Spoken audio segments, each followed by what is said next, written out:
You're traveling through another dimension. A dimension not only of sight and sound, but of mind. A journey into a wondrous land whose boundaries are that of imagination. That's the signpost up ahead. Your next stop, the Twilight Zone.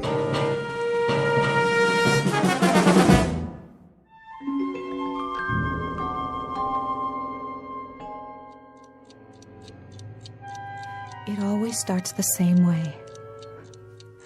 I'm trying to sleep. It's the middle of the night, pitch black. I'm so tired I can't think. But I'm nervous, too, like I know something is going to happen, but I can't remember what it is. I hear a clock ticking, and I look, but I can't see it. Then all of a sudden, I'm really thirsty. It must be hot in here, because my throat is dry, and I can't make a sound.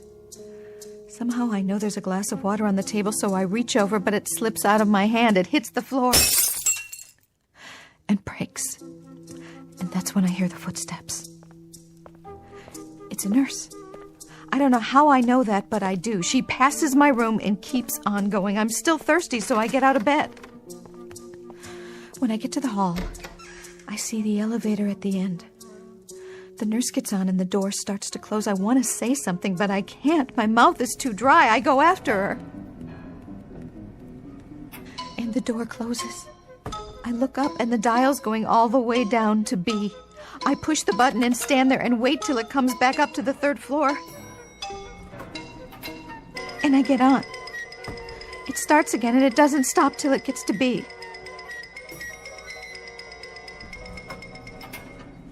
I'm in the basement. It must be the basement. There are pipes on the walls and equipment, metal carts, and what do you call them? Gurneys. I don't know where I'm going, but the door at the end is still swinging. It says 22 in great big black numbers. The only thing I know for sure is that I don't want to be here. It's creepy. I have to get out fast. Then the door swings open at the end of the hall, and it's that nurse. She looks at me and sort of smiles, and then she says, "Room for one more, honey?" "No! Let me out of here, please, somebody! Help me!"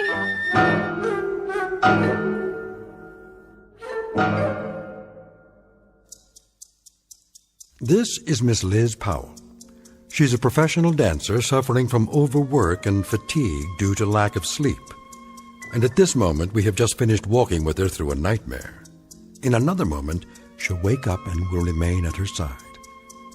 The problem is that both Miss Powell and you will soon reach a point where it may be difficult to decide which is reality and which is nightmare.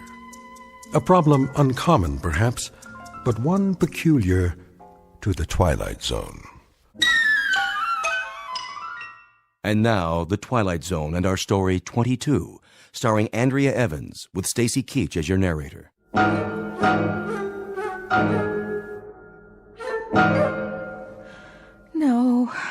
No. It's all right, Miss Powell. You're safe now. It was just a dream. You don't know that. It's so real, and it keeps happening over and over again the same way. How many times? Every night. 3 or 4 days at least. I lost track. Doctor, it's so bad I can't even go to sleep. That's why I'm still so tired. Look at my hand. See, it's shaking. Yes, I see.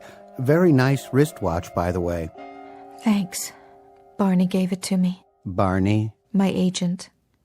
Doc, give it to me straight. When am I going to get out of here? Soon. It hasn't been that long. 6 days already. Tell me, will you, what is wrong with me? I want to know the truth. I've given you a thorough examination. There's nothing organically wrong, except for your reaction times. Your reflexes are a bit slow, and you're on edge emotionally. Well, wouldn't you be? I'd say you're exhausted, Miss Powell, physically and mentally. The only thing holding you back from a full recovery is lack of sleep. So give me a shot of vitamins or something. I'm afraid it's not that simple. You need more rest. And liquids. There are still signs of dehydration. I'd like to keep you here a few more days. A few more? I have to get back to work. And run some additional tests, just to be sure. Sorry, Doc. I can't do that. If you don't, you really will collapse. Where did you say you work? At the Plush Monkey. I'm a dancer. 3 shows a night. Then it's out of the question. But I'm the feature dancer. You don't understand. They booked me for a week. Barney already signed the contract. If I don't show, the customers will want their money back and the whole tour gets canceled. Barney will kill me. I'm sure you can work something out. You don't know Barney. Well, you'll have to miss at least one more night.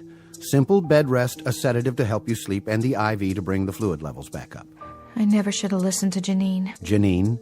She just finished a week at the club. She pulled a muscle last year, and she said this was the place to go.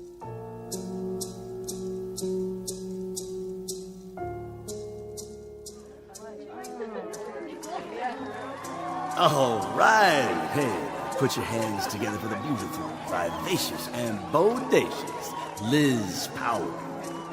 Now remember, she'll be headlining all week. Look, we're going to take a short break right before we introduce Sabrina. We got 2-for-1 drinks and free hors d'oeuvres at the bar. I don't know what's wrong with me. You did fine, kid. Dynamite. No, I didn't, Barney. I screwed up big time. I couldn't make my split. Sure you did. And I almost fell off the pole. Hey, take it easy. You take it easy, Barney. You're supposed to be my friend. What are you talking about? I am your friend. Something is wrong with me. I got 3 shows a night, Barney. I can't hack it anymore. Now, you go in the dressing room and lie down for a while. Have a cup of coffee and a couple of aspirin. You're still on the wagon, ain't you? Of course I am. 4 years clean, not one drink. Good. Well, that's okay then. Barney, please. I need some time off. Sure. Soon as the gig is over. Then you can go to Miami for a few days. Kick back. I don't even know if I can do the next show. Well, how are those new high heels? Just dandy. Did you eat tonight? I can order you a steak. I ate a Chinese chicken salad, all right? That's not it. Well, then you go on in there. You close the door and you take a load off. Put your feet up. Trust me, you feel like $1,000,000, which is what you look like, dollface. All right, Barney, if you say so. I gotta go buy Platinum Pete's anyway. What for? Check out the competition. See you in the funny papers, kid. And remember, you're a star, so start thinking like one. Call me tomorrow? Sure I will. Right now, don't you worry that gorgeous head of yours about nothing. You promise? I'll try. Oh, so tired I can't even think. Is my head killing me? See if I got a couple more aspirin.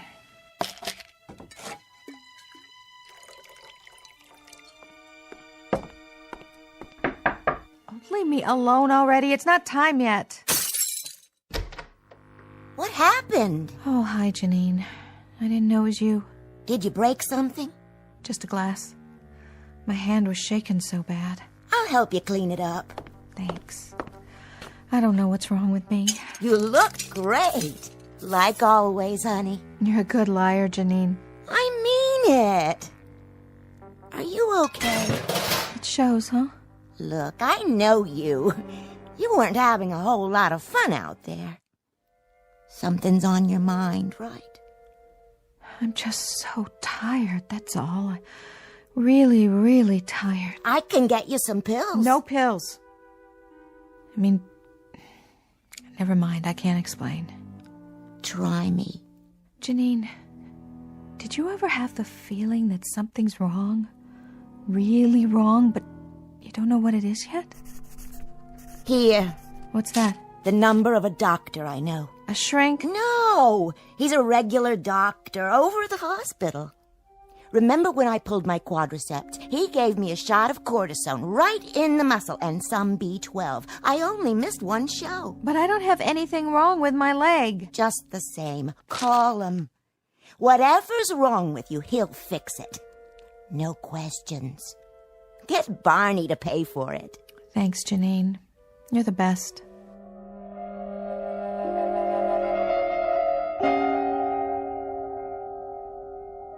So that's how I ended up here. What do you think, Doc? Can you fix me? We'll try to get you out of here by tomorrow afternoon. That's what you said yesterday. Assuming, of course, that the tests come back negative. Well, they better. That's all I can say. I'll see if the room's still available. What if it isn't? Then we'll move you to another one. This is a hospital, after all. The one thing we can't afford to run out of is beds for our patients. But what if you do run out? Oh, there's a pretty fast turnover. People check in and check out. I don't like the sound of that. Why not? Check out. It sounds like you mean they die.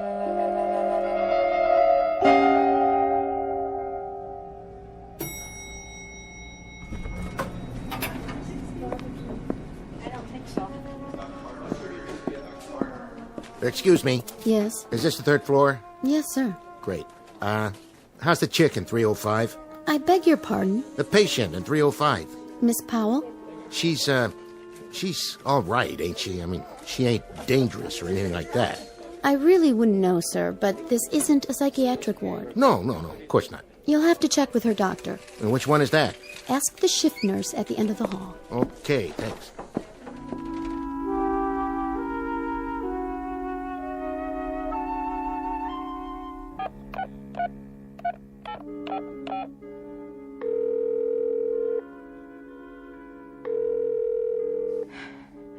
Come on, Barney, answer, will you? Oh, I don't know why I bother. He's never home.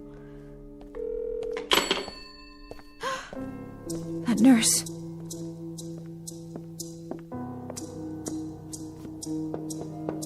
You in there, kitten? Barney? Is that you? What's the matter? You lose your way? Hey, you're looking great, kitten. Sure I am. Honest. I'll let you care. What do you mean? I'm here, ain't I? I've been calling you for days. Sorry, kid. I was busy. Anyway, look what I brought you. A stuffed tiger for your collection, huh? Grrr. Thanks, Barney. That's real cute. So where have you been, anyway? I thought you didn't like me anymore. Oh, you know me, kitten. Got a thing about hospitals. They kind of depress me. Yeah? You ought to try it flat on your back sometime. The only thing I have to look forward to is visiting hours, like the sun is gonna shine and then nobody shows up.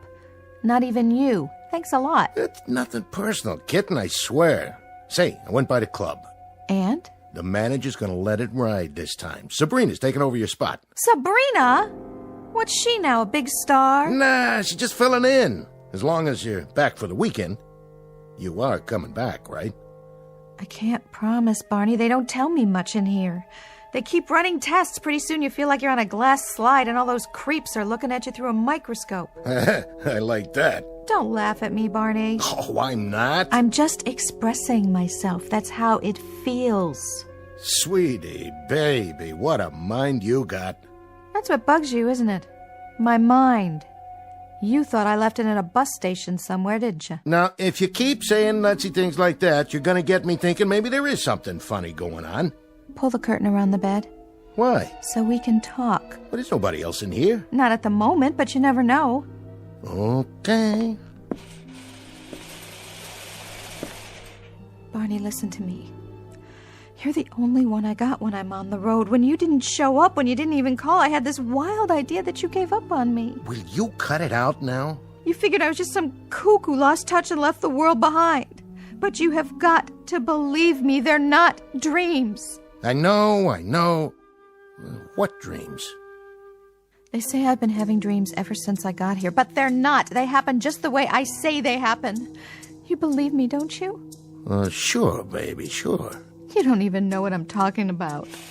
I believe you, Miss Powell. Sure you do, Doc. Oh, hi. I was just leaving. No need. This won't take but a moment. You're looking better, Miss Powell. I was just telling her that. I'm Barney Kaminer, by the way, her agent. She's beautiful, ain't she? She makes an old doctor wish he were a young intern. You make me wish the same thing.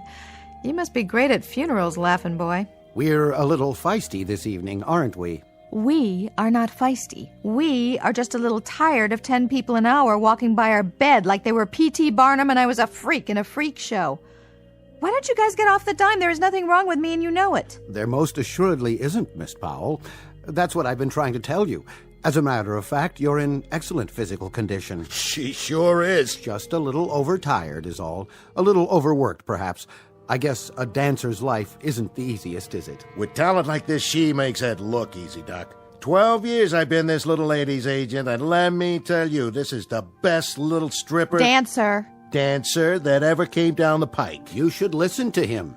It's good for your morale. Yeah, I should. I pay him enough. So what's your plan tonight? A big discussion about Freud and dreams? You're not interested in dreams, Miss Powell? In this story you recount, you keep rejecting the fact that it is a dream, though you know it must be. You know it. I don't. As a matter of fact, I know quite the reverse. I say it is a dream. Let's run through it again. You say that it's always in perfect chronology. You wake up, you feel thirsty, you reach for the glass. You suddenly hear the clock ticking loudly. Very loudly, right by my ear. Even though all the clocks in this hospital are electric, they don't tick.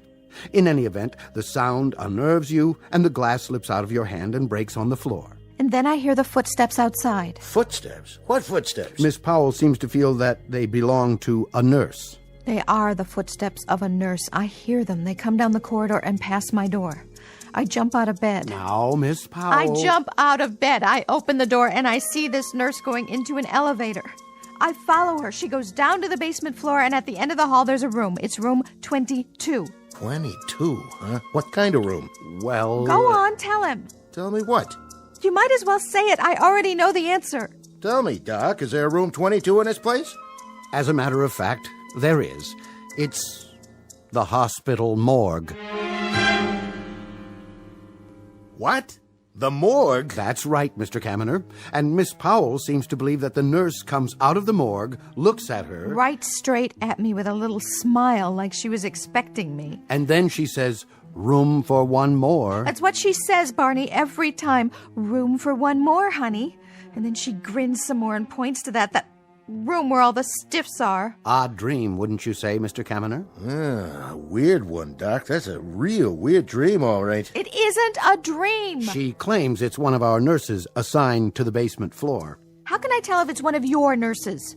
All I know is she comes out of that room, looks at me, and says in a real smooth voice, "Room for one more, honey." I'll prove it to you. You bring her in here and I will point her out. Boy, will I. I know her face as well as my own. Well, let's find out, shall we?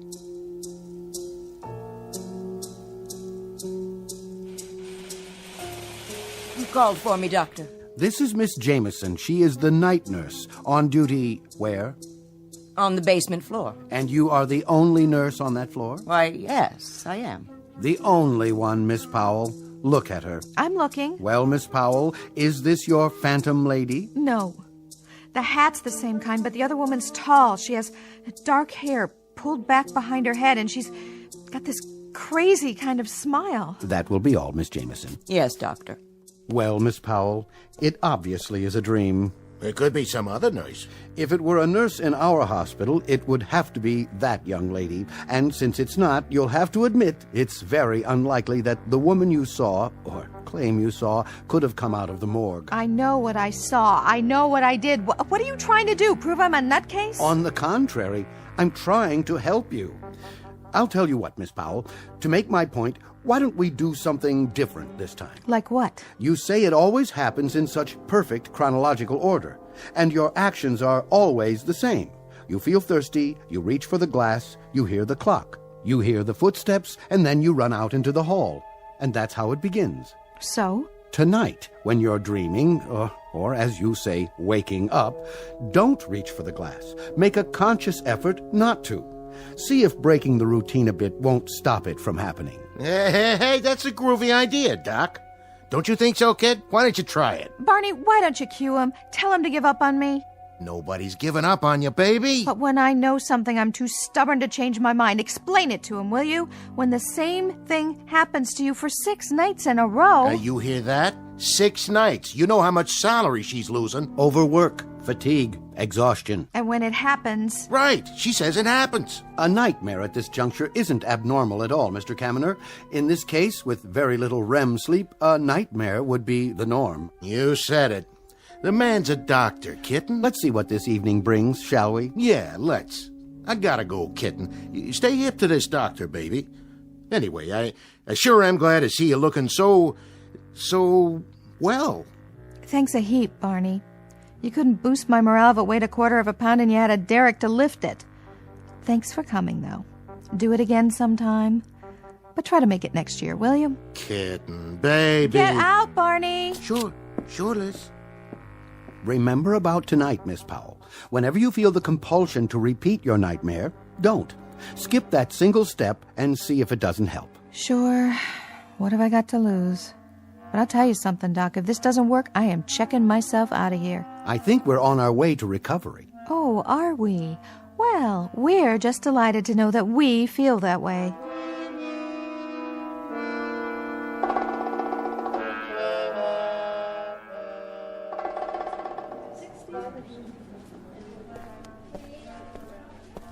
Oh, nurse, Yes, have you given out the medications yet? I was about to make my rounds. The tray's ready. Good. How's Miss Powell? 305? Well, the same, I guess. Did she leave her room? No, sir. I've been keeping a close watch on her. I want you to keep an even closer watch. When you've dispensed the medications, find some excuse to stay in the room for a while until she goes to sleep. And page me if you see anything unusual. Unusual? In what way? I'm not sure. Just keep an eye on her. Yes, sir. Any change in her dosage? No, the same light sedative. Very good, Doctor. I'll be in my office if you need me.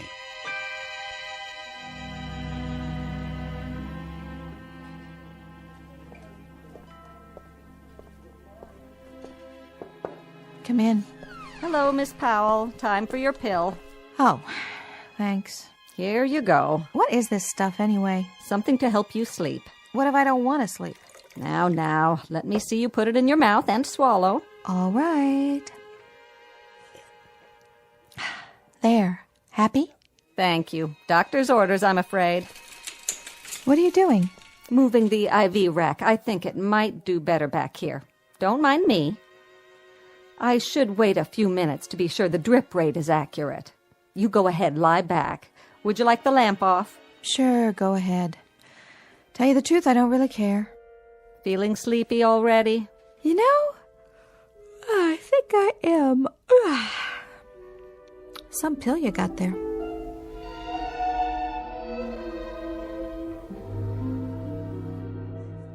Doctor? Yes. She seems to have gone to sleep. Good. You asked me to watch her, if that's all.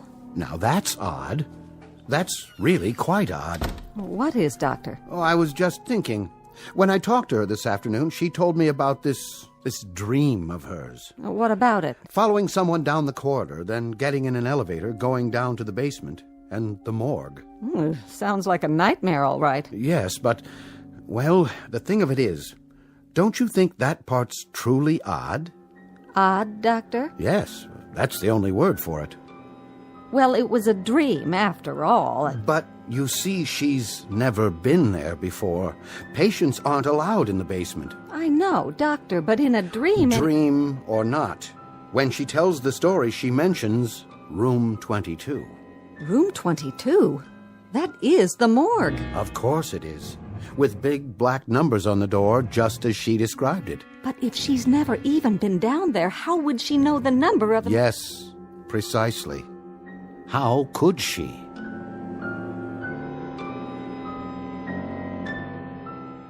She didn't notice. They never do.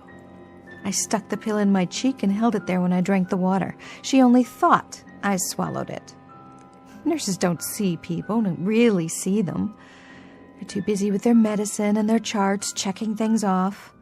Could have done it any time I wanted to. But this time I had to know whether it was true or not, whether I was dreaming or whether it was real, and the only way to do that was to be awake when it happened, if it happened. There. That's it, that's the sound. I'm ready. It's funny, but I really am thirsty. This part's true, all right. Wait, don't reach for the glass. Not tonight, because tonight I'm going to find out once and for all. Okay. No water. I can do it. Just like AA, only this time, it's not 1 day at a time, it's 1 second at a time. I can do this part standing on my head. I wonder, if I turn on the light, will it stop? One way to find out. Oh, no. I didn't mean to do that. And now the next part. Here she comes. I can hear her shoes. Is she going to stop? No. But I've got to get to her this time before the elevator comes.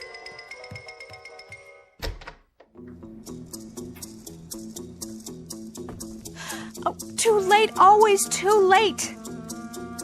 Come on. I've got to know. If I get there in time, I can stop her and I can make her tell me what this is all about.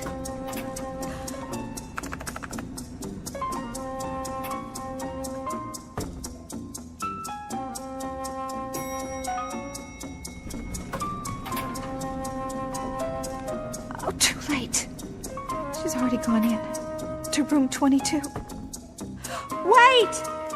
Why are you doing this? What do you want from me? Why are you smiling at me like that? Room for one more, honey. No! Please, no! Why?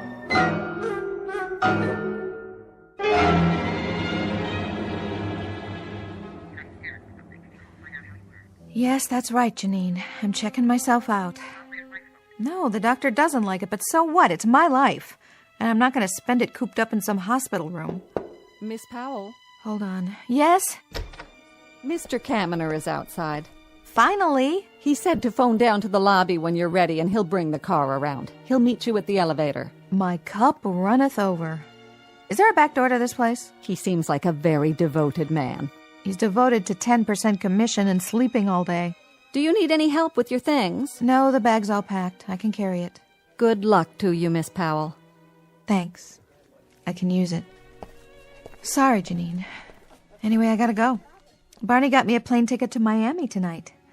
You gonna be down there by any chance? There's a new club that's... No, I'm not working. This time it is strictly R&R. Barney won't even be around.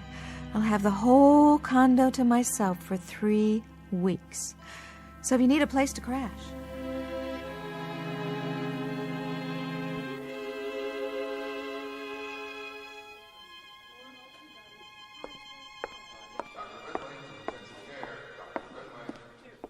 Well, we're all ready to go, I see.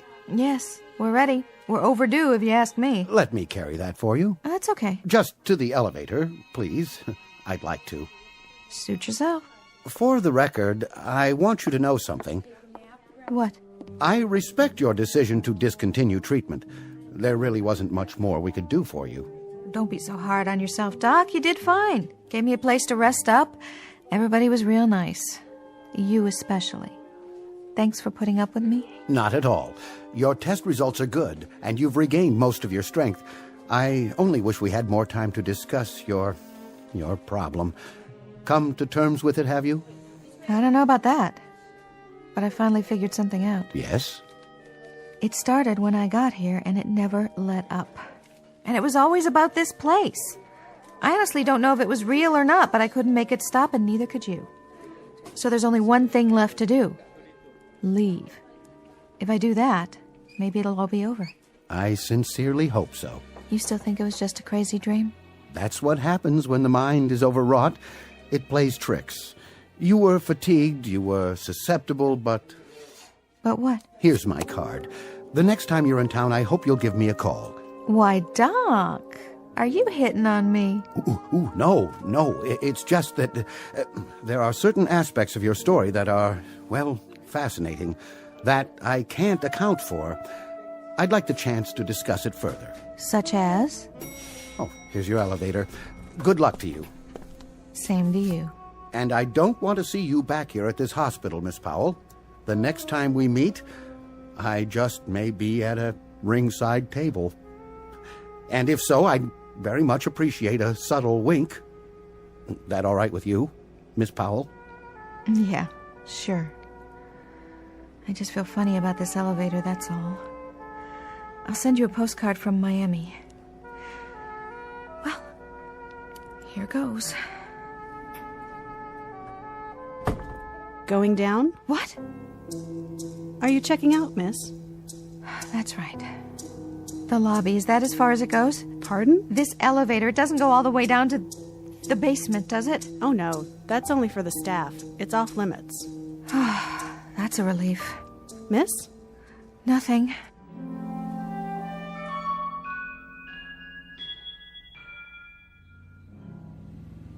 You look good in that new dress, kitten. Thanks, Barney. I mean it.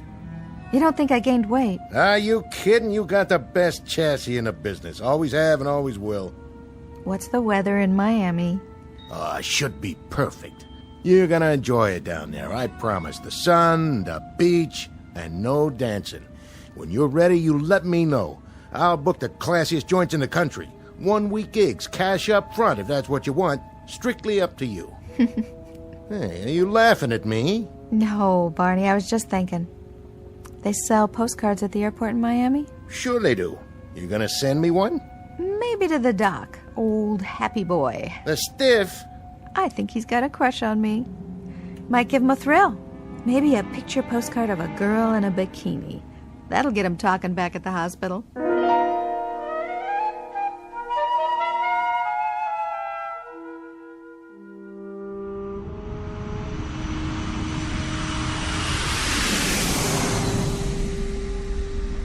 All passengers, check your baggage before boarding. Carry-on luggage limited to 1 piece per person. Well, here you are, kitten. You can take it from here, right? Okay, Barney. What's the matter? You got a thing about airports, too? No, Barney, I don't have a thing about airports. It's just, I was cooped up for so long, it's hard to believe I'm really going. You excited? Well, sure I am. Who wouldn't be? All right, dollface. You got a ticket waiting for you at the counter. Thanks, Barney. You're the best agent a girl ever had. Hey, thanks, doll. See you in the funny papers. Yes, miss?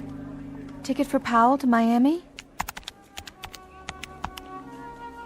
Yes, Elizabeth Powell.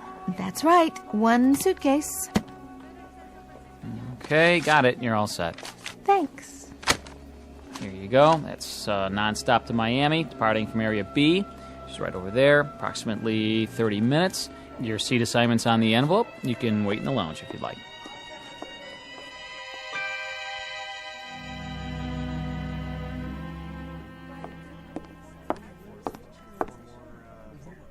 Well, hello there, beautiful. What'll it be? Ginger ale, straight up. You sure? I can mix it up any way you want.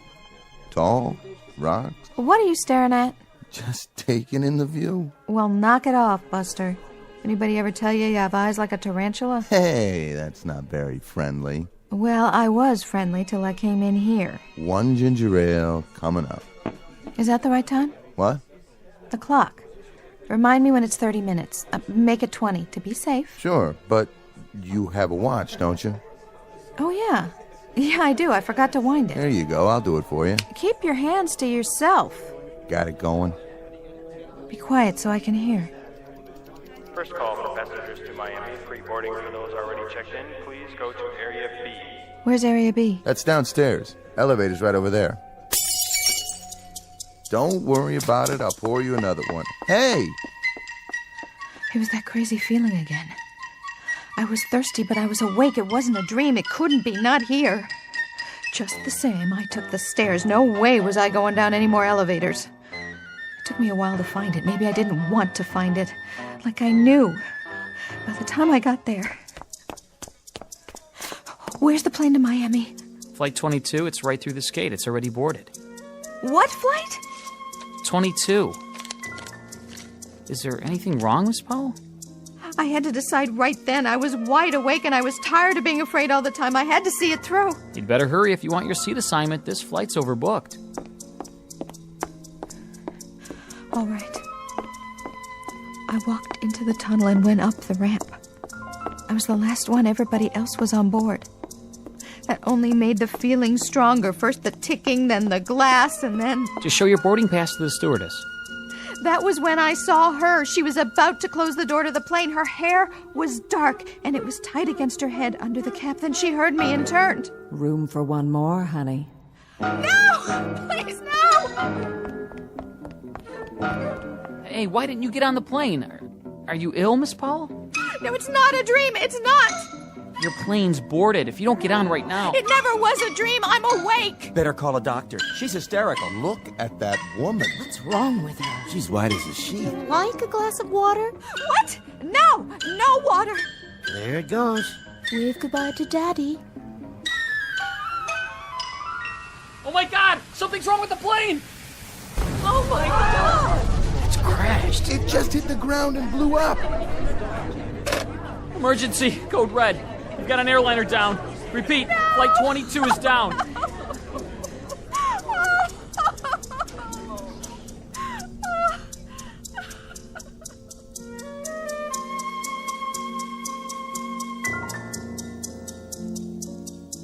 Miss Elizabeth Powell, Profession, dancer.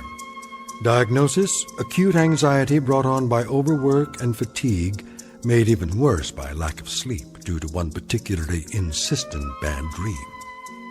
Prognosis, with rest and the proper care, she'll probably recover. But the cure to some nightmares is not in any known medical book. You look for it under Potions for Bad Dreams, to be found only in the Twilight Zone.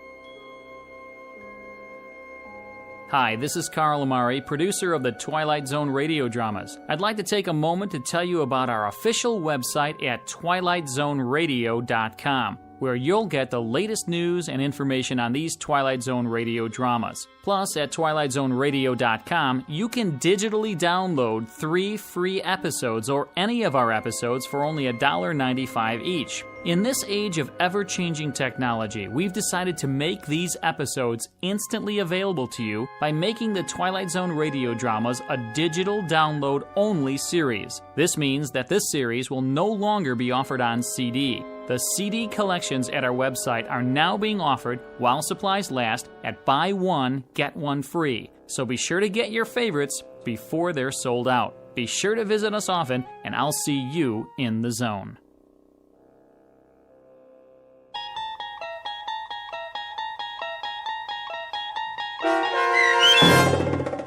22, starring Andrea Evans with Stacy Keach as your narrator, was adapted for radio by Dennis Etchison and based on a script by Rod Serling.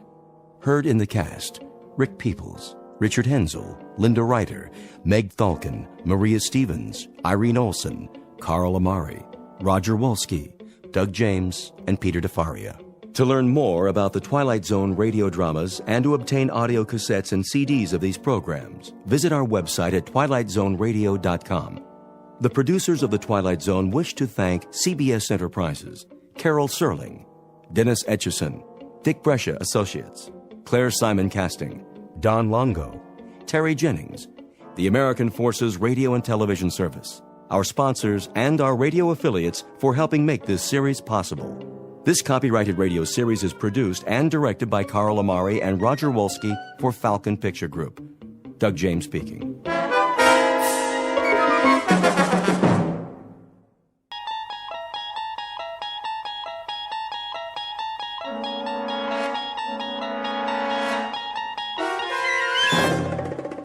There is a fifth dimension beyond that which is known to man. It is a dimension as vast as space and as timeless as infinity. It is the middle ground between light and shadow, and it lies between the pit of man's fears and the summit of his knowledge. This is the dimension of imagination. It is an area which we call the Twilight Zone.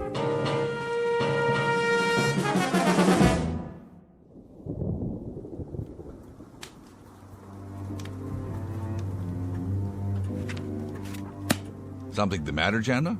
I'm tired. You are, dear? Tired and cold. It's getting chilly in here. On the contrary, the temperature's perfect, as it is throughout the house. 72 degrees, isn't it, William? Isn't it 72 degrees? I'm sure it is, quite sure. Of course, it's the optimum temperature. And the chairs are designed for maximum comfort. The fire for perfect heat radiation, and the windows for the most efficient light and ventilation, and the ceilings for the most desirable acoustic qualities. Everything built to perfection, Father. But just the same, I'm cold. Well, then come away from the window. Yes, dear, sit by the fire again. That way I can see you. I'm not doing anything but reading. I like to look at you no matter what you're doing. It's almost 6. I think I'll ask Nelda to come in now and massage my shoulders. Good idea, Margaret. My muscles get so stiff sitting here. Let me do it for you, Mother. That's Nelda's job. Yes, Jana, dear. Nelda knows exactly the way I like it. Why don't we have dinner first? Oh, no, after is better. The massage always stimulates my appetite. Well, then if we can't eat earlier tonight, how about a little bit later? I know, why don't we go out and eat in a restaurant? A restaurant? Jana, now why in the world would we go out and eat in a restaurant when we have everything we need here? Gretchen is already preparing something in the kitchen. I know, it's just that, well, it would be different. I've no doubt it would be different. First, we'd walk through the rain and get sopping wet. Jensen could bring the car around. And then we'd eat some kind of unhealthy, unpalatable mess on dirty, half-washed plates. By then, it would be a moot question as to whether we'd succumb to ptomaine or pneumonia. Yes, Father. Ah, Nelda, you must have read my mind. It's 6 o'clock, Mrs. Lauren. You always have your neck rub at 6 o'clock. Isn't that right, ma'am? Of course it is, Nelda. And you never forget, do you? You never, ever forget. No, ma'am.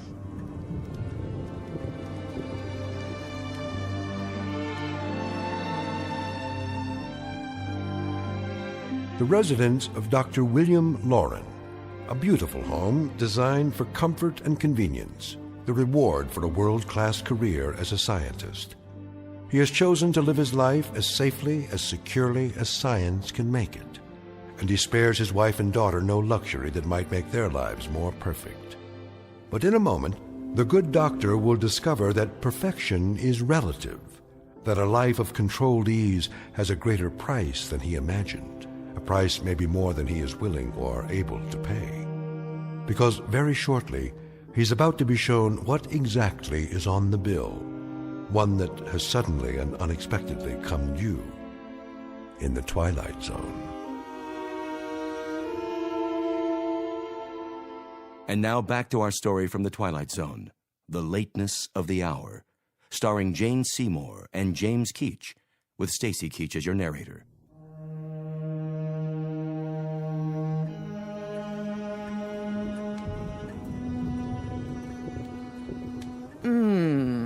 That feels lovely, Nelda. Would you like some more liniment? Yes, if you please. You have such strong fingers. Perfect for massaging my neck muscles. Jana, are you here? Yes, Mother. Enjoying your book again? A different one this time. Which is it? A family photo album. That's nice. When was this picture taken? Let me see. This one. Oh, look, Nelda. That's a lovely picture of you. Yes, ma'am. What year? Let's see. Oh, this was taken the year after your father retired from the lab. And look, there are those yellow roses that Jensen planted for us. How they grew. And Nelda looks exactly the same. Must be a wonderful thing not to age, Nelda.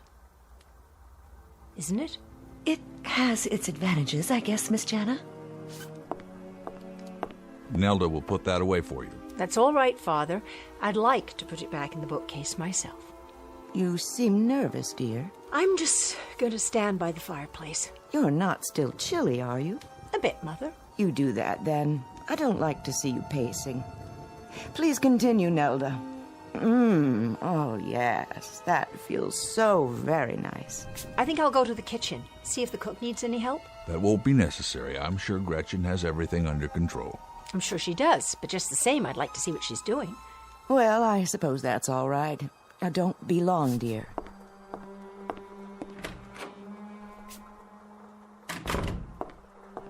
Is that you, Miss Lauren? Hello, Robert. Can I get you anything? No, thank you. Is everything all right? Perfectly. Would you care for a beverage? An hors d'oeuvre, perhaps? I'm fine. If I want anything, I'll let you know. Yes, Miss Lauren. Robert, why are you following me? In case you need assistance. I don't. I told you I'm perfectly fine. The stairs to the pantry can be a bit tricky. I know that, Robert. I grew up in this house, remember? I've always lived here. I know every square inch of it as well as you do. Yes, miss. I've been here longer than you have, in fact. Isn't that right? Well, isn't it? Why don't you answer me? I'm sure it must seem so to you. What does that mean? I'm sure I couldn't say, Miss Lauren. Well, try. I remember when you began your service here. I was 5 years old. Is my work unsatisfactory, miss? No, you've been a perfect butler. Perfect in every way. I try my best to do exactly as Dr. Lauren instructs. Seeing to you and Mrs. Lauren, looking after your safety. Well, I'm quite safe right now, I assure you. That'll be all. Very good, miss. And stop following me. Will you please?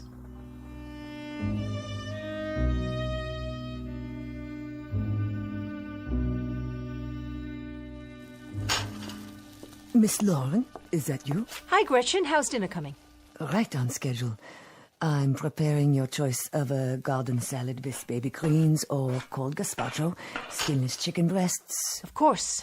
If it's Tuesday, it must be the chicken. Cooked in olive oil, steamed vegetables, and a selection of fresh fruit. Would you like something different? It doesn't matter. I'm not very hungry. Dr. Lauren programs the meals in advance, but if you'd prefer an alternate selection... That won't be necessary. I just thought you might like some help. Everything's under control. I know, but I want to. Here, let me get the plates down for you. As you wish. Gretchen, I was wondering... Yes, miss? Call me Jana, please. And that's my name, isn't it? Yes. I was wondering, do you ever get tired? From so much work, I mean? Not tired. Stiff in the joints. Oh, Gretchen, and yet you've never missed a meal, never refused to come when I called you. You've been here for me more than Mother and Father at times. I want to thank you for that. I want you to know how much I appreciate it. You're welcome, Miss... Jana. The chicken's done. Let me get it. Don't touch the pan. It's hot. Oh, you've burned yourself. It's nothing. Your hand. Oh, you must let me see to that. Robert! What's wrong? Oh, Miss Lauren. Don't worry about me. It was just a little spatter of grease. That's all. It doesn't hurt. Nevertheless, we must take care of it at once. I'll get the first aid kit.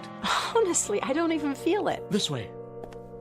What's all the commotion, Jana? Are you hurt? No, Father. I am perfectly fine. She burned her wrist on the stove. And you let this happen? I told her not to touch it. This is unacceptable. It wasn't Gretchen's fault. Of course it was. You all have one prime directive in this household, and that is to be certain that no harm comes to my wife or to my daughter. Do you understand? Yes, sir. Really, Father, you're overreacting. I'll make that decision. Where were you, Robert? Miss Jana dismissed me, sir. What about the rest of you? I was making the bed, sir. And I was adjusting the central heating, sir, as you requested. We'll talk about this later. Come with me, Jana. It may be time for an entirely new staff around here. Don't blame Gretchen, blame me. I said, come along now.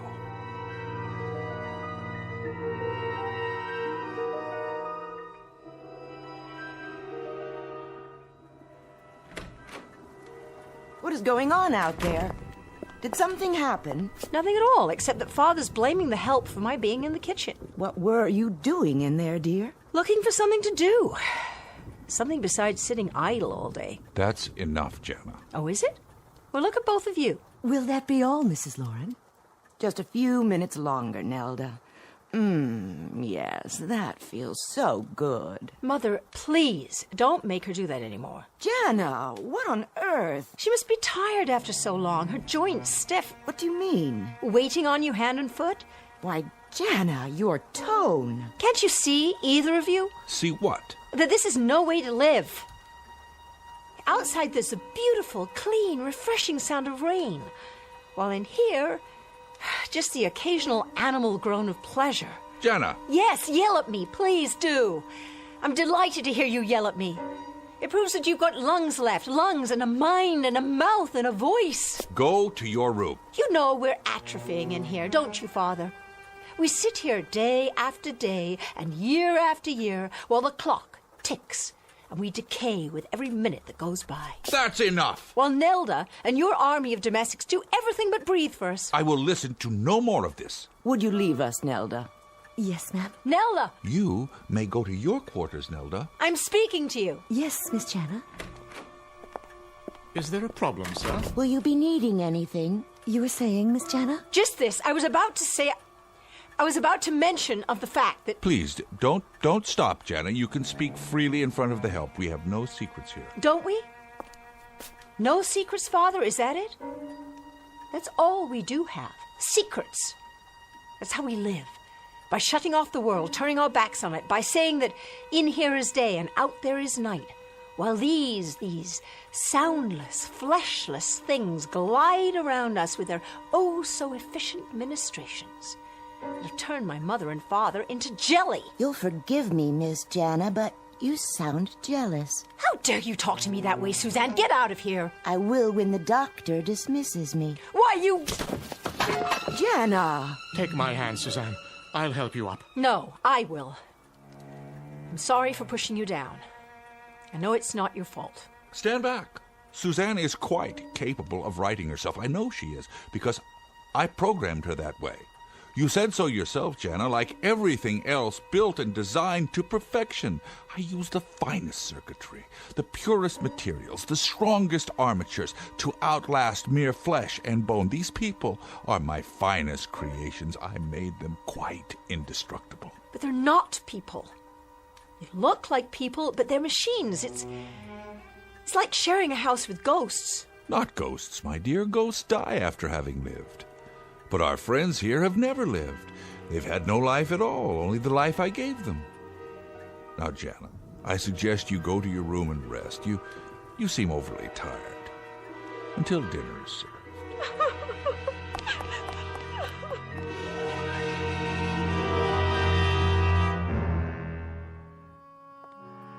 Was the dinner satisfactory?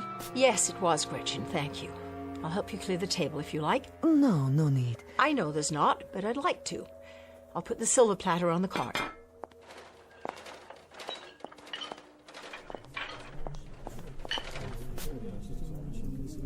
Who's there? You'd best go to the study, miss. Where's the rest of the staff? I'm sure I couldn't say. I think for now I'll just go on to the kitchen with you.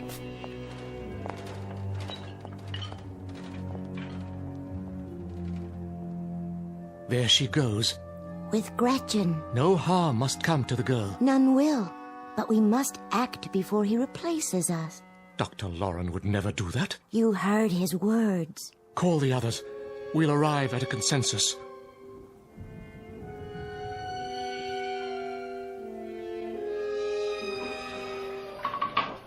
I suppose you've heard about the incident before dinner. The maid was at fault. Oh, I'm not so sure.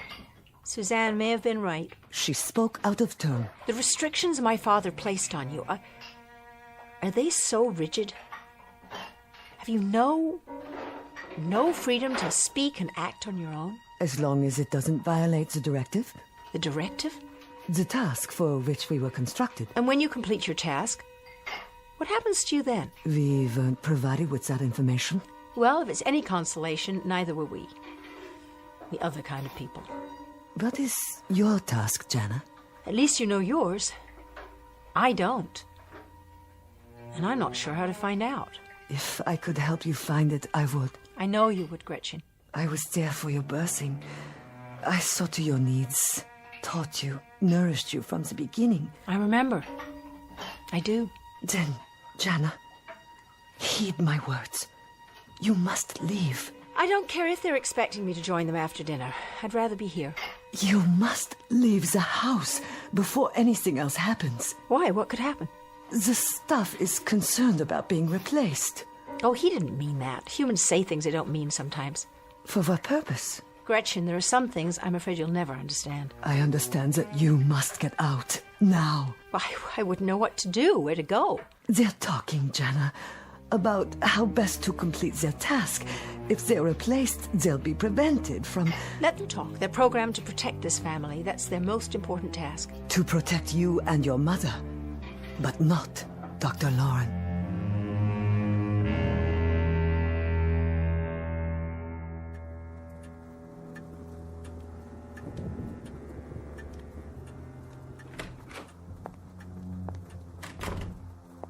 Well, Jana, shall we talk now? Shall we talk of what? I think it's obvious. Suddenly and quite inexplicably, your mother and I find that you're discontented, even rebellious. You think this pleases us, Jana? I can't help how you feel, Father. Listen to me, child. I explained to you a long time ago why I did what I did, why I retired. You gave me an excuse, Father. You never gave me a reason. You never admitted that you were a man so terrified by the world outside that he simply withdrew to bed and then built robots so he'd never have to crawl out from under the covers again. That's not true. What you've done to yourself is an atrocity. But what you've done to me is even worse. You've turned me into a freak. An insulated, unworldly, unsocialized freak. And shall I tell you what else I've done, Jana? I've kept you from harm. I've protected you from disease. And insulation from such times as these is no vice. You've never had to look eye to eye at the face of war, the face of poverty, the face of prejudice. You've been kept apart from all that, yes. But what you seem to think of as imprisonment, happens also to be asylum and security. It happens to be survival. Asylum in a hothouse? Security in a mausoleum, a burial ground? And survival? Like a vegetable, Father. Like a vegetable survives. And what you're becoming, Mother, what you're making me become, a vegetable. Jana, I don't know what you're talking about. Father, you listen to me. The scales are turning. Instead of controlling, you're being controlled. You're becoming dependent. You're reaching a point where you won't be able to exist without them. They've served me well. You've got to get rid of them. Destroy them or throw them out or dismantle them. But Dismantle? Jana, they're not just machines. Do you know how many thousands of hours I spent designing and developing them? Do you realize how intricate they are? How scientifically precise? Finer than the finest clockwork. Not just arms and legs that move, Jana. Not just automatons. They're beings in their own right. They have minds and wills. They have memory tracks like a computer. Much more than that. I have supplied each one with a memory of its own. Each one can recount to you in detail everything that's occurred from early childhood on, and they had no childhood. They were born just as you see them, looking the way they do, with the talents that each one of them has. One was built as a cook, another was built as a maid. The butler was manufactured to be a butler. The handyman knows nothing but being a handyman. Jana, you're not asking me to dismantle machines. You're asking me to commit murder. Jana, listen to your father. You're acting like a fool. I'm acting like a woman, Mother, who has just a fragment of will left. I'm acting like a woman who wants something more out of life than to be massaged 5 times a day, or a man who thinks that paradise is a wood-paneled library where he can sit his life away getting his pipes filled and refilled, his slippers pulled on and off his feet. Father, you have to get them out of here. There isn't any time left. And I mean right now. That's quite impossible. Then I'll give you a choice. Get rid of the machines. All of them, Jana? Even Gretchen? Or I'll leave. You can't leave, darling. You simply can't. What would happen to you? Who'd look after you? Gretchen would go with me if I ask her. Nonsense. It's her job to protect me, isn't it? And what would you do out there? Out there? You mean outside in the world, outside with the normal people who live and work and then die, but do it properly as God made them live and die? Yes, Mother, yes, that's where I want to go. Out there. Robert! What are you all doing here? Spying on us? Miss Jana, you'll forgive me, but those remarks were most intemperate of you. Miss Jana, think of your mother and father. Stop it! Miss Jana, it was really very unwise of you to... Stop! All of you. You're all to shut up now. You're jokes. That's what you are. You're hysterical jokes. With your hurt looks and your sad little homilies and your pathetic cliches. You're like walking tape recorders. That's all you are. Jana, I'm trying to be patient with you, but you're making it very difficult, very difficult. Then I apologize, Father. You're so accustomed to perfection.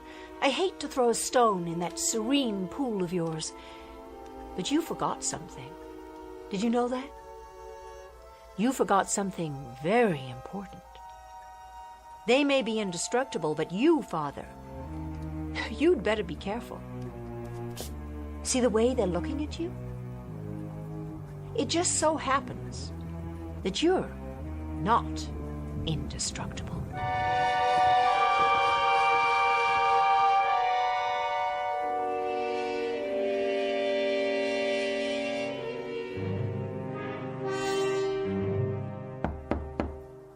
Come in.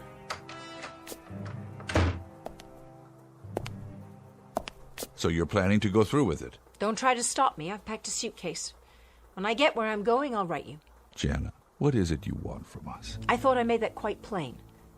I want you to open the windows, Father, and let the air in.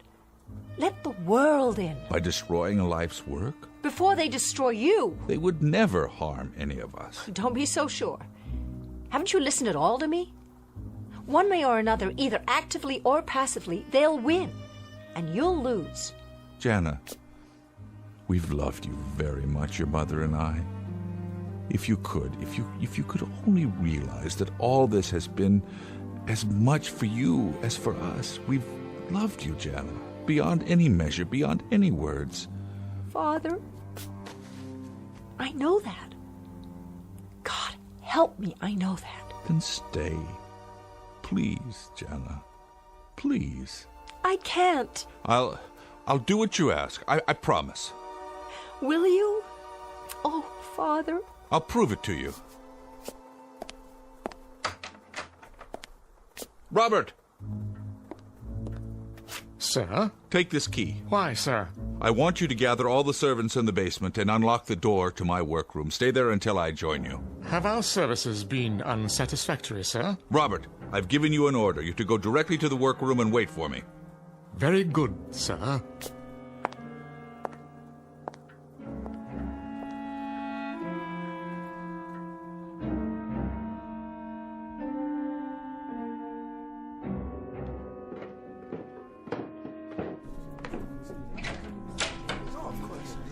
I see you're all here, except for Gretchen. She'll be along, sir.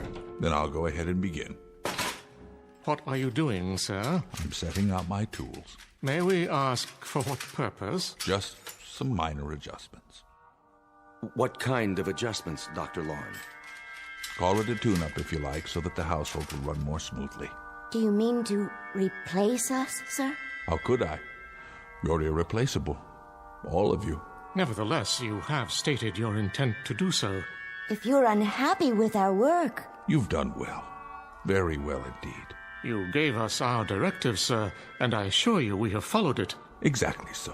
Why, then, do you wish to replace us? I've told you I don't. I spoke rashly, as human beings sometimes do. How can we know that you're not speaking rashly now? The directive you gave us, sir, it must be carried out at any cost.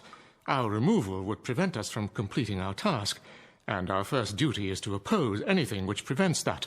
Here, Robert, sit in this chair and lower your head. Not if you mean to deactivate me. I'm going to perform a simple adjustment to your control module. In that case, I refuse. As do I. And I, sir. We all do. This is ridiculous. Stop gathering around me.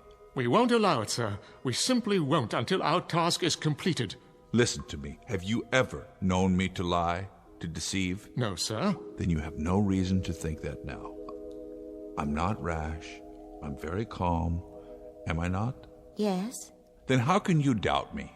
What is your logic? I created you. I implanted the directive in your circuits to protect my wife and daughter at all costs. Therefore, I would not obstruct that purpose. Isn't that so? Yes. You speak of your performance. What about my performance? Have I been a fair and just employer? Quite, sir. Have you done anything to contradict my orders? No. Then what cause would I have to fire you? Why, none, sir. Would a just employer replace you without cause? That would not make sense. Of course it wouldn't. Now sit in the chair and lower your head, please. I'll go first. If you wish, Jensen.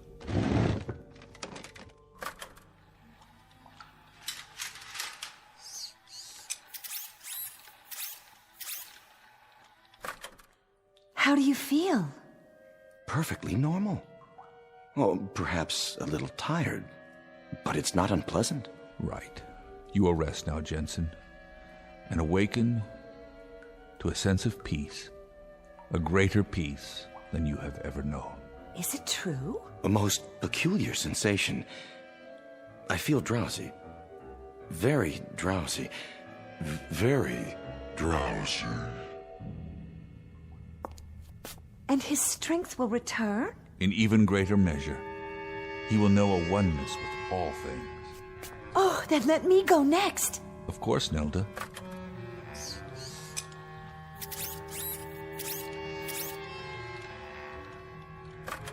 It's Suzanne?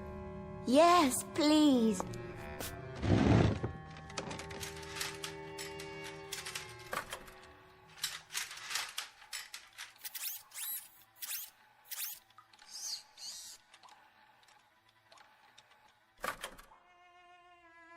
And now for you, Robert. Thank you, sir. I'm eager to know this new sensation. You have served me well. For many years. Many good years, Robert. I don't know what I would have done. Life would be very, very difficult without you.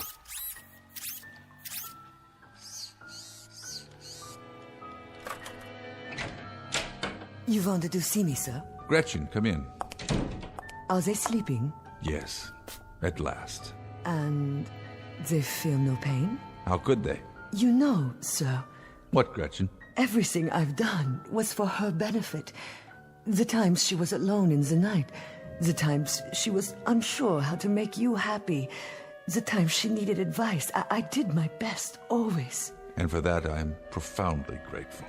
But now, it's time for a change. The old ways can't help her anymore. No. You have a directive of your own, don't you, Dr. Lauren? Whatever is best for your daughter. That takes precedence over all else. You'd even lie, wouldn't you? If that's what it takes. You understand me too well. Then I won't resist. If you're sure it's what's best for the girl. I'm sure. In that case, I'm ready. Give me my turn. If you would, sir. Please make it quick. You have my word. Good night, Gretchen.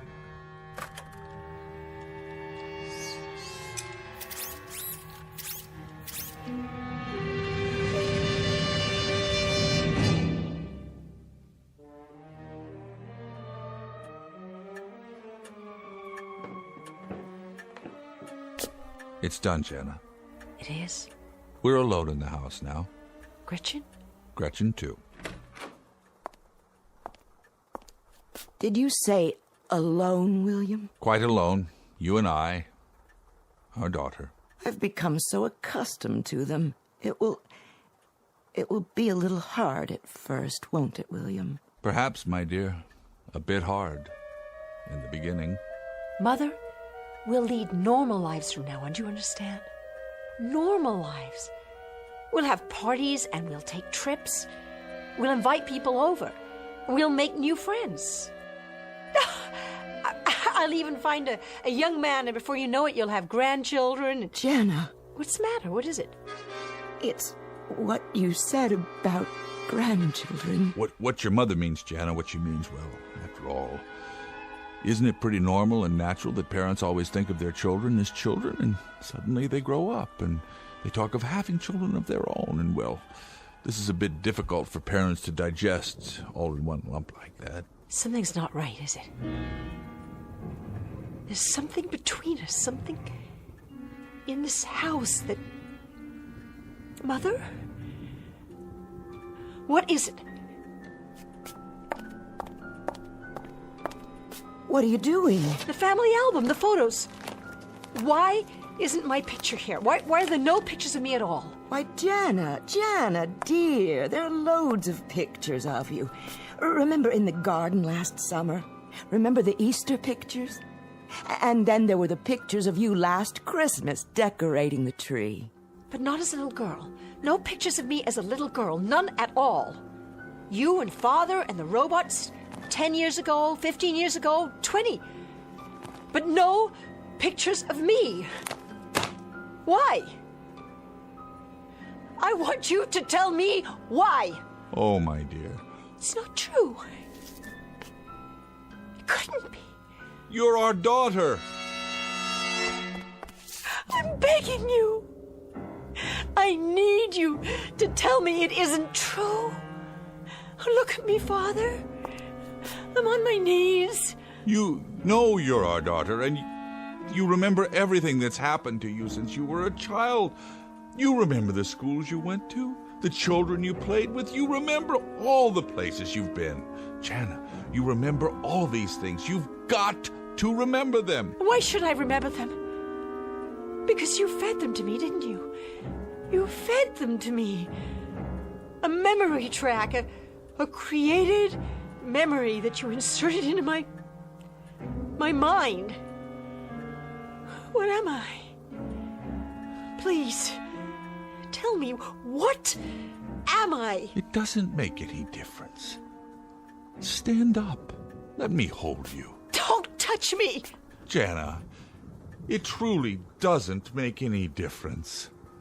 We were childless. We had nothing of our flesh to leave behind, nothing of our hearts, Jana, nothing of our love, and so, we got you. Got me how? We created you, just like any parents. I created you. with these hands. I'm a robot! A robot! Oh, Jana. Oh, you're our daughter now. I built you as a daughter, as a thing of love.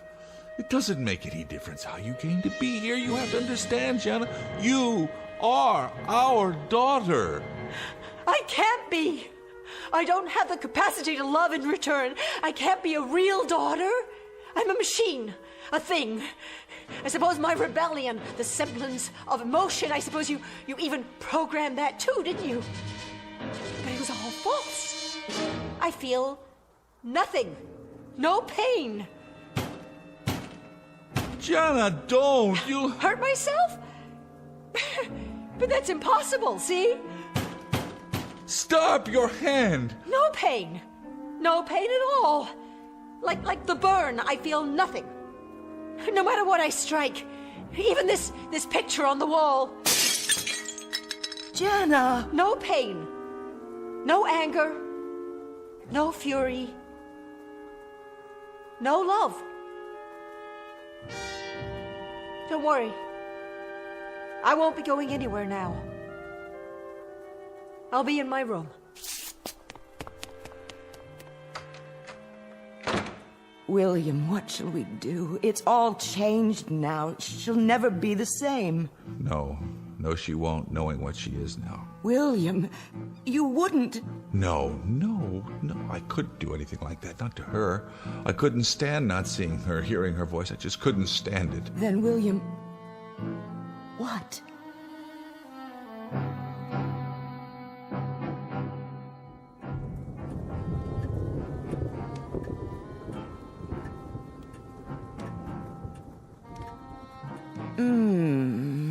A little to the left, dear. Not quite so hard. Of course, Mrs. Lauren.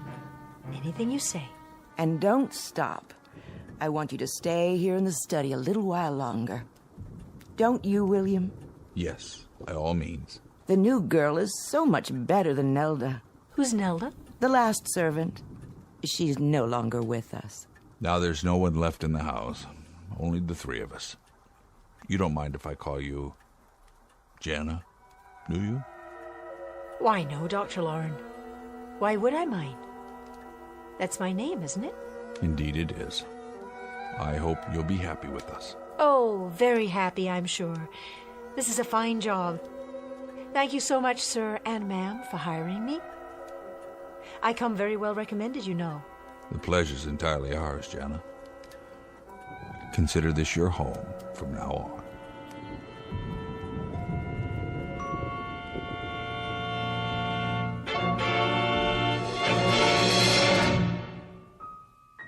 Let this be the postscript.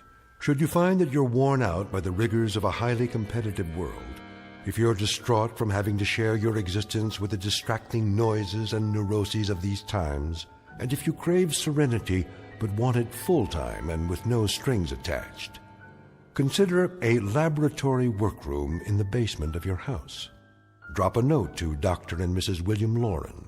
They're a childless couple who make serenity a life's work.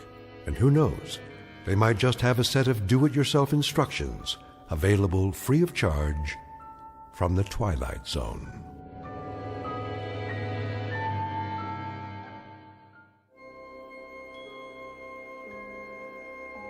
Hi, this is Carl Amari, producer of the Twilight Zone Radio Dramas. I'd like to take a moment to tell you about our official website at twilightzoneradio.com, where you'll get the latest news and information on these Twilight Zone radio dramas. Plus, at twilightzoneradio.com, you can digitally download 3 free episodes or any of our episodes for only $1.95 each. In this age of ever-changing technology, we've decided to make these episodes instantly available to you by making the Twilight Zone radio dramas a digital download-only series. This means that this series will no longer be offered on CD. The CD collections at our website are now being offered while supplies last at buy one, get one free. So be sure to get your favorites before they're sold out. Be sure to visit us often, and I'll see you in the zone.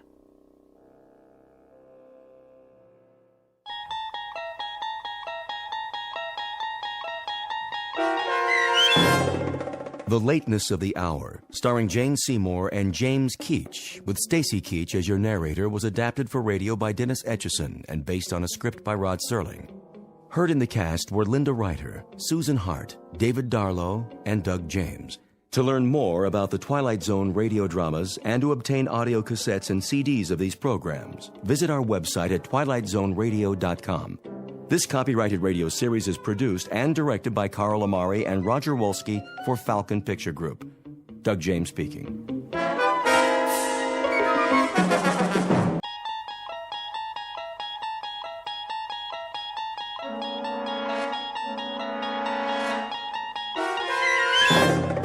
You unlock this door with the key of imagination. Beyond it is another dimension, a dimension of sound, a dimension of sight, a dimension of mind. You're moving into a land of both shadow and substance, of things and ideas. You've just crossed over into the Twilight Zone.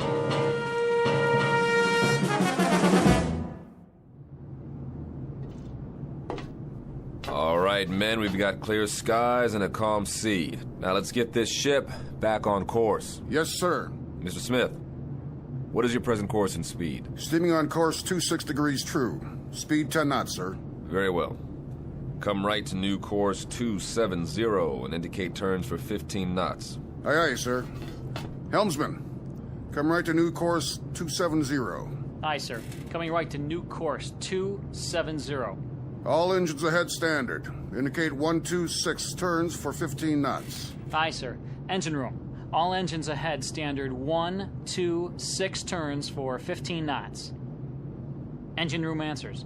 All engines ahead standard 126 turns for 15 knots, sir. All secure, Captain. Glad to hear it, Ensign. Any damage? No, sir. We took in a lot of water in the storm, though. That was one heck of a swell back there. I'm aware of the storm, Mr. Marmer. I'm also aware of the swell. And what I'm also aware of is that that boat was not properly hoisted. A 13-year-old Sea Scout would have rigged it in a stored position. Right, sir. You can tell the chief boatswain's mate that I want to see him in my quarters, on the double. Aye, aye, sir. Chief Boatswain's Mate Bell reporting is ordered, sir. At ease, Chief. That shouldn't be too difficult for you, should it? Sir? That state of being at ease. You're the champion of the fleet when it comes to being at ease, Bell. I don't understand, sir. The devil you don't. This couldn't be clearer to you if it came in diagrams. You are the chief boatswain's mate on board this ship. You run the deck division, you handle the rigging in and out, you supervise the heavy equipment, and there are 8 or 10 other cardinal duties you are responsible for, not the least of which, chief boatswain's mate Bell, is the proper securing of the whale boat. Now, last night we had a bad swell, and that boat should have been rigged in. Instead, it was left swung out, and as a result, she's 80% damaged and filled up like a swimming pool. Question, Chief. Where were you? Begging the captain's pardon. Don't beg my pardon. Just tell me, in a brief explanatory way, why you couldn't handle the initiatives of a chief boatswain's mate, and why the efficiency of this ship has had to suffer as a result. We had 9 hours notice of that storm, Bell. This ship should have been 100% prepared. It wasn't, and I want to know why. I did all I could, sir. I haven't been feeling up to par. Did you report to sickbay? No, sir. Speak up, Chief. No, sir, I didn't report to sickbay. Look, Chief, I'm not in the business to pistol whip my crew. I want a tight ship, that's true, but I happen to care very much if any one of my sailors has a problem and can't function because of it. You've rated 4-0 all the way down the line for as long as you've served on this ship.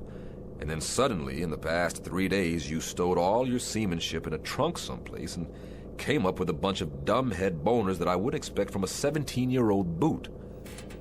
Bell, what is the problem? There is a problem, huh?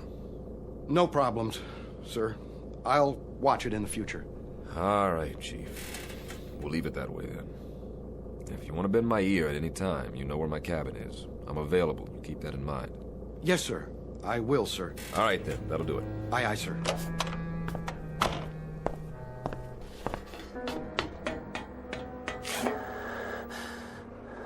Chief?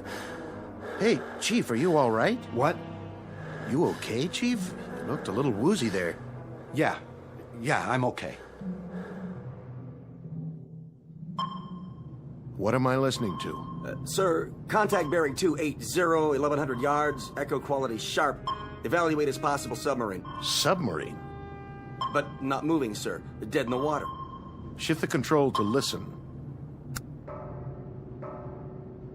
Sounds like hammering or something, sir. Bridge sonar. Bridge eye. We have contact, bearing 030 degrees true, range 1100 yards. Appears to be a metal object. What kind of object, sonar? We can't tell, sir. From the sound of it, it's some kind of small ship, perhaps a sub-hull. Bridge eye. Sonar reports a contact, Captain. Evaluation is a possible submarine. A possible what? Stay on course. I'm going down to the sonar shack.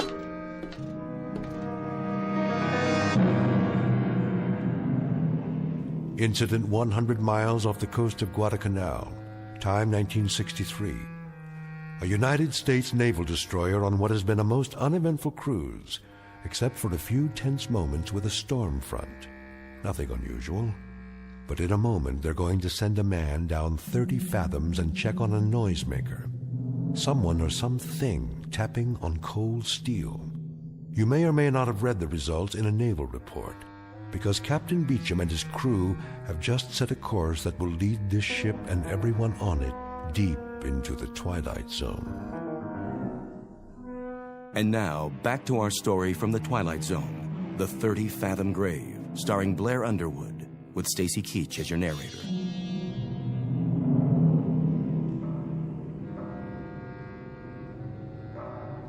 That's it, huh? That's the sound, sir. How long have you been in contact? About 3 minutes, sir. That's a funny one. Sounds like tapping on metal, doesn't it? That's what I think, sir. Bridge. Change course to 030 and reduce speed to 5 knots. Try to make contact by underwater telephone. I've already tried, sir. I get no response. Listen. It stopped now. Just like that? Sonar still has the contact, sir. I'll leave it on. Stay on it. I'll be on the bridge.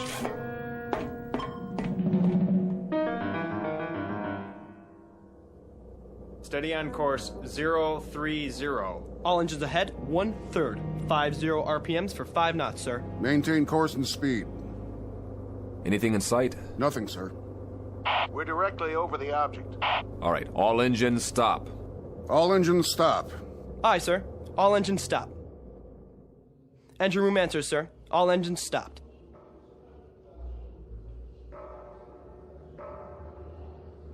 Do you hear it, sir? Wait, hold it. Hold it. I want dead quiet all over the ship. Tell those sailors on deck to can it.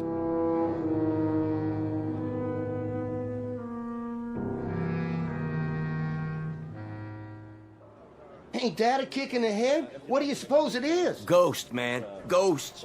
What do you think it is, Chief? I'm not sure. I've never heard nothing like that before. Stow it! Let's keep it quiet down there. They want us to be quiet so they can listen to it. What I want to know is, listen to what? Where you going, Belle? I don't feel so good. You don't look so good either. Make it stop. My head. Easy, Belle. You fall overboard.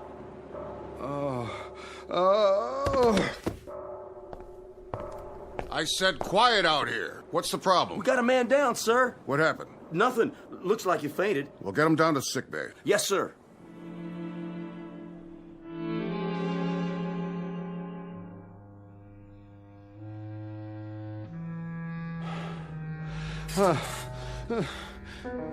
Where am I? In the sick bay. You all right now, Belle? Yes. I'm okay, Doc. What? You blacked out up there. I said I'm okay. You better stay horizontal for a little while longer. I'm serious. Captain's orders. I'll be all right. I wouldn't doubt it, but right now you look like a Class A shipwreck. We still stopped? Still stopped. They're all curious as to what's making the noise. That noise? What's the trouble? It's just such an odd feeling. What kind of feeling? I can't I can't describe it. Lie back down now. What's the needle for? Just relax, Chief. Get some sleep. This'll help. Sure. Sure. That's all I need. A little sleep. Doc? Yeah, Belle? What do you suppose is down there?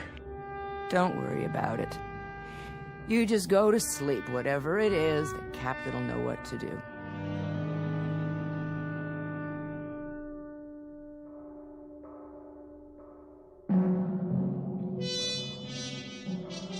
I want you to stay grafted to me, Lieutenant. Sir?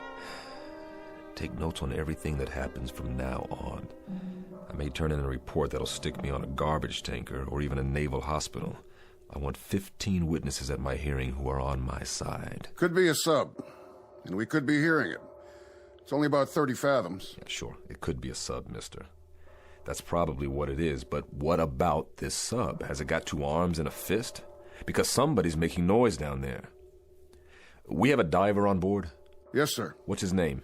McClure in the 1st Division. He's a qualified diver. Tell him to report on the double. We'll send him down. Have him knock on the door. I see. And then what, sir? We'll see who invites him in.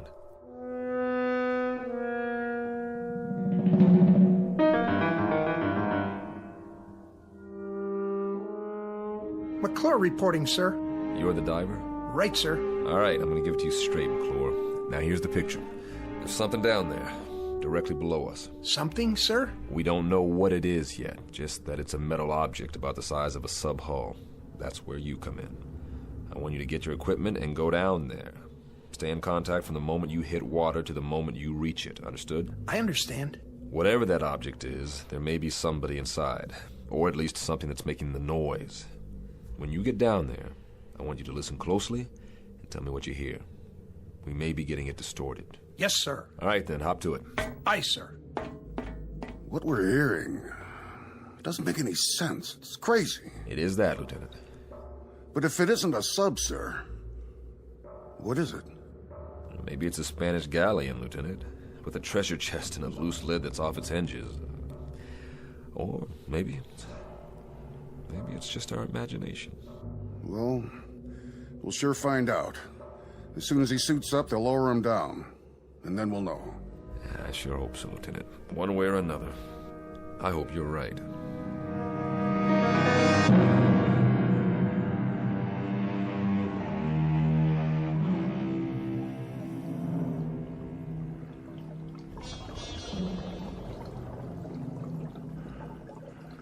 Bridge, can you hear me?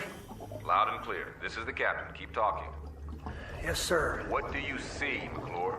It's a sub, sir. No question about that. Have you reached her? I'm standing right alongside, sir. I don't hear anything, though. McClure? Her bow is buried about 15 feet into the bottom. I can't read any identification. It's covered. Or rusted over. On the side of the conning tower, McClure. Can you read a number there? No, sir. There's damage. Number's been obliterated. McClure, you hear that? Yes, sir, I do. It's coming from midship. I'm moving toward there now. Tap on the hull, McClure. See if you can get a response. Was that you, McClure? Yes, sir. No response, sir. I don't hear anything anymore. McClure, there should be 3 hatches. On the bow, on the conning tower, and on the stern. Is the ship upright? She's upright, sir. At about a 30-degree angle. I understand, McClure. Climb up on her deck and check the hatches. See if you can open them. The bow hatch is buried, sir. I can't get through to that. But wait a minute. I'll check on the one over the conning tower. McClure, what's the condition? The conning tower hatch is all bent, sir. I can't move the wheel.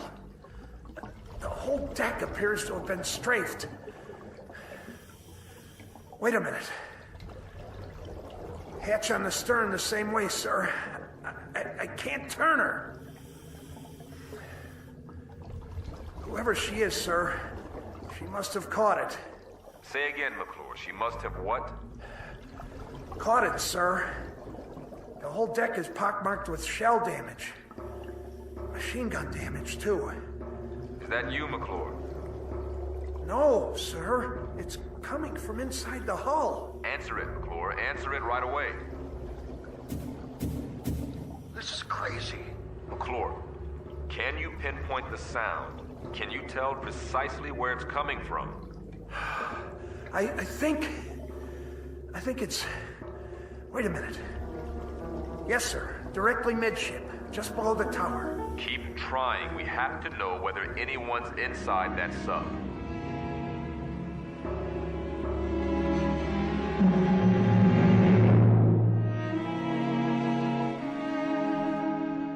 Now, back to the 30-fathom grave on the Twilight Zone. No more contact, sir. Stay on it for as long as you can, McClure. Come up when you're ready. Aye, aye, sir. Get the comm, officer. I want to send a message. Action is 7th Fleet, info to SyncPack. Appraise them of the situation. Get on it. Yes, sir. Radio Bridge. Radio I. Captain wants a message. Action to comm 7th Fleet. Info SyncPack Fleet. Have located sunken sub. Position latitude 09-30-00 south. Longitude 160-48-00 east. Request confirm location of all known sinkings this area. Will remain this area until further advised. Precedence, operational, immediate. Aye, sir. Any ideas, Captain? An even dozen, but every one of them nullifies the one ahead of it. If it's one of our subs, we should have gotten a report on it. And even if it's somebody else's, why haven't they gone out the torpedo tubes? That's what I was thinking, sir. Which brings us down to another common denominator. That sub has been hit by shell fire. So, whatever action took place must have happened within a period of hours, or else there wouldn't be anyone still alive. But there's been no action. We'd have seen it, or heard it. They put them all together and they spell nothing. When McClure comes up, tell him to dry off and report to the sonar shack. That's where I'll be.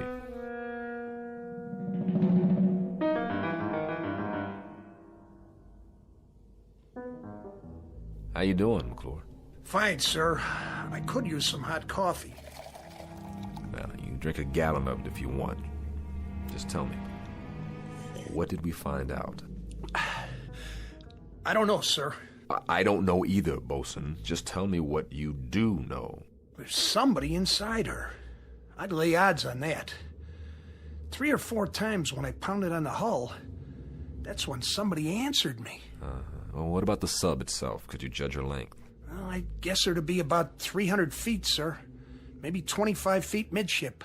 Sounds like one of ours. She looks like one of ours. There were ballast tanks and flooding ports on the underside. She's moving, sir. Now, that was the other thing, Captain. She wasn't stuck in tight. Deep, yes, but not tight. She seemed to be swaying. You still cold, McClure? I've been warmer, sir. And you will be again, but right now you're going to get colder. I want you to check her bow. Maybe she's pulled herself loose and you can finally read that number. Sonar, Bridge. Go ahead, Bridge. Comm 7th Fleet reports no sinkings of any kind. Authorizes us to remain on scene and operate at own discretion for salvage and rescue. Roger. Can do, McClure? I'll do my best, sir. Look at it this way. What a dandy story you can tell your grandchildren on some dark, rainy night. Are they gonna believe me, sir? I'm not sure I will, but if you can get me a number or a name off that hull, we may be able to sleep tonight after all. Yes, sir. I've got a question for you, Mr. Smith. What's that, sir? If they're in there and alive and can't use the torpedo tubes, how do we get them out?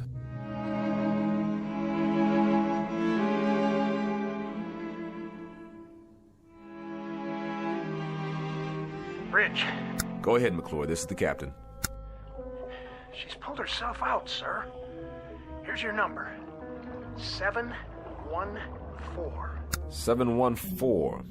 Make a note of that, Lieutenant Smith. Yes, sir. Well, that means she's one of ours. Come on up and get a broiled steak on me, McClure. Smith, hand me the book with the hull numbers. Here you are, sir. Give me that number again. 714. Ah, here it is. 714. Commission, December 1941. Sunk in action, First Battle of the Solomons, August 7th, 1942. But, Captain, that was 20 years ago.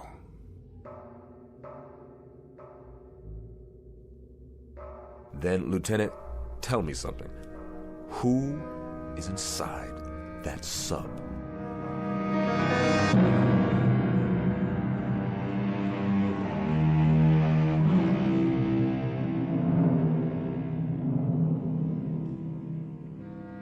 Coffee, sir? Thanks, Marmer.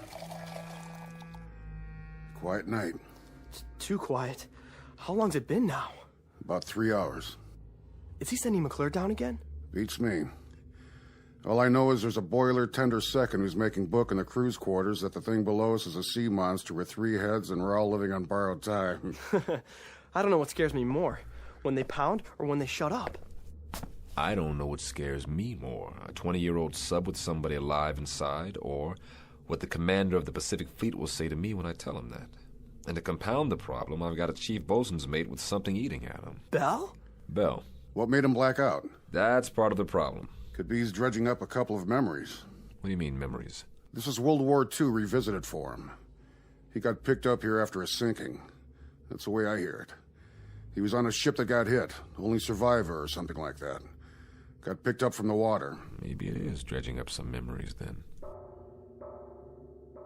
Here we go again. What's the matter? They can't make up their minds down there? There's one more question, an important one. What's that, Captain?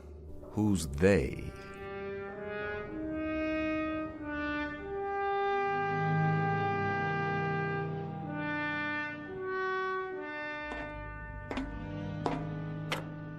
Hello, sir. Doc? How's it coming down there? Yeah, it's coming. How's your patient? Asleep, sir. I was just going to get some chow. Keep me posted. I'll be in my quarters. Aye, sir. No. No! What's the matter? Belle! What happened? I was looking in a mirror and I saw faces. They were staring right at me. They were pointing at me. I know it sounds crazy, but they were there. It was as if I'd been pushed out of the mirror. Ordered out.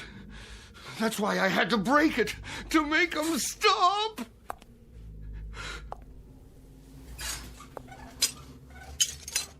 Doc? Yeah, Chief. Do you see me in the pieces of mirror down there on the floor? Listen to me. I see you right here in front of me. I see you just fine. Remember that. Nobody is ordering you anywhere. You're not going anyplace. We're gonna lick this, Belle. I mean it. We're gonna lick this. Oh.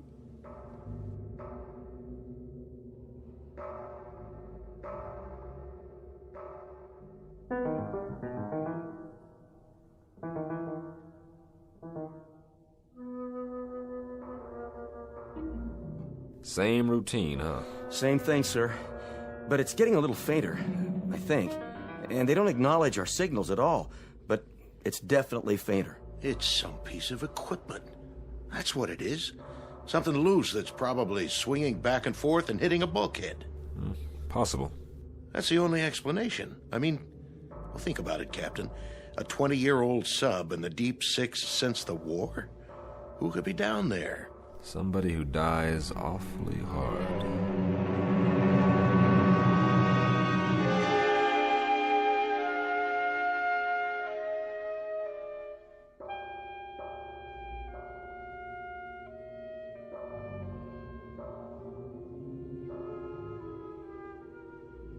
Whoever it is, whatever it is, it's running out of steam. I wouldn't make book on this, but I've got a hunch that if we don't get inside there, and I mean quick, we're gonna miss the boat. So we go down, and like you said, we knock on the door, but we've done that before. No, we don't knock on the door this time. Now we kick the door open. Begging the captain's pardon. You break in that way, and it's a sure bet the pressure will kill whatever's alive down there. Right, so we do it the one other way we've got. I want you to send a message to ComSub PAC. Tell them we're going to need a submarine rescue ship out here, give them position and depth, and tell them to report to the scene for rescue attempt. Emergency precedence. The airlock chamber? Well, that's all we've got left, and it's precious little. Get on it right away. I'll be on the bridge. Radio, sonar.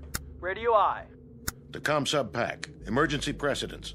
Request nearest ASR report to position. Latitude 09er-30. Doc? Yeah. You got a cigarette? Sure, Belle. I'll do it. Your hands are shaking. Thanks.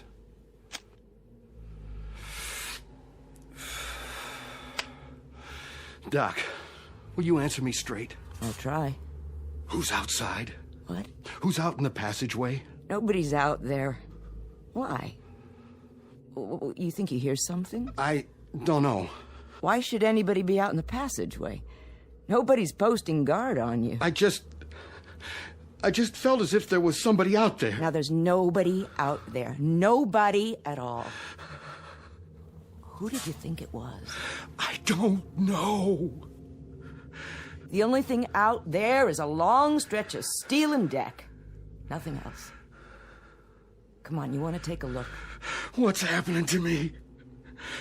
Doc, what in God's name is happening?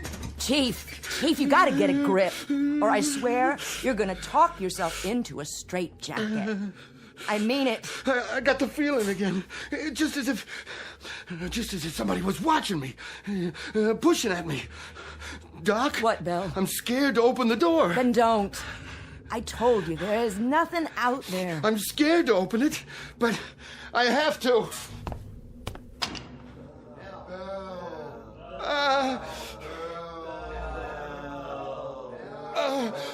No! What did you see? Men! What men? All wet! Dripping wet and not alive! They were looking at me! Listen.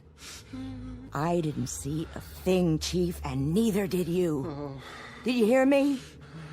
All you saw was what your scared brain told you to see. Oh. That's what it was, what you've talked yourself into. Now pull yourself together, sailor. But I tell you, I saw it! Then I'll prove it to you. No! See? Nothing, I told you. What the... Water on the floor. And where did that come from? Piece of seaweed.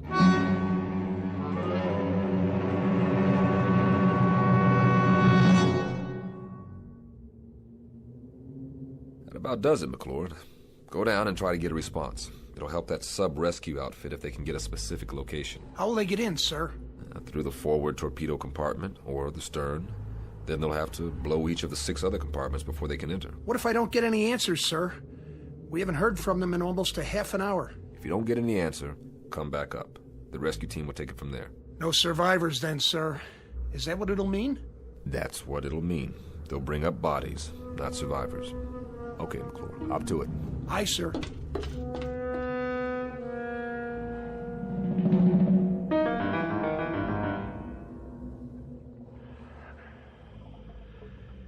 I've reached the sub, sir.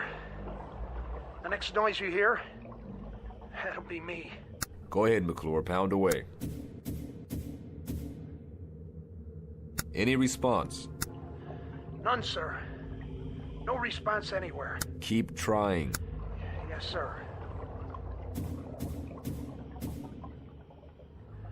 McClure? Captain, I found something here. Wait a minute. I can't make it out. What about the response? Did you hear anything? No, sir. Nothing. Give it a few more minutes. Yes, sir. No soap? No soap. It really frosts me. To get so close to those poor devils and then... The sub-rescue ship is due here at 0300. Keep an eye peeled. I'm going aft to meet McClure. Aye, sir.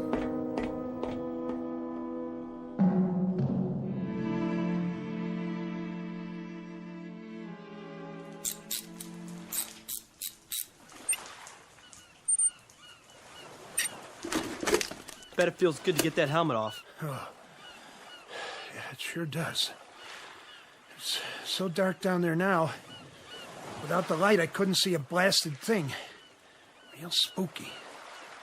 But I found this. Yeah, thanks, McClure. Good job. Go get some chow.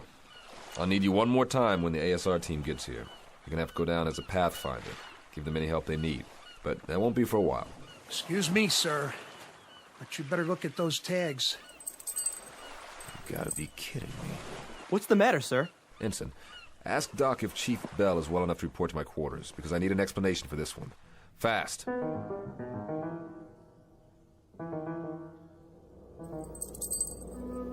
Go ahead, Bell. Read what it says on these dog tags. I don't have to, sir. I know what it says. It says Bell, William J. That's yours. Yes, sir. McClure found it on the deck of that sub down there.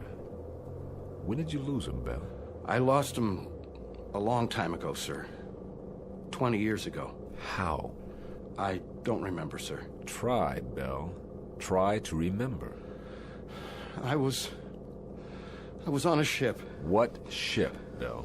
A submarine. The one below us, sir. That was my boat. Who's making the noise down there, Bell? What's it all about? Do you know? We were on the surface. It was night. I was a signalman then. I was supposed to put the infrared filter over the signal lights. Otherwise, they would have seen us. They would have seen the light. They would have found us. I don't know what happened.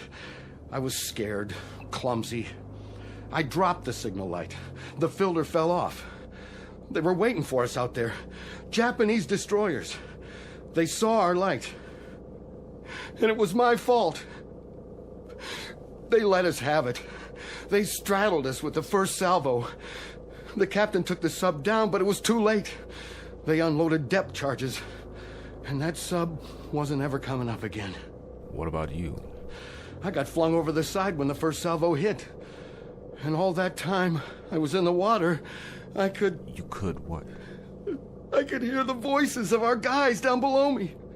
They were screaming. I know what it is now.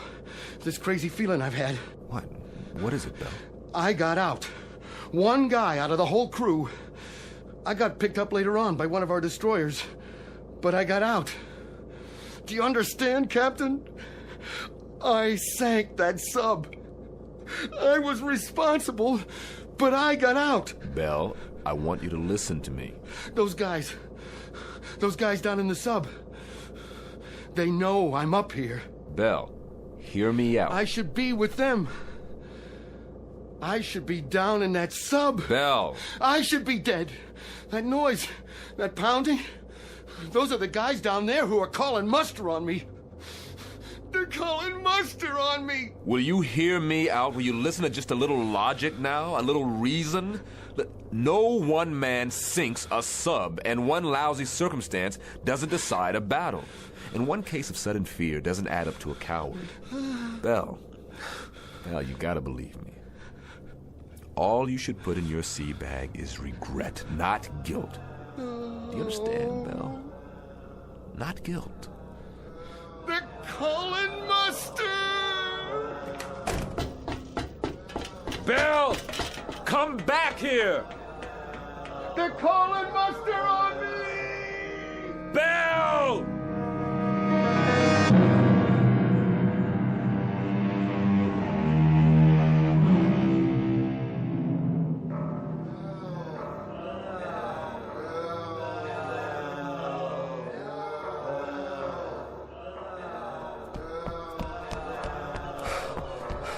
Bell, Get away from the rail. Now! That's an order. They're calling me! Man overboard! Starboard side!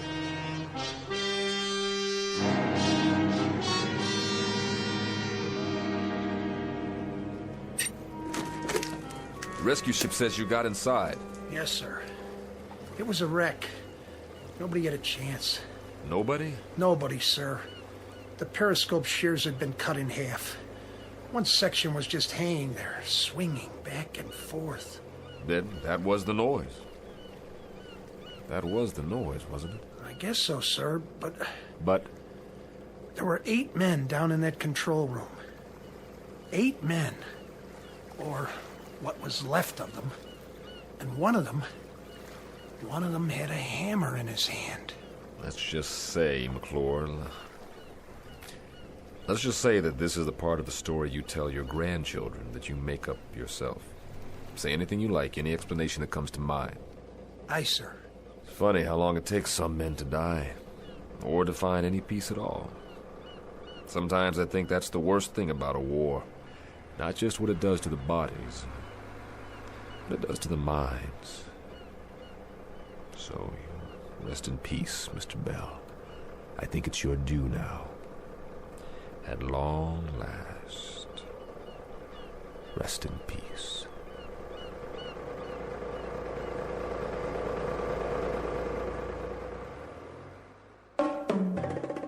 Small naval engagement. The month of July 1963. Not to be found in any historical annals. Look for this one filed under H for haunting in the Twilight Zone.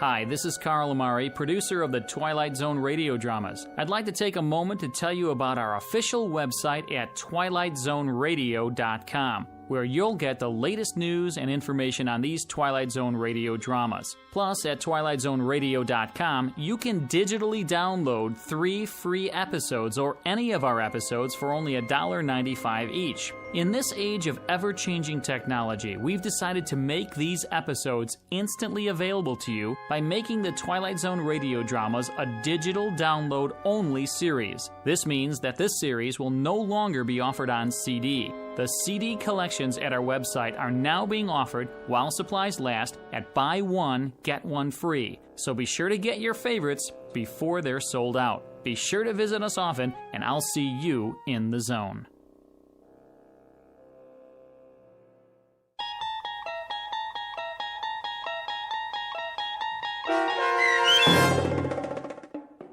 "30 Fathom Grave" starring Blair Underwood, with Stacy Keach as your narrator, was adapted for radio by Dennis Etchison and based on a script by Rod Serling. Heard in the cast were Richard Hensel, Rich Kominick, Linda Ryder, Turk Muller, Peter DeVito, Doug James, Rick Peoples, Roger Wolski, and Carl Amari. To learn more about the Twilight Zone radio dramas and to obtain audio cassettes and CDs of these programs, visit our website at twilightzoneradio.com. This copyrighted radio series is produced and directed by Carl Amari and Roger Wolski for Falcon Picture Group. Doug James speaking.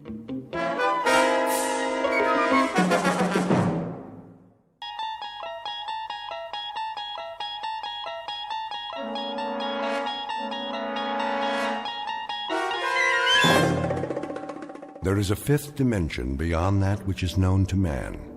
It is a dimension as vast as space and as timeless as infinity. It is the middle ground between light and shadow, between science and superstition. It lies between the pit of man's fears and the summit of his knowledge. This is the dimension of imagination. It is an area we call the Twilight Zone.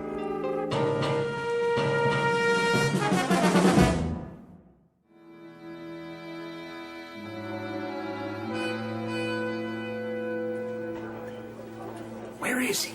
We should start anyway. Pass me the coffee, Bob. How long are we supposed to wait? Gentlemen, I called you here for a meeting, but I don't have all day. You try my patience, Mr. Williams. Yes, sir. I want the figures on the account now. I'll try to reach him again, sir.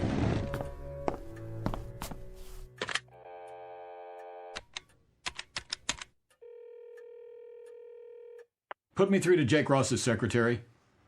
Yes, I'll hold. Williams, we're still waiting for your Mr. Ross. I'm trying to get him now, sir. Is this Jake's office, Joni? Yeah, I'm fine. Mr. Williams! I know he's out to lunch, but there was a conference called for 2 o'clock, and it's 2:30. Yes, Mr. Mizrell's office. Where is he? All right, then check. Tell him to get his keister back here fast. Well, where is your protege with the multi-million-dollar automobile account? She's calling around the usual places, Sardi's East to Colony. Don't be an idiot. He's due any moment, sir. Probably stuck at a big client lunch or something. More likely a big martini, or 3, or 4 of them. Mr. Mizrell, I assure you he was too young to put on this account. I told you that, Williams. Much too young for so large and important an account. See? I knew it. Here's Jake now. Message for Gert Williams? Give me that. We have been here now for 34 minutes, Mr. Williams. This is a note from Jake Ross. Would you be so kind as to share its contents with us? I can tell you the sense of it very quickly, Mr. Mizrell. It's Jake's resignation. He's moving to another agency. And he's taking the automobile account with him. That account represented a gross billing of millions of dollars a year. And how many times have you promised it to me? This is as much a shock to me as it is to you, Mr. Mizrell. Don't con me. It was your pet project, yours. And it was your idea to give it to that little college greenie. Get with the program, Williams. Get with it, boy. I'm sorry. So what's left? Not only has your pet project backfired, but it sprouted wings and left the premises. I'll tell you what's left for us in my view. A deep and abiding concern about your judgment. Please. This is a push business, Williams. A push business. Push and drive, but personally hands-on.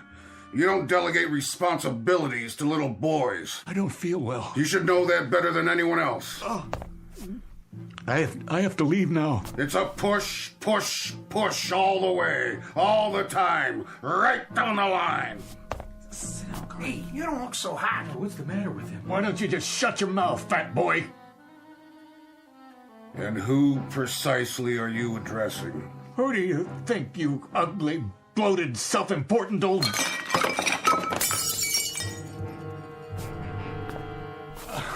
I'll clean it up, Mr. Mizrell. He didn't mean that, sir. I closed 2 new accounts. If I may... Oh, no. Excuse me. Please, excuse me, all of you.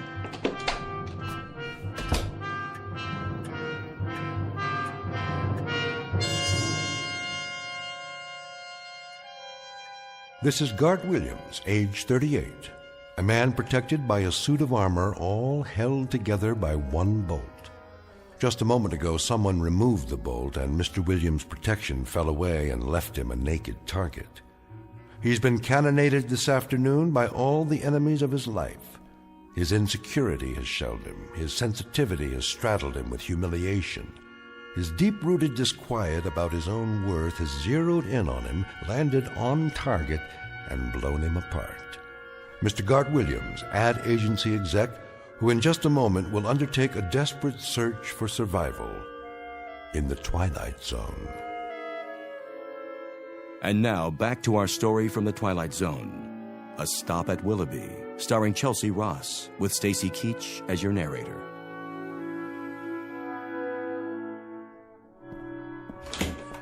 Oh, hi, Mr. Williams. You have some messages. I put them on your desk. Thank you, Helen. Are you okay, boss? Just, let me sit down for a minute. You don't look so good. The ulcer's acting up again. Oh, no. Don't worry about it. I'll be fine. You should take it easy. I can get you some lunch. No, thanks. Sure? Something plain? I think I'll go home early today. Oh, good idea. Well, can I get you anything first? Yeah. Anything at all? A sharp razor. What? And a chart of the human anatomy showing where all the arteries are.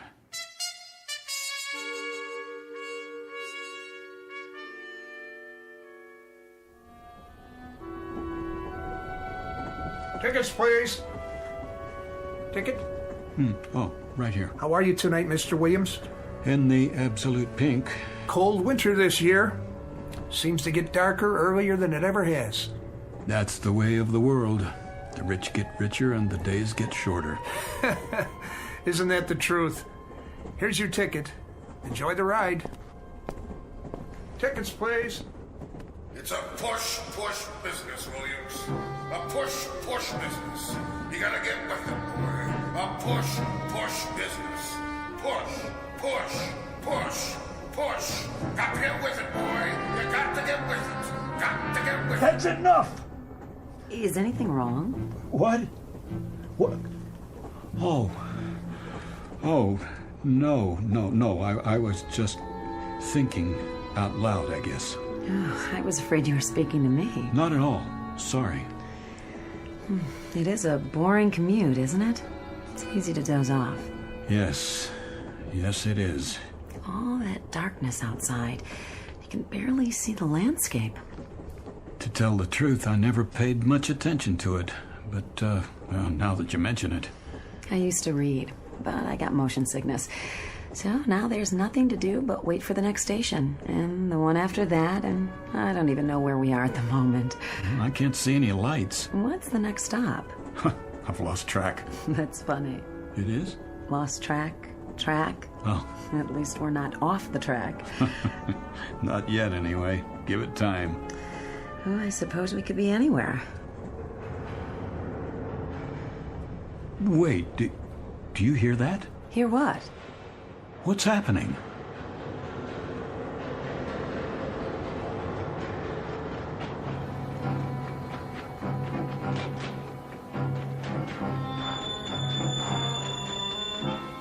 Miss? Where are you? Willoughby! This stop is Willoughby! What do you mean, Willoughby? Where's Willoughby? That's Willoughby, right outside. There's no place called Willoughby on this line. I've taken this train hundreds of times. Where's the woman I was talking to a minute ago? Woman, sir. This car's empty. And the light. Why is it so bright outside? Well, why wouldn't it be? Sun's out. The sun? It's summer. That's what she is. Mid-July. And a real warm one, too. No, it's not. It's November. What is going on? Why are you dressed that way? That ridiculous old hat, the uniform. Where's the regular conductor? Willoughby, 5-minute stop. Wait. What is this place? Already told you. Willoughby. But that's impossible. Take a look for yourself. But those clothes... The horses. What is this, a practical joke? No, sir. It's Willoughby, July 1888. Nice place, don't you think? And there's the woman I was talking to. Where did she get that parasol? You'd have to ask her. Getting off? Well, this isn't my stop. Miss, you there? Why, hello, Mr. Williams. Good day to you. Hold on. Can you tell me... Shall I open the door? No, You ought to take a look around sometime. Peaceful, restful, where a man can slow down to a walk and live his life full measure. If you're not getting off, you'd best take a seat. Yep, right on schedule. All aboard!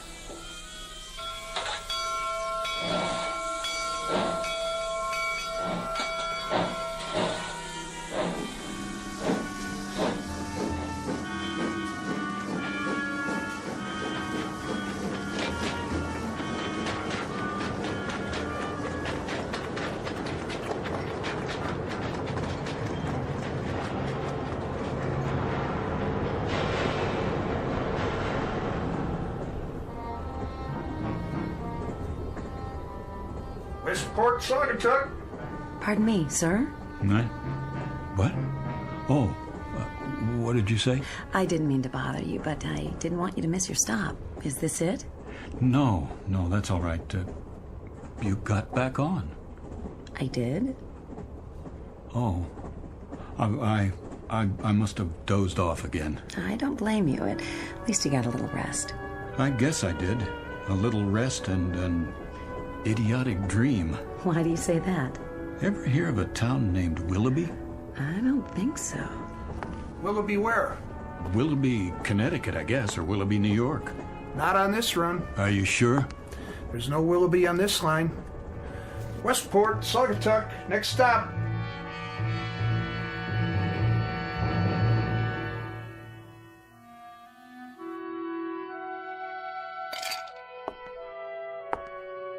Hello, Gart.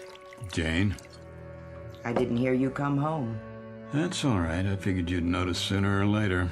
Oh, I see. So that's how it's going to be. If you say so. What are your plans this evening? Do you care?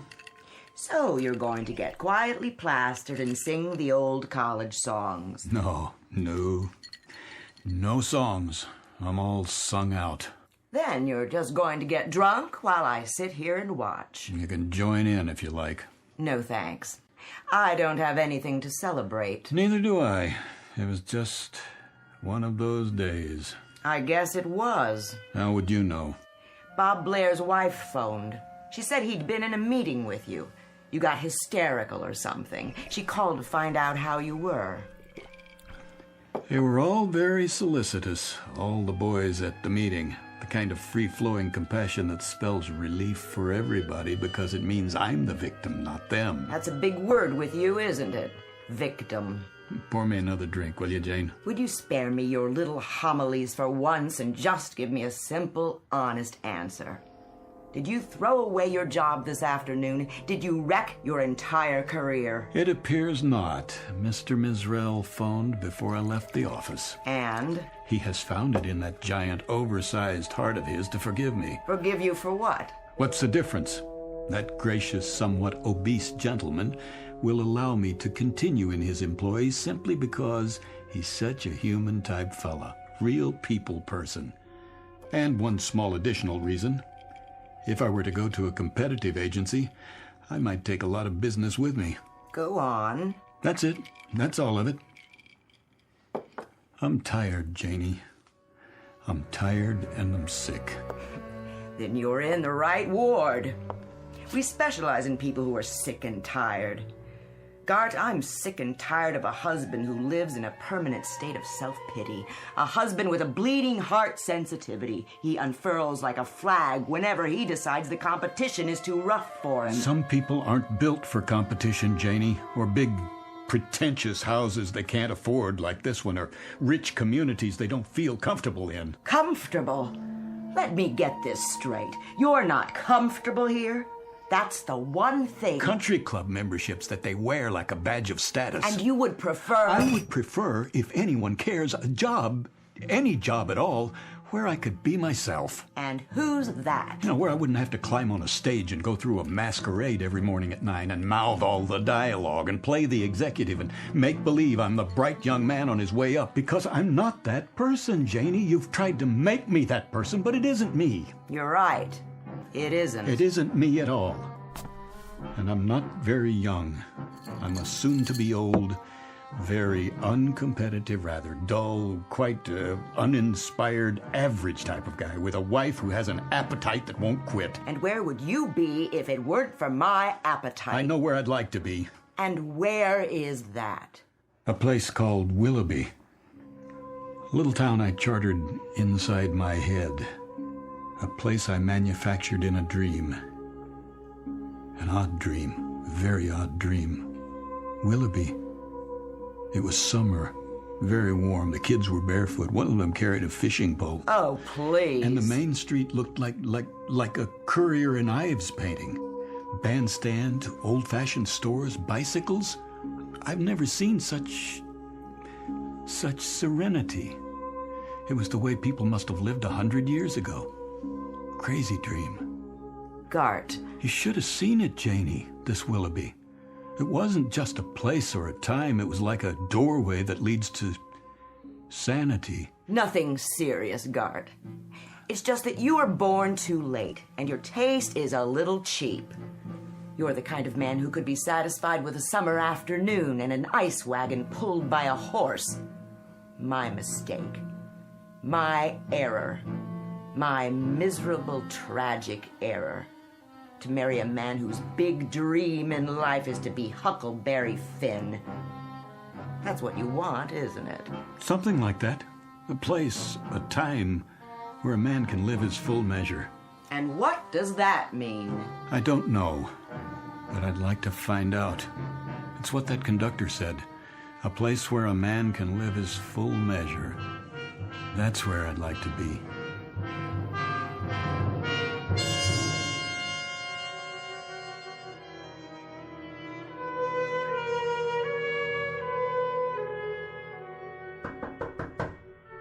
Yes? Mr. Williams? Yes, Helen. You've got a 2 o'clock, a 2:30, and a 2:45.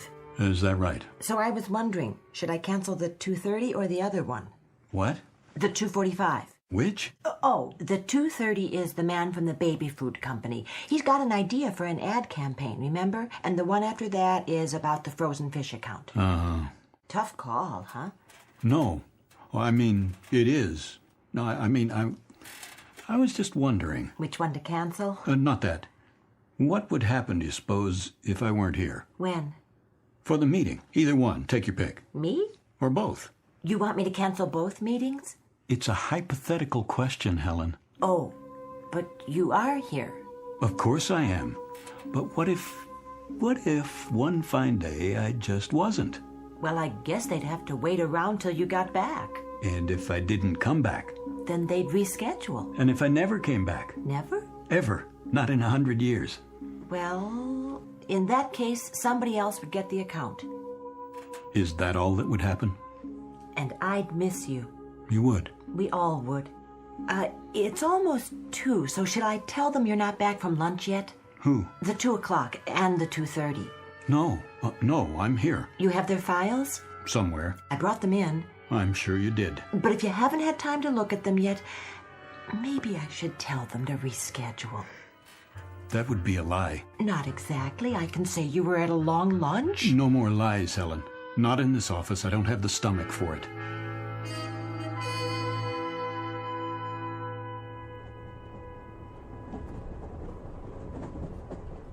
Hello again. It's you. Please, have a seat. You look like you caught up on your sleep. Feeling better? Oh, tolerable. And you? No complaints. It is a bit of a grind, though, isn't it? These long commutes. Well, actually, I only take this train for the scenery. Some view. Mm-hmm. The scenic route. If you like miles and miles of pitch-black fields, you can't even see the towns. So there's nothing much to do but grin and bear it. It's an opportunity. It is? For conversation. Do you know I've never spoken to another soul on this train? They're all so wrapped up in their own melodramas. Misery loves company. So, we might as well be miserable together while we're sitting here. Has to be more interesting that way. Did you ever... What? It's silly. But did you ever want to get off at a stop where you've never been before, just to see what it would be like? Which stop are you thinking of? Oh, I don't know. It doesn't matter. Pick one and see what happens. Well, you'd be on your own. Nobody waiting. No car. I wouldn't mind. There's nobody waiting for me anyway. Would you? Not anymore. Forgive me. Did I say something wrong? Oh, it's just a... This is going to sound strange. I didn't mean to get personal. I think we're having the same dream. What? Sharing the same fantasy in a way. Remember the last trip when I dozed off? We spoke and I asked you about the next stop. I was afraid you'd miss your station. You see, I dreamed we came to a station I'd never seen before. You got off as if you lived there. I saw you outside walking around. In the dark? It was a bright summer day. I'm beginning to like this dream. And did you get off the train so we could have an adventure? That's the problem. I wanted to, but I didn't. Why not? I wish I knew. Willoughby. What did you say? Well, last week you asked me about a town called Willoughby, Mr. Williams. Oh, yes. I looked it up. No such place as far as I could see. You're sure? Every old timetable I could find. Nothing with that name. Not even close. Thanks anyway. Where did you hear about it? Oh, I must have dreamed it. Probably did. Old-fashioned name. Sounds nice, though. It does, doesn't it? Nice place to visit, maybe. Don't know if I'd like to live there. You never know. No, you don't. Take it easy now, Mr. Williams. Next stop, Stamford. Stamford, next stop. Is that the name of it? Willoughby? It was. You know, it seems familiar. They used to have different names, these towns, a long time ago. It could be you read about it in a book. It could be we both did. I don't have much time to read. It's almost as if I'm remembering something. Don't tell me you believe in past lives. That's nonsense. No, it's not that. But the name does sound familiar, and I do like the sound of it. I do too. Willoughby. Willoughby.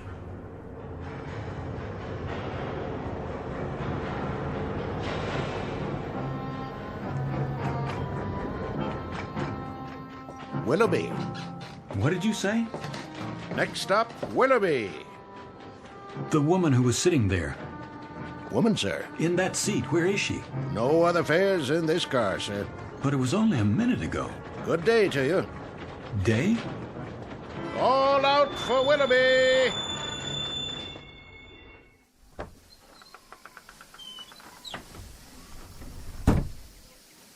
It is day. Getting out, sir? Quick, what year is this? Why, 1888, sir. What else would it be? I don't know. I've been away for a while, have you? Lost track? Yes, in a sense. How long is the stop at this station? Long enough to drop off and pick up. You have a ticket for Willoughby? No, Then you'd best take your seat, though it is a fine, balmy day. A place where a man can live his life full measure. Yes. Hello there. Hi. You did it. You got off. Of course. This is where I live. It's such a lovely afternoon. And I do believe I'll take a walk in the park with some of my friends. You're quite welcome to join us if you'd like. All aboard!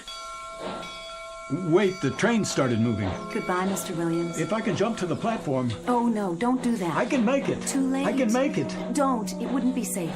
Another time. Yes, another time. We'll make a day of it.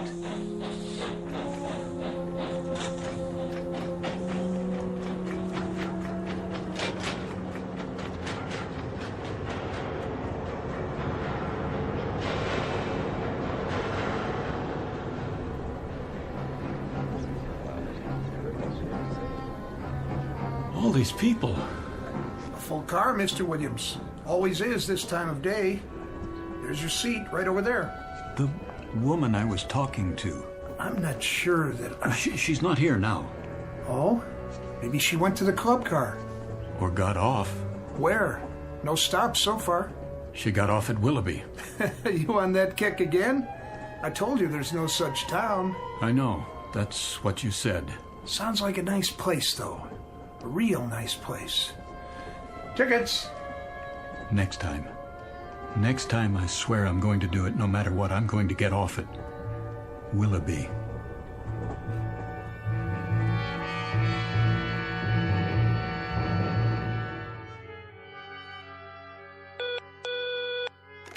Yes, Ellen.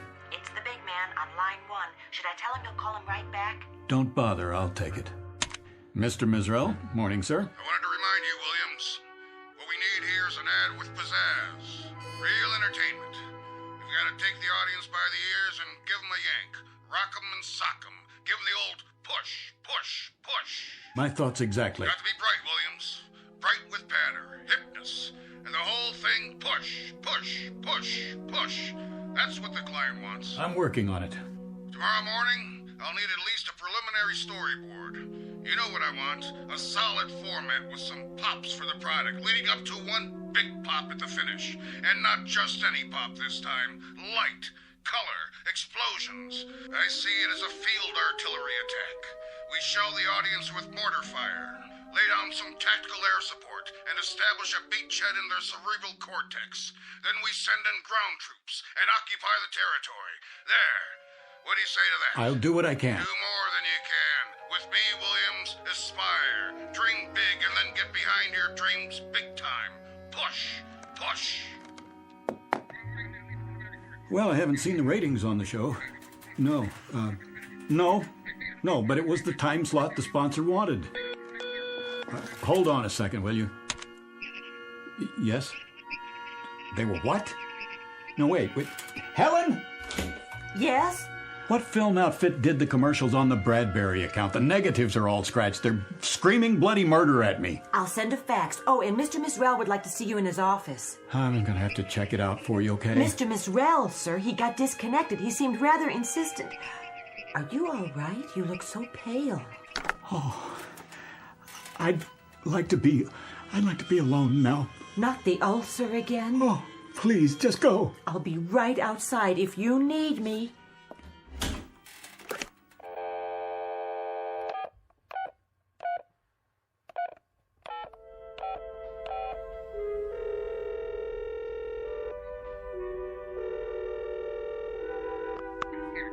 Janie, this is Gart, honey. Stay there, will you? Things are going to be different from now on, you'll see. I just want you to stay there. I'm coming home. Janie, please listen. I've had it, understand? I can't go on for another day, another hour. This is it. I've got to get out of here, Janie. Janie, help me, will you? Please? Please help me. Janie? Janie?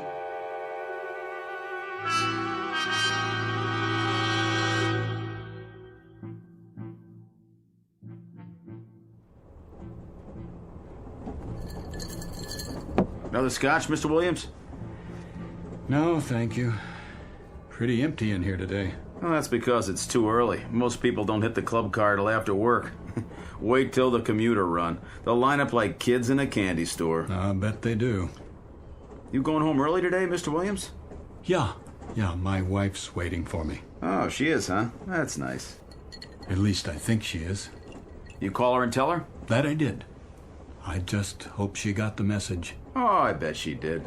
Gonna take her out for dinner and everything? If she's there. Well, if she's not, you can just kick back and watch the game. Have the place to yourself. You win either way. That's right. I'm the winner, not the loser. That's the way to look at it. Let me ask you something. You know that woman? Which one? She rides the train the same time I do. Except today because I'm running ahead. Uh-huh. What does she look like? Well, she wears an old-fashioned long dress and she carries a parasol. In here? Oh, no, I'm sorry. Not in here. That's not what she wears on the train. Only in Willoughby. Willoughby? Where's that? That's just it. I don't know. Oh, forget about it. I don't know what I'm talking about. I just thought she might have come in here. Just till she gets to her stop. Not many women in here today. So I see. You okay, Mr. Williams? A1. Top drawer. See you next time. Sure thing. If there is a next time. Oh, you changing schedules? I might take some time off. Good deal. Vacation, huh? That's right. A vacation. A long one.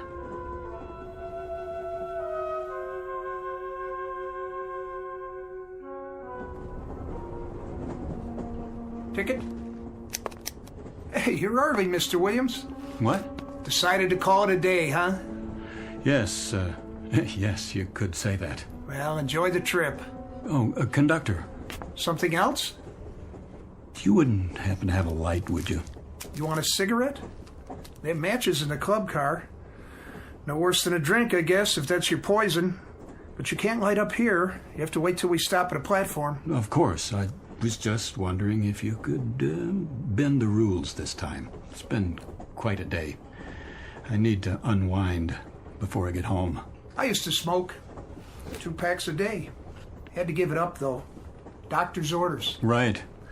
Said it was cutting years off my life. So I decided to stick around. You want to do that, don't you? Yes. As a matter of fact, I do. That's why I'm going home. There you are, then. I have another question for you. Yeah? That woman, the one I talked to. Which woman is that now? Have you seen her in the other cars? Can't say as I have. Would you take a look? If I see her, I'll let you know. Thanks. I appreciate it. Some people didn't go to work, though. Cold day. Yeah, maybe that's it. Be colder tonight. That's what they say. Looks like snow. You keep warm now. I'll try. Next stop, Stanford. Stanford.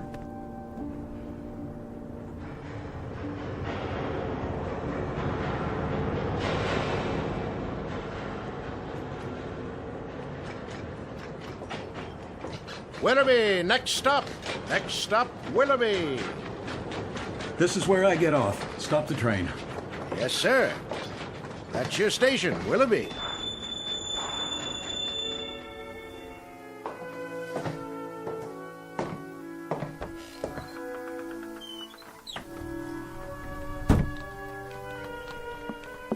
Need a hand with your baggage? I don't have any. Nothing at all?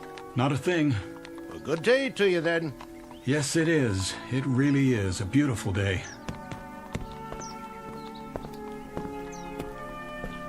All aboard!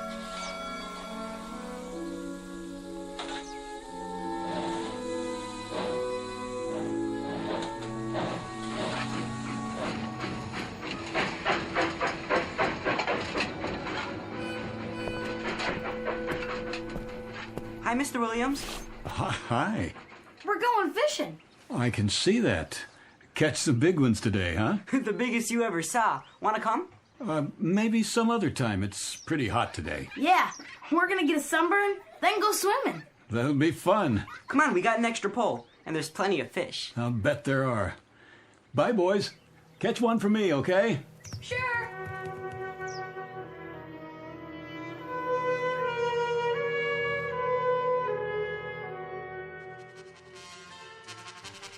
Such a lovely day. Too nice to stay indoors. I want to hear the band. Yes, the band. I love the sound. So do I. Beautiful. Did you say something? Not really. It's you. Hello. Oh, it is you. I'm glad you decided to join us. I was on my way down to the park. Where? Oh, that's right. You just got here. Come with me. It's not far. I'll introduce you to all my friends, just as I promised.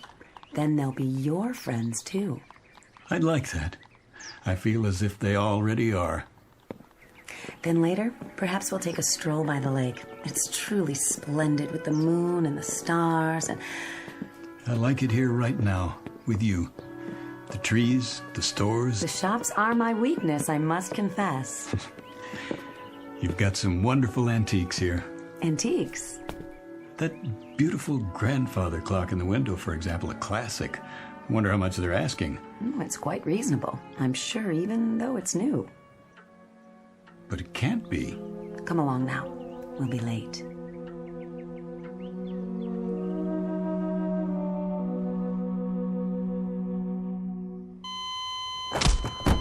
Again. Again. It's no use. There's no pulse. It's a crying shame. He wasn't very old. You say he just jumped off the train? Right here, in the snow, in the middle of nowhere. Never saw anything like it. Poor Mr. Williams. He shouted something, ran out, opened the door, and that's the last I saw of him. Thought he went to have a smoke or something. Well, a heart attack probably. Yeah, if the fall didn't get him. Well, he must have died instantly then. At least he didn't suffer. Look at his face. Like he's at peace. Yeah, that's the way to look at it. All clear. Let's move it out. Where should we take the body? Out of the local mortuary for now. Willoughby's funeral parlor? That's the one. They'll hold him till somebody contacts the family. All right, let's put him on the stretcher. Okay, you ready? 1, 2, 3, lift!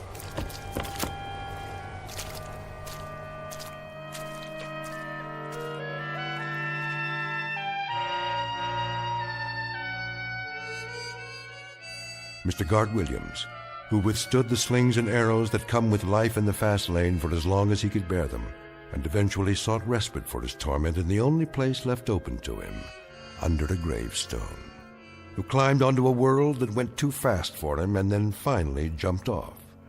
Mr. Gart Williams, who might now tell us what really awaits us in the great beyond.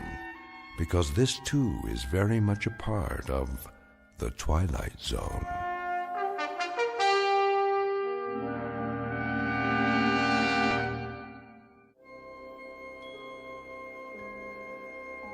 Hi, this is Carl Amari, producer of the Twilight Zone Radio Dramas. I'd like to take a moment to tell you about our official website at twilightzoneradio.com, where you'll get the latest news and information on these Twilight Zone radio dramas. Plus, at twilightzoneradio.com, you can digitally download 3 free episodes or any of our episodes for only $1.95 each. In this age of ever-changing technology, we've decided to make these episodes instantly available to you by making the Twilight Zone radio dramas a digital download-only series. This means that this series will no longer be offered on CD. The CD collections at our website are now being offered while supplies last at buy one, get one free. So be sure to get your favorites before they're sold out. Be sure to visit us often, and I'll see you in the zone.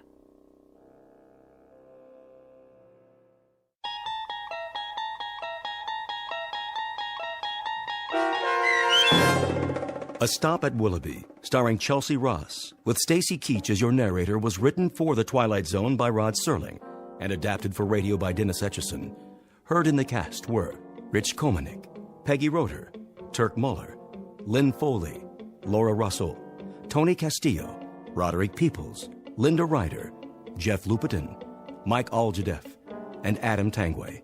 To learn more about the Twilight Zone radio dramas and to obtain audio cassettes and CDs of these programs, visit our website at twilightzoneradio.com. This copyrighted radio series is produced and directed by Carl Amari and Roger Wolski for Falcon Picture Group. Doug James speaking.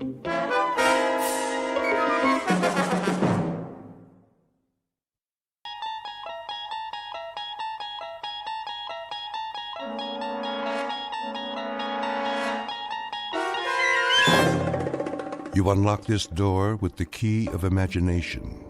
Beyond it is another dimension, a dimension of sound, a dimension of sight, a dimension of mind.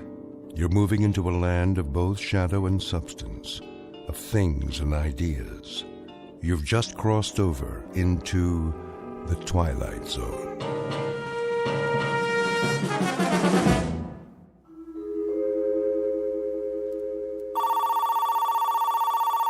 The Gerald Hugo Agency. Mr. Hugo's in a meeting. May I take a message? The Gerald Hugo Agency.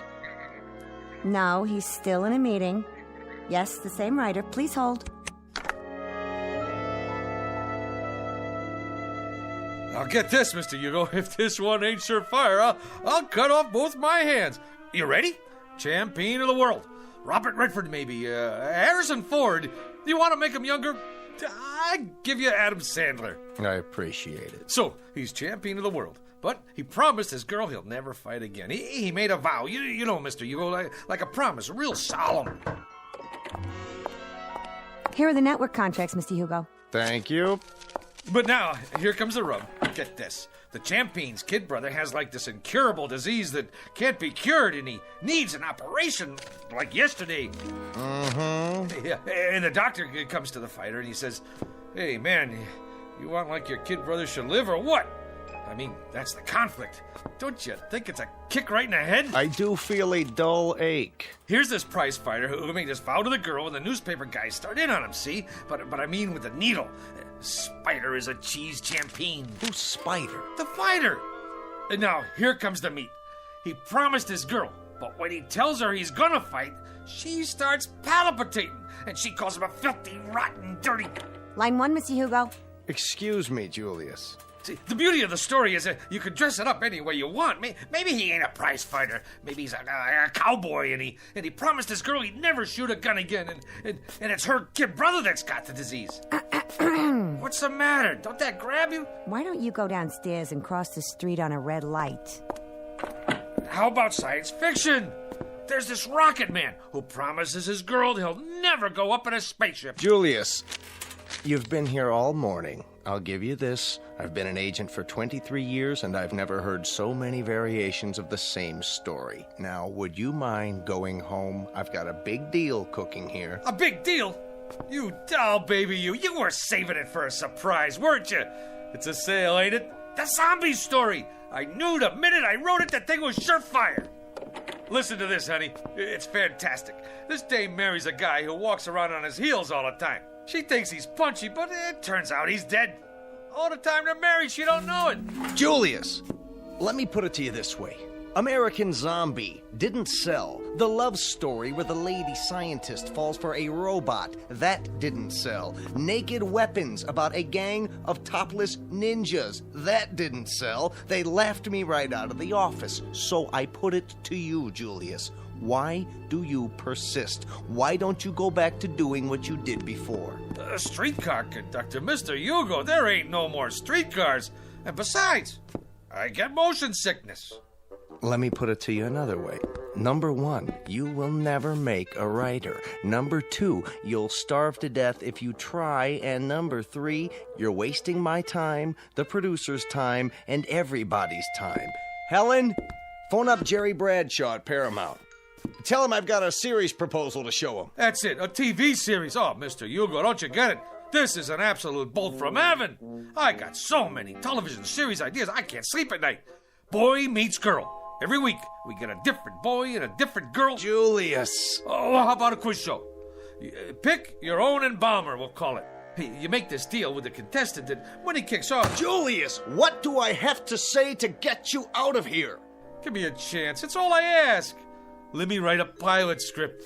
Julius, my boy, I'm not a hard man. The television industry today is looking for talent, and the writer is a major commodity. But for me, to try to sell you to a network is like trying to con the Queen of England into buying a salami. But I could give it a whirl, couldn't I? What's the series about? Maybe it's right up my alley. That's the point. This particular series and you go together like the black and tan at an IRA picnic. It happens to be based on black magic, conjuring, that kind of thing. Now, what do you know about black magic? What do I know about it? What do I know? You ask me, Julius Mulmer, what he knows about black magic.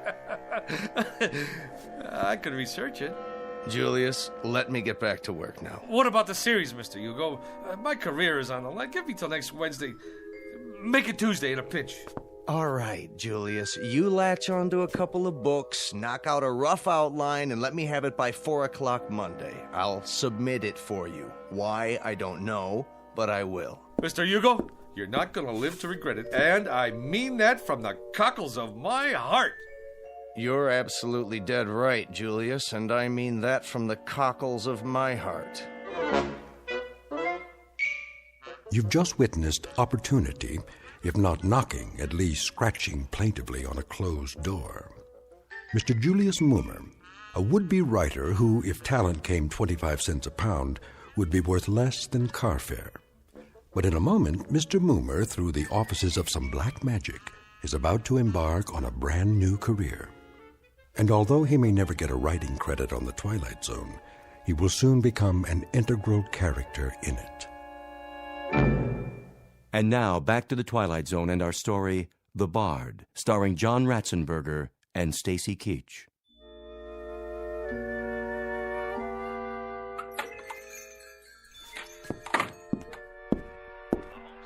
Hello? Anybody here? Yes. Hey, what are you listening to? The ball game. Oh, this is the Minor Arcana bookstore, right? Sure is. What'll it be? I have a special price on first edition Keats. Okay, show me a Keat. That's a man's name, not a thing.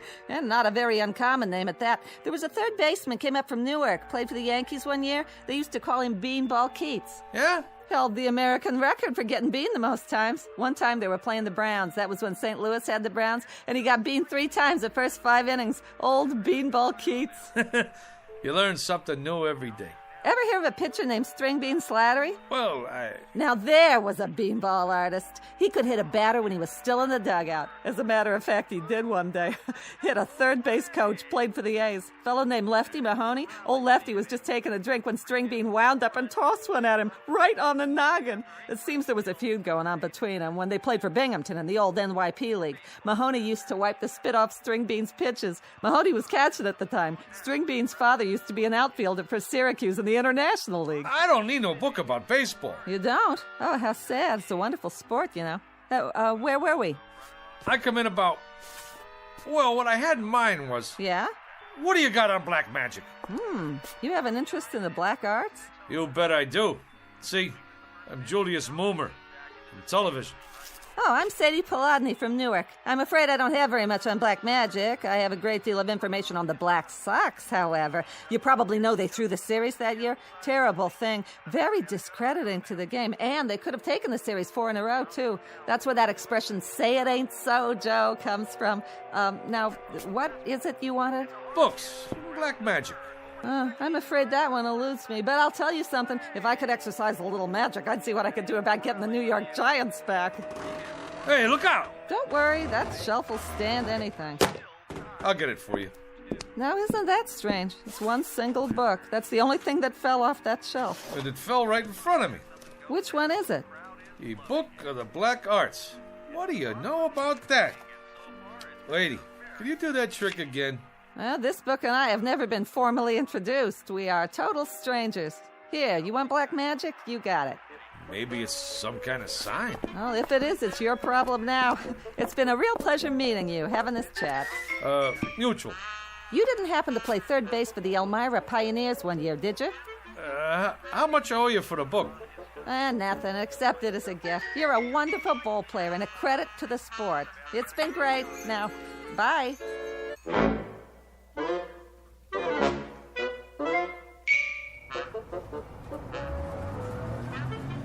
Make the sign of the pentagram and repeat 3 times. Let's see if I got this right here. In the name of the Prince of Darkness and the Black Sabbath, Beelzebub, Beetlejuice, Asmodeus of Astrogoth, Ozzy of Osborne. I can't say all that. Zaza zoom, ba ba boom, ipsy dipsy, ba ba boom. Hey, none of that on this bus. What? All right, buddy. This here is public transportation, and there's rules. Do you mean me, driver? Yeah, you. I don't need no crazies on my bus. But I was only... Out. Hey, you don't have to throw my book. It's a very valuable tome there. I never touched it. It got off with you. But I left it on the back seat there. Get out of here. Oh. What do you know? Just like a puppy dog that follows you around. Looks like this little book in me. We got a thing going on.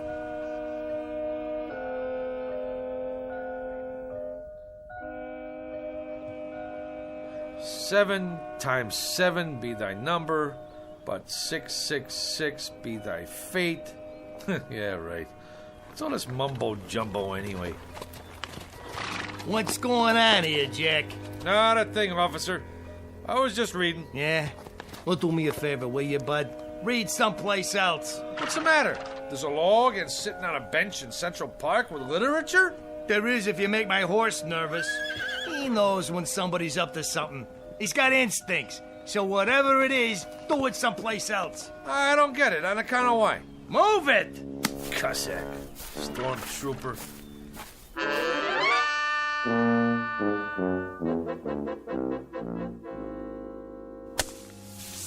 There. All right. Now I gotta draw a symbol in this here sand. Hey, Julius. What's the bit? What are you doing? Whatever it is, I wasn't doing it right. Magic schmagic. There's more here than meets the eyeballs. I've done everything it said, and nothing. Ye Book of the Black Art, being a step-by-step education in conjuring. So tell me, Faust, to what end? You don't dig? Cora, I'm standing on the threshold. I mean hovering. The only thing that stands between me and the secrets of the universe is 4 pages of Latin. Listen to this. The Black Art, consisting of necromancy, turgy, demonology, devilment, hoodoo, voodoo, conjuration, enchantment, spiritualism, manifestation, materialization, astral body and ectoplasm, mesmerizing, magnetizing, and fascinating. Like you name it, I got it. My mother isn't gonna like that sand all over the floor. You tell your mother she should pay me for the privilege of having me in this building. Yeah, you may also tell her that out of 10,000 writers in this town, they pick the absolute cream of the crop. And who's that? Who do they choose to write a big-time television series of black magic? Modesty prohibits. Not Julius Moomer. In the flesh. Big deal. Go ahead and scoff. But one of these days, you're gonna scoff on the other side of your mouth, Tootsie. There's gonna be a big, long limousine parked down below with 2 Lazarian coachmen. Liveried. Huh? Yeah, that's what I mean. In uniform. And they're gonna rap on your door and invite you and your old lady downstairs for a night on the town with their boss. And who will you find in the back seat smoking a Cuban cigar? Modesty prohibits. Just as a point of interest, Julius, what are you doing? I'm conjuring, baby, conjuring. Conjuring who? Who knows? I just read from this here book and I got all the ingredients. Well, most of them anyhow. 3 tufts of feathers from a falcon. Yeah, I got them from a pigeon. Sand from Egypt.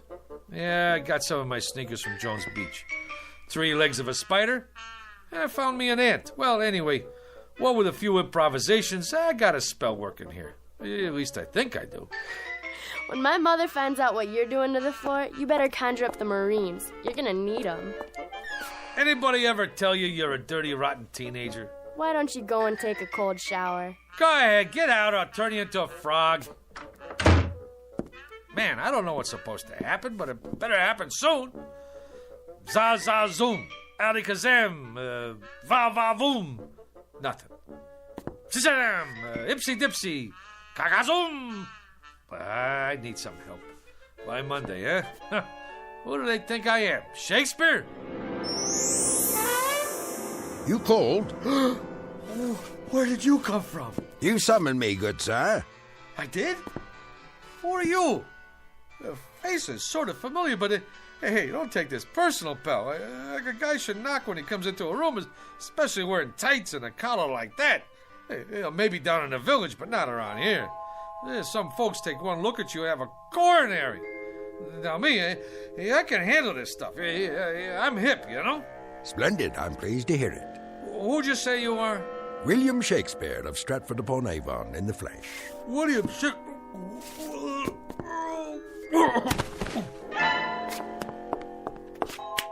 Good sir, I await your pleasure.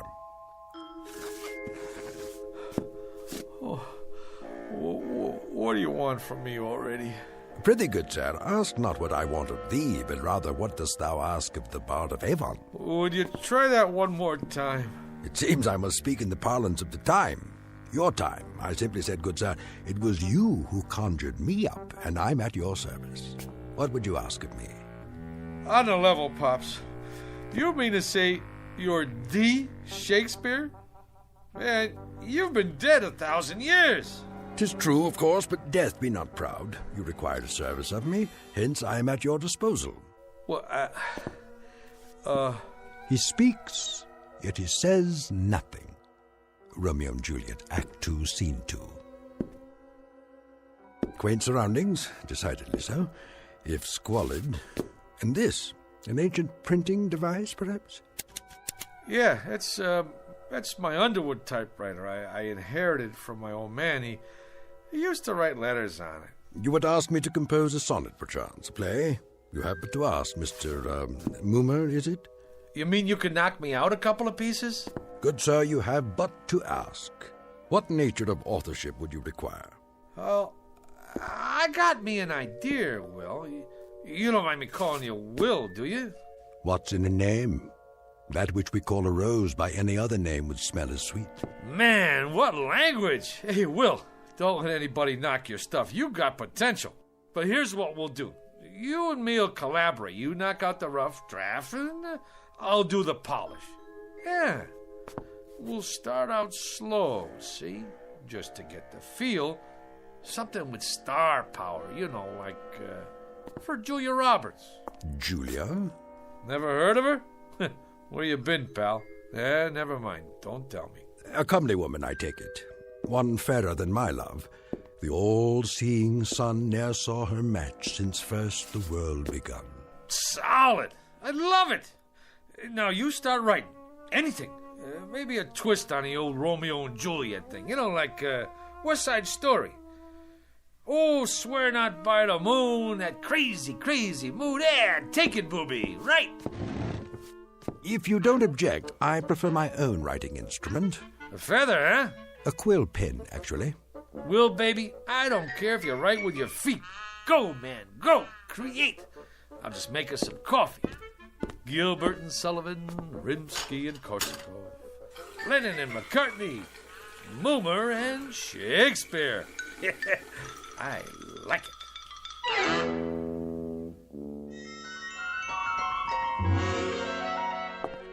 What are they saying? I presume they're talking about your script. That's the point, honey. What else is there to talk about? The stuff is poetry. I don't mean if you can keep your head when all about you kind of guff. This here is class. It's downright Shakespearean. Is Mr. Blumberg in there with Mr. Hugo? We're from the network. They're expecting you, sir. Go right in. Blumberg? The big shot producer? The two guys from the network?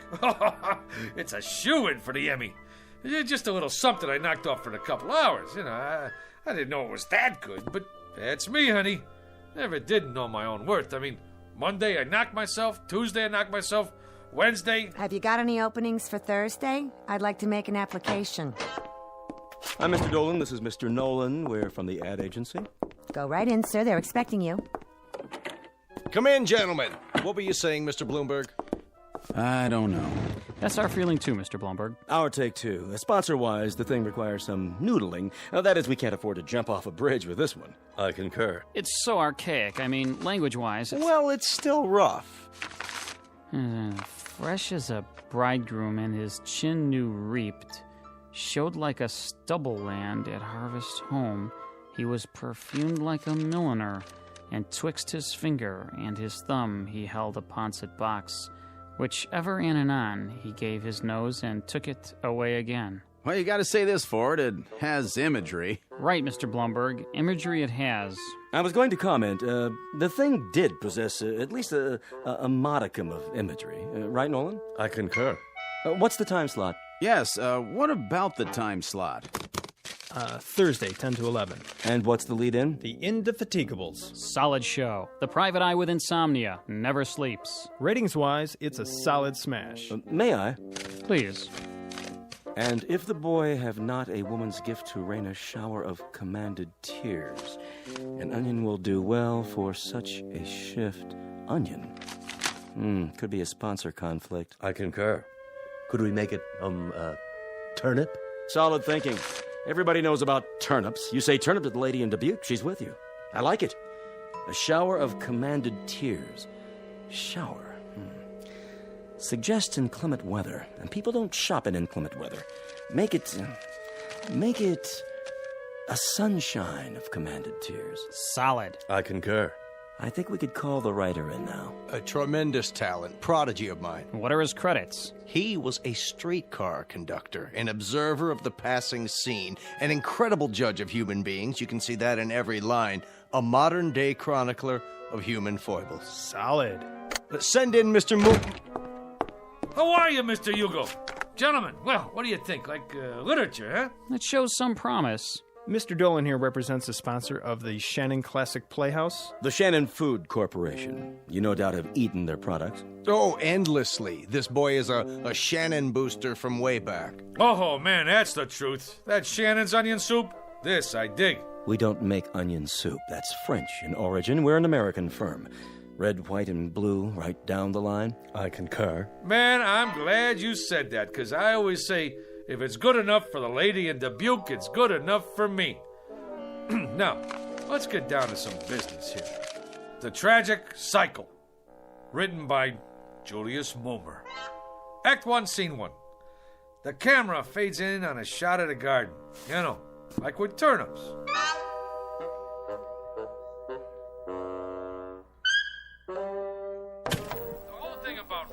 Is to stay in there and keep punching. It's like Keith said one time.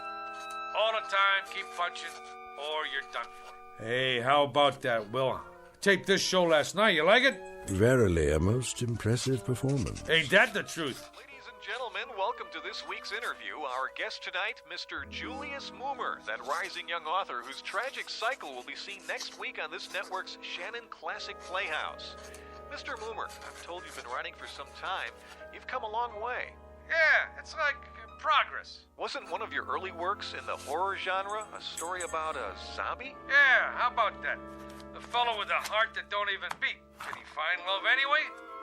It was a little too controversial. That's why it didn't get on the air, you know. But I'm always trying to tackle controversial stuff, you know, pushing the old envelope. What about your TV pilot script, Mr. Moomer? A situation comedy involving a billionaire. Just plain Trump. Yeah. The whole thing there was, we're always seeing stuff about typical guys and their typical wives and kids, you know? Well, what about the big shots? I mean, like what they call the rubber barons. Just because you're healed, that don't make you inhuman. Some great stuff in there. The idea was, can a fellow who makes $9 million a day find happiness in a small mansion? I mean, he's entitled. Of course, a writer now, he's got to suffer. Like, I remember sitting in that cold attic night after night with hardly enough strength left to dictate, and some little voice inside me always kept saying, "Go, Julius, go, Julius." So, I went. Truly inspiring, Mr. Moomer. That kind of got me. Right here. I, too, felt a twinge of a sort. I believe I've finished this last sequence, Mr. Moomer. Yeah?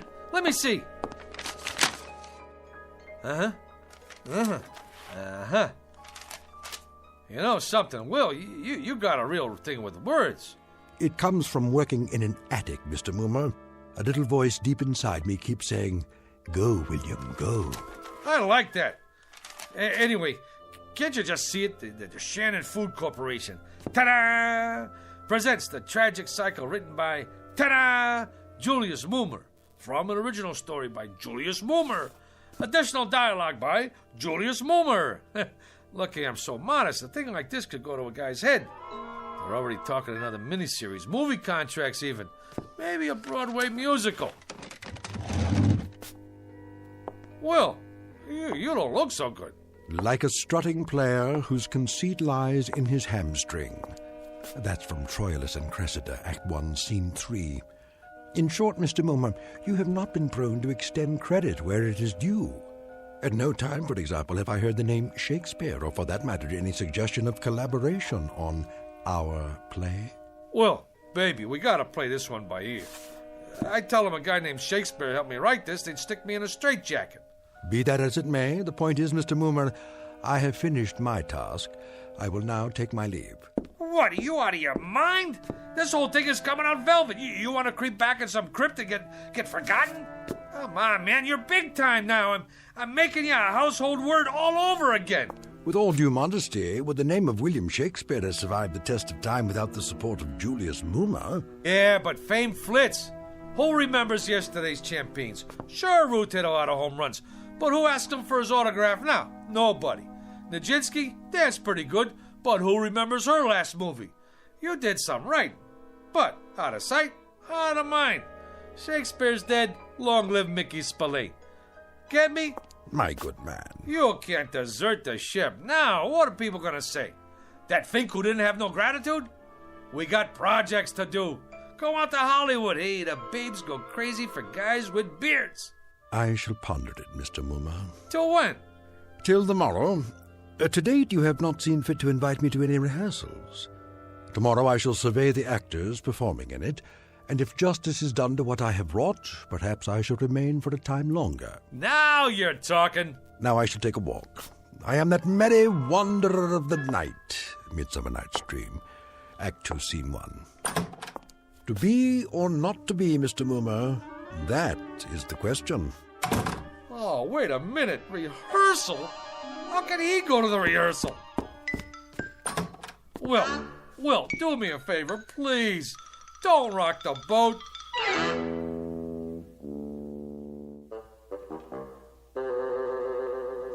Comfortable, Mr. Shannon? Well, these seats are kind of hard on the old derriere. Mr. Shannon, before we begin the rehearsal, I'd like to say we're fortunate, sir, to have secured the services of the hottest young actor in the business, Rocky Rhodes. Rhodes, schmodes, I sell soup. Which one is he? Oh, the attractive one in the T-shirt and the motorcycle boots. All right, people, we'll pick it up with Scene 2, Act 2. Now, Felicia, remember that at this moment, life and death await you in the hallway, and when Rocky comes through that door... I got a question. Yes, Rocky? I mean, like, what's the tertiary motivation? Like, when I open the door, like, Why? Why, Rocky? Exactly. Like, any slob can walk in the door, but he could do it any time. But I asked myself, would I walk through that door? How come? I gotta find my motivation. So the question is, where is my motivation? Well, I'd say you walked through the door to get inside. That work for you? Yeah. Wow. Great. Let's run through this and see how it plays. Shall we do that? All right, people. Come on, folks. From the top. I don't care what you say. If Jeremy comes here tonight, I have to go away with him. Oh, come, Olivia. Cast off those benighted colors of Benetton and gaze as a friend on the people of Greenwich Village. The village people? Here? She's got a point. Let not forever with your veiled eyes seek your noble boyfriend in the dust motes. I know it is common, but all that live must die. That's easy for you to say, sister. But outside this room, this tenement is a harbinger of the worst kind of fates. Is it Jeremy? Or his killer? Am I to be a correspondent of love or a recipient of hate? This is the real question, the biggie. Who awaits me out there, I ask you? Come on, cop out. I'm looking for Mr. Muma. Shh! Quiet on the set. May we continue, people? Once more, get ready for your cue, Rocky. I don't Sit care down, what Will. you say. How does it look to you, Mr. Shannon? Only great? What about the commercial? Where does that come in? Right after the opening teaser. Are they gonna put a spotlight on the soup? Well, that comes in the first commercial. I know when that comes in, but I want to make sure you see the label. When the soup is Shannon's, I want 40 million people should know it's Shannon's. I concur. It's imperative that we see the label. Cut! Take 5. Who is that? What's he dressed up for? Oh, that's my typist. On your staff, is he, Momer? Well, actually, he's a relative on my mother's side. He's eccentric. Eccentric? You know, he has like delusions. 1 week they come, 1 week they go. What about this week? Yeah, this week he thinks he's Shakespeare. Hey, come on over here, Mr. S. Meet the boys. I've been telling them all about you. Would that we had this much space at the Globe. Yeah, they're just going over the second act. Ah, the balcony scene, a most delightful love sequence. On the balcony yet? Yeah, I was going to mention it to you, Will. Mr. Shannon asked us to make a little change in the love story part. You know, the business on a balcony. A thing of beauty. Oh, spirit of love, how quick and fresh art thou. Who owns balconies these days? Tremendously valid point, Mr. Shannon. No question about it. Right on down the line. You mean no balcony? You see, this here is television. It's like you gotta grab him quick. Instead of the boy climbing up to the shrubbery to meet the girl, it's a subway station. You jest. That's the bit. She sprains her ankle, and this here boy kind of like the doc on ER. He operates on her ankle right there between the Brighton Express and the Bronx Local. You see, doctor stories are big this season. All right, cast. I want to run through the next scene. Mr. Mumar. What's the trouble, Will? Is that Esmeralda? In the blue canvas breeches? The jeans? Yeah, that's the chick. But if what you told me is true, what is the reason for her suicide? Her soliloquy about love's labor's lost? Suicide? No suicide, Mr. Shannon. That's definitely out. Oh, I meant to mention that to you, Will. She don't stick herself with a shiv. Now she runs off with a guitar player. That was my wife's suggestion. And an inspired one at that. It was indeed. I concur. And the father and brother who burst in? My wife didn't care for that. The way we play it now, the two guys who come in are cops. Cops? Policemen. And then later, the scene where the mother starts talking about all the blood on her hands, she ain't the mother anymore. She's the gardener's wife who did time for embezzlement. But she has the most definitive line of the play. In the epilogue, I took it from Twelfth Night, if music be the food of love, play on, give me excess of it, that surfeiting the appetite may sicken and so die. Sicken? The Shannon Food Company is paying this kind of money to make people sick? Will, get with it. You're taking the butter right off the toast, baby. Here we go, people. Let's hear the narration just for the timing. On October 13th, the gardener's wife returned to the scene of the crime. The police had already arrived, and once again, the Federal Bureau of Investigation... Enough of this idiocy. There is no soliloquy here. What is going on? Blow, blow, thou winter wind. Thou art not so unkind as man's ingratitude. As you like it, Act 2, Scene 7. Will, what are you doing? You're lousing up the whole deal. What am I going to tell him? Tell them that foolery, sir, does walk about the orb like the sun. It shines everywhere. Act 3, Scene 1, 12th night. And you, foolish mortal, who could have covered himself with a cloak of immortality, who has succumbed to the rankest compound of villainous smell that ever offended nostril. To you, Julius Moomer, lots of luck. Hey, Julius, for a week now you look like somebody told you to go out and scrub a lizard. He finked out. The guy finked out. You want some advice? Knock off on The Conjuring. Get yourself a nice, clean, safe job on a streetcar. Whether it is nobler in the mind to suffer the slings and arrows of outrageous fortune, or to take arms against a sea of troubles. Did that boy have talent or what? Man, oh man, I was on my way. They was already talking about my next assignment, a miniseries on American history. What do you know about American history? Eeny, meeny, chili beanie, the spirits are about to appear. Ma, he's doing it again. I'm sorry, Mr. Bloomberg, but writers are temperamental. No, he didn't care about the reviews. As I recall, he said something about foolery walking around the orb like the sun. Who knows what it means? The American history thing? Frankly, Mr. Bloomberg, I haven't been able to reach him. Mr. Hugo, he's outside. Who is? Julius, he's got some people with him. Mr. Bloomberg, he's here. The boy has come back into the fold. I knew we could count on Moomer. I'll get right back to you. Hey, Mr. Hugo. Julius, my boy, where have you been? A whole week. The networks are screaming for you. The agencies are screaming. My clients are screaming. They want that new miniseries. I'm right in the middle of it. Me and my staff been working night and day. Not that person in the knee breeches. Don't worry about him. He's out. This one's about American history, right? Right. You want authentic, right? Authentic above all. Then I'd like you to meet my staff. Send them in, will you? General Robert E. Lee, General Ulysses S. Grant, George Washington, Abe Lincoln, and the little lady here is Pocahontas, in the flesh.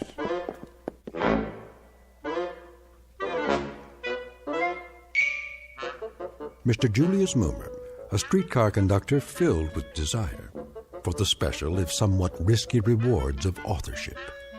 And if the tale just told seems a bit tall, remember a thing known as poetic license in a place called the Twilight Zone.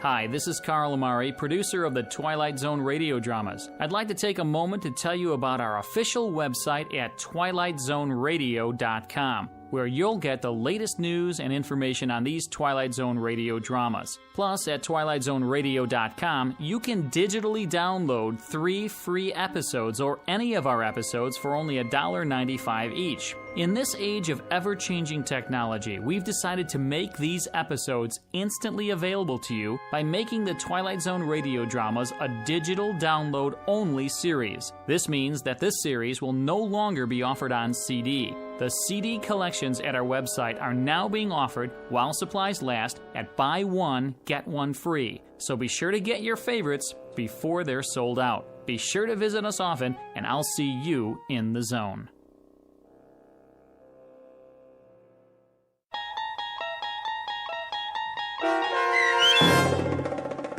The Bard, starring John Ratzenberger with Stacy Keach as Shakespeare and your narrator, was adapted for radio by Dennis Etchison and based on a script by Rod Serling. Heard in the cast were Christian Stolte, Susan Hart, Jessica Schramm, Meg Falcon, Lynn Foley, Mike Baccarella, Doug James, Jeff Lupetin, Joe Forbrick, Carl Amari, Roger Wolski, and Paul Patch. To learn more about the Twilight Zone radio dramas and to obtain audio cassettes and CDs of these programs, visit our website at twilightzoneradio.com. This copyrighted radio series is produced and directed by Carl Amari and Roger Wolski for Falcon Picture Group. Doug James speaking.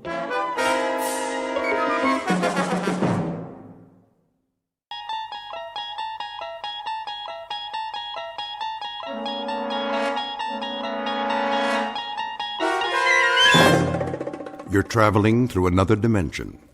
A dimension not only of sight and sound, but of mind. A journey into a wondrous land whose boundaries are those of imagination.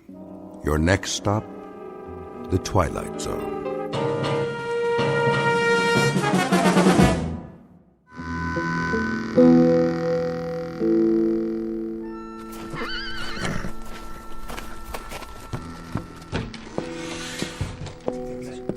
It's time, Mr. Mothershed. Well, boys, look what the wind blew in. Drink, Corcoran? Not now, I said it's time. Sykes? He's in the general store, but he's fixing to come out any minute. Tell your men to be ready. Already did, now I'm telling you. Where are they? One on the roof, Mr. Mothershed, with a Winchester. One by the hotel, and one's over by the blacksmith's. Is that all you rounded up? And old Jason. Jason? He ain't worth a hoot. Oh, well, now, he's got eyes in the back of his head.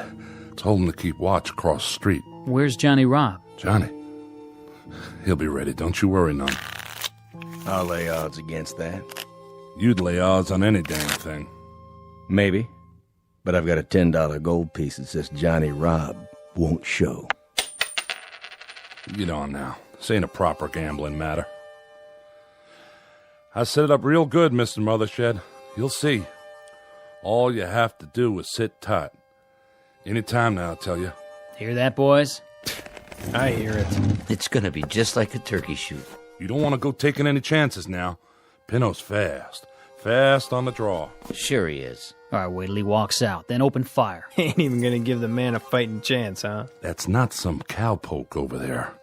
That's Pinno Sykes. Yeah, I heard about him. We all did. What kind of chance he ever give anybody? True enough.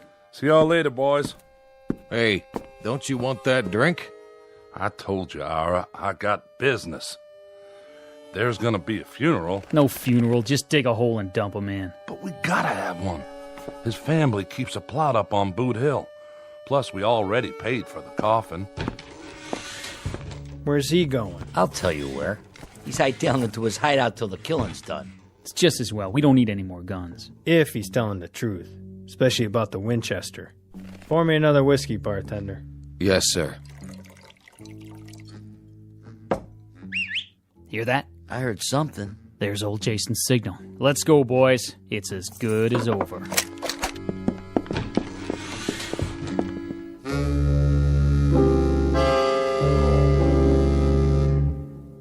Normally, the man would be correct. This sounds like a moment very close to the end of the story. We're about to have a traditional shootout on the street, and barring a miracle, the bad man will soon be dead.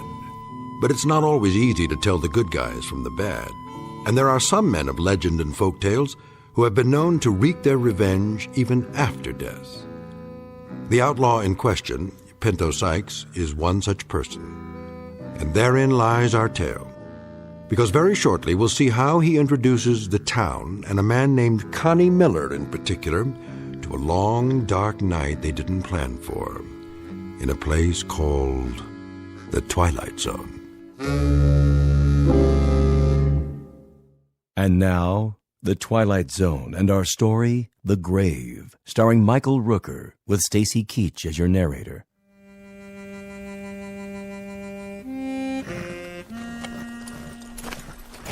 Put it on my bill. Yes, sir. I'll do that. Thank you kindly. You want any help with those supplies? Nope. Well, then, I'll be seeing you. Say. Yes, sir?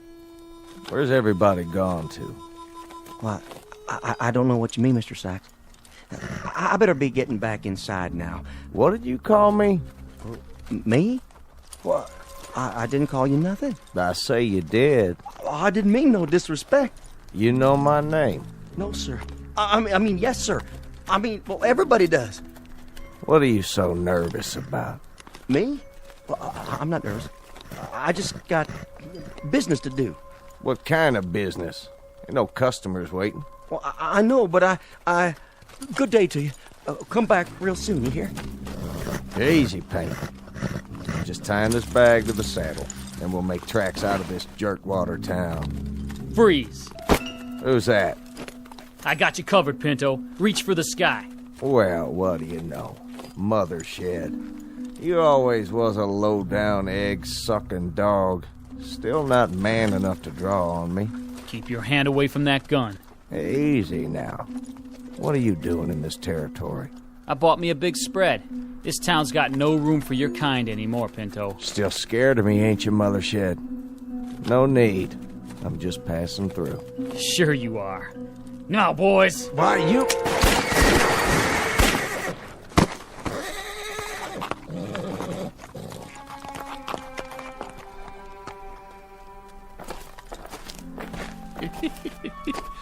He's still alive. He won't be for long. Go on. Get him to the old jail. What for? Town folks are watching. He's got people here. Lift his feet. Nah, just drag him. See that, Johnny Rob? Never even got his gun out. No, he sure didn't. That famous pearl-handled .45. Who gets to keep it now, you figure? Leave it, old man. Fetch a good price. Bury it with them. It's only right.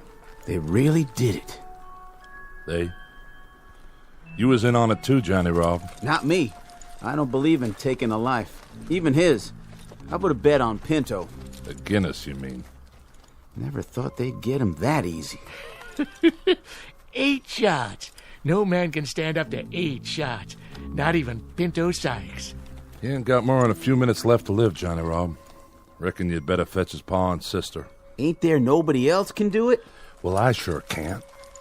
I have to see if the casket's ready, now don't I? All right, Mr. Corcoran. Yes, sirree. This here's the end of Pinto Sykes.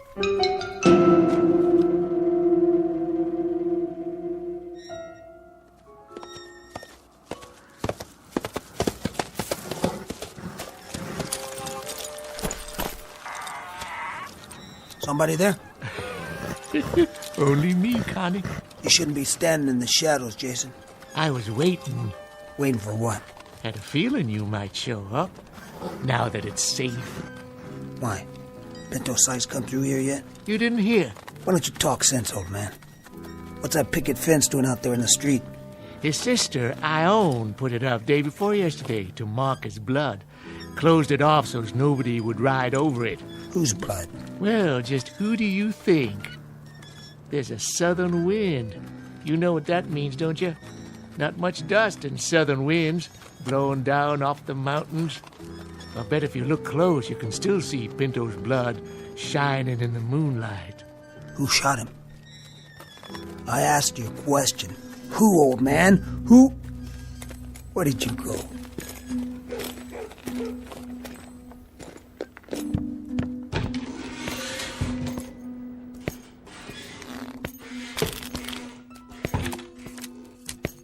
Who wants to open? I'll be. Is that... Well, look at who's come back. Connie Miller? Gents. Take your coat off. I'll hang it up for you. Drink, Connie? Yeah, I could use one. Same as always? Leave the bottle. Oh, sure. I said, who wants to open? That's all for me. Me too. Not much of a pot, but I'll take it. Did you notice, Connie? Notice what? Our little fence out in the street. That I did. I noticed it. And I know what's inside it, too. How'd you know that? Old Jason's out there walking around in the wind spouting off. And what'd he tell you? The blood of Pinto Sykes. Well, for once, that old geezer told the truth. Who shot him? We did. Who's we? Us. The town.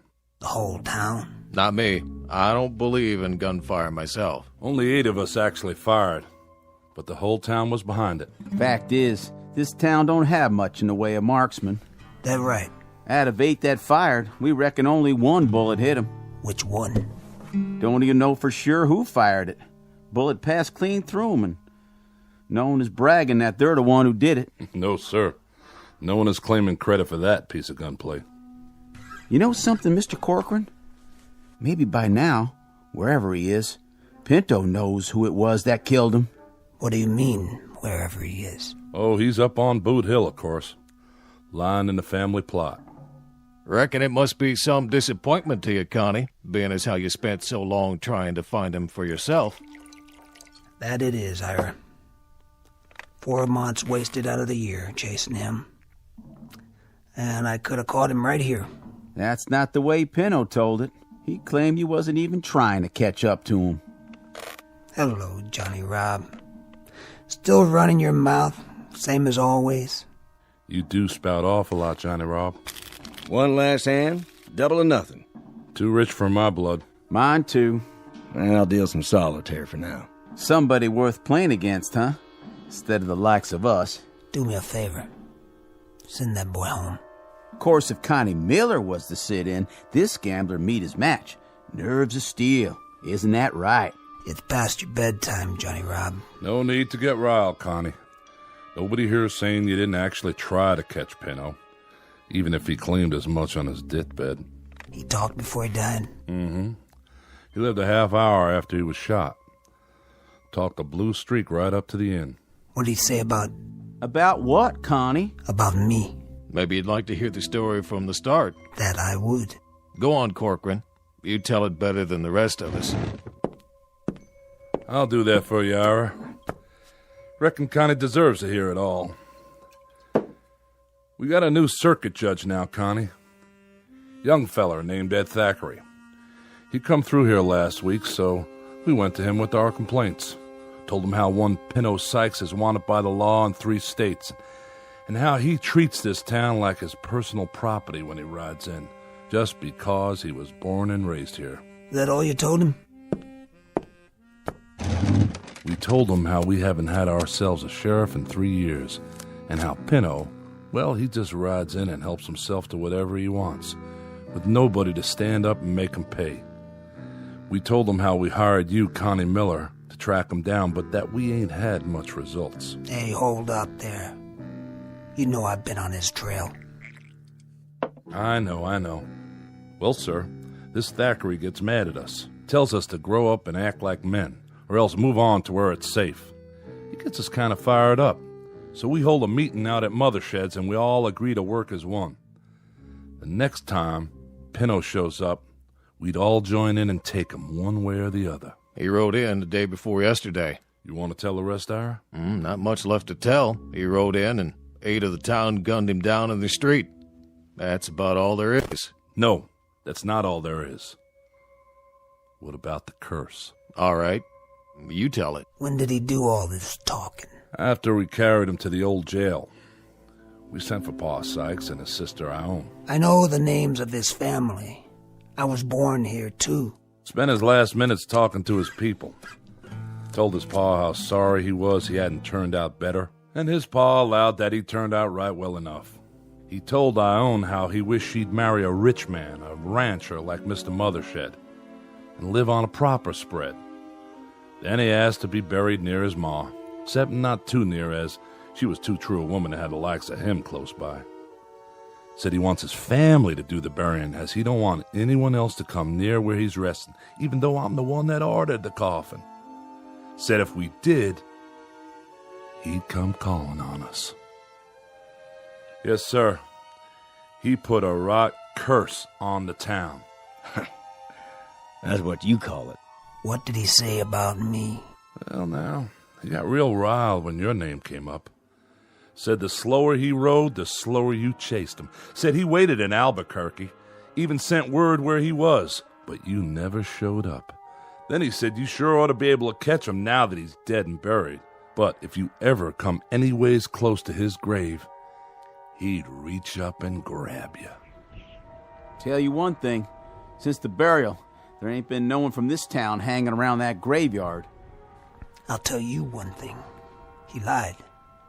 Even on his deathbed, he lied. I searched Albuquerque. Every saloon, every hotel. He wasn't even there long enough to rent a room for the night. What's that? Take it easy, Connie. Just the wind. Put your gun away. Well, now, what do you know? Somebody's out there, all right. Pretty harsh night, too.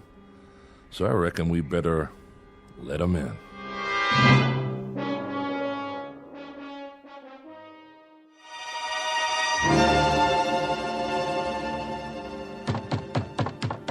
I'll answer it. Oh, how do? Hello, Ione. Nice to see you. Miss Sykes, what are you doing out so late? Gentlemen. Mr. Broadley, give me a bottle of rye whiskey, if you please. Surely.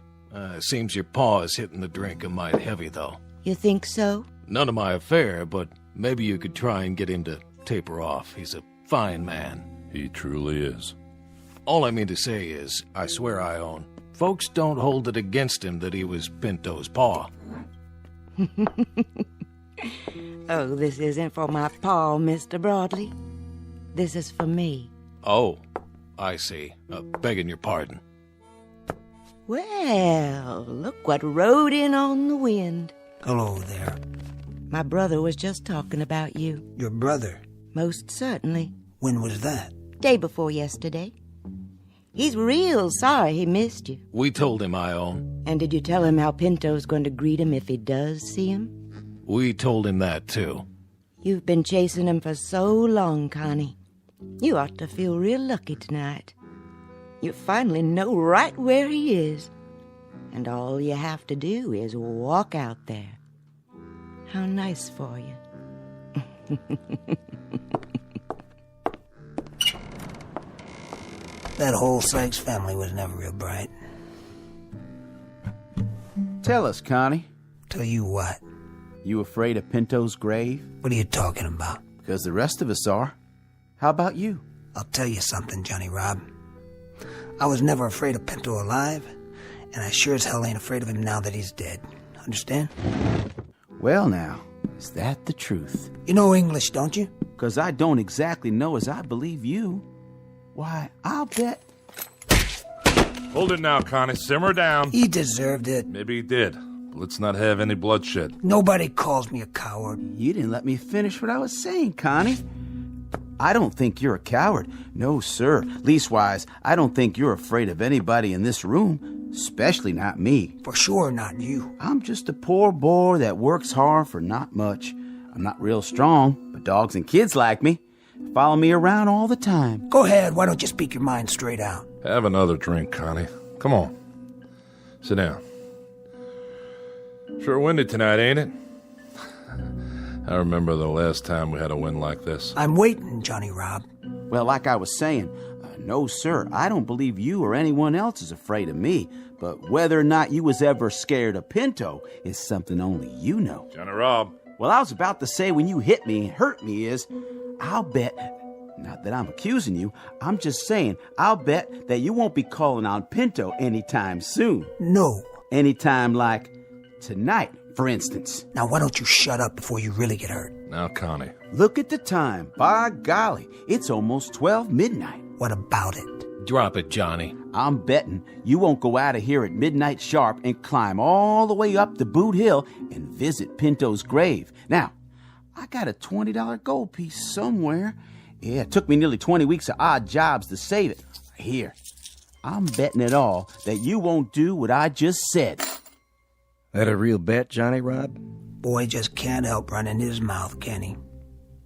Never could, as I recollect. Well, he does have a point, though. What about it, Connie? What about what? You calling him? Of course not. Why make him save for 20 more weeks? I don't need the money. Just the same, you did state that you ain't afraid of Pinto, dead or alive. If I heard you right. Look, I'm a grown-up man, and I don't do little boy things anymore. Like playing in graveyards at midnight. You know I'm not afraid, don't you, Ivor? Never take sides myself. Then you won't go. I don't like you, boy. I never have, and I reckon I never will. So, you've got a $20 gold piece. Well, I've got a $20 gold piece myself. And it just covers yours. I'd say the bet's covered. Well, now, looks like in about 20 minutes, one of us is going to have $40 instead of 20. That's right. And afterwards, while I'm spending it, I don't want you hanging around where I have to look at you. Got it? Don't you want to know where Pinto's buried, Connie? It's on the southeast corner of the graveyard, close to where Tom Santee's planted. Connie. Yeah? Haven't got another 20 you want to put up, do you? Are you saying you want to bet against me, Steinhardt? Betting's what I do, Connie. You know that. Oh, you're not looking so good tonight, Connie. When a gambler bets, he has to win, or else he go out of business. So, you don't think I got the nerve to go up either? I didn't say that. Then what did you say? I just said I'll bet $20 that you won't. You got a bet. It's my 20. Your turn. What are you asking? To see my money? That's the idea. We've made bets before, Steinhardt. Yeah, but this time's different, Connie. Now, if we were betting on a horse race or the turn of the next card, I'd trust you. But not this time. What's so different about this time? When you get out to Pinto's grave, how do I know he won't reach up and grab you? If you don't come back, how do I collect? There. That good enough for you? Gold certificates. Legal tender in my book. Hold these for us, Ira. Sure, Connie. How about you? I've still got some more betting money left. Whose side are you on? Never bet myself, nor take sides. How about you? Can't afford to bet tonight. Steinhardt here took all I got to lose. If you hadn't lost to him, how much? And which way would you have bet? Reckon I'd bet against you. Nothing personal. I don't get it. You people know me. Why all at once you think I'm yellow? Because we'd be afraid. You can draw them guns of yours real fast, Connie. We've seen you. But out in that graveyard in the middle of the night, they ain't worth a copper cent. You'll have no more to fight with than a yearling on his first legs. I don't get my nerves from these guns. I had it way before I could pick 'em up. You'll find that out soon enough. Ira, get my coat. Right here. Just one thing before you leave. Yeah? Oh, we've got a detail to work out, Connie, since this is a job you have to do by yourself. How can we be sure you did it? My word's good. Well, maybe so. But look at it from where I sit. What's to keep you from going, let's say as far as the edge of the graveyard, and then coming back and telling us you went all the way? You saying you don't trust me? Hey, business is business, Connie. This is my livelihood. Then it looks like you're going to have to go along with me to protect your interest. Don't it? Just to make sure I do what I say. He's got you there, Steinhardt. Yeah, that won't do. Even if I were inclined to go, which I'm not, it'd improve his chances by the simple fact that courage comes easier when a man's not alone. And how'll we ever know? I have another way. Give me your Bowie knife, Ira, from behind the bar. If you say so, but I don't see... Just bring it over and put it on the table. There. Now, Connie, when you arrive at your destination, stick the knife into the earth of the grave. And then at daylight tomorrow, we'll be able to see the proof. That's a real smart plan, don't you think so, Connie? I don't like to disturb a grave, not even Pinto's. You backing out? I said I'd go out there, but I won't treat no grave with disrespect. Then stick it near the grave. If we see it within 5 feet of fresh earth, we'll concede the wager. One thing's for sure. There ain't gonna be no one sneaking out there to steal the knife once you've planted it. Keep the bottle on the bar, Ira. I won't be long.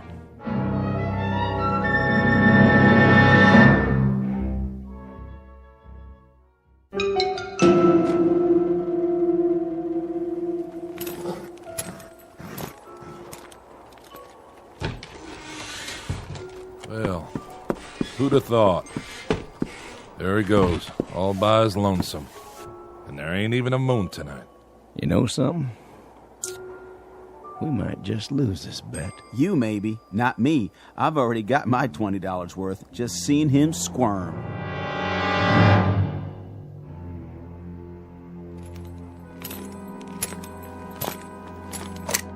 Who's there? Just me. That Connie Miller again? Jason, I told you once, don't be lurking around in the dark. A man could get his head blowed off. Yeah, same as in daylight. Gonna stay a while? What do you care? Well, that's your horse, ain't it? Tethered up by the saloon? A man shouldn't ought to leave his horse.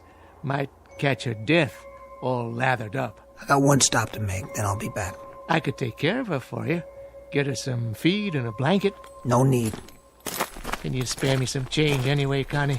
A 10-cent piece will do, so I can get me some grub in the morning. I'll take care of you later. If it's all the same to you, I'll have it now. You don't trust me? Sure, I trust you.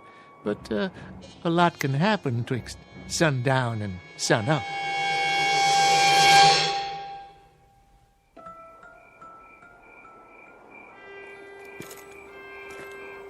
East side. Right about there. Now all I have to do is...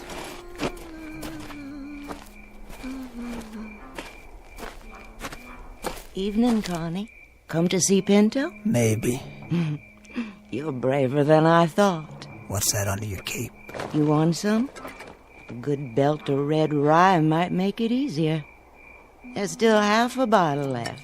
I don't get my nerve out of a bottle. Oh, no? Where do you get it? I ain't afraid of no man. Then you go on up there and see him, why don't you? I'll do that. I was just there. He's waiting for you, you know. I'm coming, Pinto. You can count on that. Pickett, Winslow, Appleton, the Nottinghams. Where? What? Old caretaker shed, that's all. Door blowing off the hinges. Caretaker shed. That's all. Look at all this junk. Picks, shovels, markers. And a little old window. Good. That's good. Sure it is. I can spot you from here, Pinto. Right there. By the Santi plot. Fresh dirt. And a wreath. Well, Pinto, all those pretty flowers, they're gonna blow away by morning, and then what will you have? Nothing. That's what. You can't hurt me now, Pinto. Not now. You'll never hurt anybody again. The day has passed. But I remember you. The way you used to beat kids up in school. The way you lied so your ma wouldn't know. The way you cheated me on my first horse. And me always looking over my shoulder to see if you followed me. Why'd you do that, Pinto? Why'd you lie and cheat and steal? When you robbed your first bank, you thought you were a real man. And the first time you killed, you were so drunk you couldn't see straight. But you didn't care. Yeah, after that, the rest was easy, as long as you snuck up behind them. You were fast, all right. Fast on the draw. But your last was weak.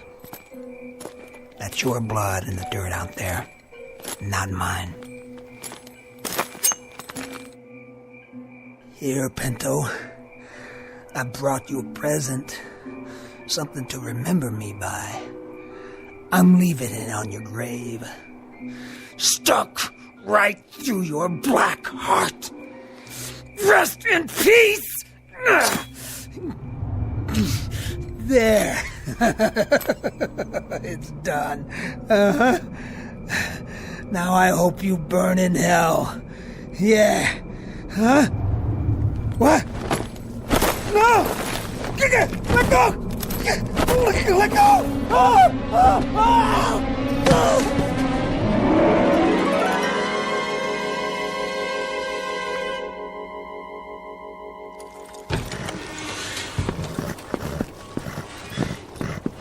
You seen him, Johnny Rob? I don't understand it. It's full daylight, and he ain't back yet. Well, maybe he didn't have the nerve to come back and face us after he turned tail and run. That's not likely. His horse and gear are still here. So he didn't just ride out of town, but he didn't come back to collect his bet, neither. I'm wondering if somehow I ain't got a man killed. Nah, that's no way to talk. I didn't mean to. I didn't ever mean to do that. It's daylight now, Johnny Rob, and we can think with clear heads. deep down, we all know the dead can't really hurt nobody. You know that. I don't.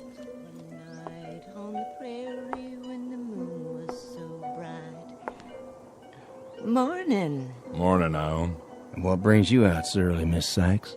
I'm on my way to the graveyard. Why are you carrying a dinner plate? This was his. He used to eat out of it when he was a boy. I thought I'd put it on the grave. Oh, well, that's very nice and all, but you know, Ione, I don't think the dead are hungry anymore. They finally got their piece. You might say their cup runneth over. Thank you for saying that. But I still want him to have it.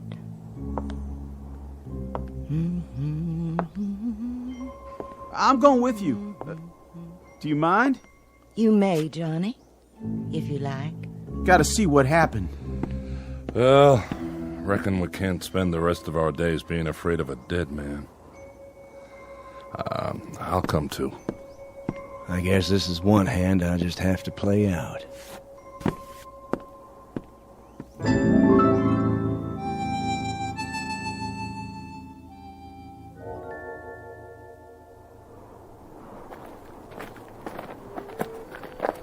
Now then, Ione, we sort of got turned around. Whereabouts is the southeast corner? There. I can see it from here. And I can see him in his long coat. Oh, Lord, I knew it. I knew it. I've gone and got a man killed. See? See? Connie Miller lying here by the grave, dead. Put it out, Johnny Raw. You're acting like a baby. It isn't your fault, boy. No? What happened? What really happened? The whole story's right in front of you. Look at it. I'm looking, and all I see is Connie with a knife through his coattail so he couldn't run. Oh, he must have been powerful scared. Well, he was more courageous than I thought. He came. He knelt by the grave, see? Right there's his knee prints. What are you getting at, Steinhardt? Somebody caught him here and pinned him to the ground. You don't think he did that to himself, do you? He pulled the knife from his belt. He thrust it into the grave like this. But the wind was strong, as it is now, and it blew his coat tail over the grave. And being so dark, he didn't notice that he'd put the knife blade through his own coat tail, pinning it down. You mean? Then he started to rise. As he did so, when he was perhaps halfway up, he felt a sudden tug, the knife holding his coat tail. But in his mind, Pinto had reached out and grabbed him. He was already scared half to death.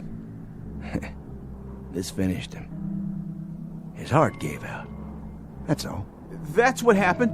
It is, isn't it, Corcoran? Tell me, we ain't to blame, are we? What he says makes sense. Fact is, proof is all there. Kind of killed himself in a manner of speaking. Is that what you think? What's she saying? Now, there you are, Bud. Your plate, remember? So, you think Connie's death was an accident?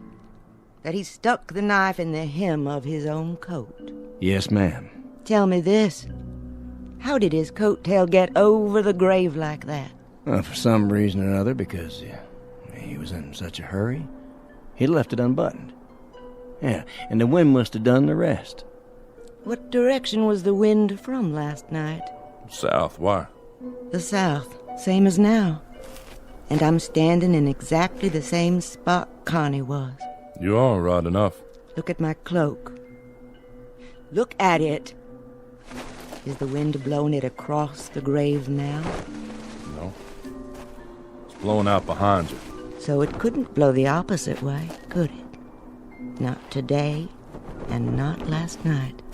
Then how? Something would have had to reach out and pull it in the other direction, so it spread over the grave in front of him. That's only logical. Don't you agree? Well, I'm afraid the lady's right. Morning to you, gentlemen. I'll be getting home now. Don't worry. I can find my way.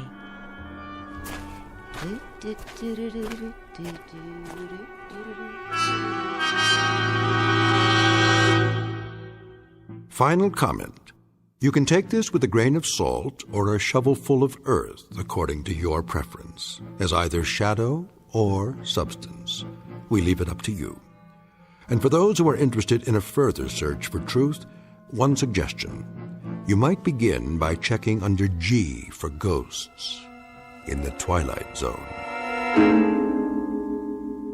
More from the Twilight Zone after this.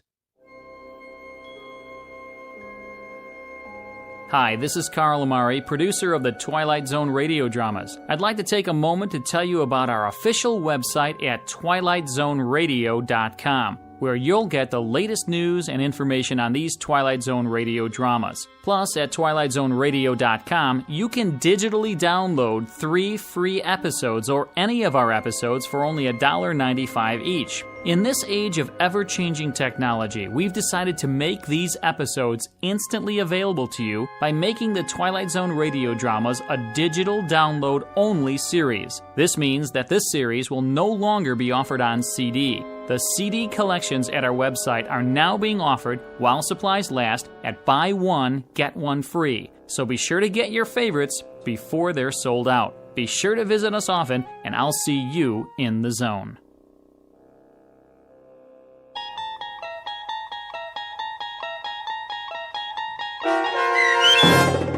The Grave, starring Michael Rooker with Stacy Keach as your narrator, was adapted for radio by Dennis Etchison and based on a script by Montgomery Pittman. Heard in the cast were Mike Starr, Doug James, Jeff Lupetin, Linda Ryder, David Darlow, Christian Stolte, Bob Dunsworth, Carl Amari, Vince Amari, and Roger Wolski.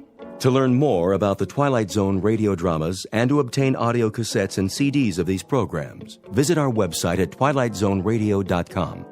The producers of The Twilight Zone wish to thank CBS Enterprises, Carol Serling, Dennis Etchison, Dick Brescia Associates, Claire Simon Casting, Terry Jennings, XM Satellite Radio, Sirius Satellite Radio, our sponsors, and our radio affiliates for helping make this series possible. This copyrighted radio series is produced and directed by Carl Amari and Roger Wolski for Falcon Picture Group. Doug James speaking.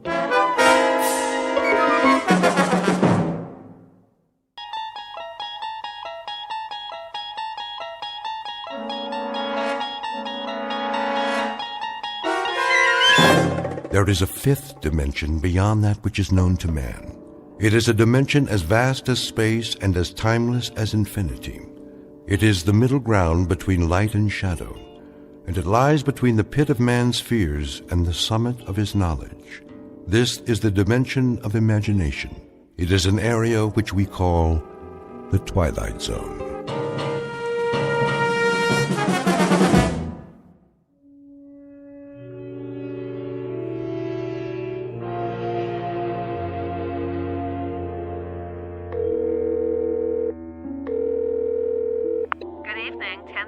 Hi, this is Joey Crown. Who? Joey Crown. I called before. Can you speak up, sir? I called a couple of times and I left a message. Do you have a reservation? Me? No, not exactly. I mean, this is Joey Crown, the trumpet player. I'm having trouble hearing you. Did Baron get my message? I don't know about any message. The band's on now. I can hear that. Boy, can I... And the second set is at 10:30. Do you want a table? I don't need a table. Tell Baron I'll fall by if I can. You know how it is. I got a gig all the way across town. How do you spell your name? Just tell Baron that Joey Crown's coming, okay, sweets? Man, oh man. Just wait till he sees me.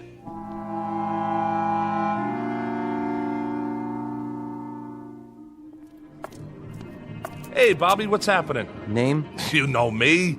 It's... Wait a minute. Who are you? You have a reservation. Hey, pal. We've been waiting for a half hour. You got in line. How you doing? Sorry, folks, but I'm supposed to be inside. Hold on, I gotta check the list. I'm not on the list. See, I got a gig here tonight. Oh, you're in the band. Well, not in it exactly. Baron knows I'm coming. He'll let me sit in, I'm sure of it. First show's sold out. If you want to put your name down for 10:30... Just tell Baron, all right? He'll comp me. Hey, fella. Hang on. There's been a little misunderstanding. No, I mean, I know you. You do? Didn't you used to be Joey Crown? Used to be? What do you mean used to be? Crown. Sorry, man. You're not on the comp list. If you want to wait in line... Hey, hold on. See this? It's a trumpet case. I'm not some piker. I played with Baron lots of times. I used to work the page tree and the gate. What's the matter? Don't you believe me? Ask Artie. He owns the joint.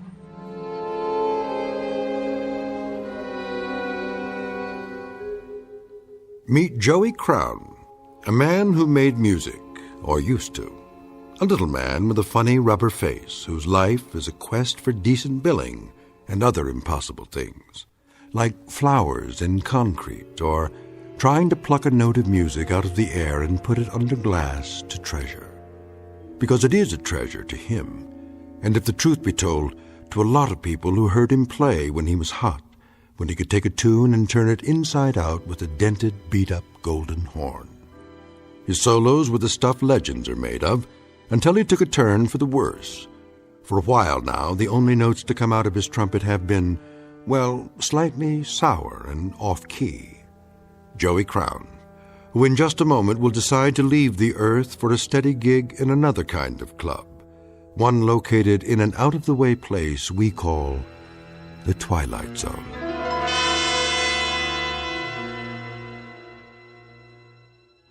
And now, The Twilight Zone, and our story, A Passage for Trumpet, starring Mike Starr, with Stacy Keach as your narrator.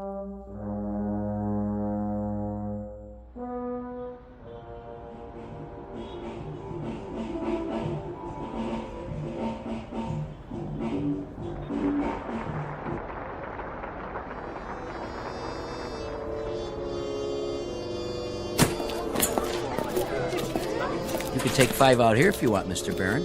Sure thing, Artie. You guys just played a smoking set. Thanks. Yeah, thanks. I came in early on the bridge. You did all the changes. Nice set, boys. Was it okay? I couldn't tell. That sounded good to me, just the way I like it. Sure was. Man, you guys know how to swing. Who's that? Too dark to see. I think it's... Hey, Joey.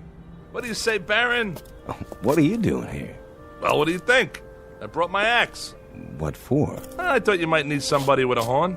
I already got my sideman, Joey. Sure you do. But I was thinking I could sit in, for the second set.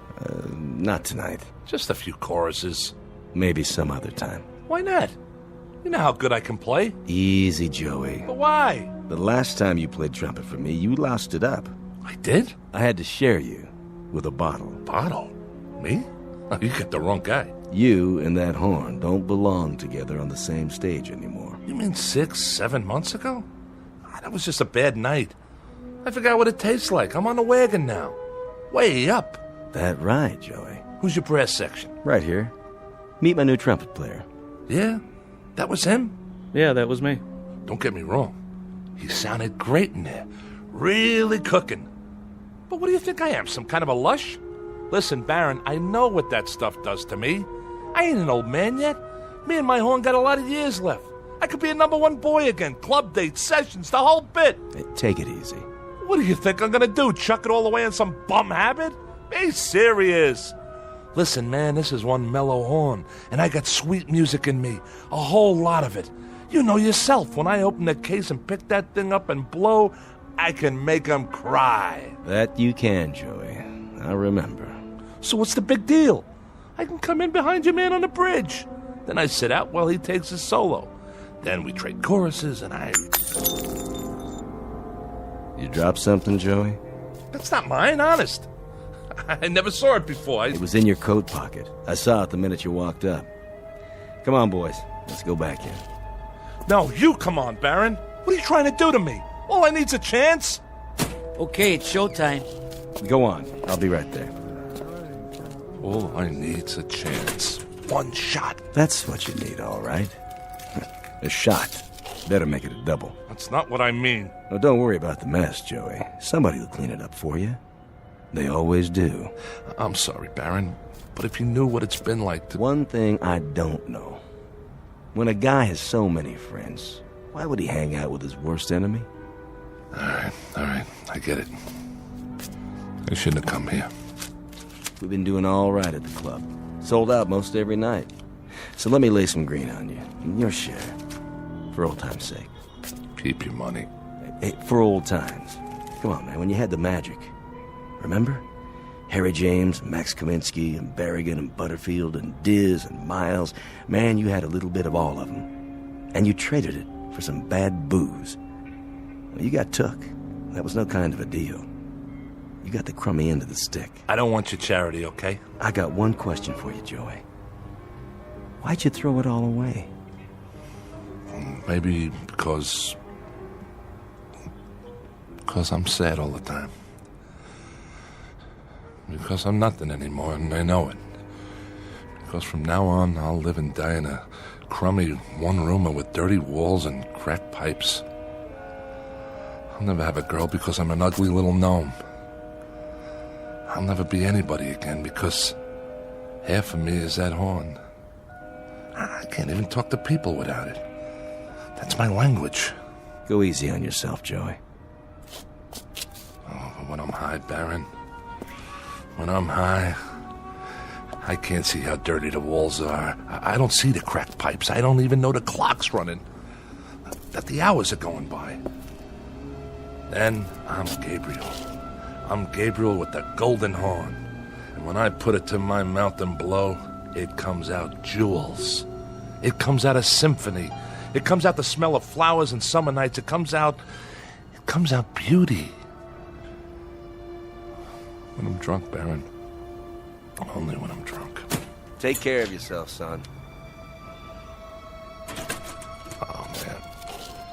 I got so much misery. I got so much sadness. I'm nothing. I'm just plain ordinary nothing. Oh, I'm so tired of hanging out.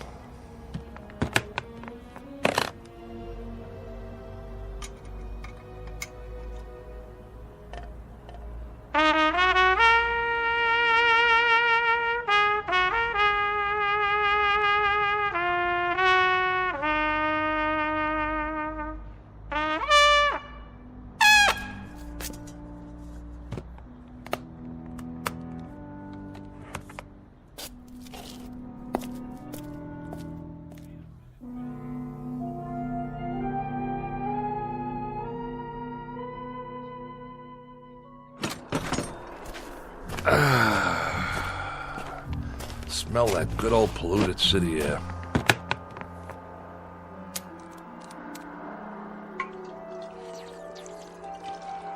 All right, Joey. It's showtime.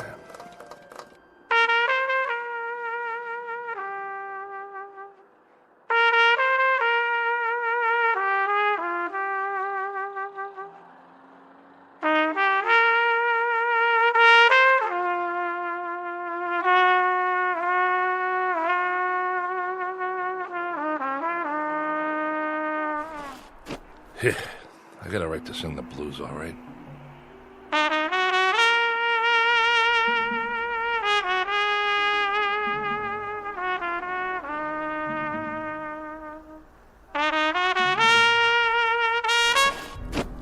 Don't stop.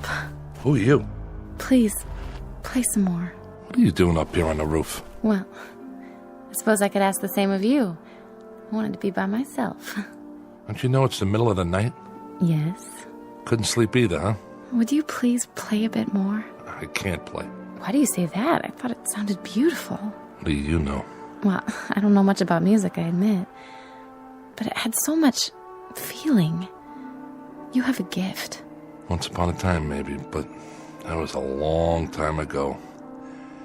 Use it or lose it, right? What? You wanna... Of course you don't. You look like a nice girl. A real nice girl. You haven't answered my question. What is this, a quiz show? Why can't you play? I just can't. Got it? Is it because that bottle's empty? Not yet, it's not. You want to know why? Okay.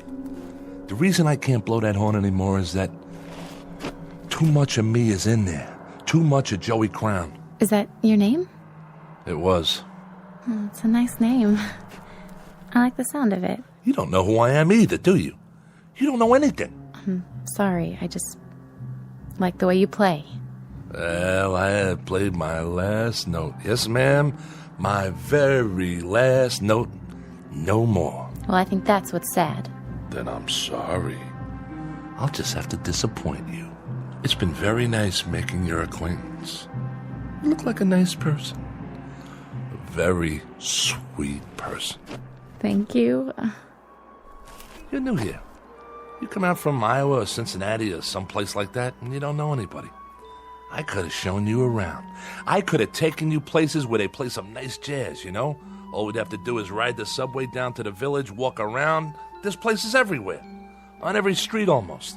There was a time when you could have heard me play. Now, it's too late, so go home, lady. Go back to where you came from. Because you'll never make it here. This town's too tough for people like you. Go on. It's been nice talking to you. Yeah, it's been a ball. Now do me a favor. Get lost. Way to go, Joey. Every time something nice happens, you go and wreck it. What's the matter with you? You're stupid, Joey. Stupid. You know something? This town's too tough for me, too. So wake up. Time for something else, Joey. Anything. Time to get out. Or die.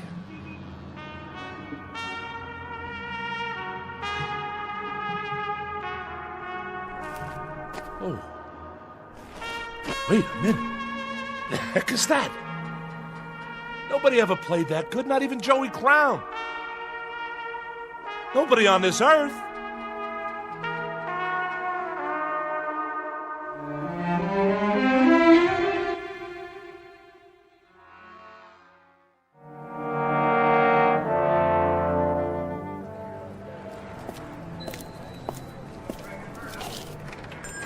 Hi, Ned. How's it going?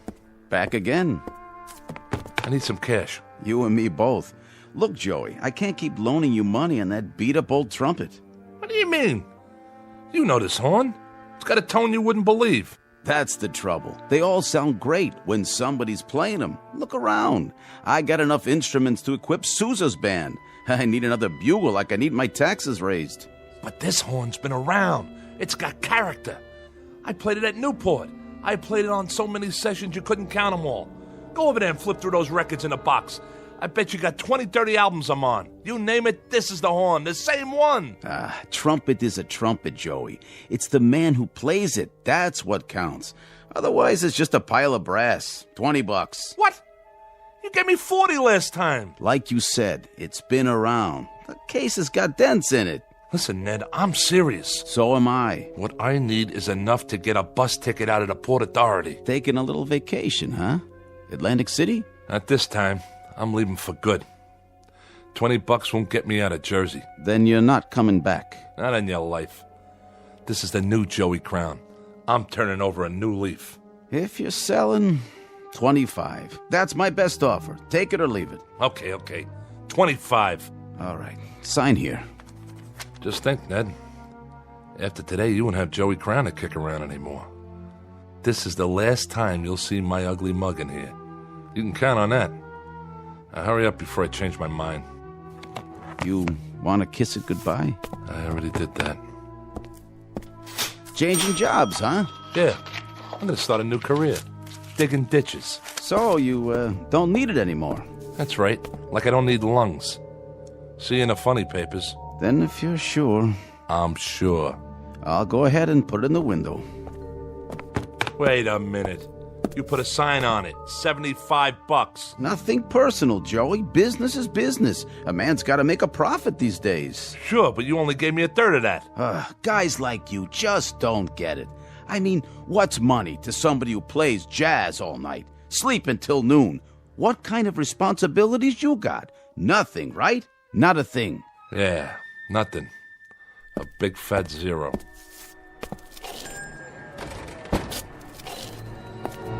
Hey, mister, watch where you're going. Get out of my way. Hey, don't cross the street like that. Mind your business. Hey, buddy, get out of the way. Leave me alone. Watch out! You think I care? You're gonna get killed! Oh my god! He just walked right out in traffic. Like he could care less. Somebody call an ambulance.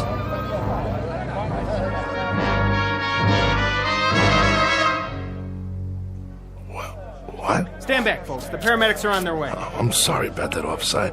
I don't know what happened, but I can assure you I'm not what you'd call drunk. He's not breathing. Give the policeman room. No rush on that ambulance. He's gone. What are you talking about? I'm not going anywhere. I'm right here. There was this big truck that went by, and man, let me tell you, it gave me a kiss. I don't see it now, but I'm not drunk. You can ask Officer Flaherty. This is his beat, and he'll vouch for me. I'm not the kind of guy who goes around walking on red lights. Okay, folks, party's over. What is going on? I'm okay, I tell you. Something like that, it shakes a guy up.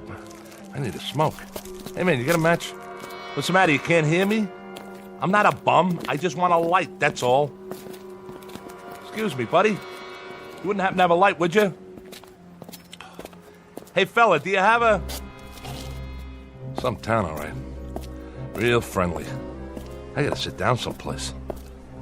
Step right in, folks. First show starts in 10 minutes. Hey, Mac.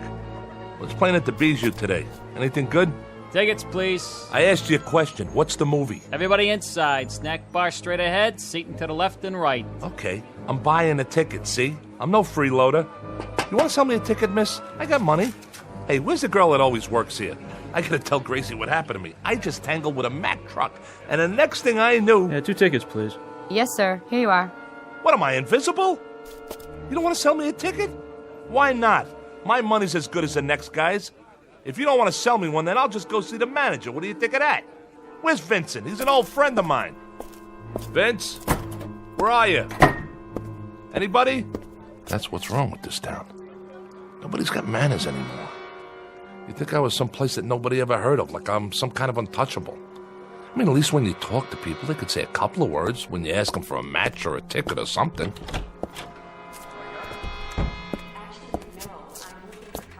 What's the name of this flick, anyway? Really Scary Stories. Ha, looks like a winner. What is this, a horror movie? No thanks, I gotta get out of here. Excuse me, if you could move your feet a little. Sorry, I didn't mean to step right through your leg. Hey, what's going on? Where is everybody? You, behind the counter, can't you hear me? Are you deaf? Those people in there, they couldn't see me, feel me. I stepped right on one guy's toe. Pinch me, I'm real, ain't I? Wait a minute, is somebody pulling a gag? Vince trying to shake me up? Well, now look, miss, is somebody trying to... Look at me! Right behind you in the mirror. It's my reflection. I can't even see myself.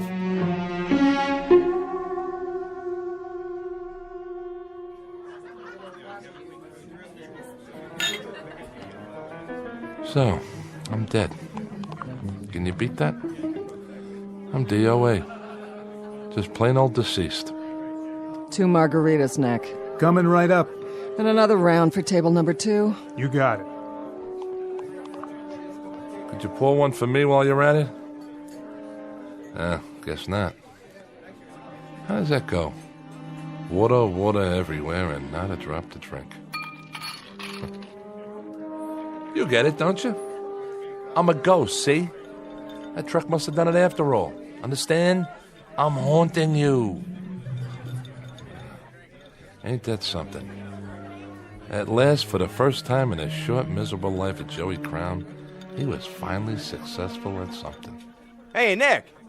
Hey, how you doing, Mr. D? Yeah, how about a Manhattan transfer? No ice. You got it. Nick, huh?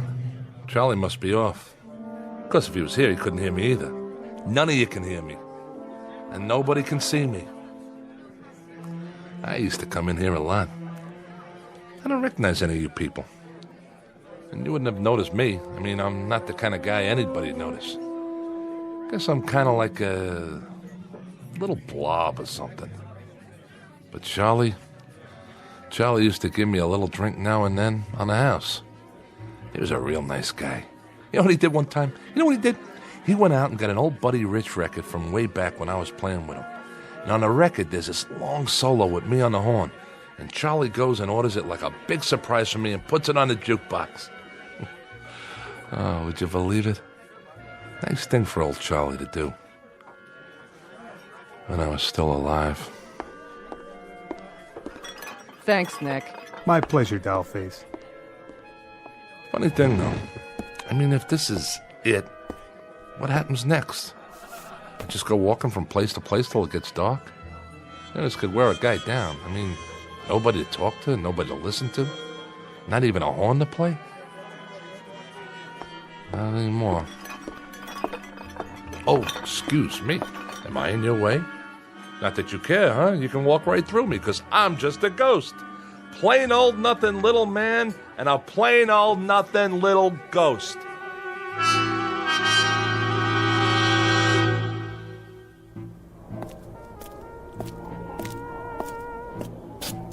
Hey, it's that trumpet player I heard.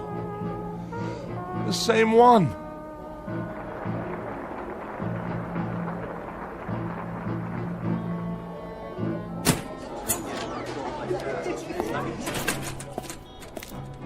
You're good. Real good. Thanks. I mean it. The tone's so clean and pure. You got some chops. Who's Baron? Oh, he took the night off. I see. Wait a minute. Yeah? You said thanks. That's right. Then, I can't believe this. You can hear me? Sure I can, Joey. I hear you just fine.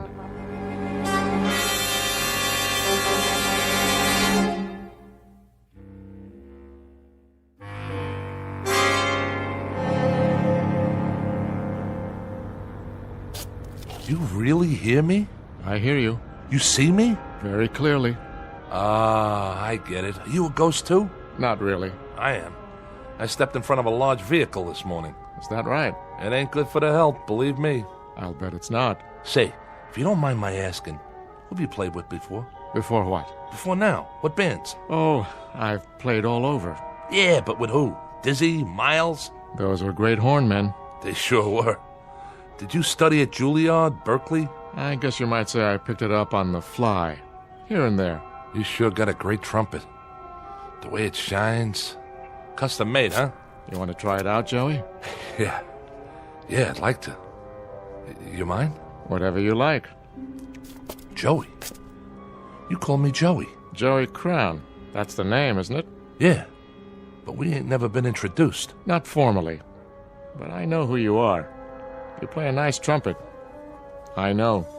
I'm an expert on trumpets. You ain't no slouch on it, that's for sure. Go ahead.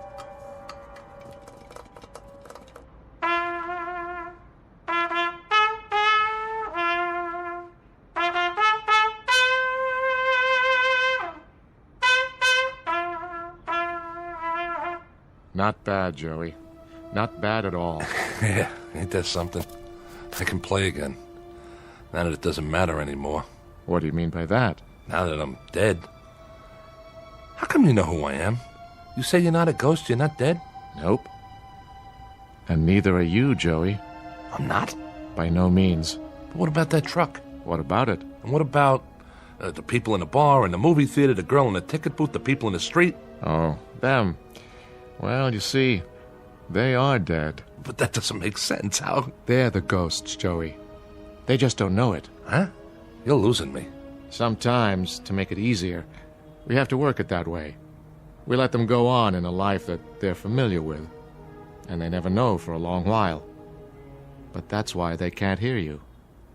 You're the one that's alive. But like I said, I stepped off that curb. That you did. And right now, Joey, you're in a kind of limbo. You're neither here nor there. You're in the middle. You're on a break between sets, so to speak, waiting to go on in the real world or the shadow world. Which do you prefer, Joey? Which? Well, just what do you think? I want another chance. Think it over, now. I have thought it over. I used to think I was getting dealt from the bottom of the deck, but you know something? I just forgot how much I had already. I forgot about the music I could make on the horn and how nice it sounded. I'd have to agree with you there. And going to Charlie's and talking to people, real people, and maybe going to the movies now and then. Cutting a record once in a while, walking in the park, hitting the clubs late at night, even when it was rainy or snowing and I had to bundle up like an Eskimo. I miss that. I really do. I never won a beauty contest, but I had friends. I had good friends.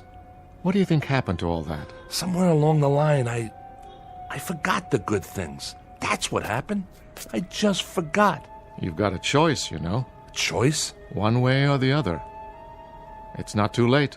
Well, in that case, if I've got a choice, then I want to go back, understand? I want to go back. All right. You go back. Just like that? But, Joey, no more stepping off curbs. That was some stunt back there. From now on, you take what you get and you live with it. Sometimes it'll be sweet frosting and nice gravy, and sometimes it'll be sour and go down hard. But you live with it, Joey. I think I got it. Guess I better take my trumpet back. Oh, yeah, sure, here. That's a nice talent you've got. You really think so? To make music, to move people, to make them laugh and make them cry, to make them tap their feet and want to dance. That's an exceptional talent, Joey. Don't waste it. See you around. Hey, mister. What is it, Joey? I didn't get your name. How's that? I didn't get your name. My name? Call me Gabe. Gabe? Gabe. Short for Gabriel. Goodbye, Joey. Gabriel. Hey, wait. Wait, I gotta ask you something.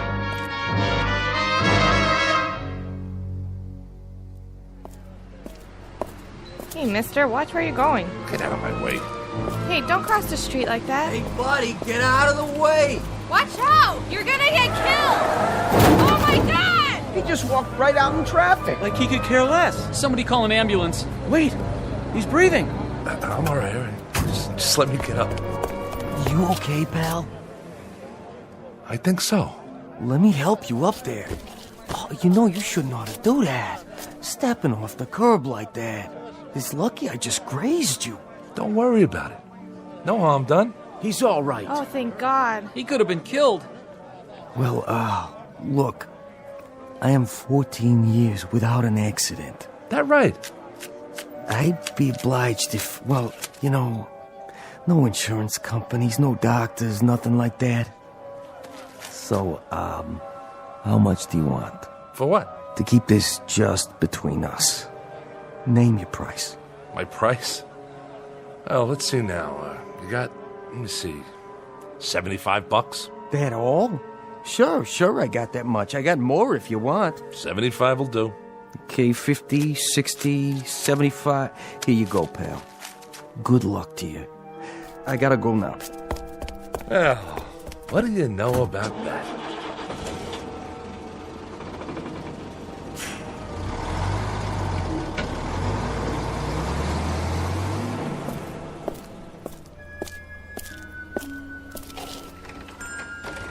Hello, can I... Oh, it's you. Hi, Ned. Change your mind already? Yeah, I changed my mind. They come and they go. But you, Joey, you're the first one to go and then come back. I know. I don't want to hear your argument. No argument. I guess I can let you have it. How much? 75? No. 25. You'll talk me back down anyway. How long has it been? 5 minutes? Not even enough time to accrue interest. Go. The sign says 75, and 75 it is.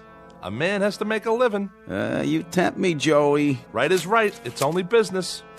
What did you do out there? Win the lottery? Something like that. Goodbye, Ned. You won't be seeing me for a while. Hope business picks up. You too, Mr. Jazzman. But tell me something. Anything. What have I done to deserve such good fortune? Nothing much. You've been my friend is all. For quite a few years, and I'll never forget that. Get out of here. Go on.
play beautifully. What? Oh, hi. Hi there. I mean it, you know. Thank you. I gave it up this morning. And I'm taking it back. Me and the bugle, till death do us part. I'm glad you changed your mind. So am I, you don't know. Still can't sleep, huh? I'm not used to the city. All the noise. I know. Like a regular symphony, isn't it? I guess so. I've never been to New York before. I just moved in. Yeah? You'll get used to it. It's an okay building. Better than the other ones I've lived in. Sometimes you have to bang on a radiator to get the heat going. Why do you do that? Why? Because the super hears you and then he fixes it. If he doesn't, just let me know. I'll talk to him for you. Name's Joey, by the way. Joey Crown. I know. How? You told me before. Oh, yeah. Listen, I'm sorry for that stuff I said. Don't be. My name's Nan. Pleased to meet you, Nan. I was hoping you'd come back. You are? You're the most interesting person I've met in New York. Yeah, sure. There's a lot of guys around here. Most of them ain't little apes like me. I mean it. The most interesting. And the nicest. I love your music. Honest? Honest. Will you play some more, Joey? Sure, I'll play some more. I'll play whatever you like, for as long as you like. What's your favorite song? I don't think I have one. Well, I know a couple you might like. Well, that would be nice. You know, you might get to like it here. It's not a bad town. I'm sure it isn't. Maybe you could show me some of it, Joey. If you have time. Me? Oh, I got time, all right. I got nothing but time from now on. I'll show you everything. The Battery, Central Park, the Village. I'll show you 52nd Street, and we'll hear some good jazz. I mean good. I'll take you to Charlie's. You'll like Charlie's. It's a great place. And you know what? You're not going to believe this, but he's got a record of mine when I was playing with one of the big bands. At least I think he still has it. If he doesn't, there's a little pawn shop I know that has all kinds of records in back. And we can pick up a copy and bring it home and listen to it.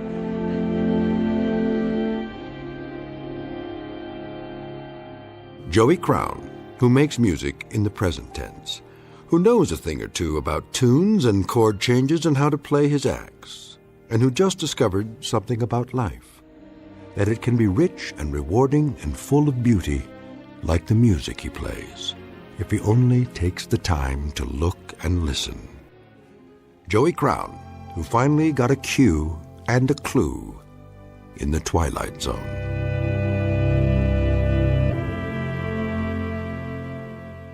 More from the Twilight Zone after this. Hi, this is Carl Amari, producer of the Twilight Zone Radio Dramas. I'd like to take a moment to tell you about our official website at twilightzoneradio.com, where you'll get the latest news and information on these Twilight Zone Radio dramas. Plus, at twilightzoneradio.com, you can digitally download 3 free episodes or any of our episodes for only $1.95 each. In this age of ever-changing technology, we've decided to make these episodes instantly available to you by making the Twilight Zone Radio Dramas a digital download-only series. This means that this series will no longer be offered on CD. The CD collections at our website are now being offered, while supplies last, at buy one, get one free. So be sure to get your favorites before they're sold out. Be sure to visit us often, and I'll see you in the zone.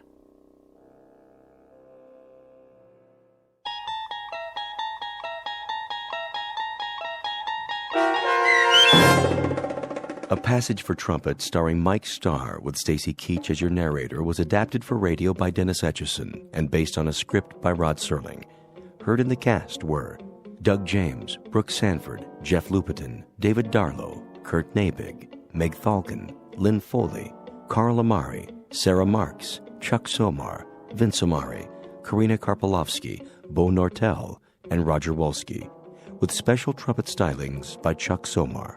To learn more about the Twilight Zone radio dramas and to obtain audio cassettes and CDs of these programs, visit our website at twilightzoneradio.com. The producers of The Twilight Zone wish to thank CBS Enterprises, Carol Serling, Dennis Etchison, Dick Brescia Associates, Claire Simon Casting, Terry Jennings, the American Forces Radio and Television Service, our sponsors, and our radio affiliates for helping make this series possible. This copyrighted radio series is produced and directed by Carl Amari and Roger Wolski for Falcon Picture Group. Doug James speaking.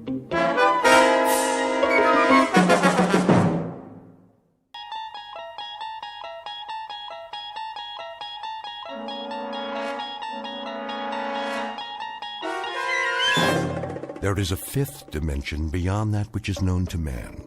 It is a dimension as vast as space and as timeless as infinity. It is the middle ground between light and shadow, and it lies between the pit of man's fears and the summit of his knowledge. This is the dimension of imagination. It is an area which we call the Twilight Zone.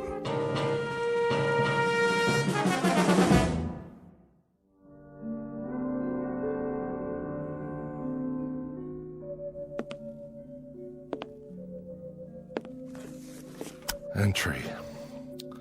14th day, 6th month, year 4, I think. Kind of runs together after a while. Got up this morning, same as always. Big deal, huh? I even made my bed. See, it's strictly the honor system up here. Well, one more day scratched off the old calendar. First thing I did was, let's see, I made a pot of coffee. That's what they call this stuff. Next, some breakfast. Fake bacon and eggs. Hear that? Kind of makes your mouth water, doesn't it?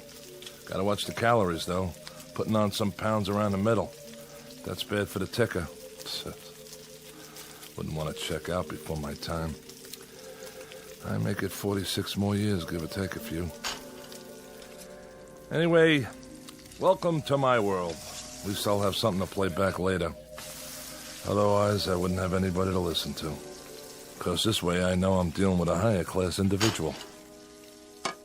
Corey, you did it again. My compliments to the chef. Now let's go outside and take a look around. Don't mind if I do. This is my backyard. And my front yard. It's all my yard now. No footprints in the sand except mine. I never even locked the door. Why should I? Nobody comes calling. Not even a lizard. Just miles and miles of nothing. Anyway, be back in a while. Time to go to work. I got a 1947 pickup truck out there. Been restoring it for years. Gives me something to do, like a hobby, you know? Alan B., he brings me parts a little bit at a time. Wonder how he's gonna get the long block here. Now that's gotta weigh more than a few pounds. Bye for now. This is Corey, signing off.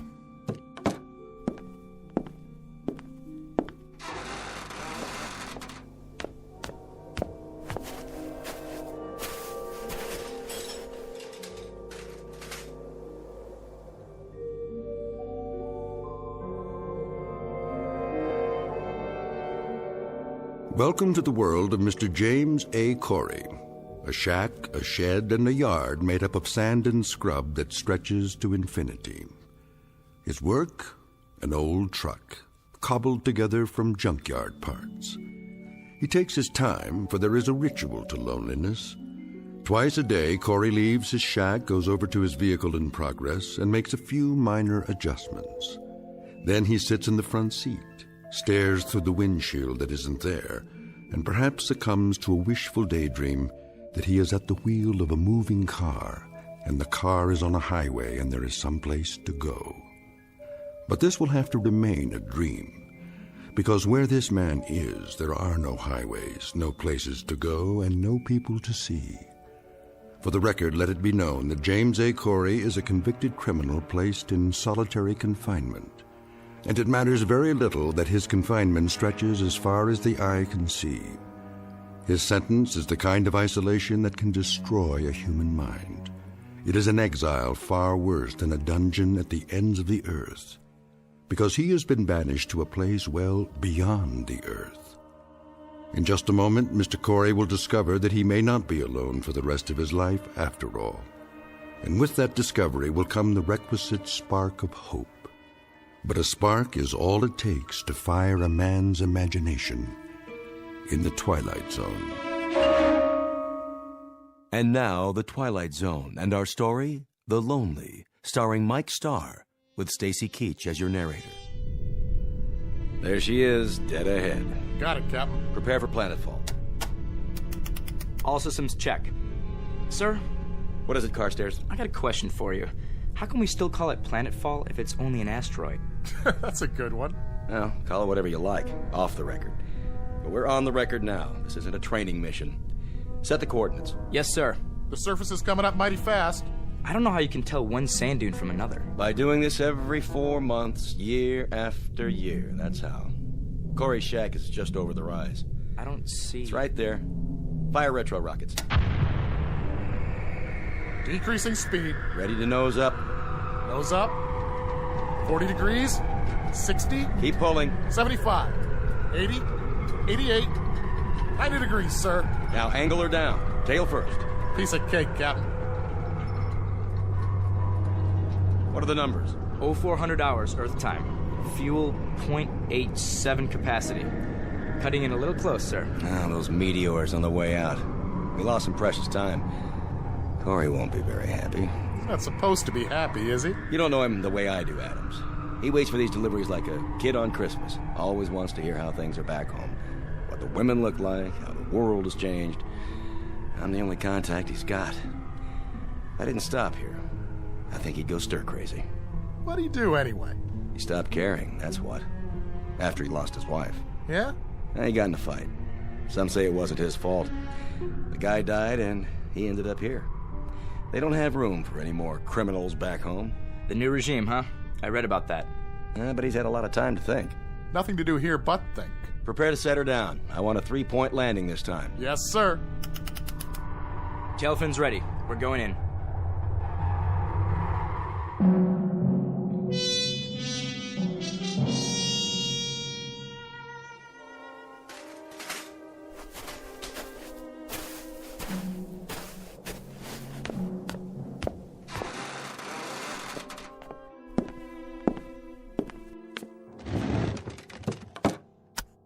Entry, 15th day, 6th month, year 4. I'm even measuring time by this place now. I go on every day like the day before and the day before that. The weeks, the months. But I can't give in. I have to stick it out. There'll be a supply drop coming soon, I think. They're overdue. Hope it's Allenby's ship, because he's a decent man and he brings me things. Like he sneaked the parts for that antique out there. Few pieces at a time, as much as he could carry. Thank God for that truck and the hours it used up. I can look at it out there and know it's real. And reality is what I need. Because what else is left that I can believe in? The desert? The wind? Myself? Here's a thought. Maybe I'll end up like that truck. Inanimate. Nothing but an object sitting in the sand. Wonder if I'd still feel the loneliness. Would I feel anything? Hey! That's it. The ship. Hear that, diary? Now I don't have to talk to you. I've got somebody else. Besides myself. Be back later.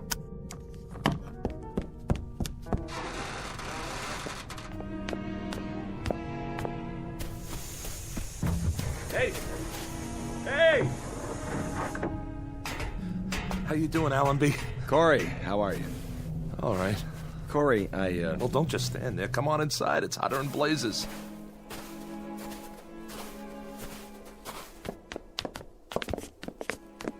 What a place you got here. Glad you like it. I didn't say I liked it. I think it stinks. And I guess you think I don't? I don't know what you think. Hey, take it easy, Adams. Well, you don't have to live here now, do you? No, but I've got to come back here 4 times a year. And that's 8 months out of 12, Corey, away from Earth. Sometimes my kids don't even recognize me when I get home. I'm sorry. I'll bet you are. Come on, fellas. Have some coffee. I got some clean cups. That's all right. Corey. Wait, what am I thinking? Let me pour you a real drink. Thanks, Corey. It's real nice of you. Not right now, Carstairs. If you say so, Captain. Hey, this isn't so bad, huh? I like the way you set it up in here. Sure. I have what I need. Most of it anyway. Thanks to the captain there. Yep, you got it made. This is Corey's kingdom, and it never changes. Sit down, everybody. How about a little poker? Four-handed draw, jacks to open. Who's in? We don't have much of a layover this time. All right, no openers. Joke is wild. There was some trouble on the way, and we lost time. Deuce is wild. How's that? Or blackjack? Anybody want to play blackjack? You can count to 21, can't you, Adams? Listen to this guy. Look, we've only got 15 minutes, guys. So what? Nobody's checking your schedule out here. What's the big deal? I'm sorry, Corey. This isn't an arbitrary decision. If we delay our departure by more than 15 minutes, that places us in a different orbital position. We'd never make it back to Earth on the fuel we've got. We'd have to stay at least 14 days before we're in position again. So? Why not hang out here? I've got some beer put away. I can turn up the generator and get it cold. We'll sit around, talk. It's just not possible. It's a few lousy days. A few hours, even. A couple of card games, at least. How about you guys? What's the matter? Think I'll murder you or something over a bad hand? Not this time, Corey. All right. 3 or 4 minutes gone already. Better get going. I wouldn't want to foul up your schedule. Not for a lousy game of cards or a few bottles of crummy beer. How's your water supply? Don't worry about it. I got plenty.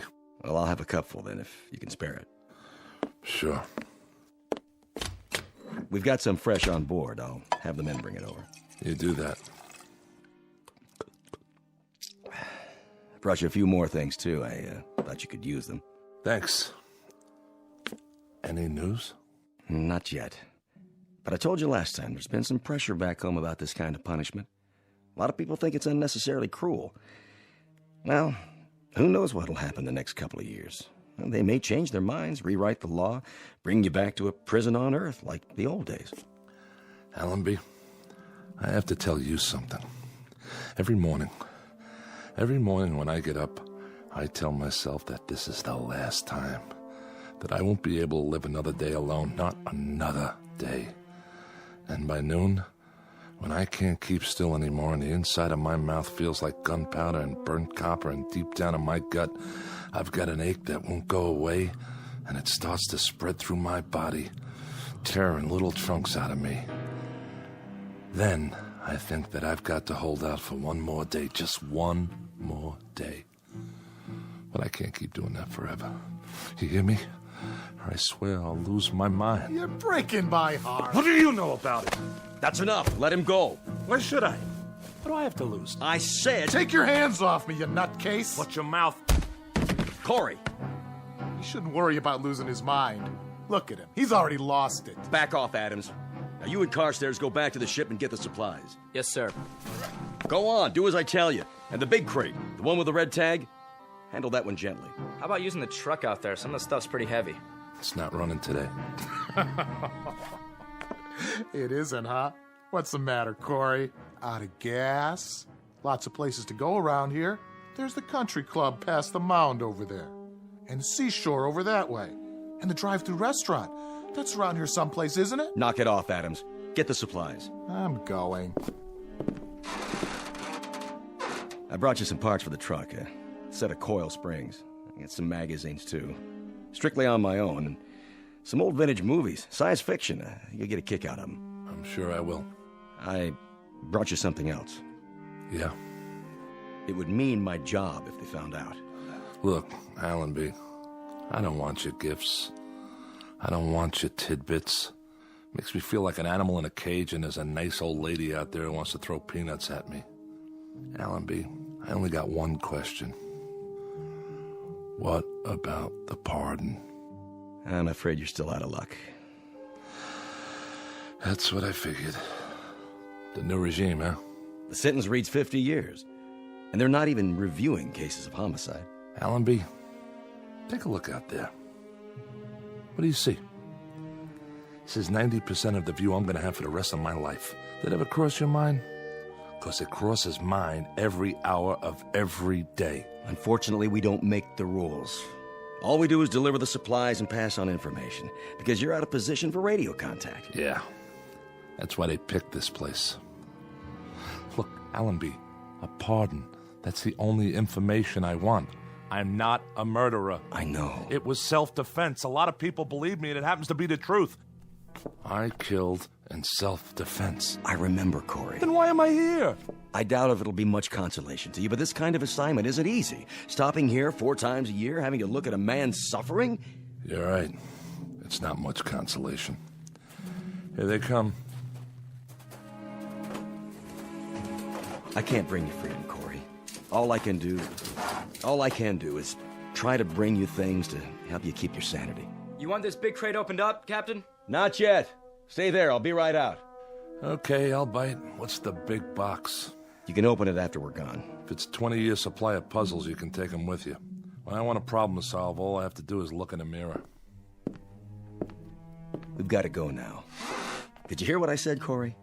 Wait till we're gone to open it. And this is important.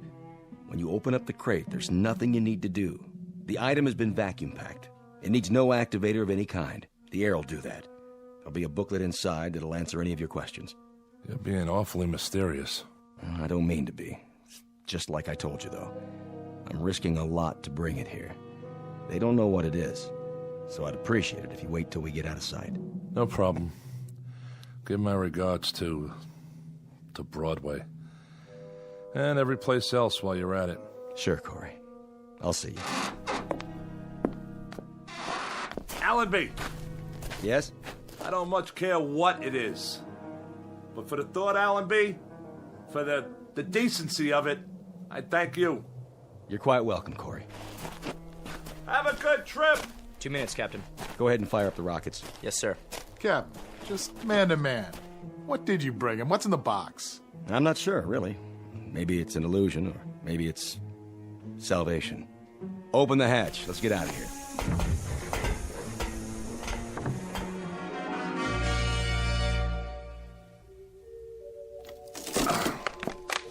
What? You are now the proud owner of an XB-1 robot. This model represents the latest in modern technology. Do not think of it as a machine. For all intents and purposes, it functions as a highly sophisticated simulacrum of a human being. Hello. My name's Alicia. What's yours? Hold on a minute here. Don't I speak clearly enough? No, you sound fine. Fine. What is this thing? Both physiologically and psychologically, she is comparable to a living human with a full set of emotions, a writable memory track, and the ability to reason and to speak. She is immune to organic illness and under normal circumstances should have a lifespan similar to that of a human being. Caution must be taken against exposure to excessive heat and moisture. She comes complete with a loose-fitting microfiber garment for general use. Would you answer my question, please? What question? What's your name? Corey. My name's Corey. I like that name. Good. Glad to hear it. Now, if you don't mind, what are you doing? What is this place? This is mine. My place. Yours? Where I live. Alone. Allenby must think I'm pretty far gone. Hey, don't move that. It's my cup. I've still got some water left. Water? Do you like water, Corey? Yeah, I like it. Leave it, I told you. Would you like some more water? No, that's okay. Not right now. Very well. Where is your place? Where? On an asteroid, all right? Asteroid. I know that word. 6,000 miles north to south, 4,000 east to west. It's got atmosphere, gravity, the works. Now, why don't you just... What, Corey? Stop saying my name! Get out. I don't want some machine in here. I'm not a machine. I'm an XB-1. Go on. Get out. Corey? Corey? Corey?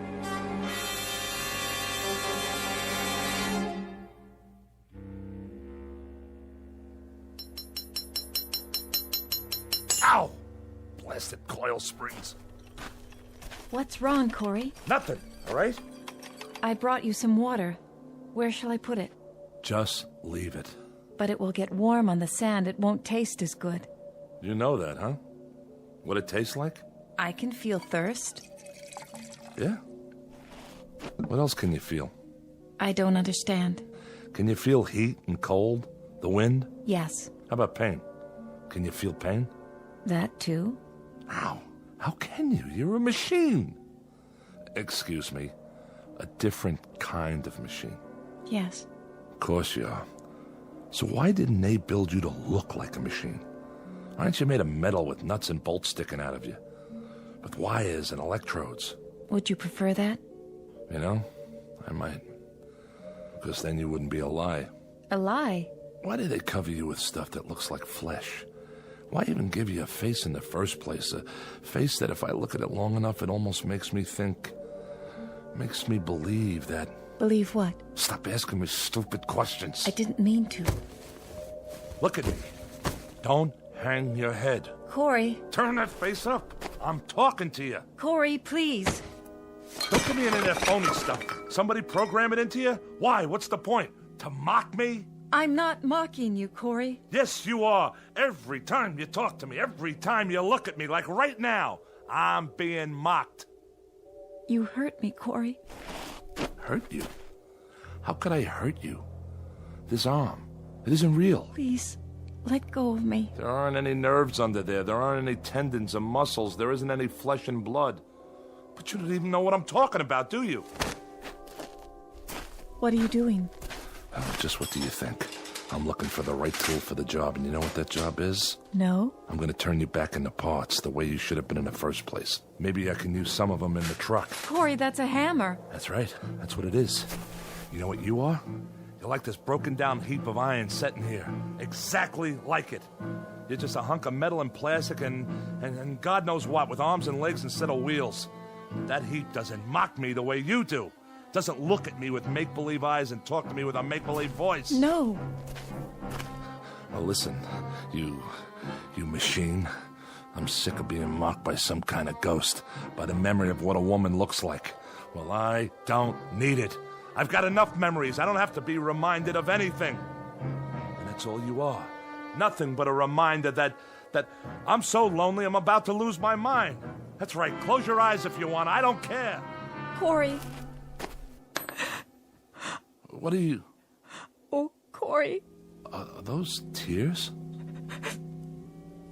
Yes. You can cry, too? When I have reason. I can't stand to see that. But why? What are you crying for? I'm frightened. Frightened of me? You can feel fear? Yes. The book said with a full set of emotions.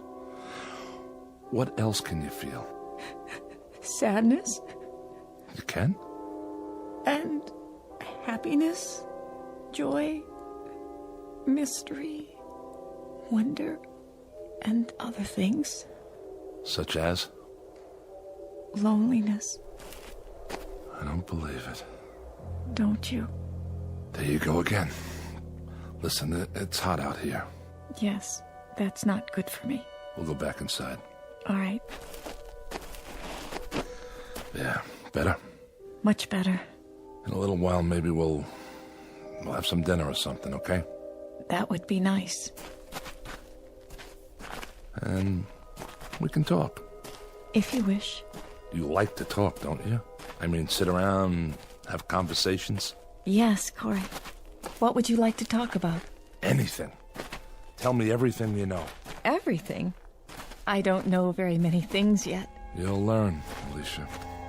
You'll learn.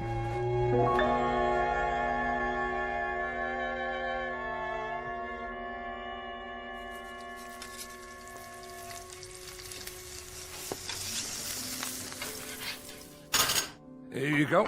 Of course, it's only freeze-dried, but it isn't bad. You're not a vegetarian, are you? No, Corey. I hope you enjoy it. Me? This is for both of us. It smells wonderful. You haven't touched your wine. I'm fine, thank you. No. Go ahead. Drink up. I don't require food or drink, Corey. Is that right? Yeah, of course. What am I thinking? You should have let me prepare the meal. Why, you're not a slave. We're going to be partners from now on. You and me. No. But it means so much to you. I like to see that. It makes me feel happy. It does? Of course, I'm not a true human being as you are. I don't care. I don't care how you were born or made. You're flesh and blood to me. I need you, Alicia. Do you understand? And I need you, Corey. Okay. Now that we got that settled, let's drink up. Here's to us. From now on, we don't need anybody else. Yes, Corey. Drink up.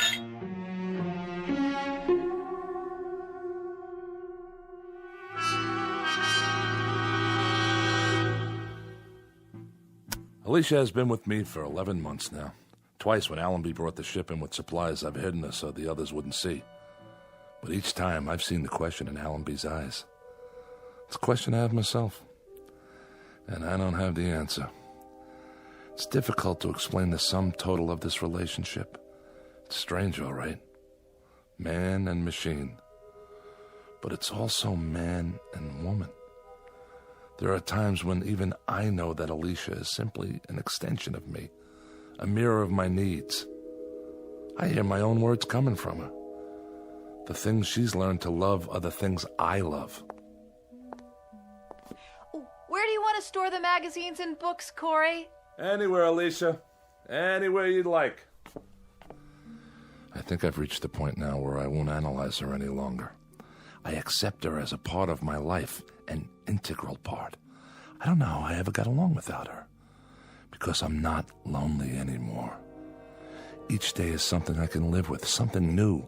It's a gift. Nothing else matters. Because I love her. I've been trying to get up the courage to tell her. That's all for now. Alicia? Yes? I think I'll go outside and work on the truck for a while. Shall I go with you? That's all right. No, wait. Why not? You can see how it's coming. Just don't stay in the sun too long. I won't. I haven't done much work on it lately, but it's gonna get finished. And it'll be great, I promise. I believe you. Go on, get in the front seat. If you like. Right next to the driver. Are we going somewhere? We sure are. Let's see, how about burgers and a movie? But we have the movies Allenby brought us. Haven't you ever been on a date? First, I pick you up. Then we go to the movies, a drive-in. How about that? You don't even have to get out of your car. Then we go to a drive-in restaurant on the way home. We still don't have to get out of the car. Isn't that something? We order burgers and fries, maybe a chocolate shake. Then we drive home real slow. Home? You know, where we live. Where we really live. Where we belong. Sounds wonderful. Sure it does. There's lots of places we could go. Take a drive out to the beach or a cruise. So I can show off my girl. Would you show me off, Corey? You're darn right I would. 'Cause you're beautiful. Alicia, something I've been wanting to tell you. Corey? Yeah. What star is that? You can't see stars in the daytime. I was going to tell you. But maybe it's a ship. The ship's not due for another month. What is... There! See it flash? It looks like silver. Wait a minute. It must be Allenby's. That's the only one that ever comes this close. Corey, what does it mean? I'll find out. You wait here. Just wait, all right? If you say so.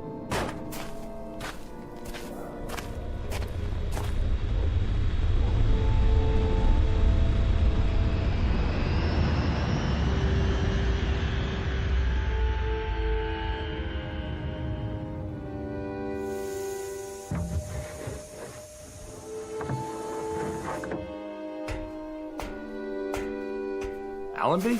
Hello, Corey. What are you doing here? Have some trouble? No, we had no trouble. What's the matter, Corey? Aren't you glad to see us? But you don't have a scheduled stop for another month. This is a scheduled stop. What are you talking about? We've got good news for you, Corey. Hold on. Let me tell him. Tell me what? Well, Corey... Forget it. Whatever it is, I'm not interested. You'd better hear what it is first. You heard me, Allenby. I'm not interested. Don't you get it? I don't care what happens on Earth. Not anymore. You will this time.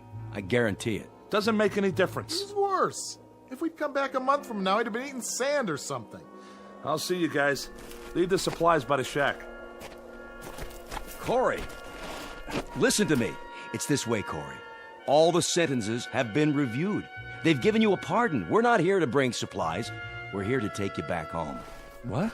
But we've got to take off in exactly 10 minutes. We can't wait any longer. We're almost out of fuel. Any more than 10 minutes, and the coordinates will be wrong, and then I don't think we'd ever make it. Wait a minute, Allenby. What did you just say? What did you say about... You heard me right. A pardon. It won't do any of us any good unless you pack your stuff and get ready to move, Corey. We've picked up 7 men from other asteroids, and we've only got room for about 15 pounds of gear. So grab what you need and leave the rest of it behind, such as it is. I don't even have 15 pounds of stuff.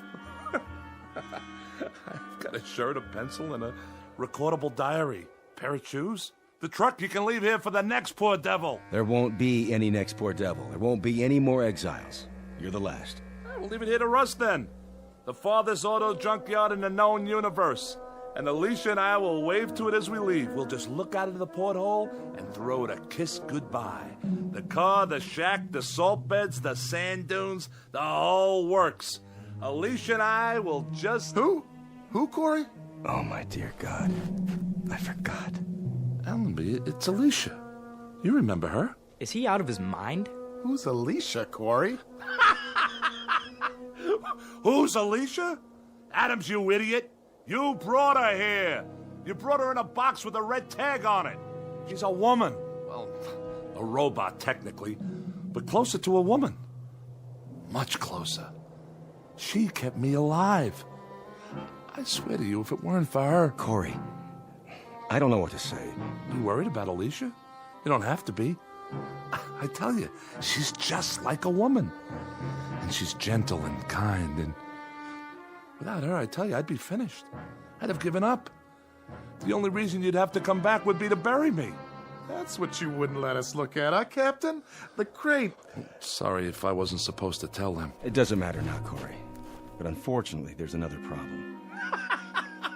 Problem? There are no problems left on heaven and earth. We'll pack up 15 pounds of stuff and we'll climb in that ship of yours, and when we get back to that beautiful green earth... 15 pounds? 15 pounds? You've got to have room for more than that. Throw out some equipment. Alicia weighs more than 15 pounds. That's the point, Corey. We're stripped now. We've got room for you and nothing else except that little recorder of yours and the pencil. You'll have to leave the robot here. Allenby, she's not just a robot. You leave her behind. That's murder. I'm sorry, Corey. No, you don't understand. You can't leave her. Alicia! Come here! You'll see. You'll see why you can't leave her. Alicia! Alicia! Where is she, Corey? I don't know. Look, just pack your gear and get out. Captain, we've only got a few more minutes. Come on, Corey. No! I'm not leaving without her. I told you that. I can't leave. This is our last trip. It's off the route now. That means no supplies. That means if you stay here, you die here. And if you make that choice, there'll be a day, Corey, when you'll pray for death to come quickly. I can't help it, Allenby. I can't leave her behind. And you won't take her. So that means I stay. Alicia! Come here, Alicia! Let them see you. Don't be afraid. Corey, listen to me. I saw this thing get crated, shoved into a box. It's a machine with servo motor and wires and circuits and batteries. She's a woman! Captain Allenby, we've got to take off. How about it, Captain? We better leave him. We can't do that. Sick, mad, or half alive, we've got to bring him back. Those are the orders. Corey, it isn't just you now, it's all of us. So we can't argue anymore, Corey. We have to take you one way or another. I'm sorry, Corey. Grab it. No, you don't. Alicia! Stop him. Corey! Come on, Corey. We'll carry you if we have to. There you are. Alicia, talk to them. Tell them you're a woman. Tell them... Corey, is it all right? You said to hide. What are they doing? Are they hurting you, Corey? I have no choice, Corey. No choice at all. No, Allenby, I tell you, she's a human being. She's... Corey, I'm frightened. Corey!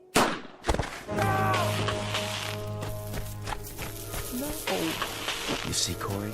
There's nothing behind that face except wires and circuits and visual receptors. Alicia! Alicia. Corey? Corey? Corey? Corey? Corey? Come along now. It's over. Yeah. It's over. It's gotta be now, Captain. Put it behind you, Corey, like a bad dream. When you wake up, you'll be on Earth. You'll be home. Home? That's right. All you're leaving behind is loneliness. I'll have to remember. Remember to keep that in mind.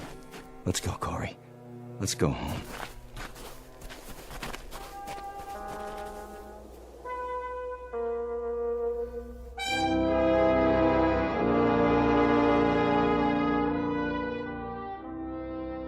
Down below, on a microscopic piece of sand that floats through space, is a fragment of a man's life. Left to rust is the place he lived in and the machines he used. Without use, they will disintegrate from the wind and the sand and the years that act upon them. All of Mr. Corey's machines, including the one made in his image and kept alive by love, but now obsolete, in the Twilight Zone.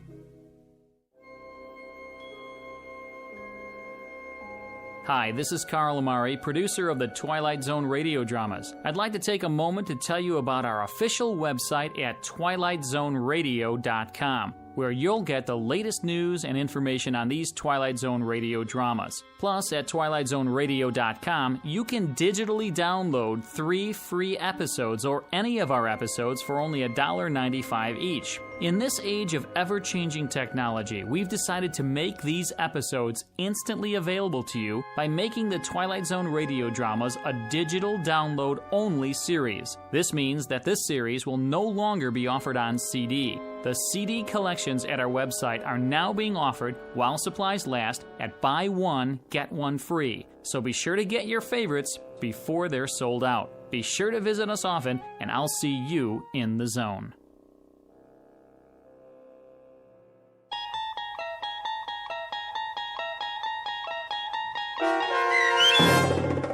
The Lonely, starring Mike Starr with Stacy Keach as your narrator, was adapted for radio by Dennis Etchison and based on a script by Rod Serling.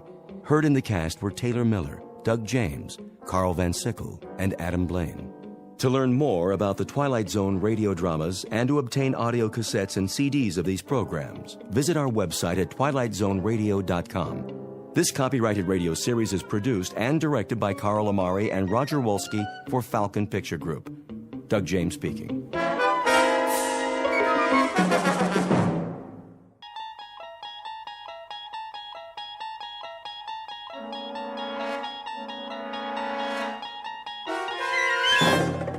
You're entering another dimension, beyond any limits known to man. This is the universe of imagination, a wondrous land of brave new stories from the far reaches of space and time. So fasten your seatbelt. There's the signpost up ahead. Your next stop, the Twilight Zone.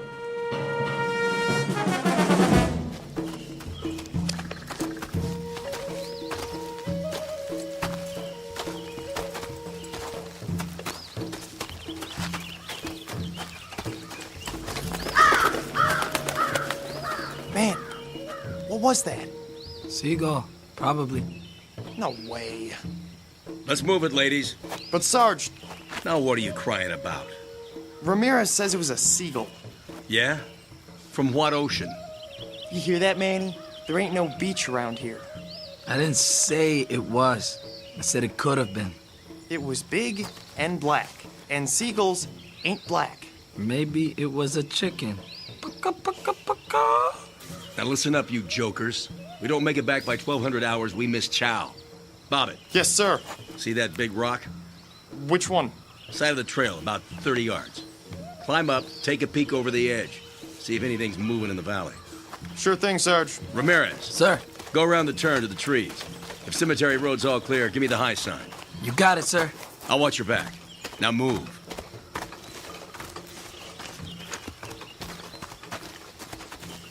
Sarge wants to take a break. What about us? This ain't no democracy. You hear that? Artillery. Could have been thunder. I don't see any clouds. You see any clouds? The weather's crazy around here. The enemy's 5 kilometers away. That's what headquarters says. Why would they lie? So we don't turn, tail, and run. I ain't no chicken. Well, let's find out. You got the glasses? Right here. There's the rock. Go over and take a look-see.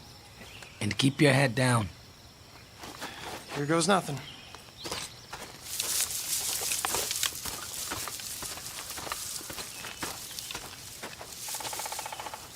What do you see? Crop fields. Grass. That's all. My turn. Wait there. Hey, Manny, be careful. That was a mortar for sure. What do you know? It's raining. We better get going. I'd like to take me a little shower first. Oh! Manny! Manny! You're bleeding. Go back. Can you walk? I said go back. There's a sniper. I ain't leaving you here. Nice shooting, Sarge. You got him. Take cover. Ramirez is hit. He's losing blood. Get him to the trees. You were right. Hang on, Manny. It was a crow. I should have known. Crows are bad luck. Move! He can't walk. Lift his legs. It's too late. Promise me something. What?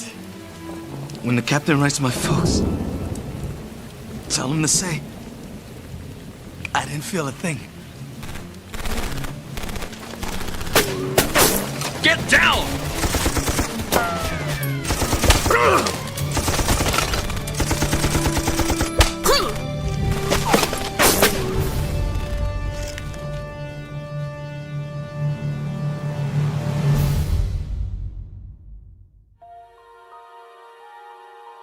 3 men on patrol, a mile from camp.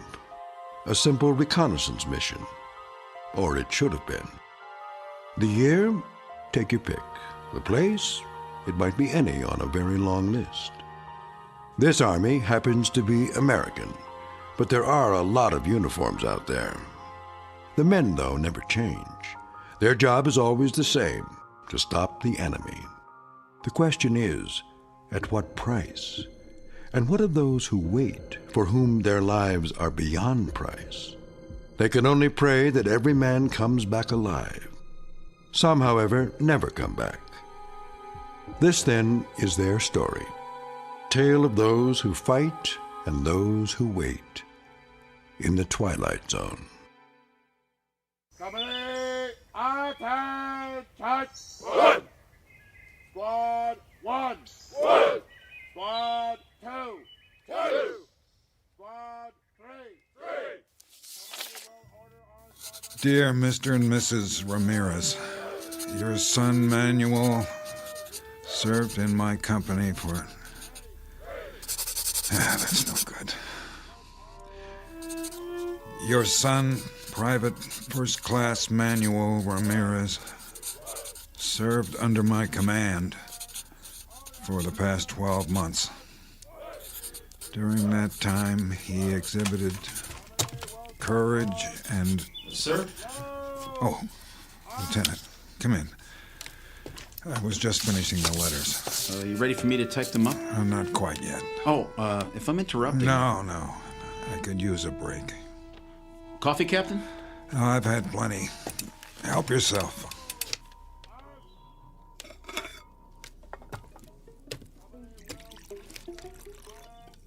How many is it now? What? The letters. Too many. One for every man we've lost. I always thought... What's that, Eddings? Isn't it the Pentagon's job to... Officially, yes. Then why... They were under my command. That makes it my responsibility. I see. Every one was somebody's son, or husband, or brother. They deserve more than a form letter. Frankly, sir, I don't know how you do it. Sitting here, writing? That's the easy part. Just the same, Tom, I've been meaning to thank you. For what? I'm only the typist. Something I was never very good at. How many to go this morning? I've written Miller's Family, Bobbitt's. Rough drafts, at least. That leaves Ramirez.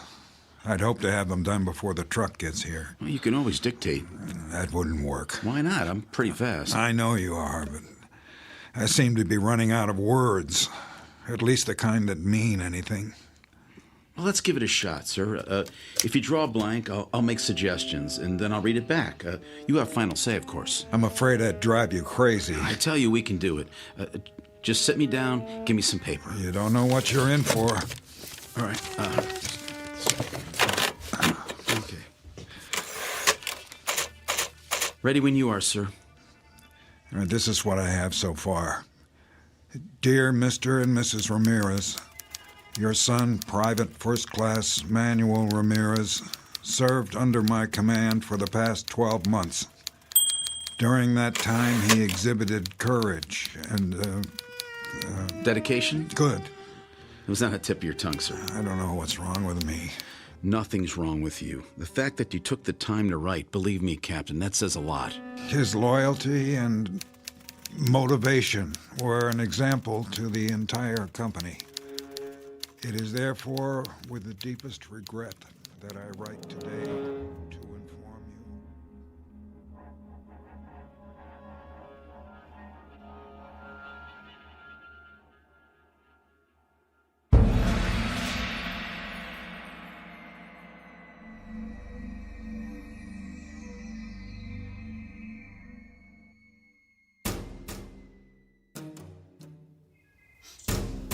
Freezing! Art! Order! Art! Hey, Lincoln. What? You seen the bodies? Yup. All bagged up. Where'd they put them? Behind the latrine till the truck gets here. They laid them on the ground? No. They put them in the little chapel of dreams, done up in their Sunday best. What do you think? They shouldn't leave them out like that. Afraid someone's gonna steal them? No. Well, they're sure not gonna get up and walk away. We're talking about Manny. I went through basic with him. Me too. And Bobbitt, and the Sarge. This morning we had mess together. So? And now, what are they? Dead meat. That's what. Missing and presumed dead. Same thing, isn't it? Once you're on the list, you don't come back, just like Inglis and Willard and Ruiz and... Forget about it. We used to have 100 guys. Now how many we got? 67. Who's next? I mean, if we don't watch it, we're all gonna be on the list. We're all... I said forget it, Crook. This isn't war games. You want to make it home in one piece? Then keep your head screwed on straight or you're done for. You got that? I just don't want to end up like I was nothing. We could bite the big one and nobody'd even know. What if they never found you? All you'd be is a name on a list. There's the truck. Now shut your mouth and do your job. You hear me?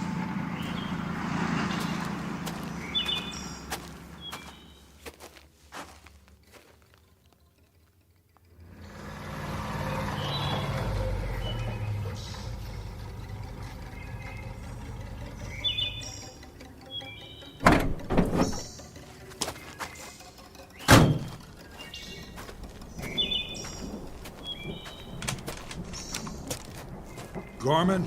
Captain? How are things at battalion headquarters? 5 by 5, sir. Can't complain. How nice for you. The general says he got another pickup. How many this time? 3. Cemetery Road? That's right. No mystery why they call it that. No, there's not. Here's the paperwork, Sergeant, plus the letters for stateside. No problem. Pull the truck over there.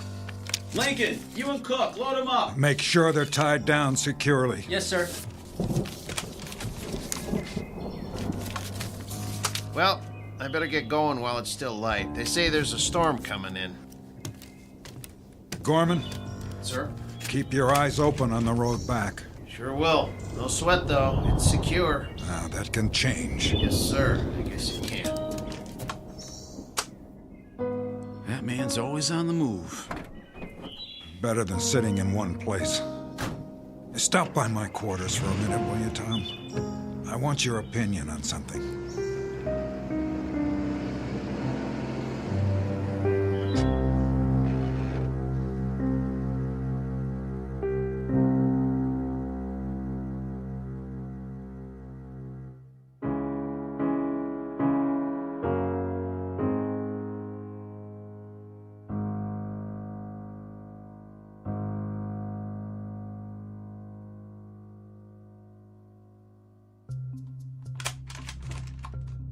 What is it, sir?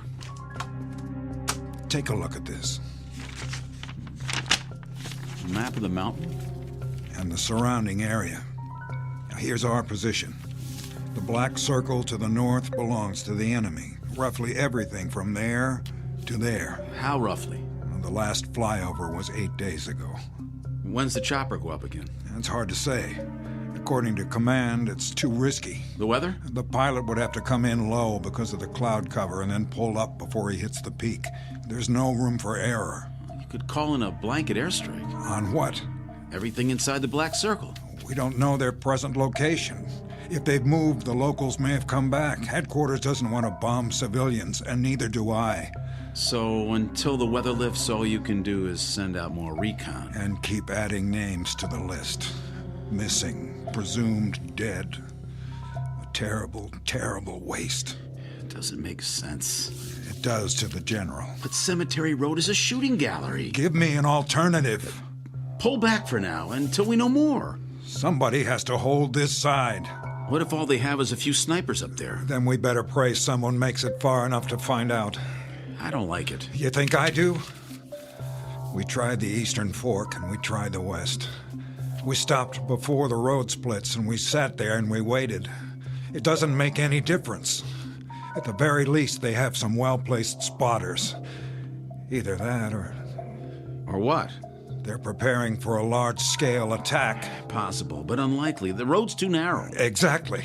Listen, forget Cemetery Road. That's where they expect us to fight them. You know what I'd do if I were the enemy? I'd spread out across the floor of the valley, then move up to attack our flank. That would cut off our supply line. They'd have us right where they want us, like sitting ducks. That would also put them out in the open. It's too dangerous. They love that it's dangerous. They don't care about casualties. But we're not sure they're in the valley. How can we be sure if they only come out at night? It's so dense they have all the cover they need. There's one way to know, absolutely. All it would take is one man. One. Say he climbs straight down from the camp, away from the mountain, with a night vision scope and a camera. Then Command will have all the proof they need, because if I'm right, you know what he'll see? The entire floor of the valley alive in the dark, like ants moving leaves. It just might work.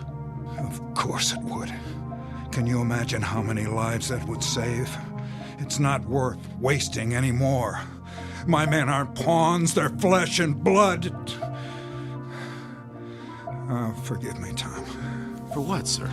I'm just spinning my wheels.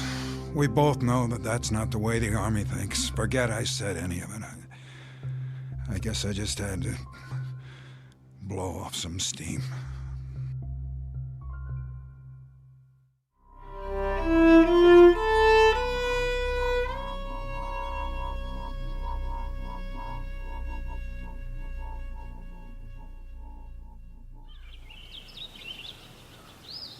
That ain't the way that women are over here. They have women here? Hey, Sarge? What? Can I get some fresh coffee? What's the matter with what you got? It's kinda cold. Well, I'll tell the waitress to make some special just for you. Where's Lincoln? In the latrine, I bet. Maybe he locked himself in. Maybe he fell in.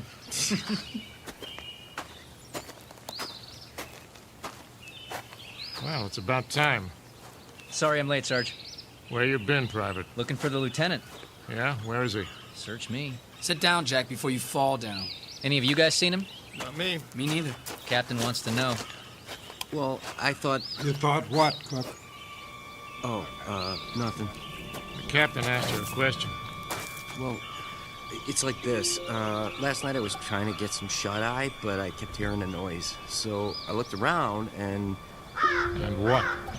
I I might have seen him. Where? Edge of camp, had his pack on, like he was heading out. But I know he wasn't on watch, and then all of a sudden he just disappeared. What do you mean? Well, he walked over to the rim, and that was it. He climbed down toward the valley?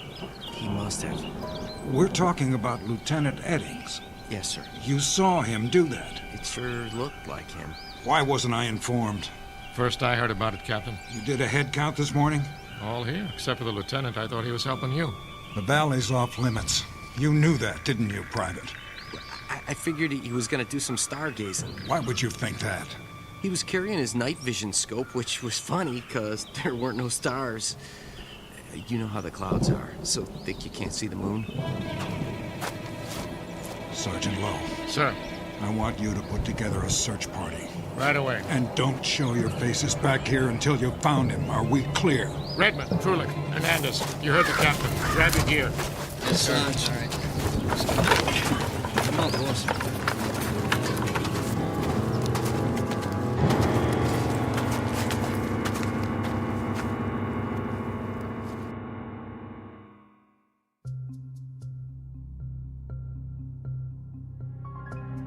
General? Captain? No, sir. This is Second Lieutenant Reber. The captain's right here. Hold on. General Hansler on the line. Thank you, Reber. General? Captain? What's your status? Repeat, please. What's that? It's the weather. It bounces the signal around. Update your status. We're still holding position. Any further losses? No, sir. Well done. Prepare to break camp. Say again? I'm pulling you off the mountain. You can't do that, General. I want you back at battalion before the rainy season. Not now, sir. What? I thought you wanted Blue Company out of there. Not yet. If we retreat now, there'll be nothing to stop them. I'll lay down artillery fire once you're out. But, sir, I still have a squad in the field. What's the mission? One last recon. We're about to pinpoint the enemy. I'm sure of it. How much longer? As long as it takes, General. For now, I could use some support on the supply road so I can get everyone out if they cut us off. How much support? How much have you got?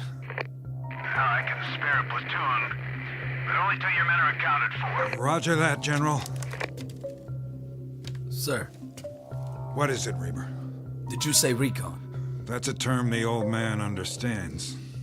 It's been 4 days since the search party went out. Longer than that for Eddings. What's your point? Well, shouldn't they be considered... Missing, presumed dead? After so long, I thought... You thought wrong. Yes, sir. The next step is always a regret to inform letter. That seals it. I don't want to write any more of those, not ever. Do you understand? I suppose I do. With a little luck, maybe just this once, I can buy them enough time for a second chance.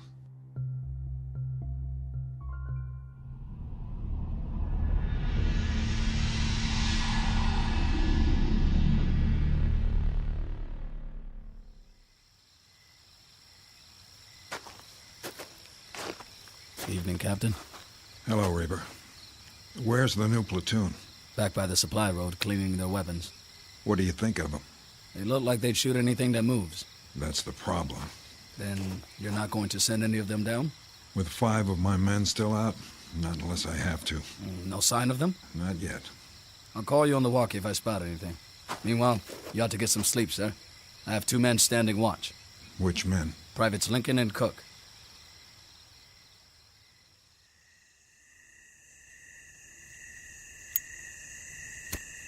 Hey, watch it.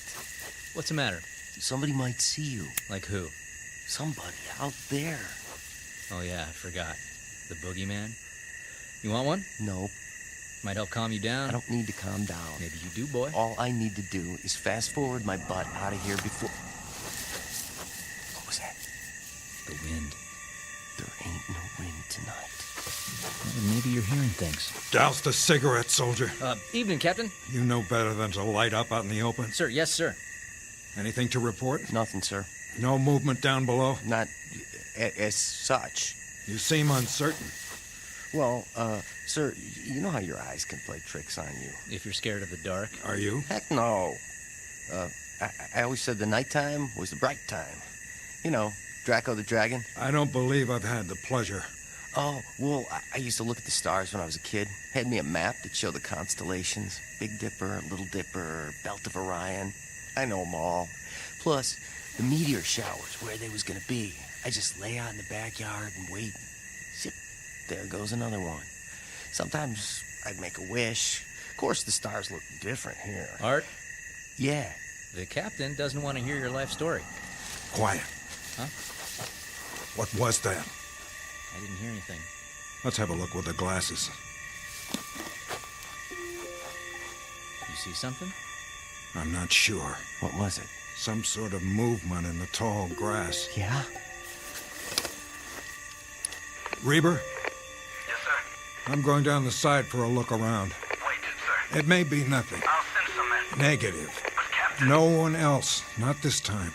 Stand by. We'll go with you. No. Maybe the captain's right. He can't go alone. Cover me from here. But, Captain... And don't shoot any uniform that might be one of ours. Here. Use my glasses.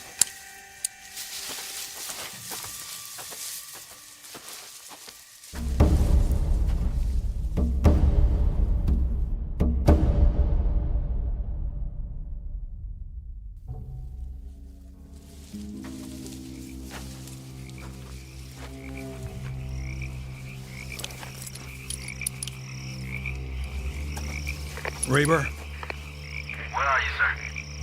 About 300 yards. I can still see the camp. What else? Brush. Some trees on the ridge. Sir, we can do a sweep in the morning. Not on your life, or anyone else's. Captain, please. Hold on. What is it? Wait. Hear that? You're breaking up. The storm's coming.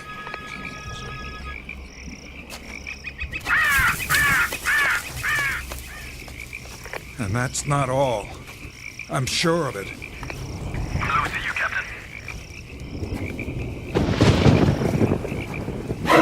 There! What? In the lightning. I thought I saw it. Who goes there? Identify yourself. Are you hearing this? Signal. That's a rain. Captain. Sergeant Lowe? Redmond, Hernandez, Krolik, did you find him? Where? What happened to you? Your uniforms and your faces. Sergeant, why don't you answer? Bring your men in. That's an order. Who's that behind you? Tom?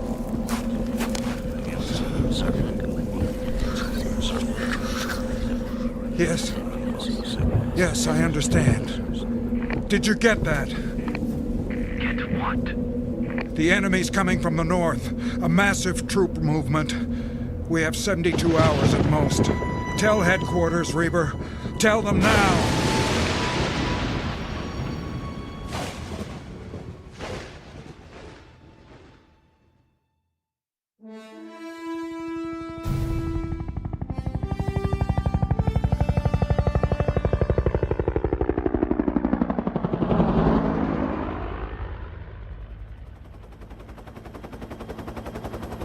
The storm's moved on.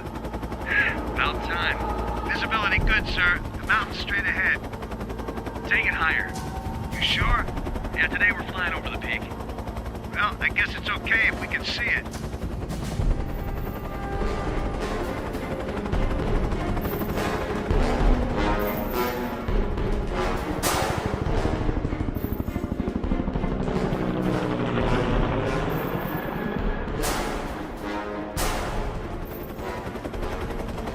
How's the trail look? West side's clear. The valley, too. You think the enemy pulled out? They must have. Their kind don't usually give up. Well, they could have reinforcements on the way. No ground troops in sight. The boys will be glad to hear it. There's Blue Company down below. Take her back now, Major?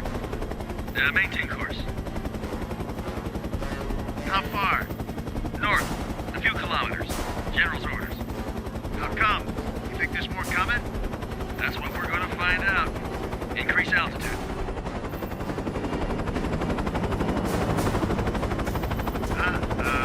What you got? Smoke on the horizon. 10 o'clock. Oh, man, they are coming. Sure looks like it. They're burning barbs on the way. Radio headquarters, tell them to dig in. It's going to be a full-scale offensive.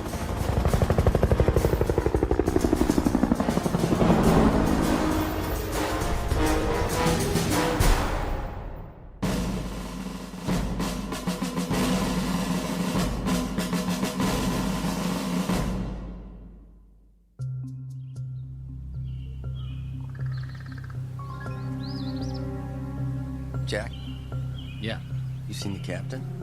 he'll be along. You can set your watch by it. That's the truth. Every 15 minutes. That's all he does, walking back and forth, checking the valley. Sentries ain't good enough for him. Still nothing down there. Then why aren't we moving out? Ask him yourself. Here he comes. Private Cook, Yes, sir? report. Big fat zero. You're positive? Stone dead, Captain. What are we supposed to be? Be quiet. But, sir... Quiet. What is it? I thought I heard them.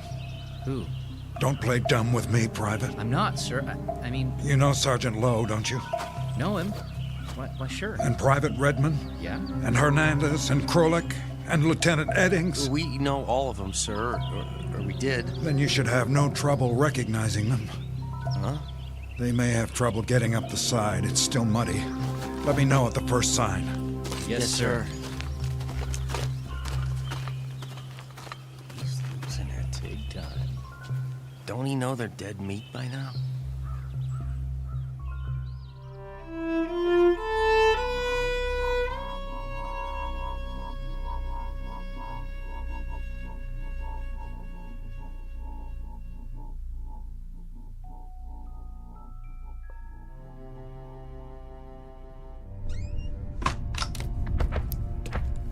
I don't have time. This won't take long, Captain. I just need a word with you. What's this about? If you wouldn't mind sitting down for a minute. I have to get back to my watch. With all due respect, sir, we're running out of time. There's a big push coming from the north. We have aerial confirmation. Yeah, just as they said. Who? The men in the field. You heard them yourself. Sorry. I didn't. Afraid all I could hear was static. But you saw them. I don't know what I saw. Went in the grass. Does wind have the ability to speak? Captain, all I know is we have to break camp now, before sundown. The trucks from battalion are on the way. It's too soon. The order comes from the general himself. I'm still in command. Sir, you don't have a choice. We need to hold the perimeter. In a few hours, there'll be infantry here, plus heavy artillery. They won't need us. I can't leave. My men. There are 62 other men whose lives depend on it. 67. 5 of whom are now missing and presumed dead. Isn't that true? I saw them. What did you see? Shadows? It was too dark. There was lightning. You saw what you wanted to see. How long since you've slept? They were there, I tell you. Lowe, Hernandez, Redmond, Krolik, and Eddings. You saw their faces? Some of them didn't have much left, rotting away like their uniforms. But in the lightning, I saw burned skin and wounds, horrible wounds. They could barely walk. They were trying to get back. They must have lost their way. Some of us went down, sir, to the place where you were. We searched every inch of it with flashlights. There was nothing. Not even a mark in the grass. In that case, yes, sir. Borrow men from the platoon. Make one last sweep. Several hundred yards to the ridge. And if they don't come back either? What? If they're shot at, or blown up, or burned, and you refuse to put them on the list, what do you think will happen? Do you honestly believe they'll wait till you decide? Not alive, but not dead either. That it all depends on you? Who has that kind of power? Please. Think! What if you never write another letter about another GI? Will they stay that way forever? The living dead? The undead? What if God Almighty goes on strike and nobody ever gets cut down again? For heart attacks or disease or old age or anything else. There'd be no room left on Earth. Is that really what you want? Then what? Listen to me. It's over. You can't save them all. They completed their mission. The time's come for them to rest. They've earned it. Then do one thing for me. If I can. Pray for them, Reaper.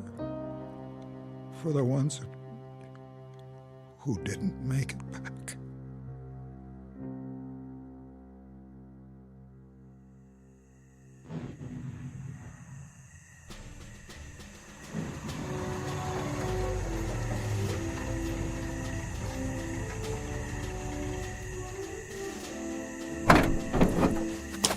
Okay, everybody out.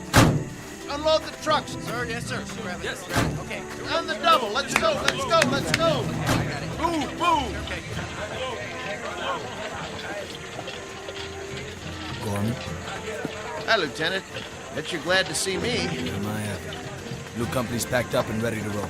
We'll turn around and head back as soon as I get everybody emptied out. We didn't leave them much. It's all right. We're gonna camp out under the stars tonight. Tell them to make a wish. Sir, you're in the first vehicle, front seat. Thank you, Sergeant. How many men? 62. Exactly. See you at headquarters, Captain. Reaver? Yes? I'd like you to ride with me.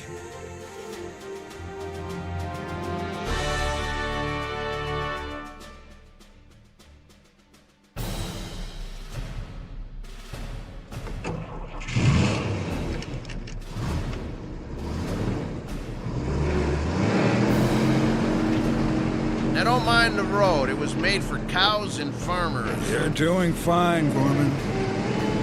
I got a thermos full of coffee if you want. No, thank you. Maybe just a drop. Knock yourself out.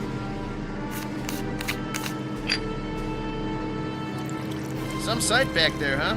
What's that? The truck's on our tail. Check the side mirror. Heads bobbing under the tarp every time they hit a bump. Somehow, I don't think they'd mind. Those drivers don't know the way like I do. Never been to Chinatown, Sergeant? Which one? It doesn't matter. I was just thinking about Chinese New Year's. Yeah? They have those big paper dragons, you know, with 5 or 6 guys underneath to hold them up. Yeah, right. That's what all these trucks remind me of. Only here it's canvas instead of paper. And there's a whole lot of guys. Look at them back there. Heads bouncing up and down. I'm not sure where they're going. Lieutenant. Yes, sir. When we get back to battalion, I've got a lot of things to catch up on. You wouldn't by any chance know how to work a typewriter. Can't say that I do, Captain, but I can give it a try.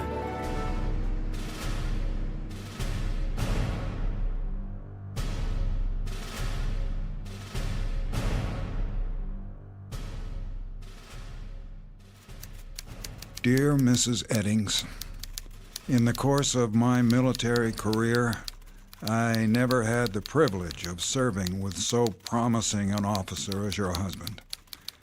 Such intelligence, bravery, and commitment are rarely encountered in the Army, or indeed anywhere else.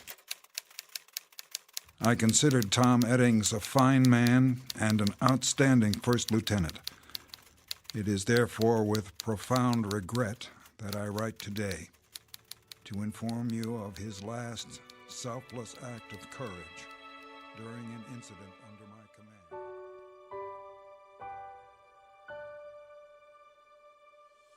command. Incident on a Mountainside, a fable to file under ghost stories, or perhaps a brief side trip on the road to understanding.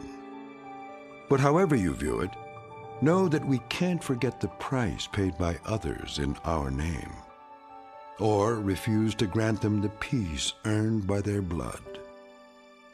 Such matters never die, here or in the Twilight Zone.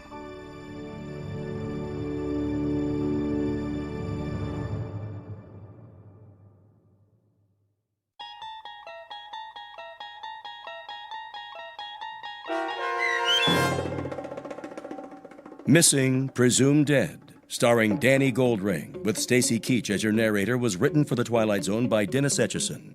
Heard in the cast were Jeff Lupetin, Edgar Miguel Sanchez, Gary Tiedemann, Kurt Nabik, Patrick Cerny, Doug James, David Darlow, Joby Cerny, and Norm Woodell. The producers of The Twilight Zone wish to thank CBS Enterprises and the Rod Serling Estate for making this series possible. This copyrighted radio series is produced and directed by Carl Amari for Falcon Picture Group. Sound design, custom Foley effects, recording, and editing are produced in the Cerny American Sound to Picture Theater by sound designers Craig Lee, Bob Benson, and Tim Cerny. Music for The Twilight Zone is provided by CBS and American Music Incorporated, New York. To learn more about the Twilight Zone radio dramas and to download episodes, including 6 free episodes on our homepage, visit our official website at twilightzoneradio.com. Doug James speaking.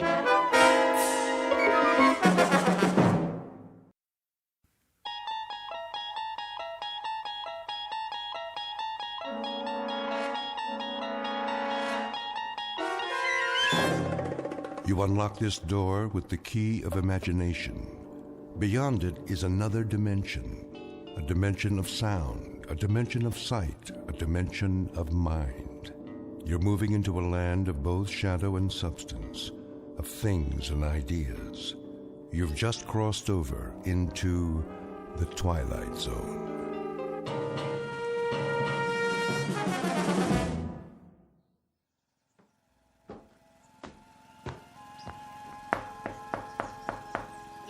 Mrs. Pratt? Oh, hello there, Ida. How are you? Can't complain. And yourself? I was just making some lemonade. Come on in. I shouldn't stay. My son's coming to dinner. I have to put a casserole in the oven. Just for a moment, then. I'll get you a nice tall glass in the kitchen. Well, if you don't mind. You can be my taster. You absolutely must tell the truth, though. If it's too sour, I'll add more sugar. It looks lovely. Where'd you get the lemons? From Mr. Takamori's backyard. He brought me a whole bag of them. How thoughtful. Oh, he's an absolute jewel. I swear, that man can grow anything. He's certainly done wonders for the trees on this street. It's delicious. I always say there's nothing like fresh lemonade. I see Arthur's doing your lawn now. Yes, he's such a fine young man. Isn't he? Always so polite. Do you think he'll take over his uncle's nursery? Oh, I seriously doubt it. With college and all, he has his sights set on something higher. May, I was wondering. Couldn't Arthur do Mr. Fenton's lawn, too? Mr. Fenton? Well, I believe he'd rather do it himself. You know that man. Yes, but his place has been a fright lately. Oh, such a shame. He used to keep that yard so neat. I hear his wife moved out. The boy doesn't charge much, and Mr. Fenton's lot's going to seed. It lowers property values, you know. Well, then, why don't you ask him? Oh, I couldn't. He'd think I was being a busybody. Arthur, I mean. He can stop by after he finishes here. It wouldn't hurt. I suppose. If he needs the job. I expect he does. That family's worked so hard. Can't have been easy after the war. You don't think... What? Mr. Fenton was in the service, wasn't he? The Marine Corps. I hope he doesn't have a problem, then, with the Japanese. Oh, that boy's as American as you and I, born and bred. I know, but there is a feeling with some people. Not in this neighborhood. I'm sure Mr. Fenton has put all that behind him. I should hope so. I was just about to bring Arthur some lemonade. You can mention it now. If you think it's all right. Of course it is. What went on back then was a terrible, terrible thing. But believe me, the war is over. In our town, it ended a long time ago.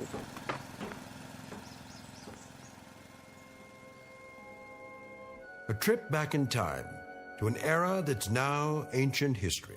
The period, the early 1960s, 20-odd years since Pearl Harbor. The war ended long ago, but for some, so much bitterness and loss are not easily forgotten. Such is the case with our two antagonists whom you are about to meet. Mr. Walter Fenton, veteran of World War II and an officer in the United States Marine Corps, and young Mr. Arthur Takamori, first-generation son of Japanese immigrants who has no memory at all of those years.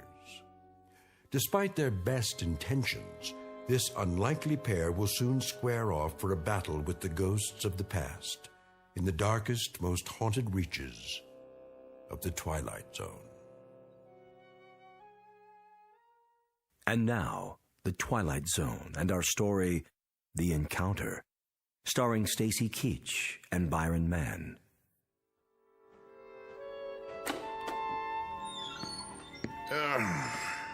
Get a load of this stuff. Where'd it all come from? Psh, what a mess. Not a nuke at all. Shoes, clothes. Hey, there's the old radio. Plug it in, see if it works. Well, well.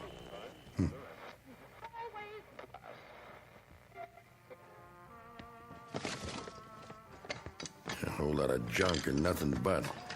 Say, what's in the trunk? Well, will you look at that? The sword. Oh, yeah. I remember this.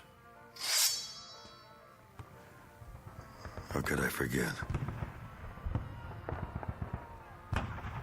Wish to heaven I could. Yeah. Mr. Fenton? Anybody home? Up here, in the attic. Sorry to bother you. I can come back later. That's okay. Front door's open. All right.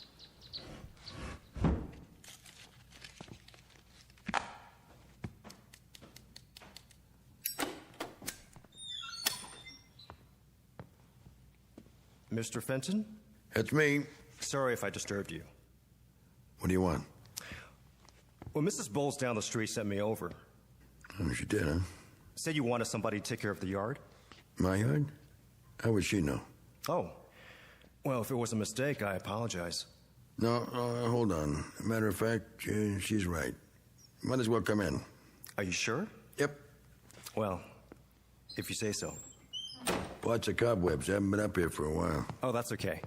Haven't I seen you around? Maybe. I cut the grass with some of the people on the block.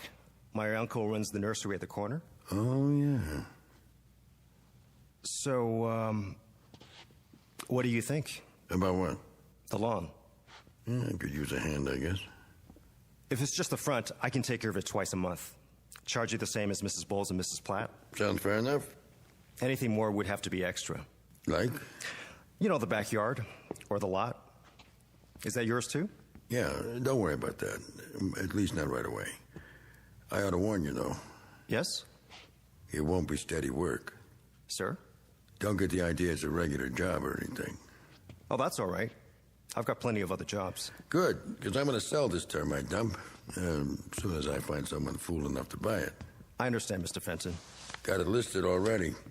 A little fixer-upper, a handyman's dream with a semi-vacant lot attached. Sounds pretty good, huh?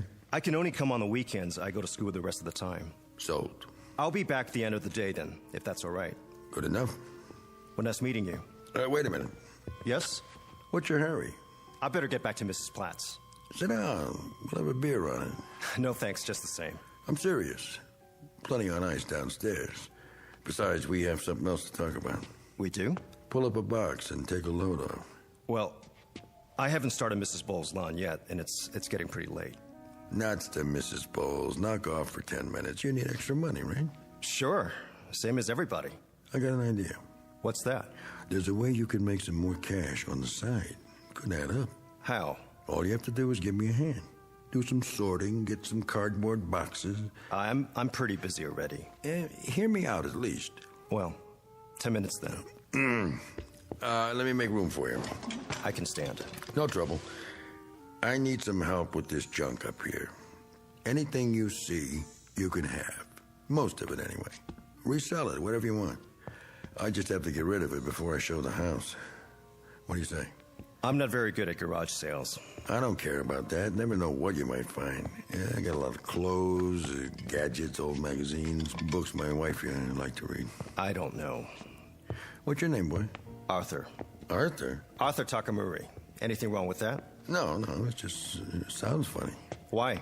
Well, you have to admit you don't look like an Arthur. I'm an American citizen. Yeah, sure you are. I was born in this country. Who said you weren't? Did I say that? Not in so many words. Then take that chip off your shoulder. I gotta go. What about that beer? No thanks. I'm not thirsty. Come on, I didn't mean anything. You're awful sensitive. Am I?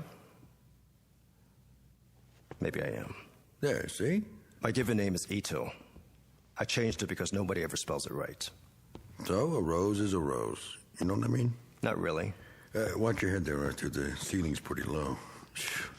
What a junk pile, huh? I've seen worse. I bet you have. The attic's been this way for 20 years. I don't go up here much. The wife used to yell about it. But I was so stubborn. Now she's gone to stay with her sister. Or so she says. Wouldn't be surprised if she never comes back. Sorry. Don't be. We all get what we deserve. Don't you think? I couldn't say. Well, I could. You ever know something before you know it? How do you mean? In your gut, in your bones, the way a dog knows an earthquake's coming, the way the birds get quiet right before a storm. It doesn't matter what anybody says, it's a fact. It's closing in on you, and there's nothing you can do about it. We always have a choice. Doesn't mean a thing. I know it and she knows it. She's got my number, all right. A guy who's never going to amount to a hill of beans, and he's drowning in junk. I'm sure these things meant a lot to you, or you wouldn't have saved them. What else could I do? It's all I got. I couldn't just let it go. Even stuff from the war. You see that mannequin in the corner? Was that your uniform? Sure was. Get a load of it. Used to be pretty spiffy. I'll bet. Don't mind the dust. Yeah, I put this on and people would step out of the way. Even when I got home. My dress cap, brass buttons, like they thought I was a movie star. My girl was proud to go out with me to the movies, to get an ice cream, and just to walk around. I was a war hero. But after a while, that didn't cut it anymore. You ought to pack it away. Put it in mothballs. What for? I'll never wear it again. Hard to imagine. This monkey suit used to fit me to a T. With all the buttons and everything. It probably still would. Now you're being polite. I turned into a tub of rancid lard, I know that. But I was pretty tough once. Were you? I went all through Saipan and Okinawa. Oh. Check the fruit salad. The what? That's what they call the ribbons and medals. I got a whole box of them from this and that campaign. All put away. I don't know what for. Never wear them again as long as I live. I don't know much about the war. No? It's before my time. Yeah. You ever see one of these? Yeah, in the movies. A genuine samurai sword. Not a fake like you see nowadays. I took it from a Jap who was trying to cut off my noggin. A what? Excuse me, a Japanese officer. You see the blade? Got something engraved on it. Mm-hmm. Hey, you think you could translate it for me? Could I? Well, I can't read it. Always wonder what it means. Sorry to disappoint you. Why? I don't know the language. You don't? Only English. Oh, come on, boy. My mother used to speak Japanese around the house when I was little, but I never learned. That a fact. You said you wanted help with this junk? Oh, yeah. But first, let me get those beers. None for me. Well, I need one. My throat's full of dust. I can't stay. Be back in a jiffy. Oh, better put that sword away. The blade's still razor sharp.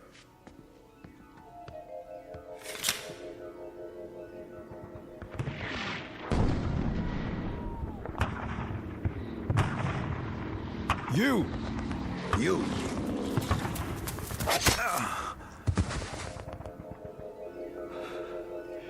It can't be. I don't know how or why, but I'm gonna kill this man. I'm gonna kill him. I can feel it. I'm gonna kill him with this sword.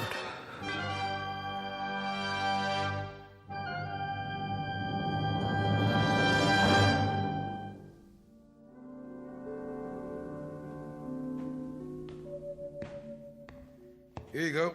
A whole six-pack, nice and cold. Maybe I will have one. Go ahead, you're entitled. I even brought an opener. Thank you.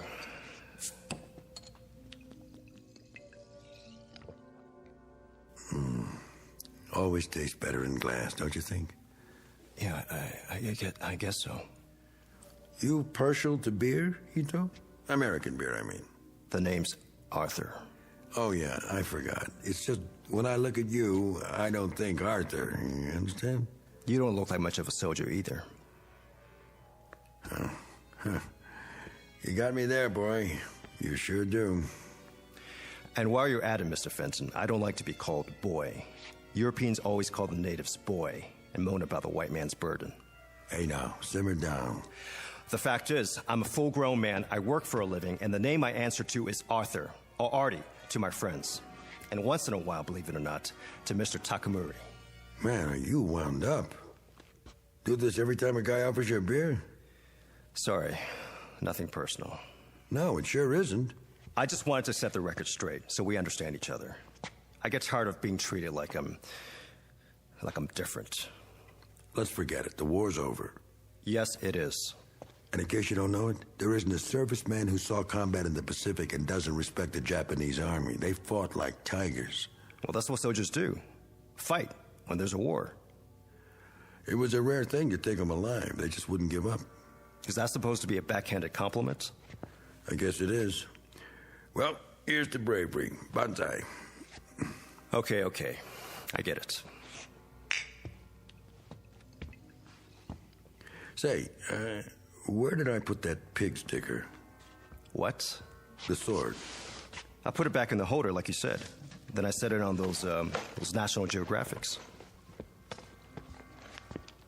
Well, it's not there now. Well, maybe it slipped down. Not that I can see.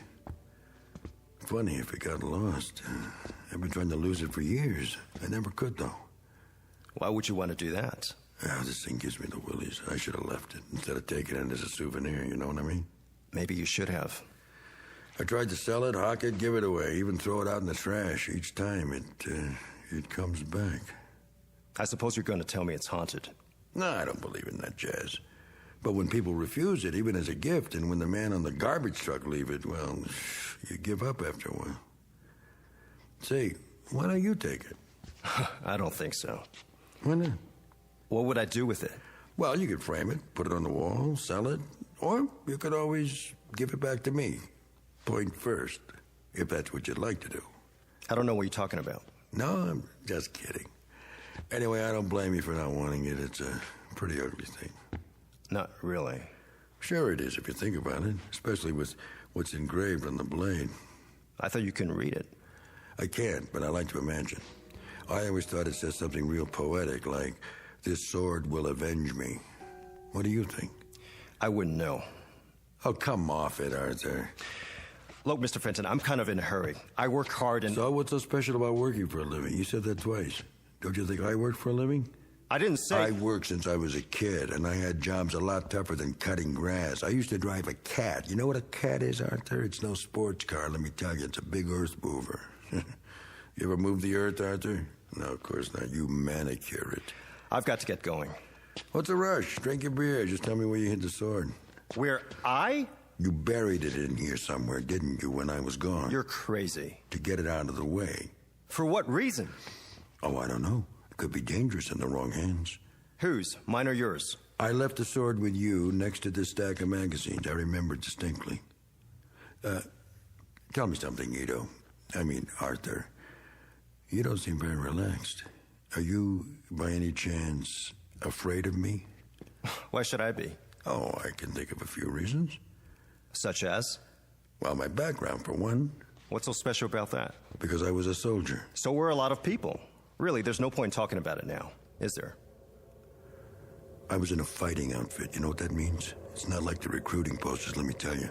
Pictures of a nice, clean-cut kid helping little old ladies cross the street, starting fires by rubbing two Boy Scouts together. A soldier like that wouldn't last one night on the beach or in a foxhole.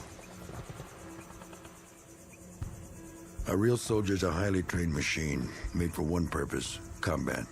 Split-second reactions in place of emotions.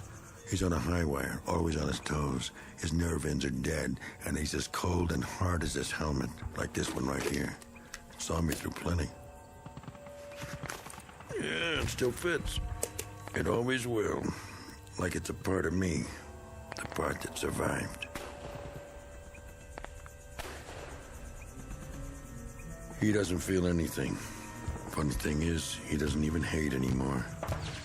He can kill without hating. He'd better. It takes time to hate, see? They don't talk about that at home. But he's really something to fear. In fact, nothing is more terrible to meet on a dark night than a trained U.S. soldier with an M1, a Thompson, a grenade, a trench knife with brass knucks, or his bare hands.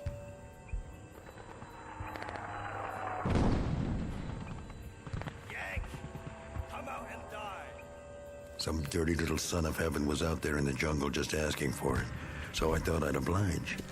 I started circling wide to get behind him. Yes, it was night. A very dark night.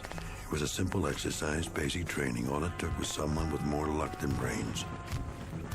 Yank! Over here! Come out and die, Yank! I kept moving. Then I saw something. It was the machine gun nest. They had a great position up high behind the trees, so I stayed low and headed around the side. But before I got there... You!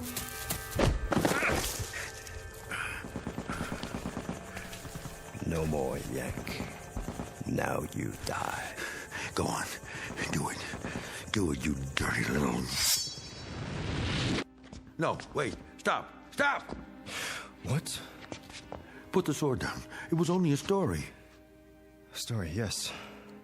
Don't get carried away. I was only telling you how it was. I'm sorry. Man, for a minute there.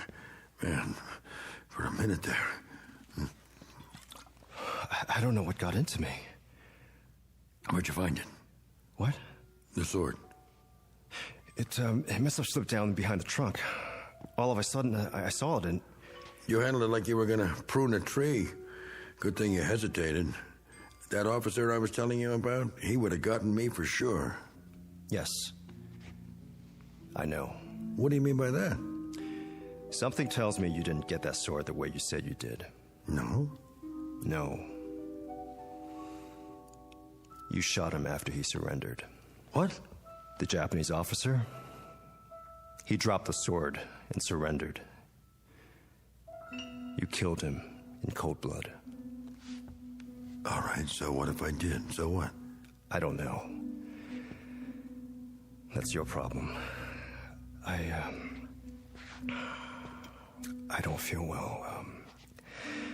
What am I doing here? I've got to get out of here. Yeah, maybe you should.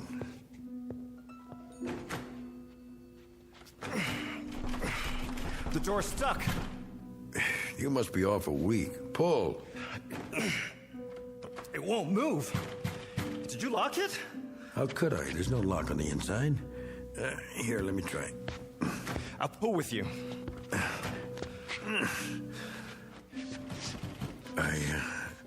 I guess you're not supposed to leave just yet.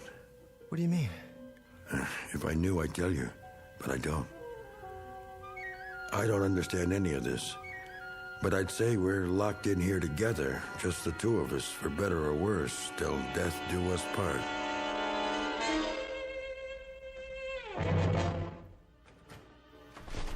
Still stuck. I'll try the window. Just our luck that won't open either.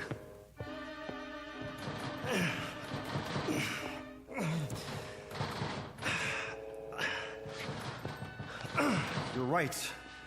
I don't know what's making it do this. It hasn't happened before. Never mind, there must be some tools up here. I can take the hinges off. Yeah, you do that. Forget the window. It's too high up to climb out. Of course, we could break the glass and yell for help, but that'll be a last resort. See if you can find a screwdriver. I wouldn't know where to look.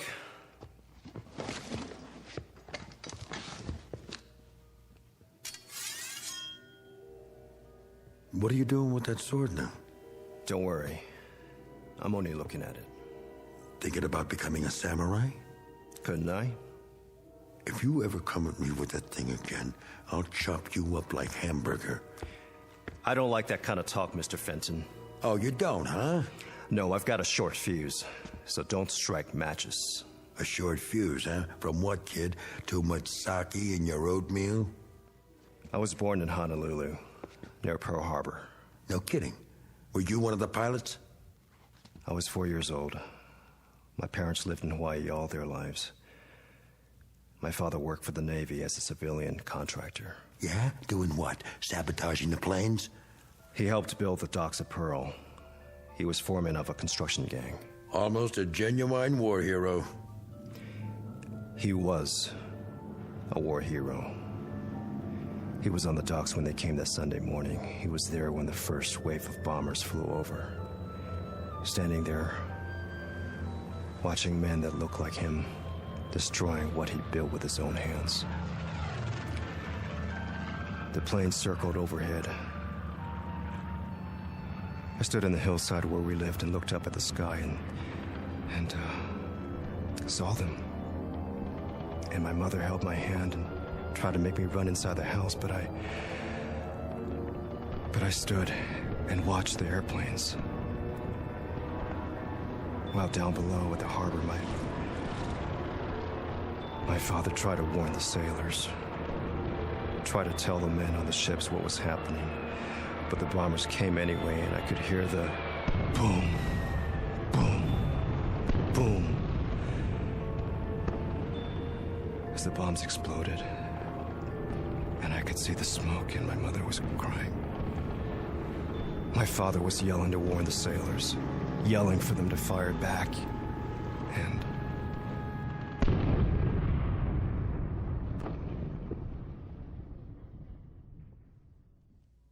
the Navy gave him a medal, posthumously. He was a hero, a great hero. That's some story. My mother and I were shipped to California 1 year later. We were placed in a relocation center. Yeah, I heard about those. Do you know what a relocation center is, Mr. Fenton? It's a fancy name for a concentration camp. That's where I grew up. In a stinking concentration camp, especially reserved for American citizens who happen to have slanted eyes and yellow skin. That's what the son of a hero got, Mr. Fenton. Sometimes I think they should have dropped more bombs. Easy, kid.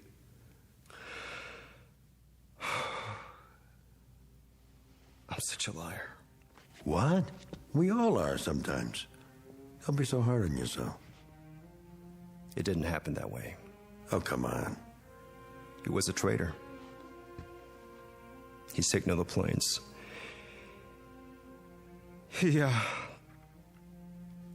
showed them where to drop the bombs. Do you hear what I'm saying?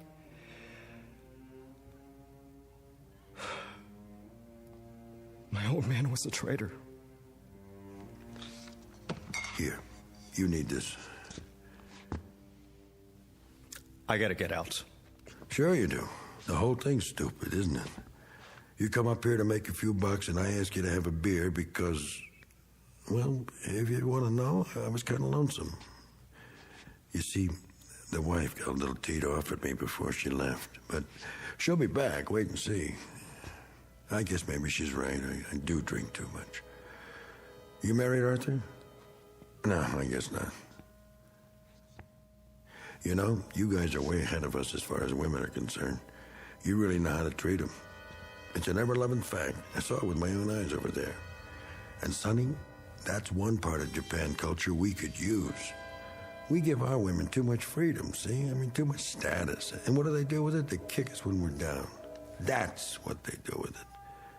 Look, Arthur, you're a pretty nice Joe. I could tell that right away. That's why I asked you to stay for a couple of beers so I could admit to you, man to man, that it's been rough lately. The truth is I didn't retire. They canned me from the job. That's right, they put somebody else on the cat. Can you imagine that? Just because of a few lousy drinks? Why, Arthur, I've been driving that thing around since the war, slicing crummy lots for crummy houses out of the crummy hills. It wasn't the booze. That was just an excuse. It's the cheap labor they're getting nowadays. We let them in from everywhere. Mexico, Puerto Rico, foreigners. We make Hawaii a state, and what do we get? A lot of what? Say it. Oh, no offense to you, Arthur. You're different. 100% American. Born here and everything. Not like your old man. I'm talking about those others who'll be trying to snatch your job, too. One fine morning, you'll show up and find some gook at work in your flowers, clipping your hedges, mowing your lawns, taking the bread right out of your mouth, and it won't matter if you're sober or not. They'll work a lot cheaper, so you've had it, buddy boy. Ooh, but I'm getting off the subject. The wife, like I say, she went to her sister's, said we were all washed up. Can you beat that? That's gratitude for you. But never mind, she'll be back. She knows which side her bread's buttered on, and if she doesn't come back, who needs her? A man can make it alone. Arthur? Women are a dime a dozen. Anyone who's ever been to the Orient knows that. You're awful quiet, Arthur. Still holding on to that sword, huh? What's the matter, Arthur? Or do you want me to call you Ito now? I have nothing to say. Listen, don't take it so hard. I mean, just because your old man was a sneaky little double-dealing traitor doesn't mean you are. I mean, what the hell? You don't have to go and change your name and all and forget you know how to speak Japanese. There are plenty of sneaks and double-crossers on both sides. Like you. Hold it right there, buddy. You were no better. You were a murderer. You killed a defenseless man. Now take it easy. What happened on Okinawa? Well, you can't blame me. You know we had orders not to take any prisoners. That's right. No prisoners, they said. Seems the little monkeys were coming in with their hands behind their heads and grenades in their loincloths, and they'd pitch them at you without the slightest hesitation the first chance they got. The kamikaze philosophy. So, no prisoners. That was the order, straight from topside. You had your philosophy, too. You can't hold a man responsible for obeying orders, can you? You get shot in wartime for having a mind of your own. Follow orders if you want to stay alive. Oh, yeah, I know, those Nazi generals in Nuremberg. You're going to bring that up. Well, let's face it, they had a point. They were ordered to do what they did, and they had to obey. The oldest defense in the world. So, who's guilty of what? Think about it. Where does it begin and where does it end? In the Pacific, we were told you people were some species of ape, not even human, so we shouldn't worry about burning you out of caves. Today, all of a sudden, you're fine people, highly cultured, and it was all propaganda about your lousy transistor radios. Is that all we represent to you? Come on, Arthur, put down the sword and let's have another beer. Stay where you are. I don't like to drink alone. And to tell you the truth, I'm a little shaky today. Last night, I put away a fifth of scotch. Can't hold your liquor, huh? Arthur, don't you get it? The wife up and left me. I'm all alone now. And yesterday when I called about getting my job back, the foreman hung up on me. I'm not a bad guy, Arthur. Why is all this happening to me? All right, don't answer. Kill me if that's what you're here for. Go ahead, I dare you. What's that? Your judo pose? I told you I'm a trained soldier. Okay, Ito, come on. I'm waiting for you. You're ridiculous. Oh, so that's it. You're trying to scare me. So all right, I'm scared, but not of dying, of living. I can't make it anymore, Ito. Or Arthur, or whatever your name is. There's nothing left, nothing. I got a box full of decorations for killing highly cultured people. And I've been pushed and pulled this way and that till I hate everyone in the world who's not the same as me. Look, I'll prove it. Come and get your beer, you dirty little chap. Why, you? Just bring it. I'm ready for you. Oh, you like that, huh? Judo, nothing. Good old American beating. Stand up and take it. Oh, you can't, huh? Well, here, I'll finish the job for you with a razor-sharp samurai sword. You don't have the guts. No? No? No.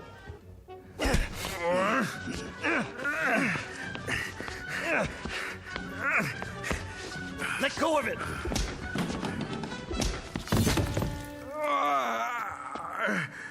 Pick up the sword. Pick it up. Where is it? You gonna keep holding on to it? Roll over. Let's see what... Fenton? Fenton? What happened? What have you done? What have I done? How do you know? It really is you. Mr. Fenton. I'll call an ambulance. It was too late. It went clean through me. What do you want me to do? Pull it out. Pull it out. That's better. I didn't want to kill anybody. I was just trying to make a point.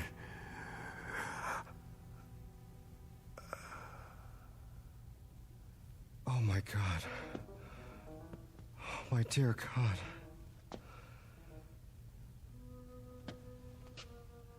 Arthur? Mrs. Pratt? Fenton, is Arthur in there with you? Mr. Fenton?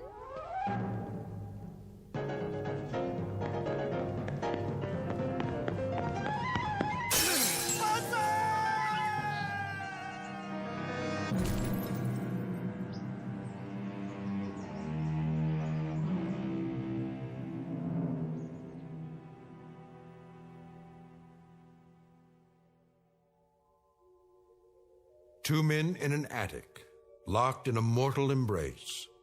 Their common bond and their common enemy? Guilt. A disease all too common among men, both in and out of the Twilight Zone.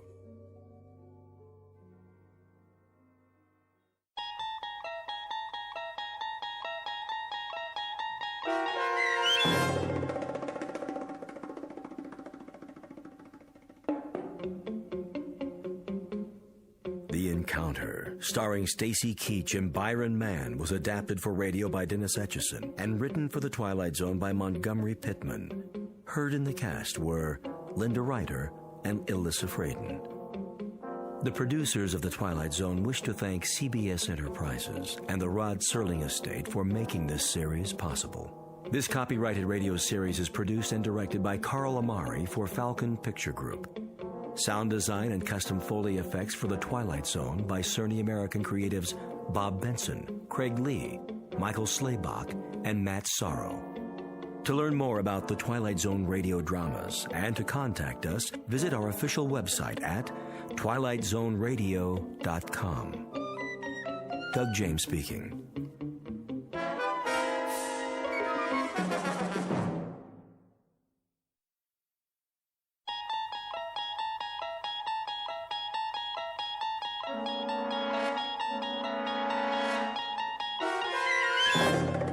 You unlock this door with the key of imagination. Beyond it is another dimension, a dimension of sound, a dimension of sight, a dimension of mind.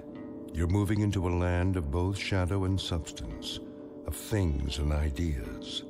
You've just crossed over into the Twilight Zone.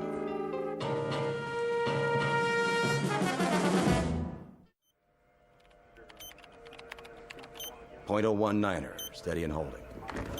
Fuel consumption, normal. On course X6, hold coordinates. Oxygen supply, check. How does she look? Beautiful, General. Just beautiful. Flight path? Right on the button, sir. No corrections? Hardly any. Couple of degrees starboard pitch right after takeoff. And the crew? A-okay, sir. A little cramped on the ship, but that's about it. Good. The White House will be pleased. About a test flight? The president's a big fan of the X-6. He pushed it through Congress. Hey, then maybe I'll have a job next year. You will, Billings. You will. Count on it. This is the first step. She makes it back in one piece, and it's all systems go. General, I've got the telemetry report. Send it over to Data Control. Right away, sir. You boys have done well. So far, so good. Bring her in smooth, and you can take tomorrow off. Oh, you got it, General. Couple more hours, and she's headed back home. Patch me through to the ship, will you? I'd like to thank the crew personally. No problem. Set frequency. Roger that. X6. Calling the X6. Do you read? Try again. X6. Do you read? This is flight control. X6. Calling the X6. Must be some electrostatic interference. Keep trying. Yes, sir. I want to thank those boys for a job well done and tell them we'll be waiting with bells on. Maybe not a ticker tape parade this time, but that'll come. Sir? Yes? They seem to be... Seem to be what? What's the problem? Well, I don't know. Out with it, man. Something wrong? It's just that I can't find them on the radar screen. Let me see. What does that mean? It means... Well, sir, it means they seem to have disappeared. What? Could be a tower malfunction. I'll switch to backup. Nope. Main system's working. Clear skies, no commercial flights in our airspace. There's nothing. Absolutely nothing. Give me missile tracking. This is General Carstairs at Flight Control. Yes. Do your instruments show a crash? Not just in the desert, anywhere in North America. Are you sure? Then do this. If you register an impact, call me on the secure line. No, I don't expect one, just a routine check. Yes, I'm positive. We have nothing here. Not a thing. What's going on? It's not on the screen. It has to be somewhere. Still sweeping, sir. Where did it go? Sir? If you had the X6 on the screen and you spoke to the men on board... Less than 5 minutes ago. Then where are they? A spacecraft doesn't just disappear, vanish into thin air, does it? Well, does it? No, sir. No, sir. Then in heaven's name, where is it? As you may have gathered, the name of the ship in question is the X6. Her type, a new experimental craft on a high-altitude test above the Earth's atmosphere. Purpose? To gather data for the construction of the world's first space station. Recent history? Unknown, at least to those who weren't on board. But in short order, we're going to meet the crew and hear the story from their point of view, and a very unusual story it is, of a flight that departed from its course long enough to pass through the Twilight Zone. And now, the Twilight Zone and our story, And When the Sky Was Opened, starring Barry Bostwick with Stacy Keach as your narrator. Well, Doc? Just a minute, Colonel. What's the verdict? Pulse is fine. On the slow side, in fact. Correct me if I'm wrong. We went through this yesterday, didn't we? You know the Air Force. Check and double check. They've got a big investment in the X6. So there's a little glitch. Probably an O-ring. A little glitch? The hydraulics froze and the soft landing chute didn't deploy. You are lucky to be alive. That's what all the flight training was for. Relax your arm. Doctor. Hold still, please. I want to ask you something. Don't move your arm. 115/80. Not bad. Told you, Doc. I could have phoned it in. All right. That's all for now. Get yourself some breakfast downstairs. Hey, go easy on the cholesterol, okay? How's the Colonel? Who? Jack Harrington. You're the only Colonel I've seen this morning. I get it. You call me in, but he gets to stay home and sleep it off. Pretty nice duty. Harrington. Where have I heard that name? You have a heck of a sense of humor. Did you have a question? It can wait. I want to, check with someone first.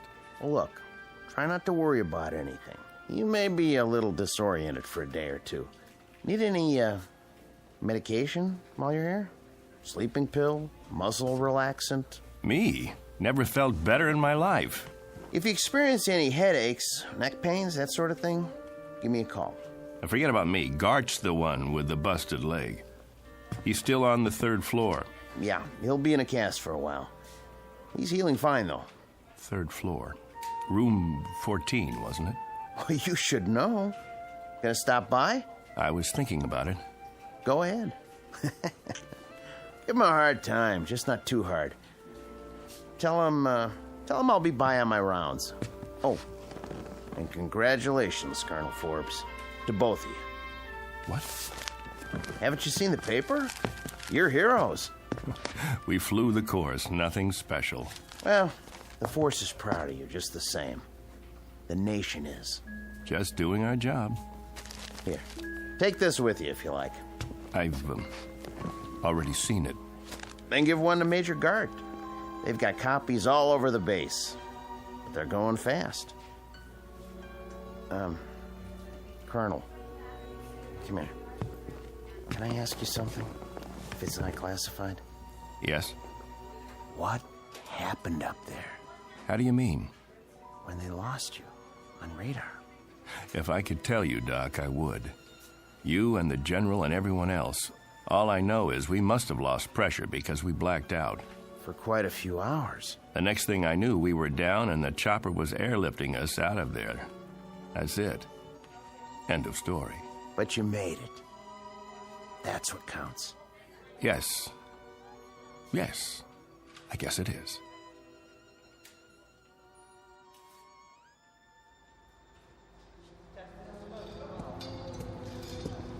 I want her completely broken down, piece by piece.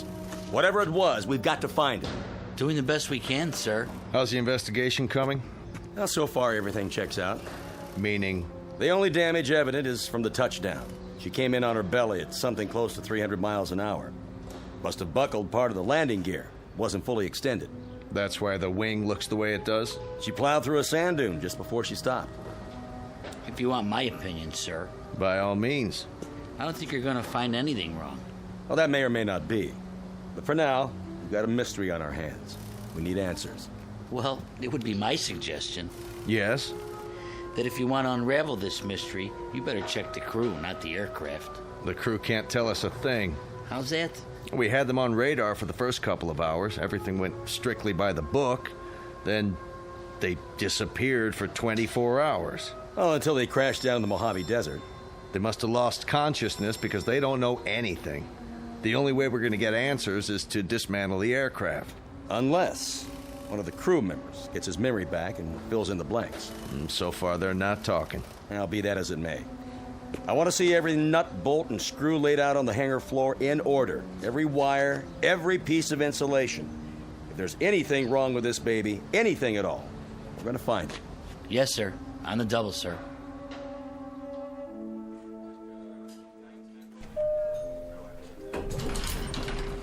Dr. Bridges to the infirmary. Dr. Bridges. Oh, hello, Colonel. I didn't see you. That's all right, nurse. No harm done. How are you feeling, sir? Fine, thank you. How's Major Gart? Coming along nicely. You can go on in if you like. He'll be glad to see you. Thanks. I will. Is that one of the pilots? The ones who crashed? Yes. Colonel Forbes. He's cute. He is. But did you see his eyes? Blue, I think. No, that's not what I mean. I mean, they've got a kind of far look. Like his body's here, but, I don't know, his mind's somewhere else. I don't know where. I just hope he's okay.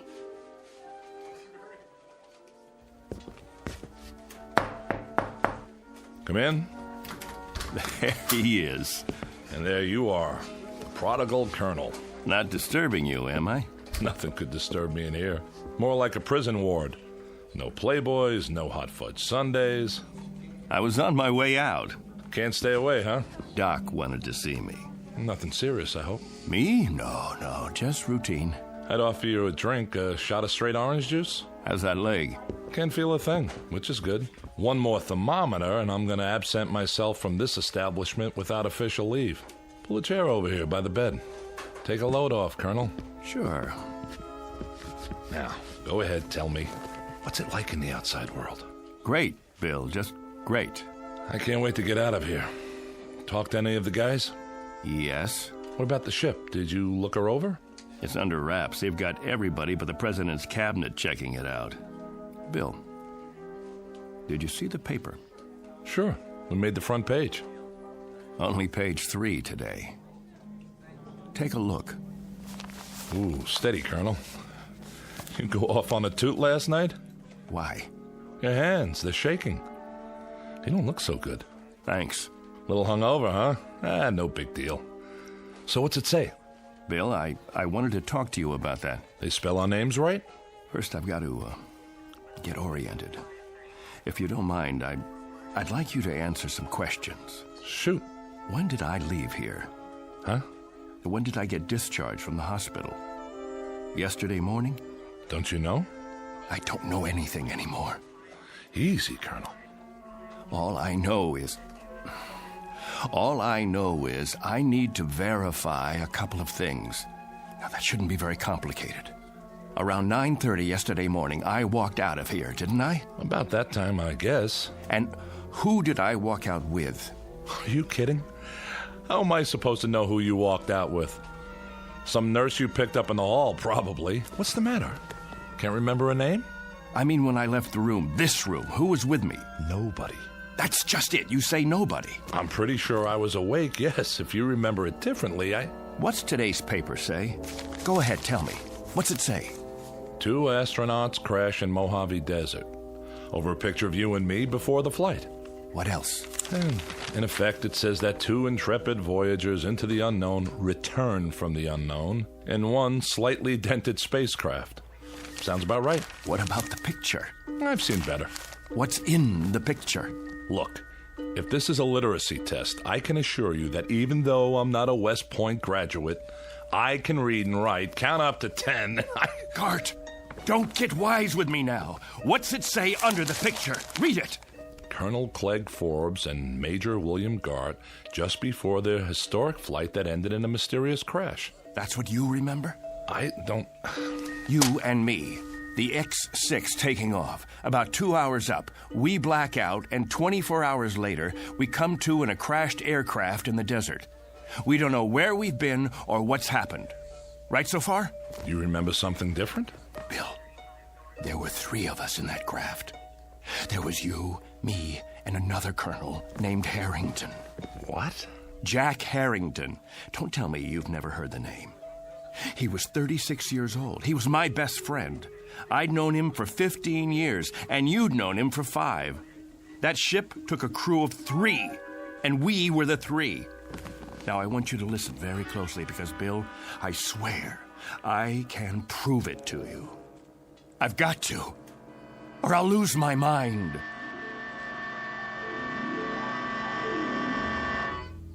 What are you talking about, a 3rd crewman? They brought 3 of us back to the hospital when they found us in the desert. You, me, and Harrington. Jack and I were just scratched up. You got the busted leg. Yesterday morning, they discharged Harrington and me. There was 3 beds in this room. Now, wait a minute. We said goodbye and promised we'd come back today to visit you. Then Harrington and I left to do the town.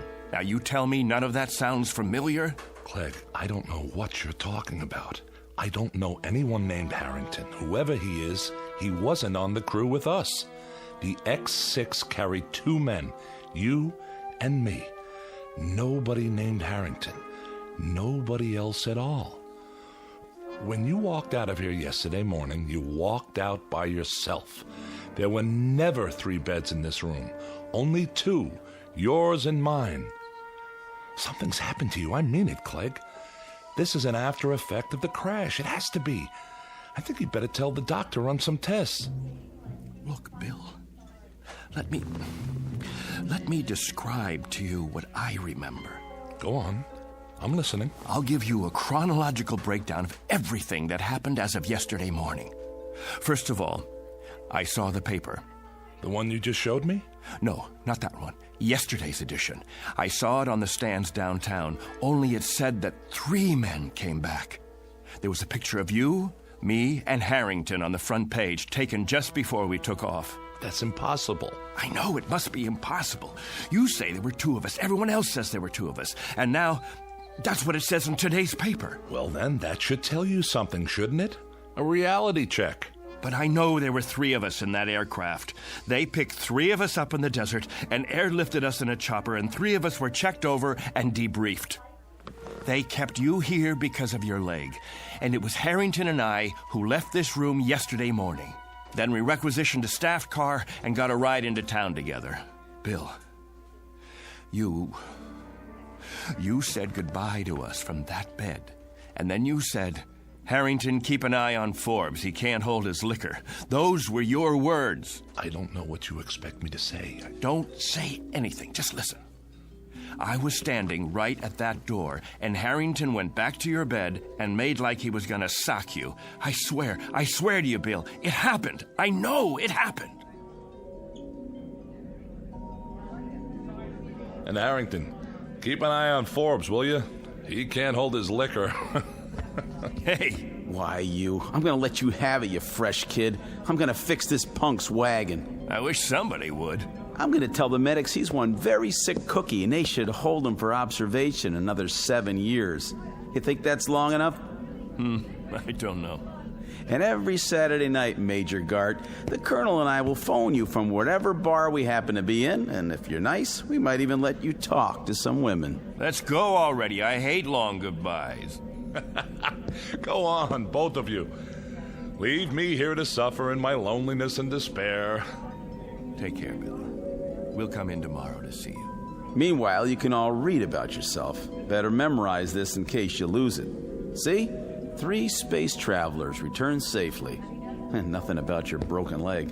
Well, that's the press for you. Get out of here. I'm going to pick one up for my mother so she can frame it. One time, a fortune teller in a carnival in Des Moines said I'd be famous. It doesn't say anything about you, though. Out. And did you pick up a paper on the way out? Why? You said you had proof. I should have kept it, but it wouldn't make any difference now. If you could show me in black and white. Hold on. There's more to the story.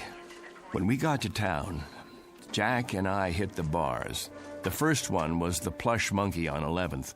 You know the place, don't you? Yeah, a dive. Beer signs and bar girls. And a big mirror behind the bottles. We walked in trying to keep a low profile, but the blondes spotted us. That's them. No, it's not. It is.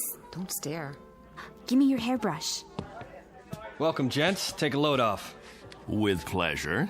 Say, aren't you the 2 guys who was up in space? Not that far, just the ionosphere. I thought so.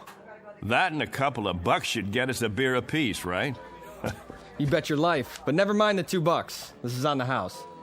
Why, thank you, my good man. Very kind of you. I don't get many celebrities in here, so go ahead, boys. Drink hearty. You earned it. I don't even mind you cracking up the ship, and I'm a taxpayer. I like your attitude. Got a match? Not since Superman. A light from my friend here. Sure, pal, sure. Anything you want. Evening, ladies. Hi there, Captain. Colonel. Oh, sorry. She's new in town. Care to join us? Hold that thought. I'll ask my friend. You do that. We ain't going nowhere. Hey, Jack. Something wrong? No. Look at yourself in the mirror there. Not exactly a happy camper. I was just thinking. About what? I'll tell you after I taste the beer. To happy landings, whenever and wherever possible. I'll drink to that. Sorry. Something is wrong. That's okay. Ain't the last glass of draft in the house, let me tell you. It just slipped out of my fingers. Don't worry, I'll clean it up. Get you another one right away, Colonel. You're sick, Jack? No, I'm not sick. I just got this funny feeling. What kind of feeling? I don't know. Odd. Never felt anything like it before. Maybe we should go. Don't worry, I said. It was just for a couple of seconds there. It was like I didn't belong here. Like if I were to let myself go, You'd what? Like I'd disappear. Here you go. Thanks. Happy landings. You don't like it? I want to call my folks. Good idea. I should call Amy, too. Where's the phone? All the way in the back. You sure you're okay? Yeah. Be right with you.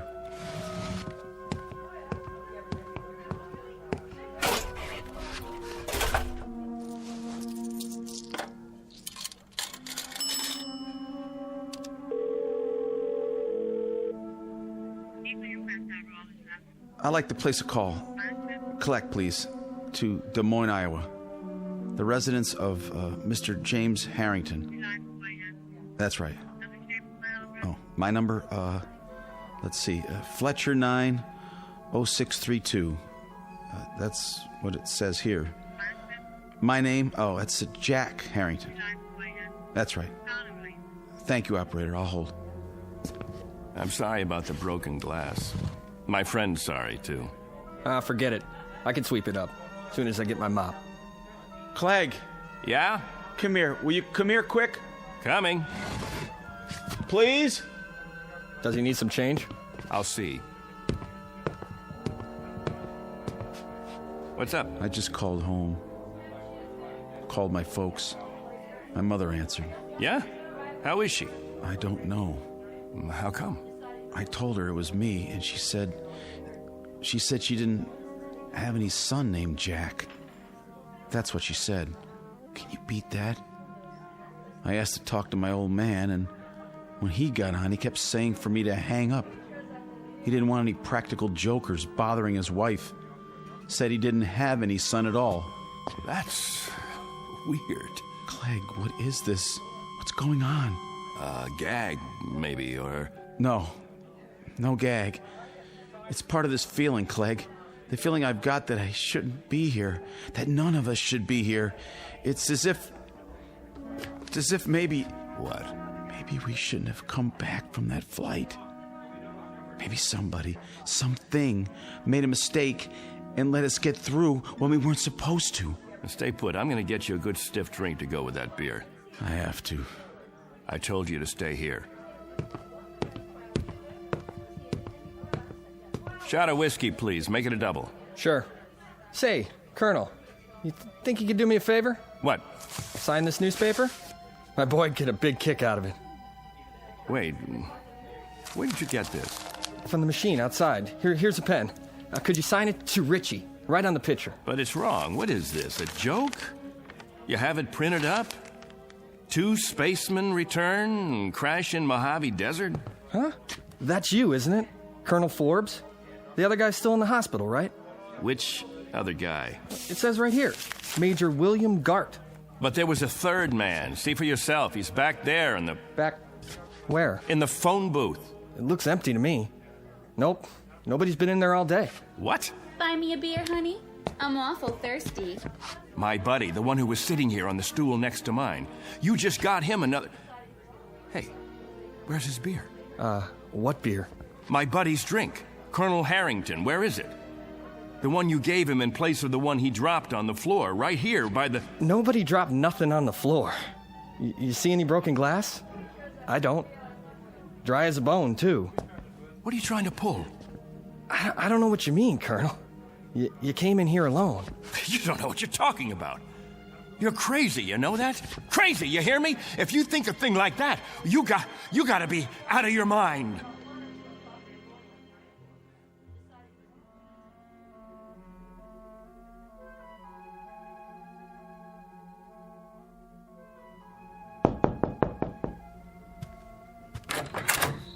What do you want? Room 8A. Here's your pizza. Oh, yeah. How much do I owe you? Let's see. I got the bill right here. Keep the change. Thanks. Hey, say, aren't you, No.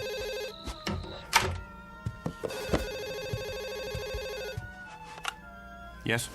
Ready with your call to Des Moines. Thank you, operator. Hello? Hello? Who is this? Mr. Harrington, this is Clegg Forbes. Who? You remember me, sir? I had Christmas dinner with you and your wife last Christmas. You and your wife, and Jack. Jack who? Your son. What is this, another crank call? Because if it is, it's not funny. Who is this anyway? Perhaps I don't have the right house. Is this James Harrington? I'm James Harrington, but I don't have any son, and I've never heard of you. You live at 43 Elm Street? All my life. Got 2 daughters, both married. One lives in Sioux City, the other moved to Binghamton, New York last year. I should know whether I got a son or not. And don't call me again. Now what? Look at that face in the mirror. I don't know myself anymore.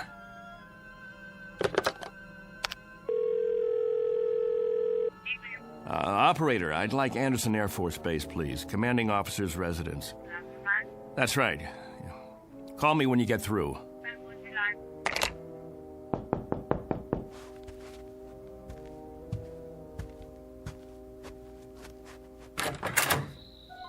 You've got some nerve. Amy, honey, am I glad to see you. Keep your hands to yourself. You, Colonel Clegg Forbes, are a devious, miserable, two-faced, two-timing... Amy, you won't understand this, but I need your help. You send me a telegram that you're getting out of the hospital in the morning and that you'll meet me at the station at 2. Well, I was at the station at 2. Amy, listen to me, please. I was also there at 3, and I was still there at 4. I could have had my pick of several Marines and an elderly gentleman who owns 25,000 shares of AT&T, but there was a missing Air Force officer named Forbes who didn't have the simple courtesy to leave a message or even a number where he could be reached. I can explain. Do you have any idea how many bars I've been to? How many hotel lobbies? Did it ever occur to you to... Amy, please! You look terrible, by the way. All right, Clegg. What kind of trouble are you in? And what are you doing in this motel? Are you hiding out? Oh, I don't even know where to begin. I sent you the wire because I did get discharged from the hospital that morning. Jack and I... The wire. It was in the telegram. What was? I told you that Jack and I were getting out. Wait. I wrote down the message when I sent the telegram. That'll prove it. I wrote it on a piece of paper. Now, where? Wrote what? Here it is. I wrote it right down here. See? It says, Dear Amy, I'm getting out at 9. No. I was sure of it. I wrote down that Jack and I were getting released from the hospital. Both of us, understand? Jack and I were... Am I missing something? Who's Jack? Don't you know? I don't know any Jack. Who is he? There were 3 of us in the ship. Gart, me, and Harrington. Jack Harrington. And I was with him, and he just disappeared. But you know him, Amy. You know him. You've met him 100 times. We've eaten dinner together. We've gone to dances together. We've double-dated. Clegg, what is happening to you?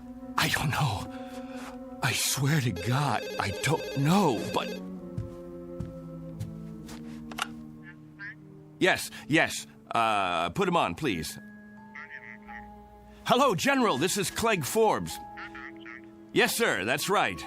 General, about Jack Harrington. Harrington, sir. Well, you know Jack. We were in your wing at the field. We were there for your... Harrington, sir. Jack Harrington. We were on the X6 together. Jack Harrington. Stop it. Jack Harrington. Jack Harrington. You need help. If you'll tell me who to call. No, I know this is a put-on. That's what it is. A big, earth-shaking, highly complicated, practical joke. He's still back at the bar. Of course he is. Amy, that's where he is. He has to be at the bar. Clegg? Clegg?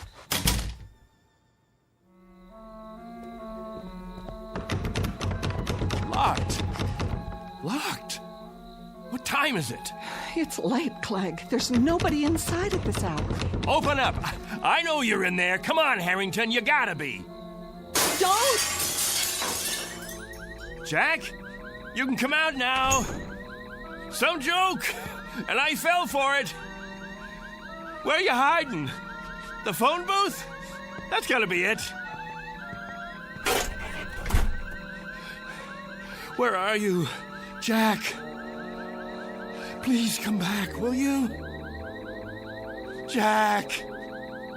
No. No! No! That's some story. I don't know what I did then. Just ran, I guess. All the way down the street like a crazy man. I left Amy standing there. I don't even know what happened to her after that. And I don't know Jack Harrington. I never heard of him before now. He's an illusion or something. He has to be. He's not an illusion. For some reason, he's been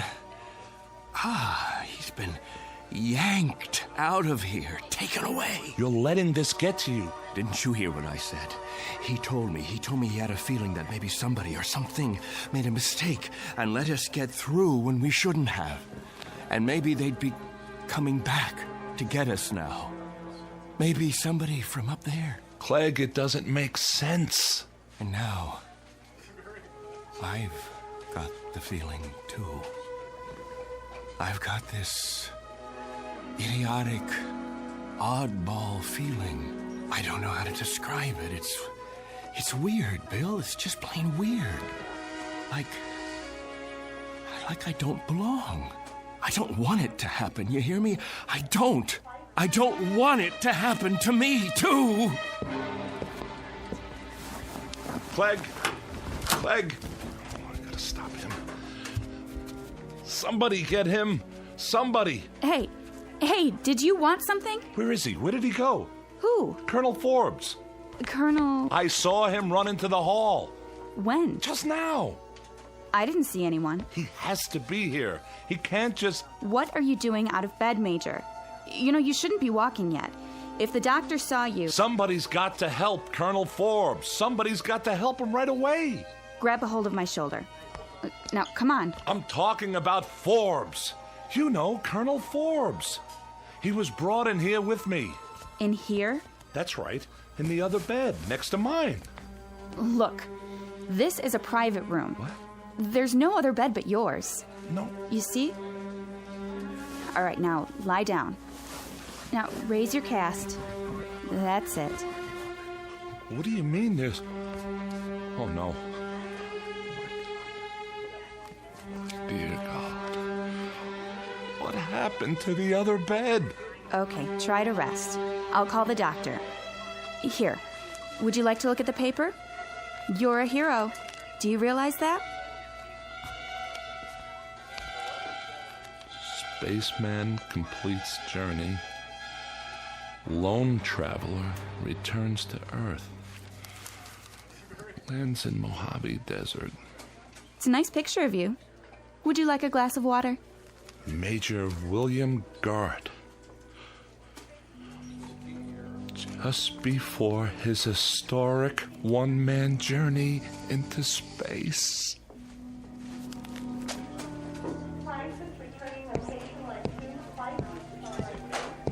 Hey, Doctor. I was sorry to hear about that crash. What did they call it? The X6? Yeah. Well, we do the best we can. When they come back. Sometimes it's out of our hands. Mm-hmm. At least it was an unmanned flight. Well, that's the one consolation, I suppose. Anyway, I wanted to check the ward. How are we fixed for beds? I've got some men in the infirmary. Let's see. 2 open rooms at the moment, Doctor. Great. Oh, and number 14's empty at the end of the hall. It can take up to 3 if we move some beds in. Well, that should do. Order some beds up from QM, will you, nurse? Yes, sir. Right away.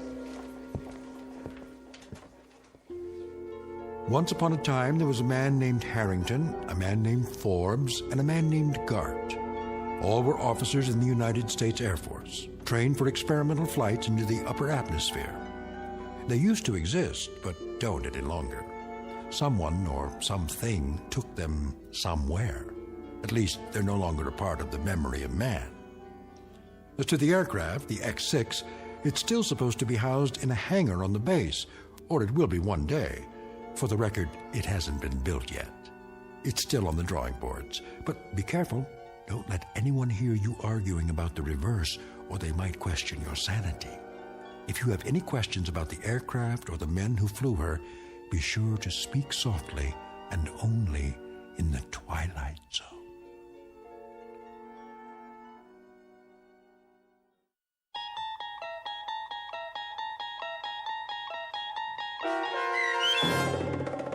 And When the Sky Was Open, starring Barry Bostwick, with Stacy Keach as your narrator, was adapted for radio by Dennis Etchison and written for The Twilight Zone by Rod Serling, based on a story by Richard Matheson. Heard in the cast were Mike Starr, Jeff Lupetin, Meg Falcon, Joby Cerny, Christian Stolte, Kurt Nabig, Richard Hensel, Doug James, Vince Amari, Justin Kaufman, Elizabeth Lido, Carl Amari, Jennifer Joy, and Tracy Hernandez.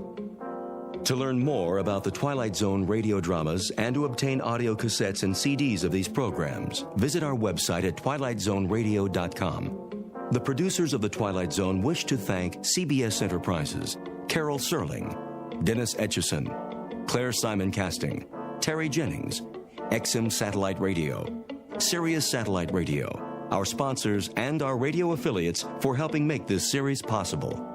This copyrighted radio series is produced and directed by Carl Amari for Falcon Picture Group. Sound design and custom Foley effects for The Twilight Zone by Cerny American creatives Bob Benson, Craig Lee, Michael Slaybach, and Matt Sorrow. To learn more about the Twilight Zone radio dramas and to contact us, visit our official website at twilightzoneradio.com. Doug James speaking.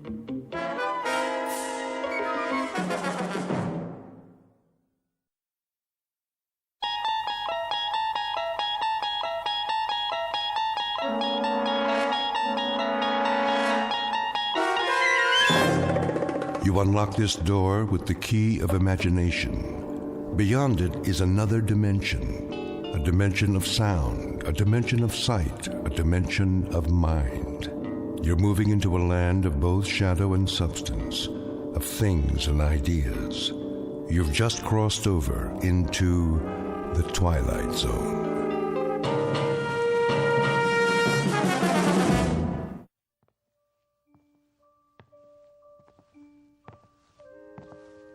Come on, Mac. Let's go.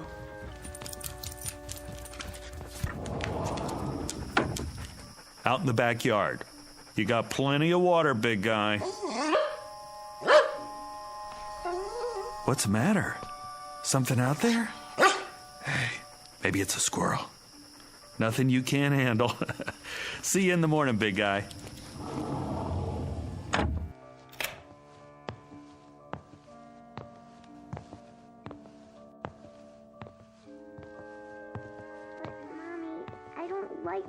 By myself. I know, honey. It'll be all right, I promise. Daddy and I are in the next room. Hey, sweetie. Ready for bed? Daddy, I want Mac. He's outside where he belongs. But I need him. No, you don't. This is where you belong, in your room. But You're a big girl, aren't you? Yes. A very big girl. And big girls have their own rooms. In the morning, I'll make your favorite breakfast. Waffles? Waffles, for all three of us. But it's scary in here. Tina, honey, stop it. Will you leave the door open? Sure, sweetie. Plus, you have your nightlight. Come on, Ruth. But, Mommy... If anything frightens you, call for me. I'll come right away. Nothing's going to frighten her. The house is locked up tight as a drum. But what if the bad man comes? Oh, Tina, really? Hey, then Mac'll get him. He's a good dog, isn't he? Yes. Go to sleep now. Can I have a drink of water? Of course. Night-night, sweetheart. Night. Don't let the bedbugs bite.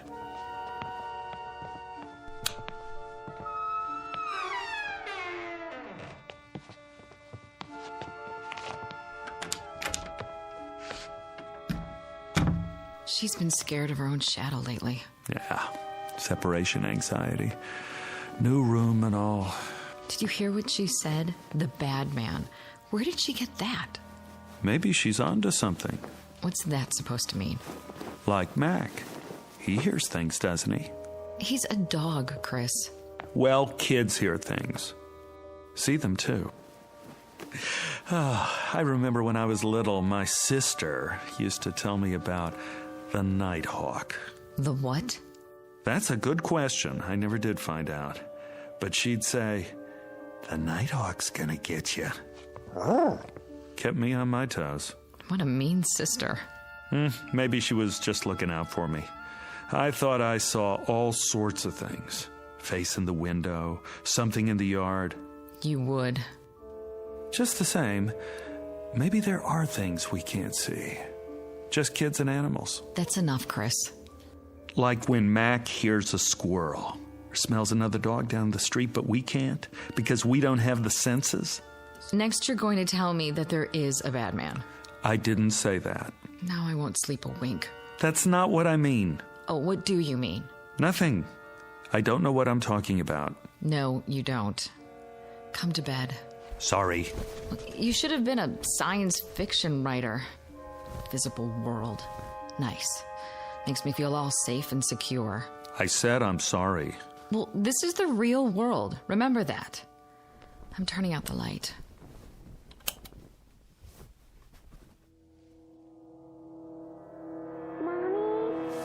Now what? Oh, I forgot to get her a drink of water. If you get up every time, she'll never go to sleep. But I promised. One time. That's it. Agreed? Agreed. Mommy? Daddy? The voice of one frightened little girl. Name, Bettina Miller. Tina for short.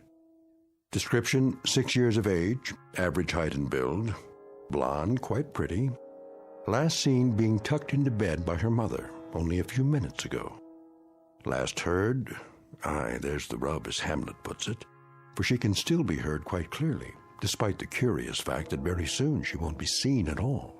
Not by her father or mother or anybody else. Present location? In the next bedroom, or so it seems. At this moment, it might be more accurate to say that she's just become a resident of an unseen world called the Twilight Zone.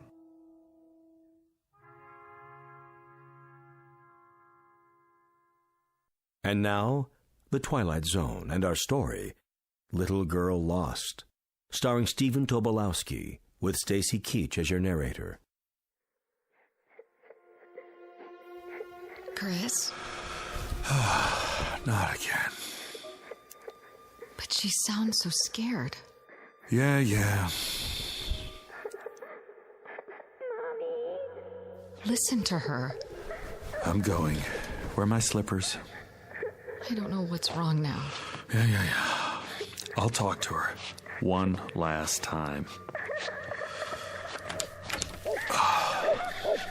All right, sweetie. Daddy's coming.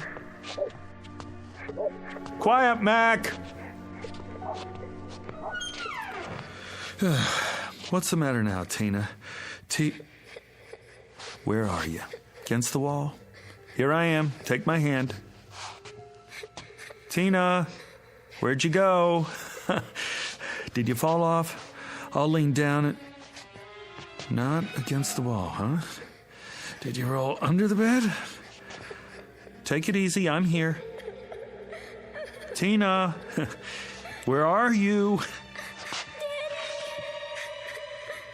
Over here. Come on out, baby. You must have crawled under the bed. Now reach out. Reach out for my hand. What happened to you? Where in the... Hold on. I'll get the light switch. Daddy, help me. I'm trying, baby, but I don't see... Chris, what is it? I don't know. What's the matter? She's not here. What do you mean she's not? I turned on the light. I can't... Tina? Mommy's here. See for yourself. This is ridiculous. Tina? Tina! I already looked under the bed. All the way to the wall. It's clear. There's nothing. Mommy, pick me up. I'm trying, baby. Chris? Where is she? I don't know. But I can hear her right in front of me. I can too. It doesn't make sense. I'm looking under the bed. The floor's clear. It's absolutely empty. I don't see anything. Honey, I don't know what to tell you. What are we gonna do? Quiet, Mac! Listen, what's happening to her? Where is she? I'm tired, Mommy. Going to sleep now.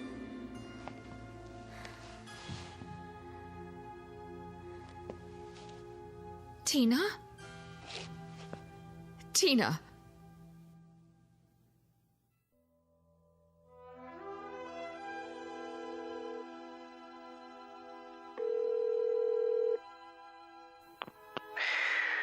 Hello? Bill. Yeah. Bill, it's Chris. Oh, hi. What time is it? Can you come over? When? Now? I'm sorry, but it's an emergency. What's the matter? It's Tina. What happened?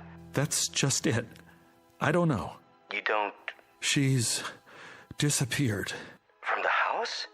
You mean she wandered off? No. Somebody took her? She hasn't been kidnapped. Well, then what? I can't explain. She's here. Is she injured? I don't think so, but... So she's okay? I don't know. Let me get this straight. She's there, and she's not hurt, and she's... She's here, but she's not here. I don't follow. Bill, for God's sake, get over here. I don't know who else to call. And hurry.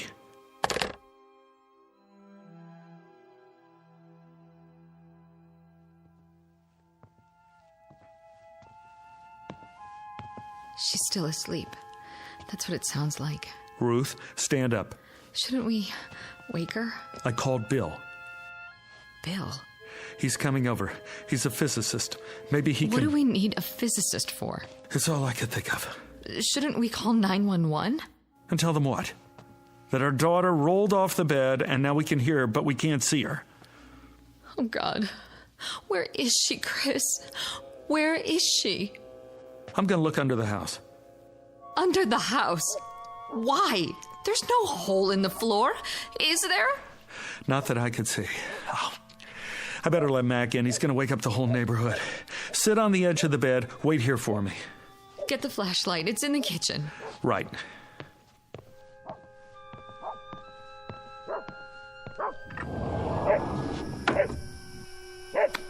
Come here, boy. Mac, where are you going? Mac! What's wrong with him? He's after something. Like he's got a scent. He's trying to get under the bed. Grab him! I can't! Where did he go? I don't know. Step back. He's got to be under there. Mac! Come on out, boy. Here, Mac! He's not, is he? Now, don't jump to conclusions. He's with Tina.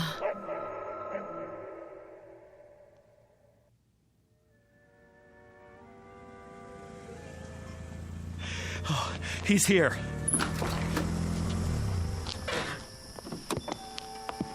Bill. I got here as fast as I could. Thanks. What's up? I'd tell you if I could, but you wouldn't believe it. Try me. I wouldn't know where to start. You better see for yourself. See what? They're in the bedroom. You remember Bill, honey? From work? Ruth? She's still asleep. Listen. Where's your daughter? Under there? Take a look. I don't see anything. Neither do we. Do you have a flashlight? Here. You were right. About what? Don't believe it. Let's move the bed. Bill, where is she? I'm about to lose my mind. Well, at least she's breathing normally. So she must be okay. Take the other end. Got it. Wait. It's not that heavy. We better mark where the legs were. Why? Do what he says. Anything will work. You know, those books in the corner. Put one on the floor here and here. I don't see. Thanks. Now, from the front, lift. Right. Two more under this end. Here? Perfect. Now, lift it away from the wall just a few feet. There. All right, now set it down. Okay. You can still hear it. That's her breathing? Yes. And these 4 books mark where the bed was. The sound of her voice is inside the rectangle. The dog was too a while ago. Dog? Mac. I let him in the house and he ran straight for this spot, dove under the bed, and poof. He was gone too, but we could still hear him. Not now, though. Not now. You felt the entire area? All over, several times. And? Nothing. Okay. What are you doing? Stepping very, very carefully into the rectangle. Looking for... The opening, maybe. I want to cover everything between here and the wall. The opening to what? I don't know yet, Ruth. Quiet. There. Do you hear? I hear. You're moving as if you're afraid you're going to step on her. But there's no hole in the floor. You can see that. Yes. Why are you moving your hands? To cover the air above the floor as well. I did that. We both did. Well, maybe not every inch, but... All right, take it easy. I'm almost at the wall. I don't get it. Get what? It's not in front of the wall. So that means it must be... Bill! Look out! Your hand's going into the wall. Pull out! Pull out! I guess I found it. Found what? Bill, what was that? Your whole hand disappeared into the wall. It did. I saw it. So did I. This must be it. What is? The opening. To where? I'm not sure. But off the top of my head, I'd say... to another dimension.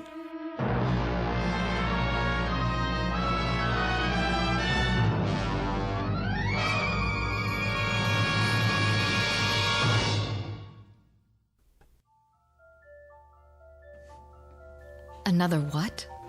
Dimension. You think this is a joke, Bill? No, I don't.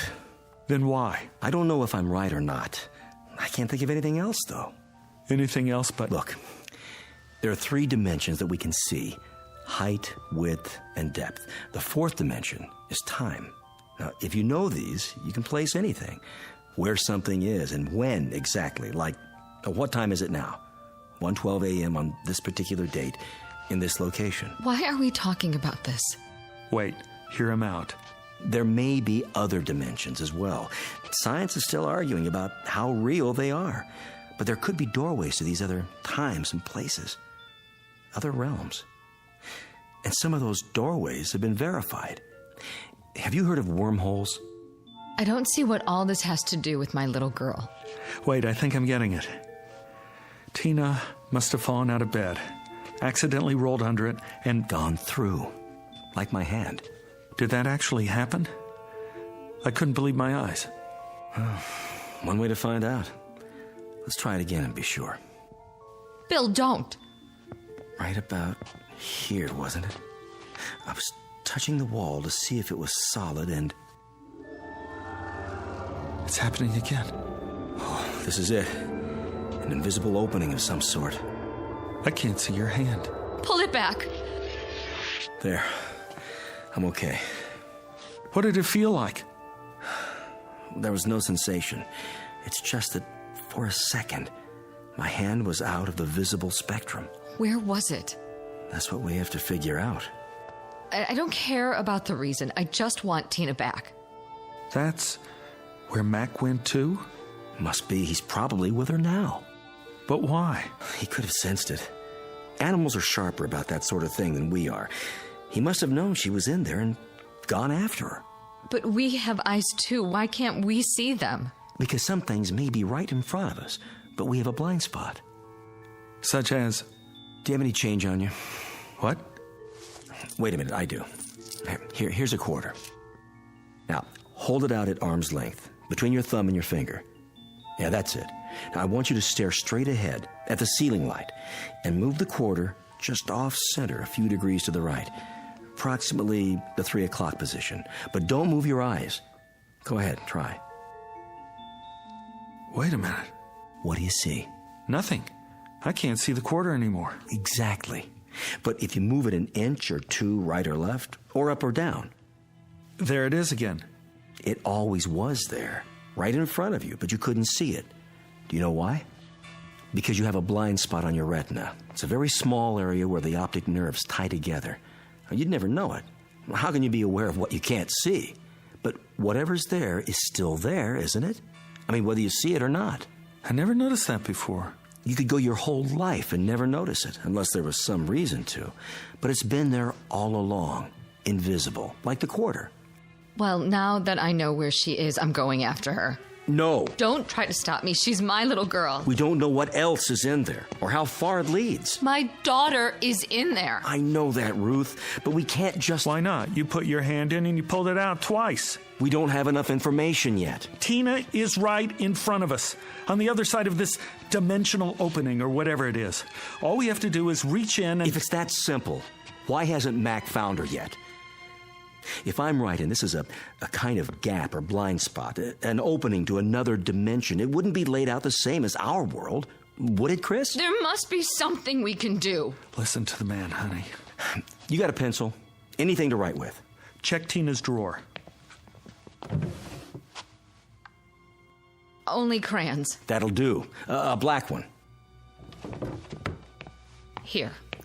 Now... let's see just how big this thing is. I'll have to mark up your wall. Go ahead. This is solid. And this. And this. Ooh, but not here. The same spot I touched before. All right, I'll mark it with a dot. Take your hand out first. Right. And all around the edges, where it's still solid.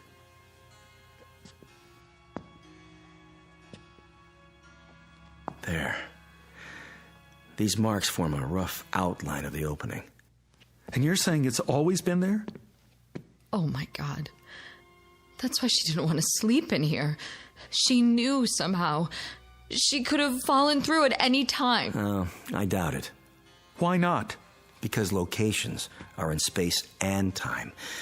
The fourth dimension, remember? Lord knows, I'm no expert on this, but... well, it's still pretty theoretical, but for now, I can connect the dots in at least 2 of those dimensions. So you're establishing the perimeter? As best as I can. I suspect that junctures, like this, are anomalies, freaks of nature, or of the space-time continuum, if you prefer. Occurring, well, who knows how often? Rarely, though, I'd say. I hope. Now, if I take these points and extend them geometrically, and then draw lines to connect the limits, we should see the projected boundaries of our so-called doorway. That's it? The outline? All right, let's step back and see what we've got. Kind of a vertical rectangle. Looks like a doorway, all right. Not quite symmetrical, and a bit small. About 3 feet across, maybe 4 feet tall. Exactly the size of Tina. She could have stepped through. Do you still have that quarter? Here. Throw it. What? At the wall. What for? It's a test. Toss it between the lines, and we'll see what happens. Okay, here goes.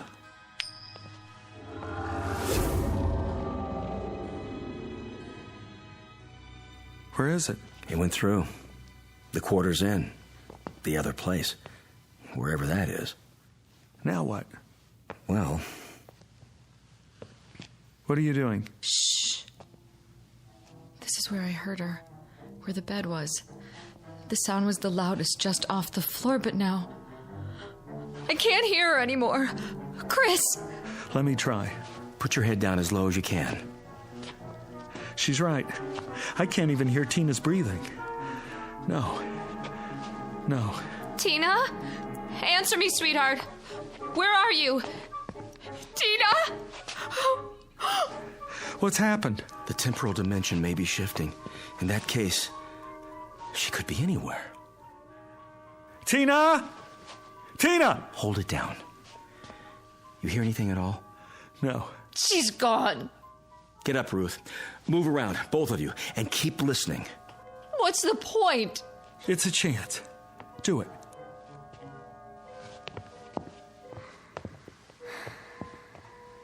Psst. Over here. That's her. In the corner. What in the name of... Quiet. It's getting weaker. Where's she going now? Tina, come back! Keep looking for her. But how? Come on. Where? Anywhere. Try the whole house. I'll take the living room. Tina? Tina?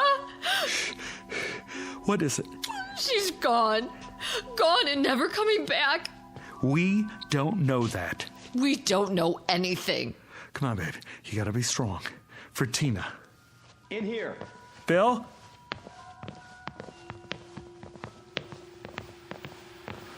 What are you doing by the television set? Put your ear next to mine. Daddy, I want my dolly. Tina? I'm here. Mommy, I can't see you. What is this? First, she was in the bedroom, now she's in here. I've told you what I think, Chris. But she went into this other dimension in the bedroom. What's she doing here? If I could tell you, I would. You've got to think rationally. How can we think rationally about an irrational situation? One step at a time.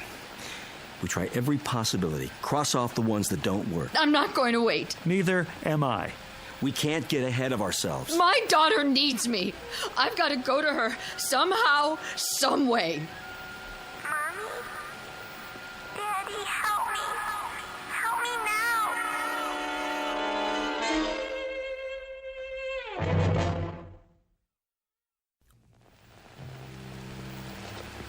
I've got to go to her. I'm afraid it's not that simple. Get out of my way. Slow down. Let's think it through first. We have to do something. I know, but what? She could be somewhere else entirely now. Are you saying it's hopeless? Chris, if she's beyond our world, everything's different where she is. The normal rules don't apply. The slightest movement on her part might seem, to us, to be all over the place, but she might just be turning over in her sleep. Then what do we do?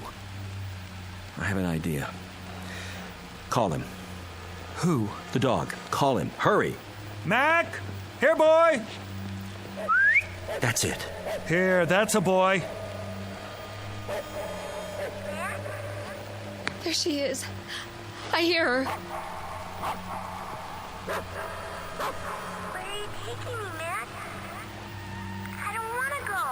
Stop it. Tell her to go with him. Tina! Mommy? She hears you. She hears you. Go with Mac, baby. Please, go with him. Where are you? Here, baby. I'm here. Just tell her to go with the dog. Sweetie, go with Mac. Right now, baby. Where is he taking me? Where we are. You want to be with Mommy and Daddy, don't you? Yes. Then go. Will he take me to you?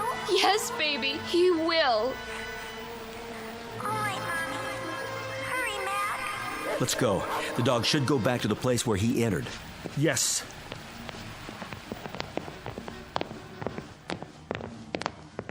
Now, get down on the floor in front of the wall. I don't hear anything. Call the dog again. Mac! Here, boy! Here! Nothing. Bill, can't we help her? It'll have to be the dog, Ruth. We can't take a chance going through ourselves. Why not? If Mac could do it. Mac has a better sense of smell and hearing. He might be able to find his way. Mac! Come here! Right here! Come on! I hear him. He's doing it! Man! What a mutt! They're not getting any closer. This way, Mac! Come! Tina? Mommy. I can hear him. But they're not coming through the wall. They can't see the opening where they are. Come to me, Mac! To me! Daddy? Bring her out, Mac! Now! Daddy, where are you? Here, baby. Right here. Just a little bit farther.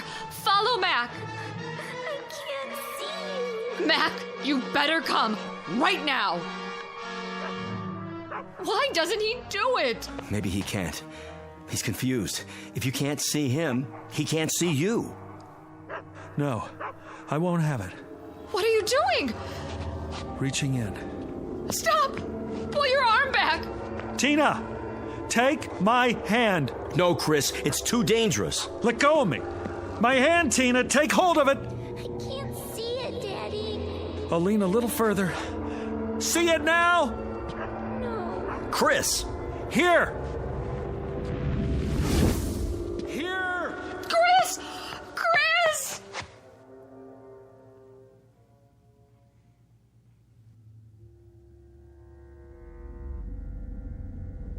Chris? Yes!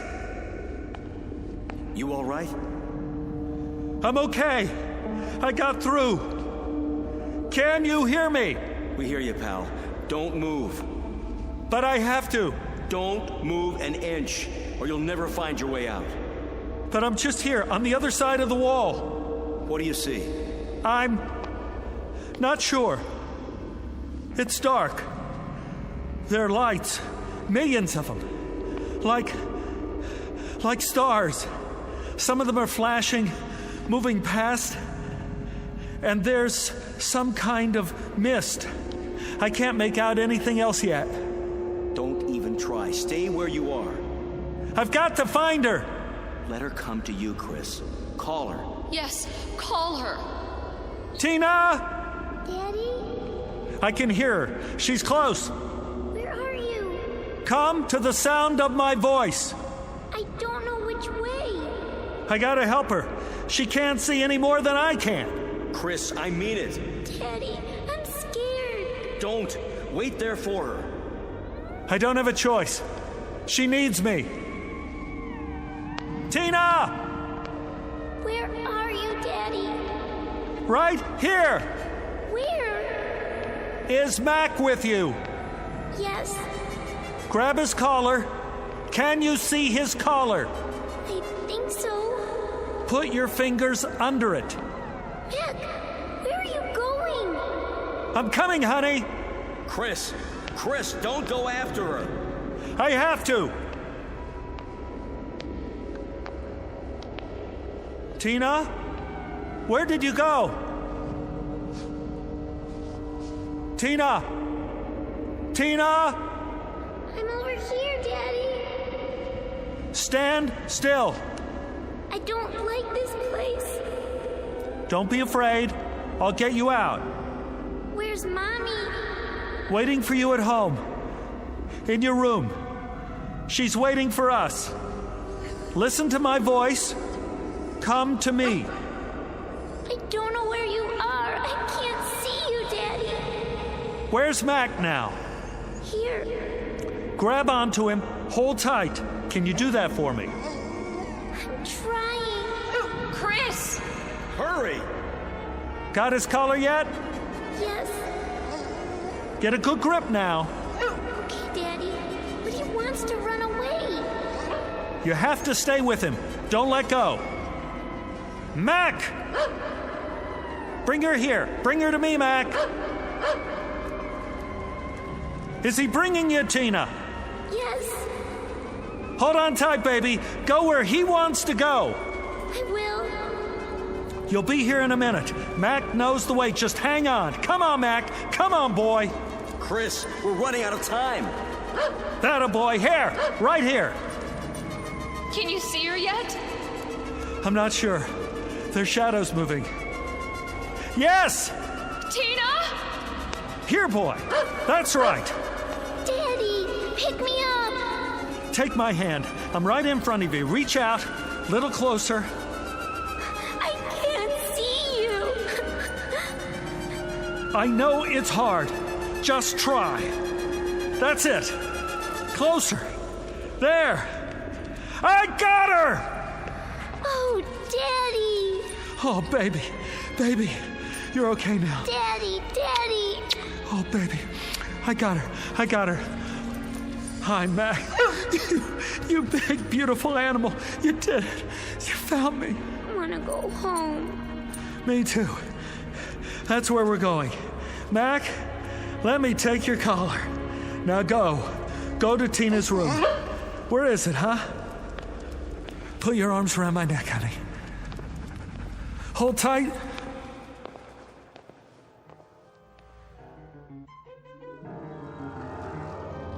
Here they are. Tina! Mommy! Take her.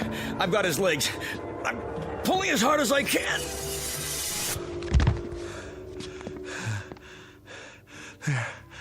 There.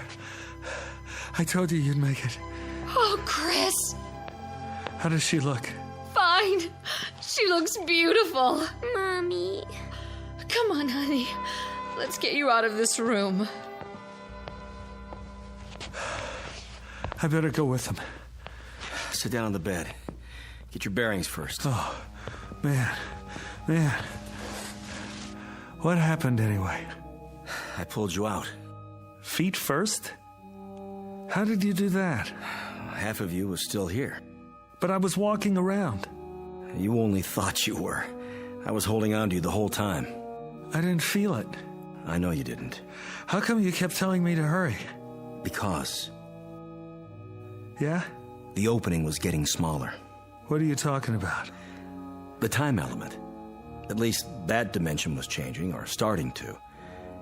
And if it had happened, we would have lost the location on both sides. For how long? I couldn't begin to guess. The opening was shrinking? See for yourself. Solid all over, now. Including the area inside the lines. It was closing up the whole time. You mean... Another few seconds, and it would have finished closing. With half of you here and the other half... there.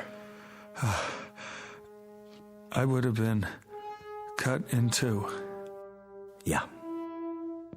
Mac? Oh, you did good, Mac. Real good. How would you like to sleep in the house from now on? Keep an eye on things. Yeah, that a boy.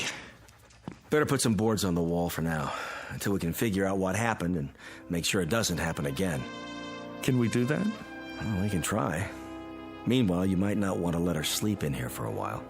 Are you kidding? No way. Tina will never have to sleep in here again. Looks like she got her wish after all. From the mouths of babes, huh, Chris?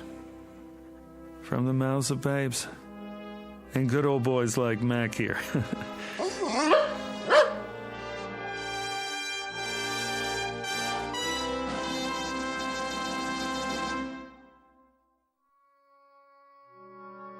A brief journey into another dimension, perhaps. But which? The fourth? The fifth?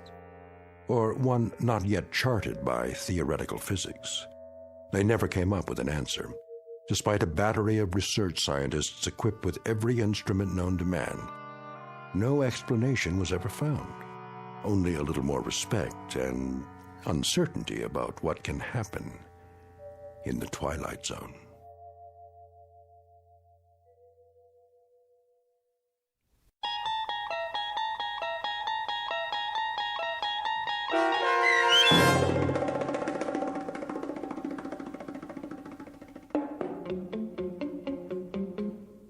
Little Girl Lost, starring Stephen Tobolowsky with Stacy Keach as your narrator, was adapted for radio by Dennis Etchison and written for The Twilight Zone by Richard Matheson. Heard in the cast were Alyssa Fraden, Dana Bokor, and Doug James. The producers of The Twilight Zone wish to thank CBS Enterprises and the Rod Serling Estate for making this series possible. This copyrighted radio series is produced and directed by Carl Amari for Falcon Picture Group. Sound design and custom Foley effects for The Twilight Zone by Cerny American creatives Bob Benson, Craig Lee, Michael Slaybach, and Matt Sorrow. To learn more about The Twilight Zone radio dramas and to contact us, visit our official website at twilightzoneradio.com. Doug James speaking.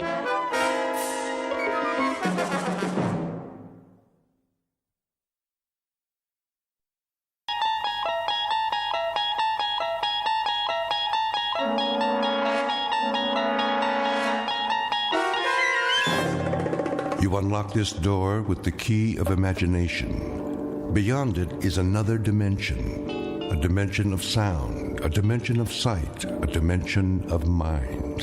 You're moving into a land of both shadow and substance, of things and ideas. You've just crossed over into the Twilight Zone.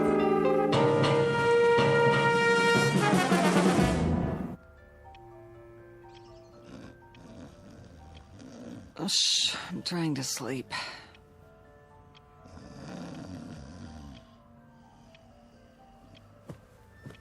I said I'm sleeping. What? Oh, what time is it? Wilma. Ow. Wilma. Oh, leave me alone. What does the clock say? Huh? 9:17. It can't be.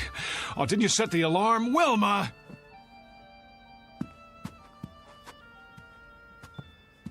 I've got to be at the bank. Do you know how late I am? Oh, great. Just great. I don't even take my clothes off. No more parties. Never again. Oh, be quiet about it. Sure, go on. Get your beauty sleep. You feel lousy. Never mind how I feel. So I'm late for work. So what? No skin off your nose, right?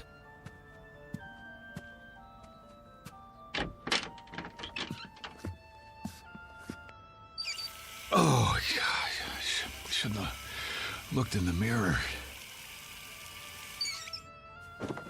You know, I didn't want to go to that stupid party in the first place. It wasn't my idea. I wanted to stay home and read, but no, can't do that. Can't hurt old Petey's feelings, can we? Wouldn't be nice. So I go to work an hour late today, and you sack out till noon. That's fair, yeah, makes sense to me. Oh, my aching feet. Could have at least taken my shoes off, but that would have been too much to ask before you passed out.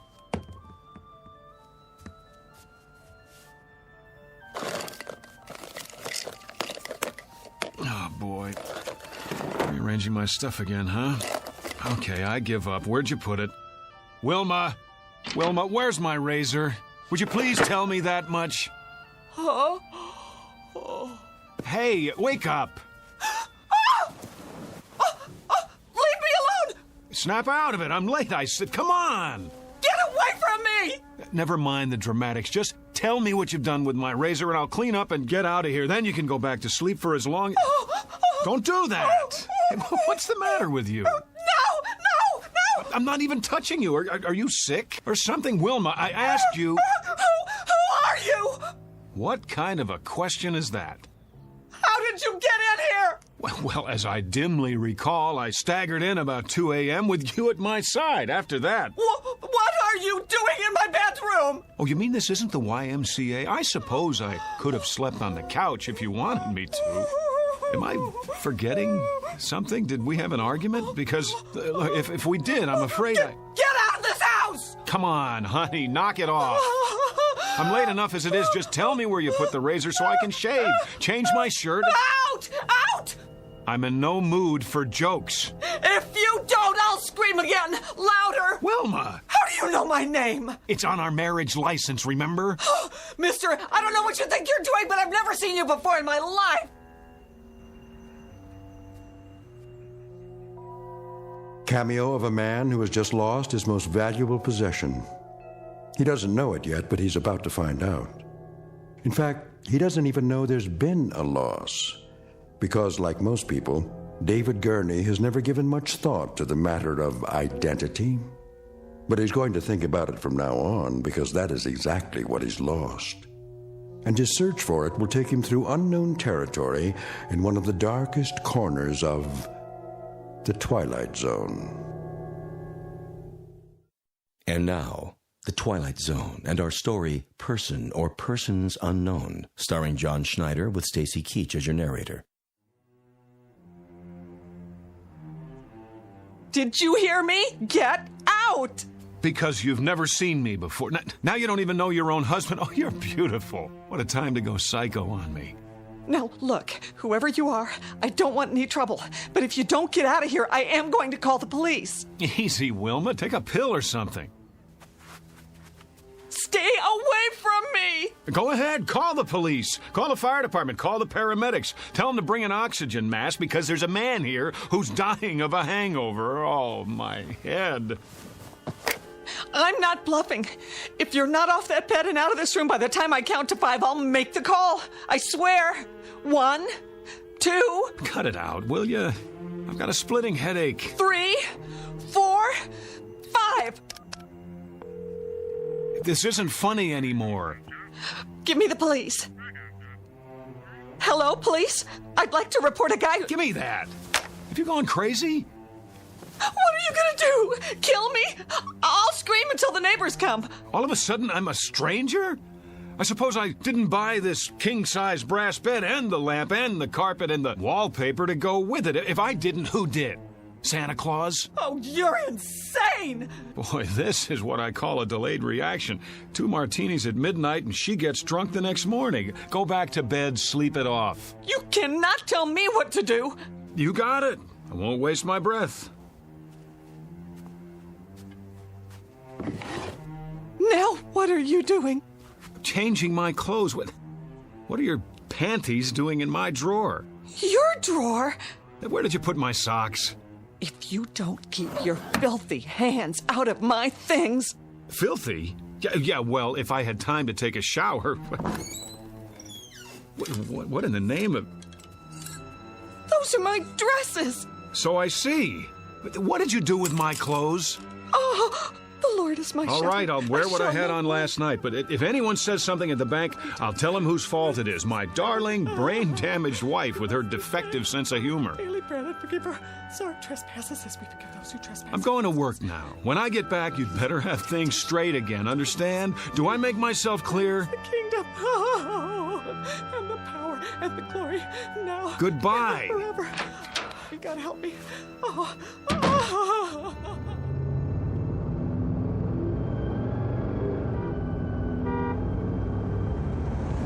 Oh, great. No gas, which means I get to work even later. Mr. Miller's gonna love that.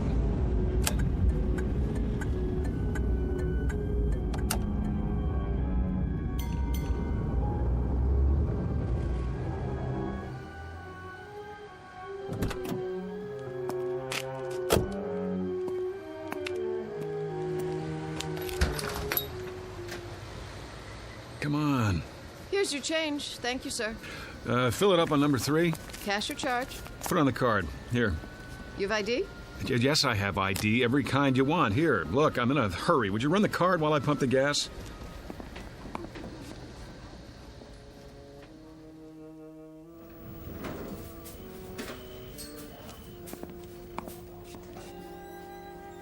Morning, Jim. Morning, sir. Welcome to Federalist Savings and Loan.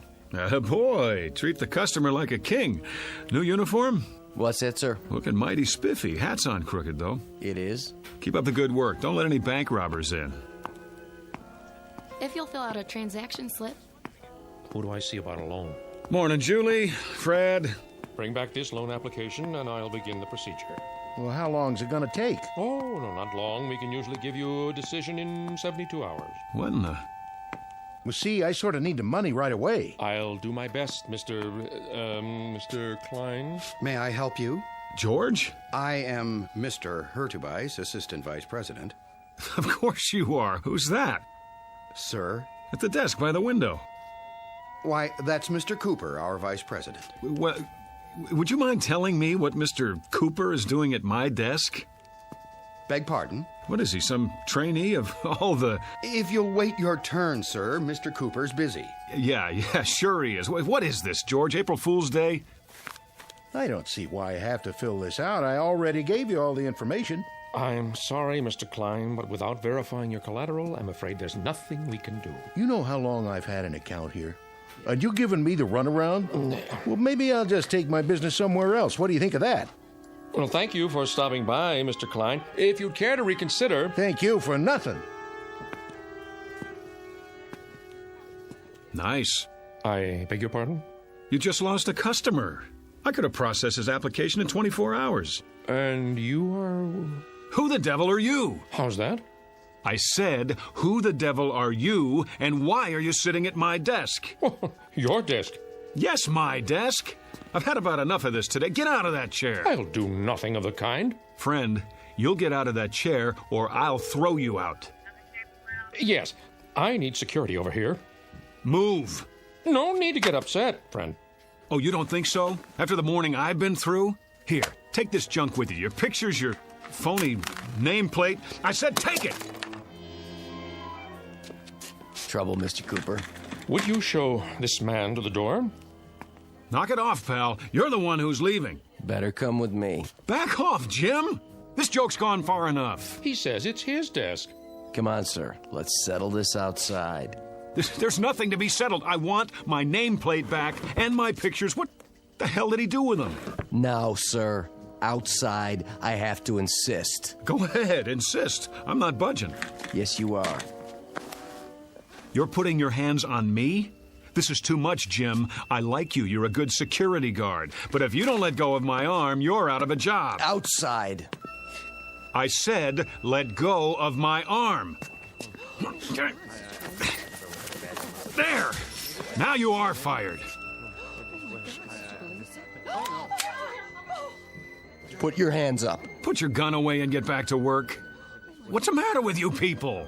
Has everyone gone crazy? Up over your head. I advise you to do as he says. Mr. Cooper, call the police. I already have. Well done. What? Now walk 3 paces in front of me. All the way to the door. Don't make me use this. George, what's going on? Tell me, please. Outside with him. Let's go. Sorry, everyone. Minor disturbance. Don't be alarmed.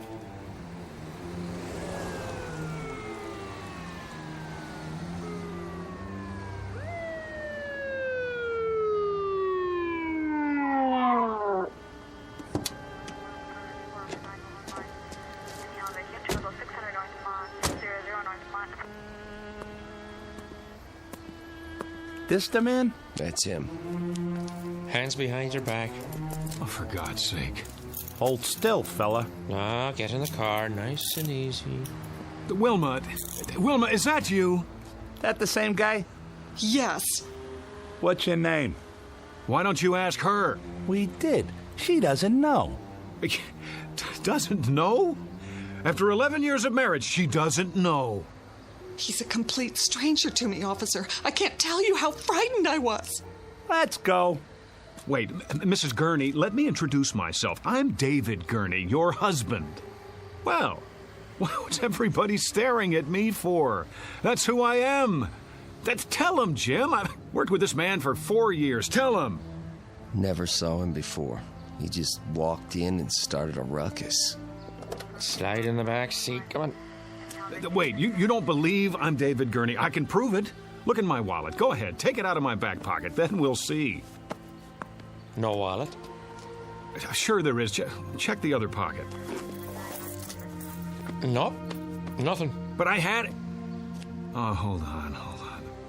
The gas station. I must have left it on the counter. Everything. Driver's license, credit cards. Watch your head.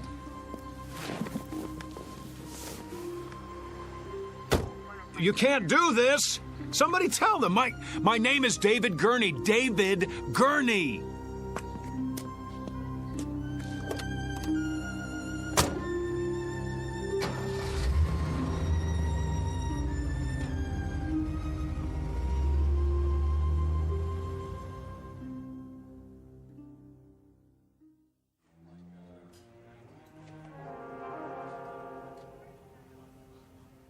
On your feet. Where's the doctor? Right here, my boy. Sorry to keep you waiting. Thank God. You don't know what it's like sitting here listening to those lunatics. Well, I think I do. If you'd like to come with me? Let's move it.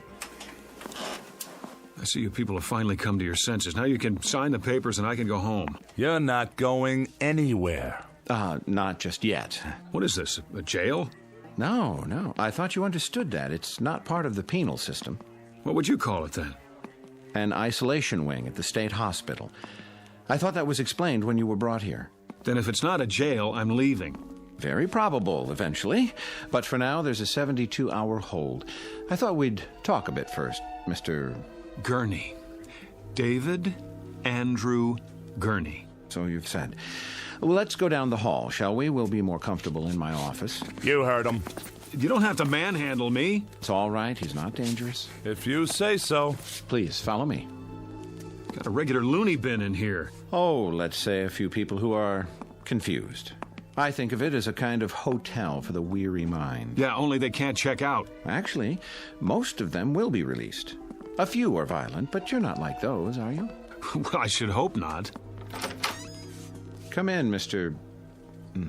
I suppose I must call you Mr. X for now. I told the officers who I am. I've told everyone. Please have a seat. Where's the couch? I'm afraid you've seen too many movies. Of course, if the chair is not comfortable. It'll do. I just want to get this over with and go home. And where is that? I've been through this before. You still insist that you live in Miss Berenson's condominium and that you are her husband. Yet she's unmarried. We've checked. How do you account for that? I don't care what she says. I know who I am. No need to get upset. Everybody's telling me I'm not who I think I am. But what do you expect me to do? Relax? It must be a challenge to your belief system. But if I'm to help you, then you've got to come to terms with the facts. And what are the facts? Couldn't say just yet. The police are running your fingerprints, and then we'll have something to work with. But for now, this person you think you are, we know that he doesn't exist, except in your mind. Oh, we know that, do we? It seems that you've invented him, whether out of whole cloth or people you've known. You're lying. And why would I do that? I don't know, but you are. You've got to be. A man can't live for 40 years and all of a sudden... Is that how old you are, 40? Yes. And then, just because he loses his driver's license... We're checking the place where you say you left it. But it wasn't just that. Everyone at the bank agrees that... You put a lot of stock in everyone else's opinions. How about mine? Well, we must begin somewhere. Consensus matters, doesn't it? Surely you can see... I see that they're all lying. That's what I see. How can you be sure they're not telling the truth? At least as they see it. That's what I'm doing. So you believe they live in a different world, a world with different rules, a different history. I don't have any idea, but I know what I know. Ah, there's the conflict, you see. We have to resolve it somehow before you can move on. What chaos we'd have if each of us believed in a separate reality. What about my reality? Doesn't that count for anything? Epistemology rears its head. You're obviously an educated man. Perhaps if you'd provide a list of the schools you've attended, we can contact them. Unless you believe their files have all been corrupted somehow. All right, let's go over it again. I live at 2457 Lime Rock Avenue, Los Angeles, California. But we've established that Miss Berenson lives there. Her name is not Berenson, it's Gurney, and she's married to me. In fact, she is not married to anyone. Oh, that's a fact, is it? Her name is on the lease. She has ID, car registration. Let me see it. Well, that can be arranged. But for the time being, I'm afraid the burden of proof is on you. Oh, that's reasonable. How can I prove anything while I'm in here? Could you prove who you are? Could anyone? But I'm surrounded by a staff who know me. The people in those rooms down the hall, their voices in the wilderness. Eventually, they're going to have to come around, acknowledge the commonly agreed upon reality, or they'll be sent somewhere for long-term treatment. You don't want that, do you? What choice do I have? There's always a choice. It's up to you. There's a man here who says his name is Winston Churchill. I've shown him pictures of the real Churchill, but he's sticking to his story. So he won't be going home anytime soon. The same with his neighbor, Florence Nightingale, and her buddy, Jack the Ripper. He thought he was Jesus of Nazareth yesterday. Maybe he'll come around. I hope so, because the sanitariums are full of Jesus Christs. It's a real strain on the budget. So please, don't make it hard on yourself. The choice is yours. Pretty cut and dried. Either I prove who I am, or I give up my identity in order to get out of here. You don't have an identity at the moment. That's the issue in a nutshell. Let me use the phone. All right. It's about time. I'll turn on the speakerphone so we can both hear. Agreed? Agreed.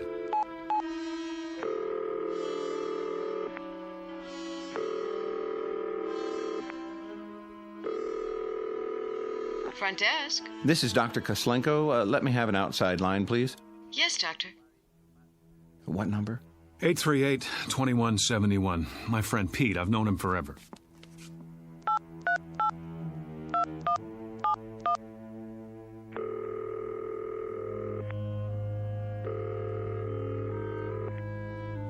Hello? Hello, Pete. Yeah?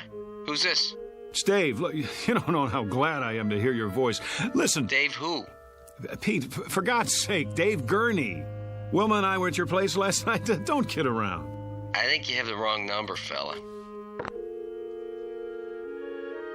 But we went to school together. He's my best friend. Care to try someone else? Let's just cut through all this. Call 272-3478. Ask for Mrs. Gurney.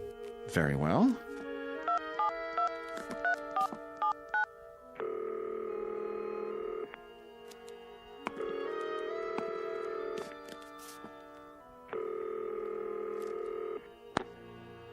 Yes?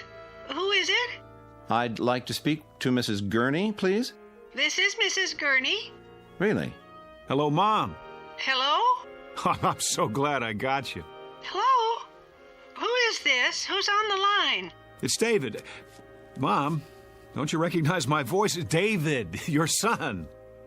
You see here, whoever you are, I don't have a son. And I don't like practical jokes. Mom, stop it. Don't do this to me. Don't, please. That's enough. Ma'am, please excuse the call. It was a mistake. Well, you see that it doesn't happen again, or I'll report you. I don't understand. You're sure your name is David Andrew Gurney? Yes. And you have a telephone? Of course I do. Unlisted? No. Then it's likely you'd be in the telephone directory, isn't it? In fact, there's no doubt. What do you... Yes. Where's the phone book? Right here. You'll notice it's the current edition for your area. Go ahead, open it.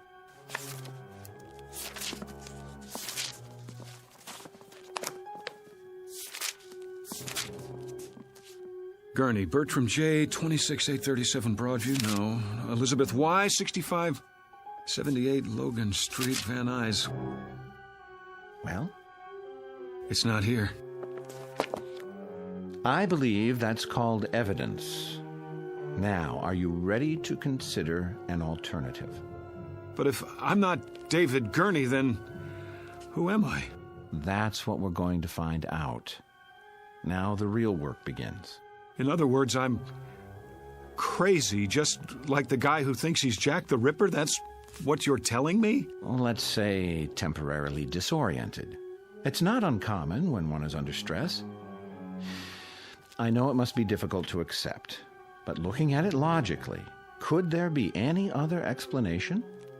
Sometime last night, you suffered a break, became confused, entered Miss Berenson's apartment. No, for some reason that's what you want me to believe, but it isn't true.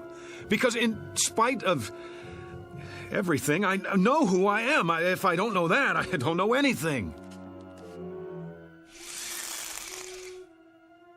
Oh, I was afraid of that.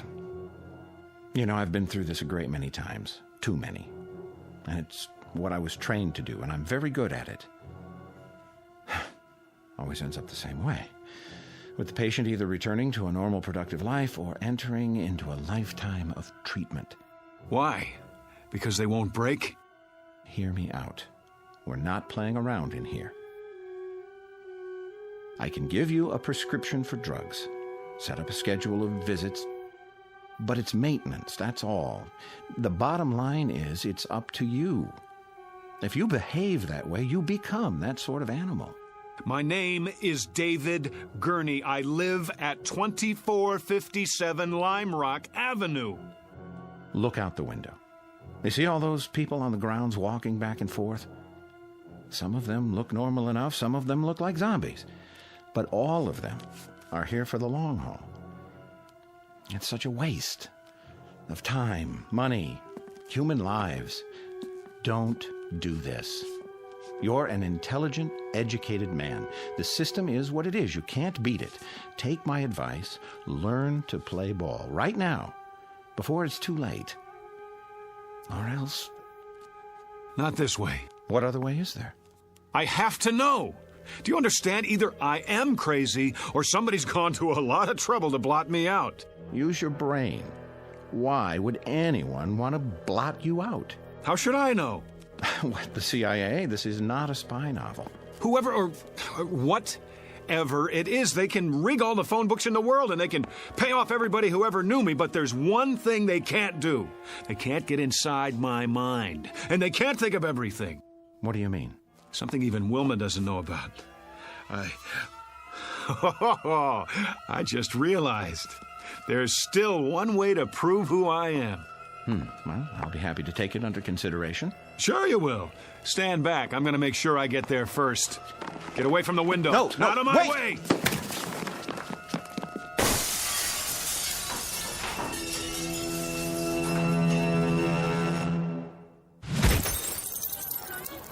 All right, everybody, line up. Rec period's over. Back inside. We better stop him. He's getting away. Oh, he's already outside. Get the keys to the gate. I don't have them. Man, oh man, look at him run. Sure is in a hurry. I couldn't have done that. Must not have taken his meds today. Call the cops. This is Braywood General. We have a patient over the wall. Put out an APB.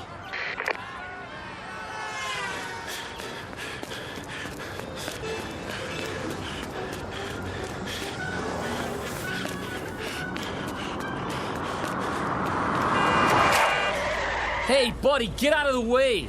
Give me a lift. Yeah, sure. I have to get out of here.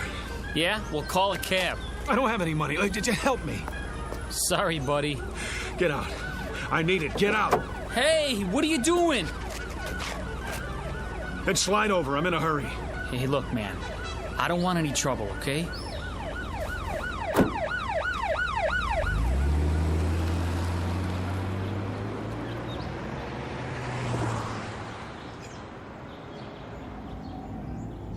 Just keep your mouth shut. I won't hurt you.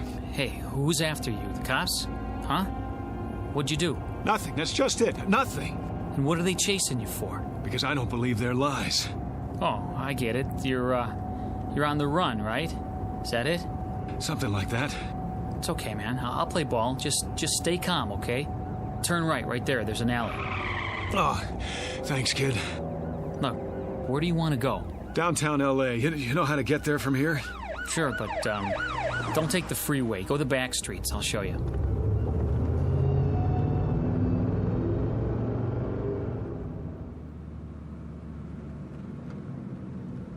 I hope this is the right address. So, can I go now? Now, go on. I can handle it from here.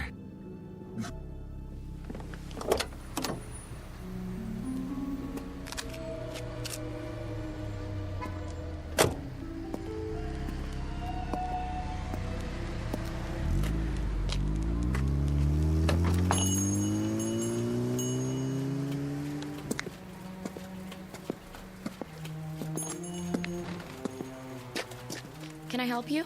Oh, I sure hope so. This is the place where people pick up photos, right? Sure is. Good. I thought I got it right. You have a receipt? What? The receipt for the photo. Did someone take your picture? That's right. And he told you to come here? It was in Griffith Park with my wife. We were walking past the merry-go-round. It was last Sunday. A man came by with one of those big cameras. Dave, that man just took our picture. Beautiful shot, too. What are you doing? Here you go, folks. I didn't say you could do that. Oh, there's no obligation. Take this ticket to Photos R Us. Address is right on it. If you like the picture, it won't cost you an arm and a leg. 8x10s, wallet size, 3x5. He gave you a ticket. Yeah, but I don't have it with me. Then I can't help you. We have hundreds of proof prints. That's what I need. Proof. Hold on. I can almost see the number in my mind. 670... Yeah. That's it. 6708777. I remember because of the 4 sevens. Maybe your wife's got the ticket. No, she's forgotten about it. I was going to surprise her. Sunday. Sunday, that would be the 14th. I'll check the files. You found it? This must be the one. Hey, let me have it. Wait, was that 4 7s at the end or 3? There's only one way to find out. Yes! Is that it? Yes! Yes, that's it! Oh, you don't know how important this is to me. You okay, mister? Oh, I am now. That'll be $4.75 for the enlargement. If you want extra prints. Hey, mister, you have to pay first. You. Hello, Mr. X. What are you doing here? I might ask you the same question. We've been following you since the hospital. I wanted to see where you'd go. What is this? All right, hands behind your back. Wait! Have any knives or weapons in your pocket? I said hold on! It's all right, officers. I'll take responsibility. The guy owes me money. Oh?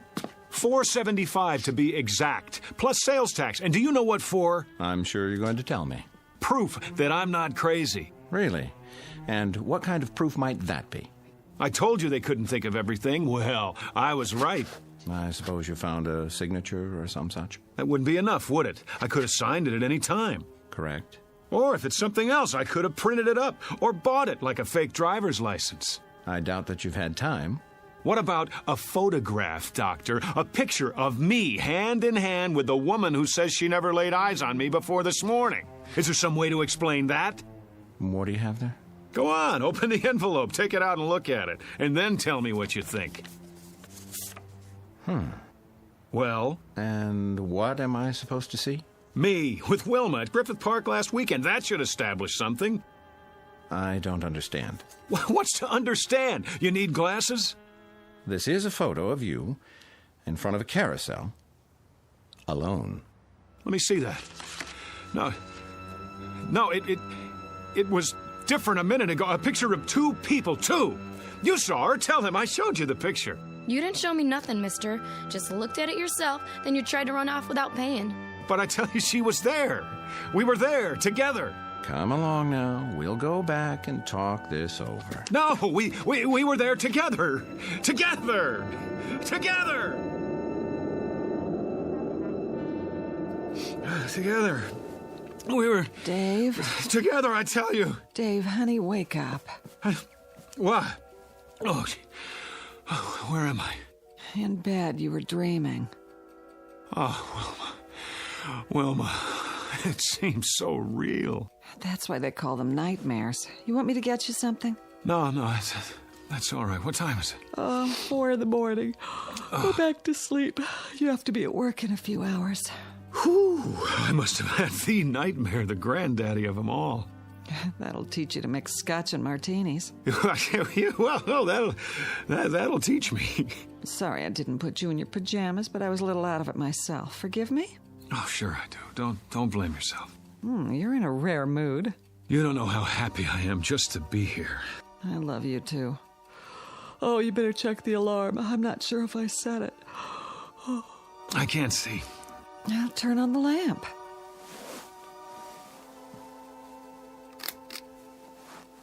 Oh, it was the worst dream I've ever had. I couldn't prove who I was, and you weren't yourself either. You were someone else, or you thought that I was. No matter how hard I tried, I couldn't convince you. It was so... Well, you're okay now, aren't you? Set the alarm and turn the light off. It's hurting my eyes. Dave? Dave, honey, is something the matter? Why are you looking at me like that? Who are you? What do you mean? It's me. Who did you think I was? Dave? Dave, darling, You get out of this bed. Go on. Get away from me. Whoever you are, I swear, I've never seen you before in my life. Dave? Dave, don't act like this. You're scaring me. You're so pale. Are you sick? Dave? Dave? Dave! A case of mistaken identity or a nightmare turned inside out? A simple loss of memory or the end of the world for someone named David Andrew Gurney? At least he thinks that's his name.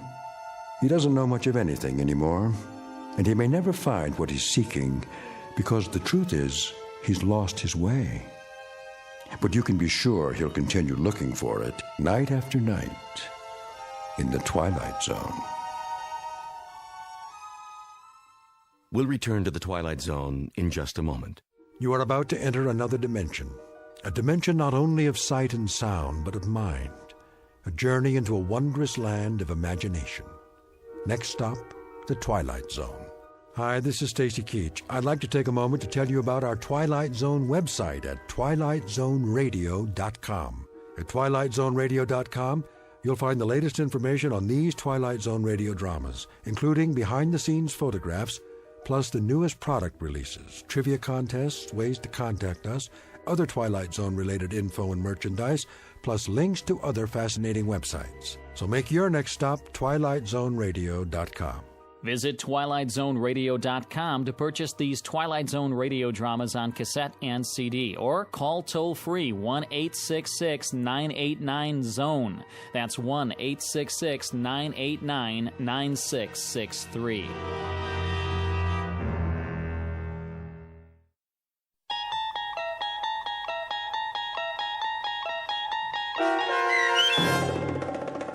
Person or Persons Unknown, starring John Schneider, with Stacy Keach as your narrator, was adapted for radio by Dennis Etchison and written for The Twilight Zone by Charles Beaumont. Heard in the cast were Meg Falcon, Tom McElroy, Roger Mueller, Richard Hensel, Roderick Peoples, Kurt Nabig, Carl Amari, Fernette Lebo, Doug James, Ann Whitney, and Jen Patterson. The producers of The Twilight Zone wish to thank CBS Enterprises and the Rod Serling Estate for making this series possible. This copyrighted radio series is produced and directed by Carl Amari for Falcon Picture Group. Sound design and custom Foley effects for The Twilight Zone by Cerny American Creatives Bob Benson, Craig Lee, Michael Slaybach, and Matt Sorrow. To learn more about the Twilight Zone radio dramas and to contact us, visit our official website at twilightzoneradio.com. Doug James speaking.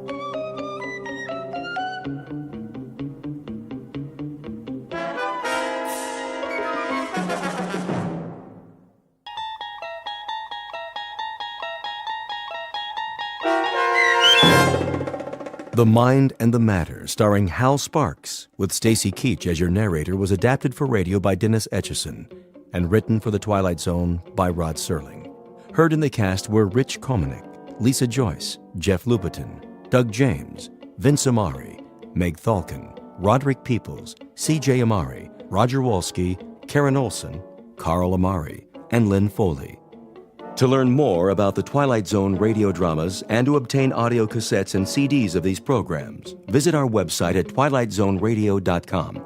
The producers of The Twilight Zone wish to thank CBS Enterprises, Carol Serling, Dennis Etchison, Dick Brescia Associates, Claire Simon Casting, Terry Jennings, XM Satellite Radio, Sirius Satellite Radio, our sponsors, and our radio affiliates for helping make this series possible.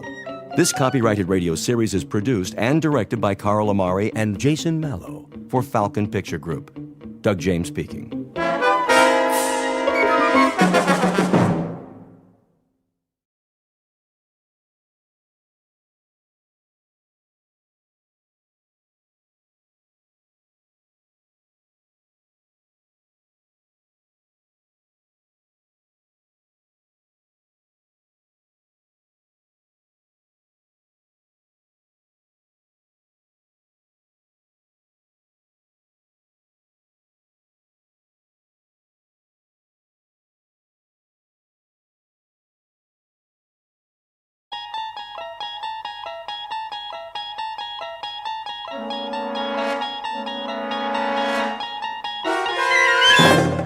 You're traveling through another dimension, a dimension not only of sight and sound, but of mind. A journey into a wondrous land whose boundaries are those of imagination. Your next stop, the Twilight Zone.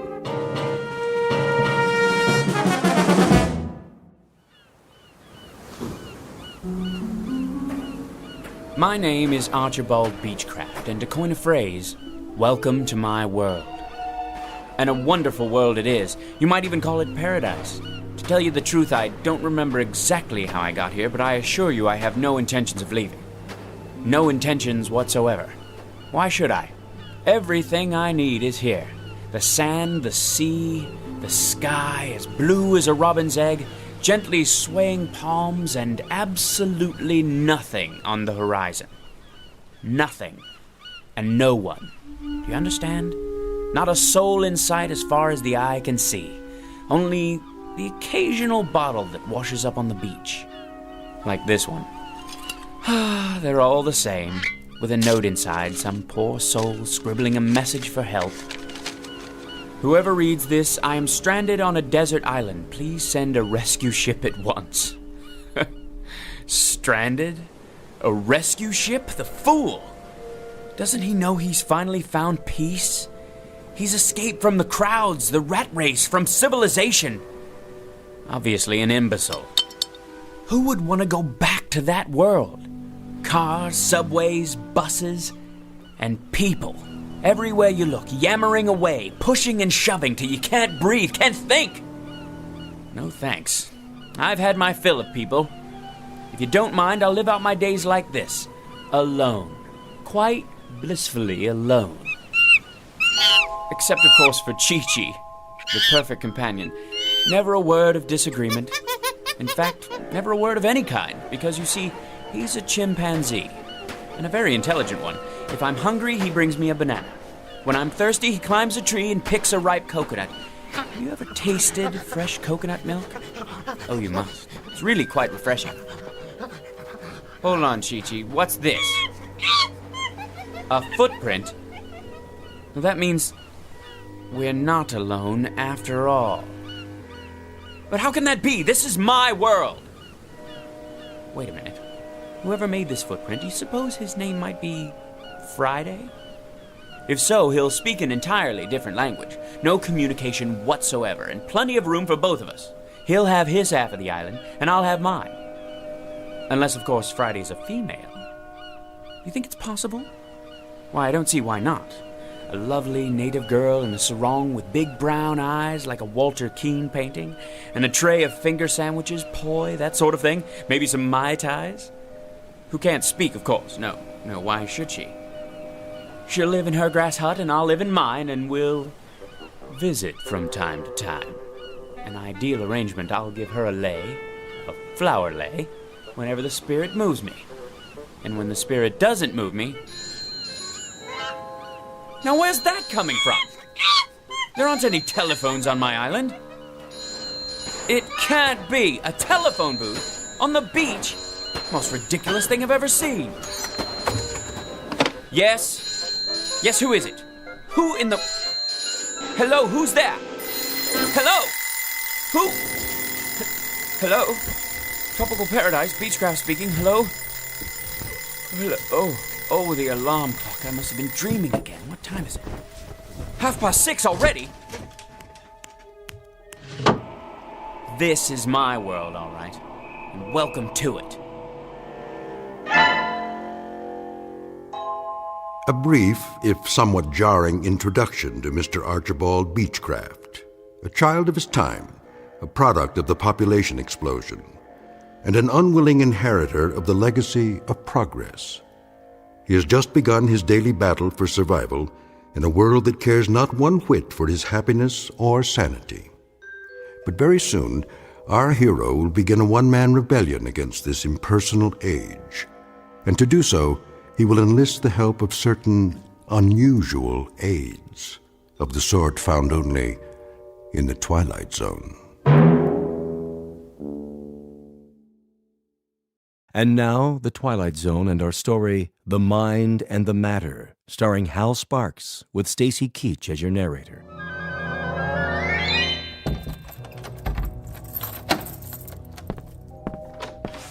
Morning, Beechcraft. I don't see what's so good about it. How's that? If you'll excuse me, I'm late. You're always late. Take it easy. You'll get there. I'm sure I will. And what an unmitigated joy that will be. 91, 92, 93. Stand aside. I don't have to. My mom said I could play. And I said move it. 94, 95, 96, 97. Why do you have to do that here, inside the building? Oh, you made me lose count. Now I have to start all over again. 1, 2, 3, 4. Get out of my way, you little wretch. Ma, that man called me a wretch.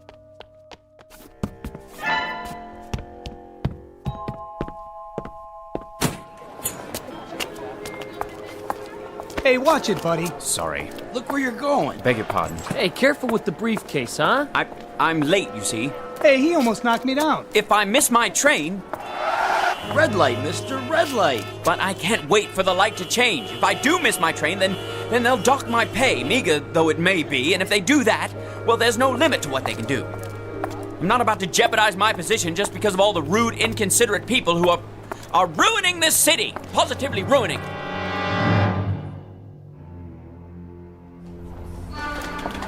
That's my train! Slow down, one at a time. But you see, officer, I absolutely must catch the 732 uptown. Keep your shirt on, pal.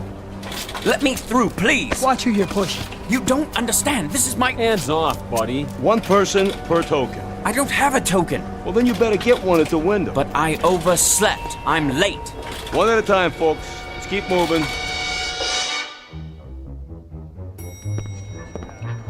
Let me on, please. Hey, you stepped on my foot. Move to the back, please. This elevator's full. But I absolutely must get to the 15th floor. Why don't you wait for the next one? I can't wait. I'm late as it is. I said this one's full. Surely there's room for one more. Sorry, Beechcraft. If I could just squeeze in. Will you watch the elbow? I do apologize. Going up.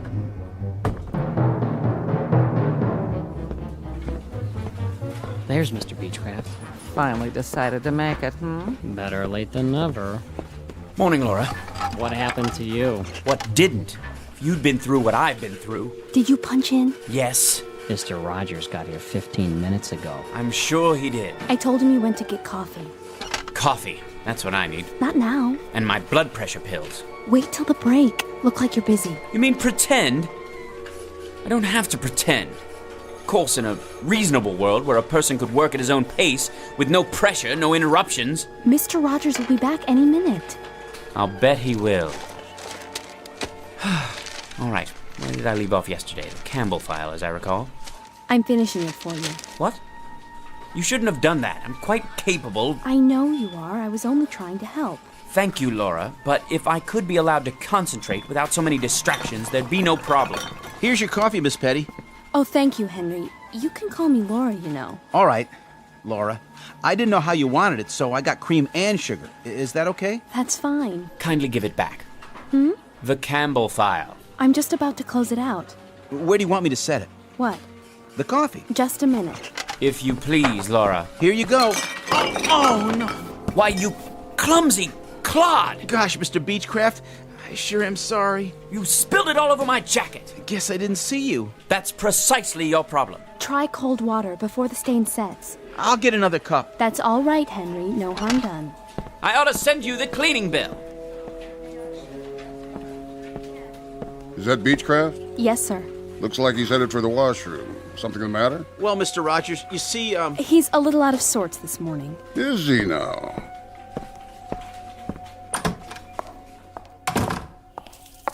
Feeling ill, Beechcraft? No, sir. Nothing like that. If you'll forgive an observation, you're not looking too well. I'm all right, Mr. Rogers. You look tired. You know, Beechcraft, keeping yourself fit is not only a personal responsibility. In a larger sense, it's part of your obligation to the firm that employs you. Healthy body, healthy mind, and so forth. I'm not unaware of that. Then why don't you pull yourself together, man? Get enough sleep at night. I try to, sir. Eat regular meals. Lots of fresh vegetables, greens. Oh, you can't beat those greens for vitamins. I'm a sprouts and spinach man myself. Are you? I'd have them for breakfast if I could. Believe me, Beechcraft, the secret is definitely in the greens. It's the color of power. I see. Not drinking, are you, Beechcraft? Touch of the old sauce? I don't drink, Mr. Rogers. Well, if you don't drink and you don't stay out late at night, you must not be watching your diet. From now on, see that you do.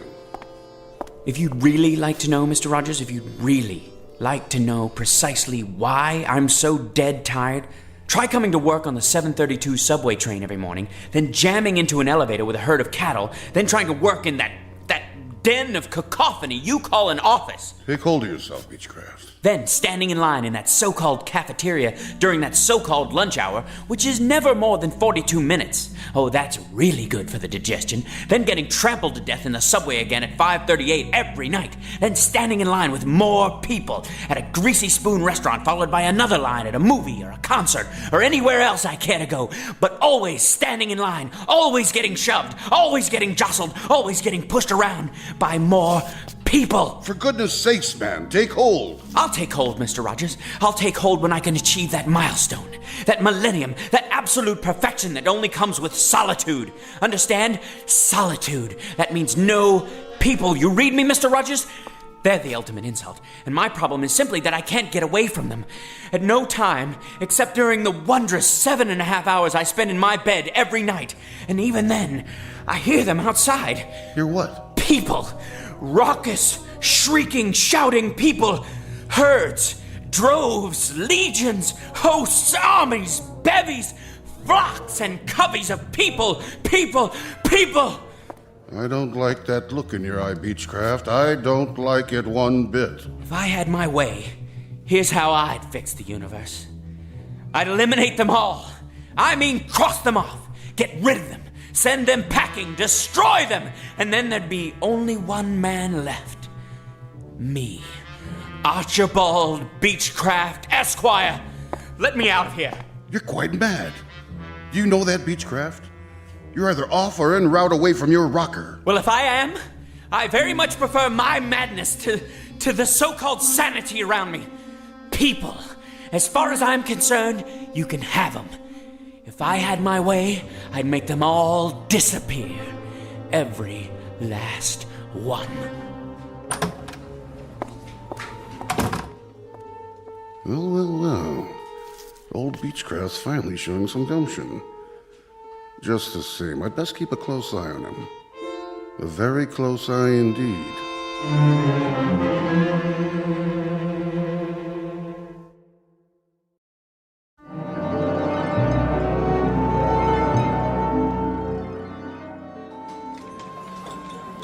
I'll have a baked fish. Yes, ma'am. Salisbury steak for me. Coming right up. Oh, and an extra roll. Vegetables with that? Broccoli. Sure thing. No mashed potatoes, no French fries, no... I'll have the succotash today. Club sandwich here. Dessert? How's the tapioca pudding? Lumpy. I need another fork. This one's dirty. You got it. One club sandwich, coleslaw, no fries, coffee black. Here you go. That's it, sir. That's right, the usual. So I see. Cash or charge? Cash. Get my wallet out of my pocket. There's hardly room to turn around. Here. Don't you have anything smaller? No, I'm afraid not. Your change. Hurry up, will you, buddy? We don't have all day. I'm doing my best. If you'd allow me to put my wallet away. Next, one double macaroni and cheese, salad with ranch. Excuse me. The seat's saved. Well, how about the one next to it? Now, he'll be right back. Of course. Of course he will. Hey, Mr. Beechcraft, over here. Thank God. I'm obliged, Henry. Think nothing of it, Mr. Beechcraft. Squeeze right in. That was my plan. Been saving it for you. I was sort of, well, I wanted to make up for this morning. This morning? When I spilled coffee on your coat. I'm really sorry about that. Say, Mr. Beechcraft? Mm-hmm. I have a friend. You don't say. Works in the used bookstore around the corner. I went there before lunch. Whatever for? Oh, I like to read. All kinds of stuff. Do tell. Horror mostly. That's my favorite. Why am I not surprised? Some of those paperbacks are pretty cool, you know? There was one about these giant worms that live in the sub-basement of an office building. And if you took the elevator down there late at night, these big old white old worm things will be waiting for you. And they must have been really hungry, because... Please, Henry. I'm eating. Oh, yeah. Anyway, I went over there today, and I saw this. So I sort of got it for you. What is it? Story of a serial killer who wants to depopulate the earth? Nothing like that. Take a look. I thought you might like it.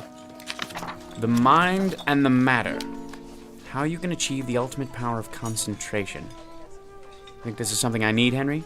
It's really rare. There are only a few printed. A little on the occult side, isn't it? Maybe so.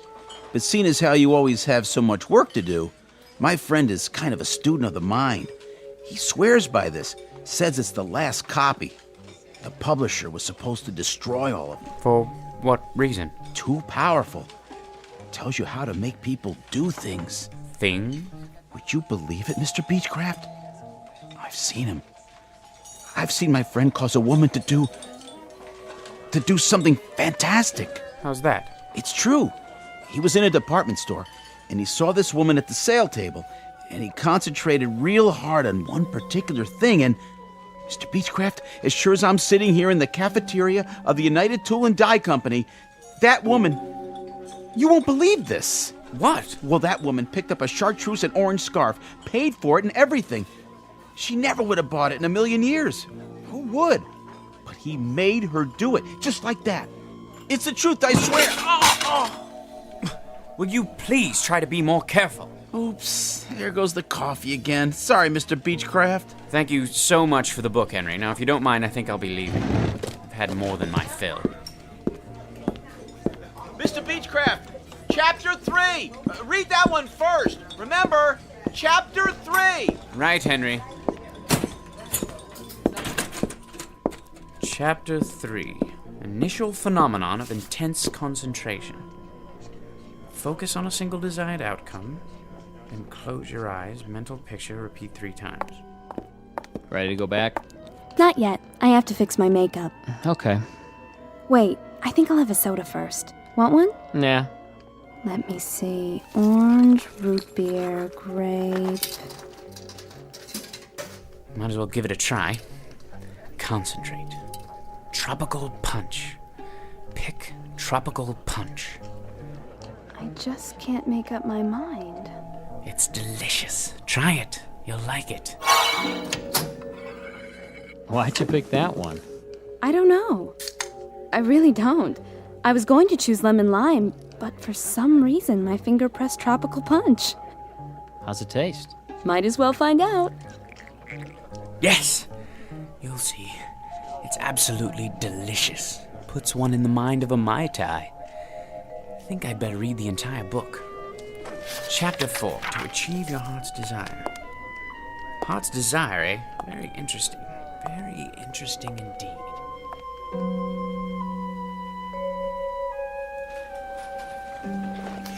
The most important element is concentration. Blot out the quotidian irrelevancies that pollute your day. Quotidian? Nice vocabulary. Mr. Beechcraft? The science of the mind requires absolute adherence to the following rules. Mr. Beechcraft? What is it, Laura? Did you turn in the Campbell file? Campbell? John R. From this morning. I don't see it. I'll get to it. Now then. The following rules of mental control over the omnipresent phenomenology of the modern environment. I really need the file before Mr. Rogers comes by again. Silence! Can't you see I'm reading? Sorry I disturbed you. Oh, Laura, how was your beverage, by the way? Beverage? In the hall, the can of soda. Tropical punch, wasn't it? Oh, yeah. Not bad, actually. Reminded me of a pina colada. Did it now? Delicious, I bet. I'll just get back to my book. A very important book. Very, very important. Distractions which divert 98% of our brain capacity from the more highly evolved regions of the cerebral cortex.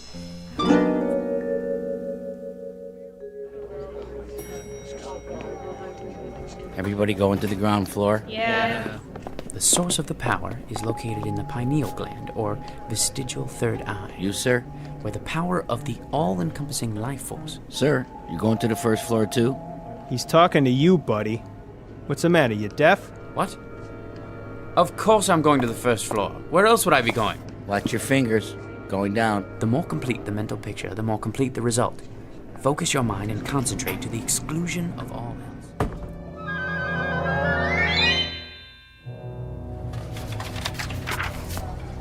From the lower to the higher chakras, until you feel the power surging. You getting on the train or what? Oh, yes. Then move along. All aboard?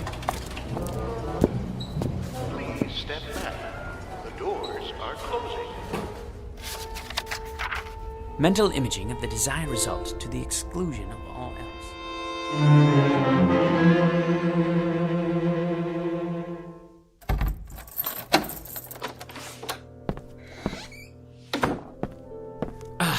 Now where was I?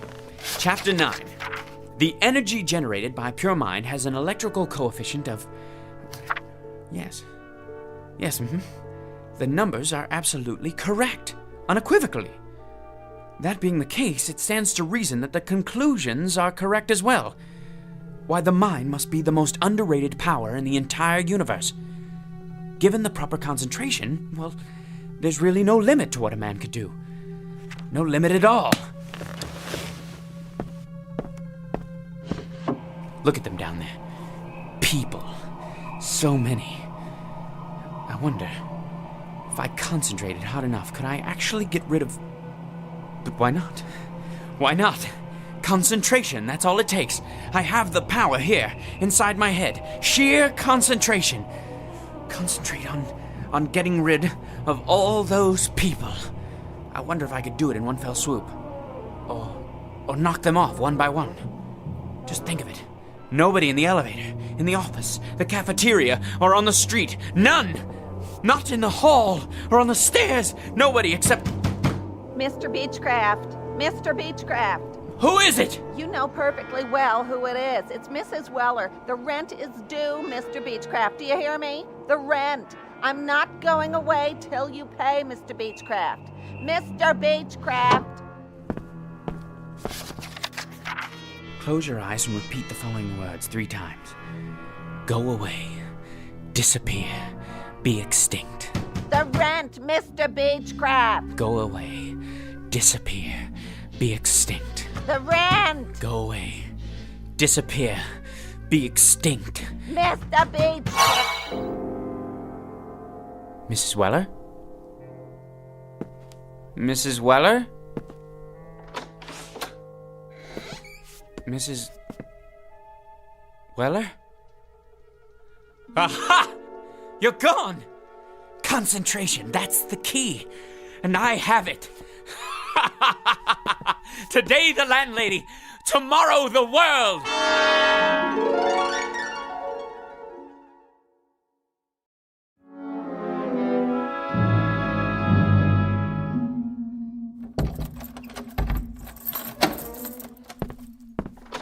Good morning, Beechcraft. Is it? I only meant... I know perfectly well what you meant. Why don't you just keep to yourself and mind your own beeswax? Well, I don't know why I bother, Beechcraft. I was only trying to be a good neighbor. I've tried to be a good neighbor for years, and what good does it do me? Why don't Go you keep away, to yourself from now disappear, on? I'll stay in my be apartment, extinct. and you stay in Go yours, away, and never the twain disappear, shall meet, okay? be That extinct. Suit you because it suits... Aha! I wasn't dreaming. It works. 113, 114, 115, 116. Out of the way, son. Make me. 117. Very well. 118, Go away, disappear, be extinct. Go away, disappear, be extinct. Hey, give me back my ball. I don't have your ball, young man. Then where did it go? Ma! Silence! Ma, the I'm afraid you took leave my me no ball. choice. Go away, disappear, Ma! be He won't give it extinct. back. He won't. And another one bites the dust. Hey, watch it. Out of the way, jerk. I was here first. Let me through, please. I need to catch the 732. Officer, that man cut in front of me. Hey, you! I said you! Surely you're not addressing me. Put a token in like everybody else. I don't have a token. So get one. I don't have time to buy tokens. If I miss my train... Step out of the line. What for? I'm writing you up. You're gonna get a big fat fine for cheating the city out of... But it's only a token. I'll mail it to you. I'll deposit 2 tokens tomorrow morning, but I simply do not have the time. Yeah, I heard it all before. This one may take some doing. What'd you say? Nothing, officer. Concentrate. Go away, disappear, be extinct. Are you cursing me out? Go away, disappear, be extinct. All right, that's it. I'm taking you in for insulting a transit officer. I got a nice pair of bracelets that'll fit you just fine. Go away, disappear, be extinct. You were saying, officer? You were saying? All right, 732, let's get ready to rumble. Beechcraft is coming through.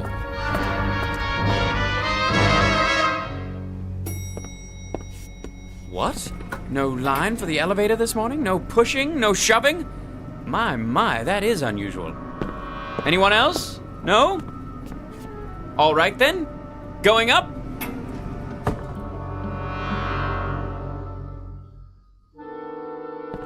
Morning, everyone.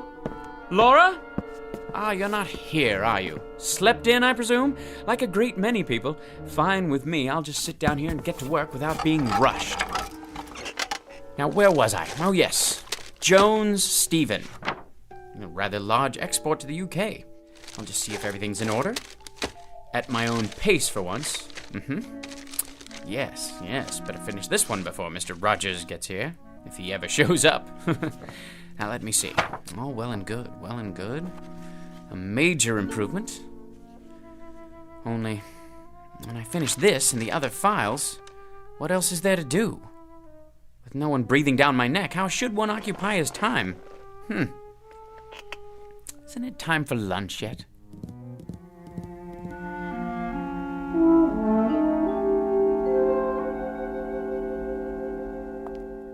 I think I'll just have the salad today.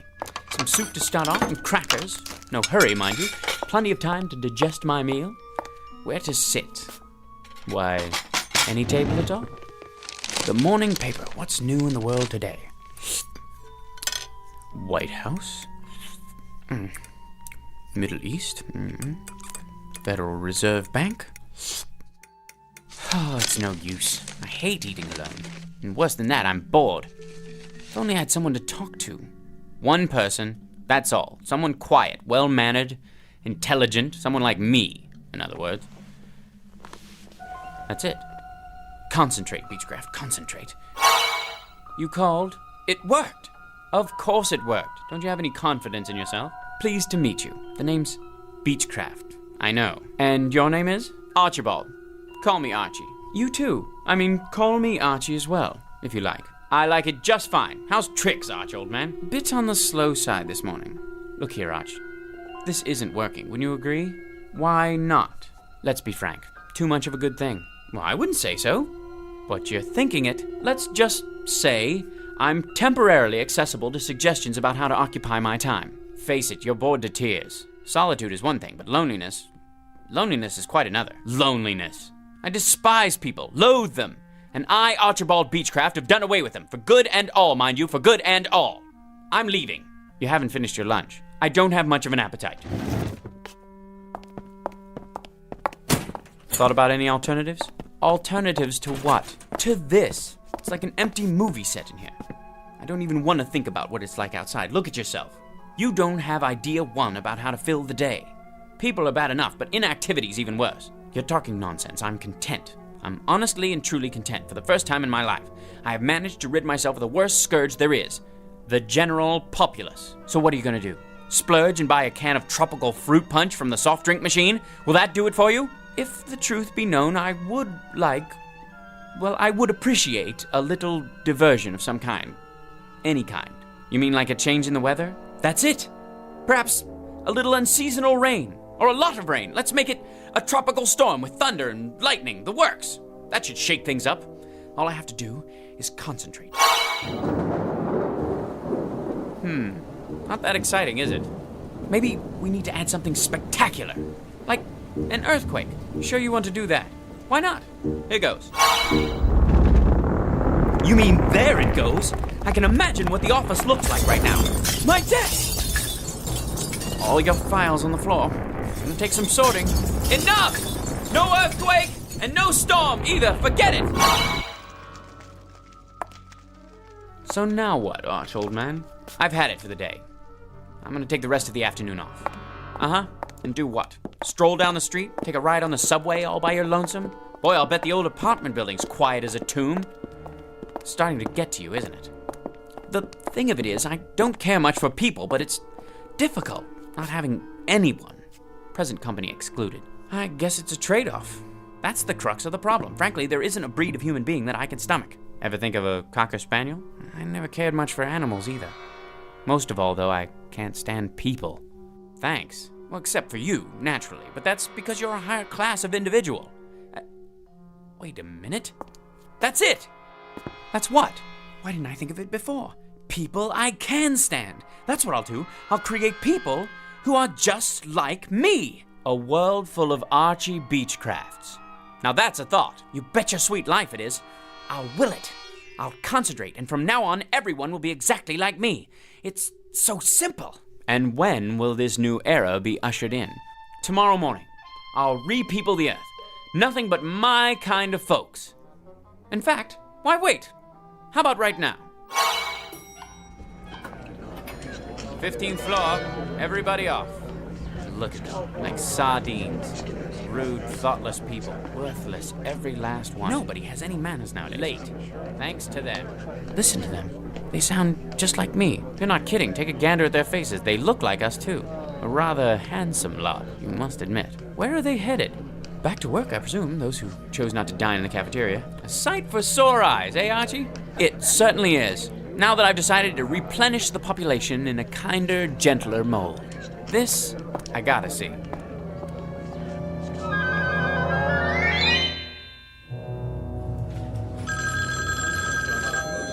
United Tool and Die, one moment, please. Rude son of a noise, the miserable noise. I'll go out of my ever-loving mind. Keep it down, I'm trying to work. Can't hear myself think. People, is there no respite? Herds, droves, legions, armies, hosts, bevies, coveys of people. Deliver me, please, deliver me. Hear that, Arch? I've heard more than enough. You asked for it, you got it. A sty. That's what it is. Nothing but a pigsty. A people sty. Had it? Undeniably. Finally getting through to you, huh? Without a doubt. A lot of me is just as bad as a lot of them. You said it. So, what's to do now? Nothing else to do but put it back the way it was. Just like that? Just like that. Mind over matter. Concentrate. Go away, disappear, be extinct. Go away, disappear, be extinct. Go away, disappear, be extinct.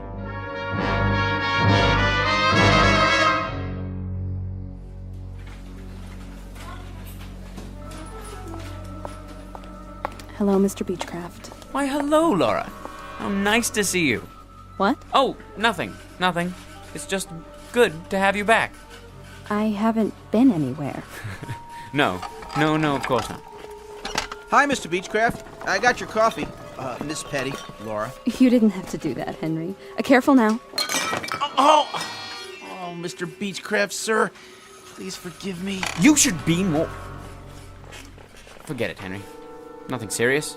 It isn't? Not at all. Just another little spill on the old sleeve. I'll take care of it with my handkerchief. Gee, thanks, Mr. Beechcraft, for being so nice about it. Tut-tut, my lad, tut-tut. Something else, Henry? I was just wondering, sir. Yes? That book I gave you? Did you get anything out of it? Not really. Why don't you take it back? You sure? Frankly, it's a lot of pap. Interesting, but totally unbelievable. And now, if you'll excuse me, I think I'll get back to work.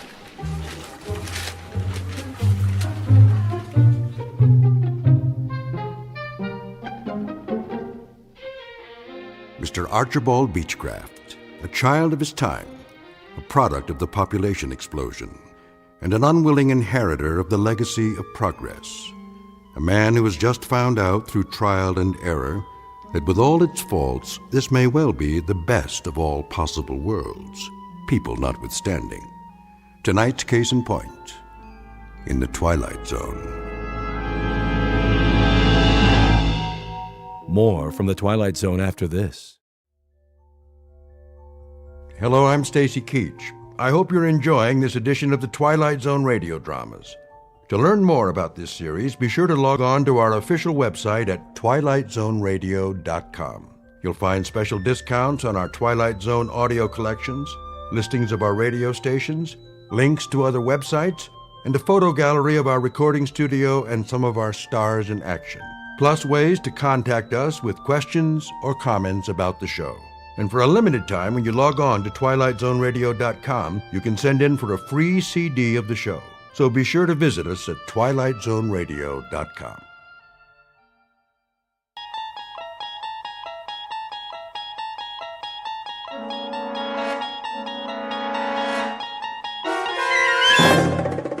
You unlock this door with the key of imagination.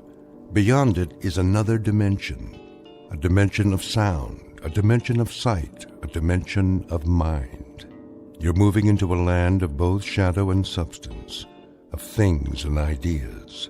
You've just crossed over into the Twilight Zone.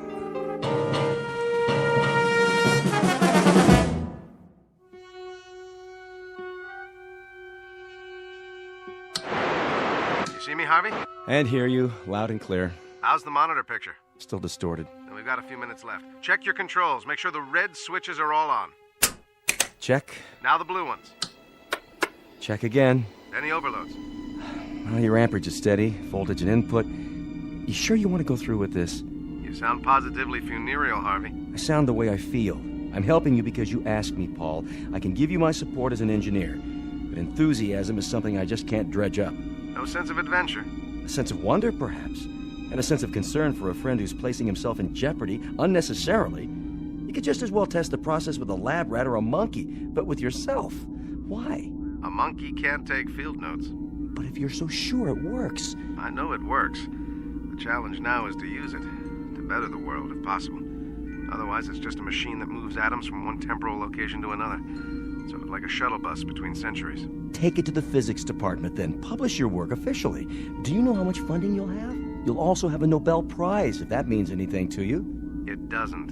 In fact, it's what I don't want. If it's possible to change the past for the better, then it's equally possible to do the reverse. I can't take that chance. The world can't. Put this invention in the wrong hands, we're all through. If it is possible, I'll eliminate some of the suffering. If not, I'll know I tried.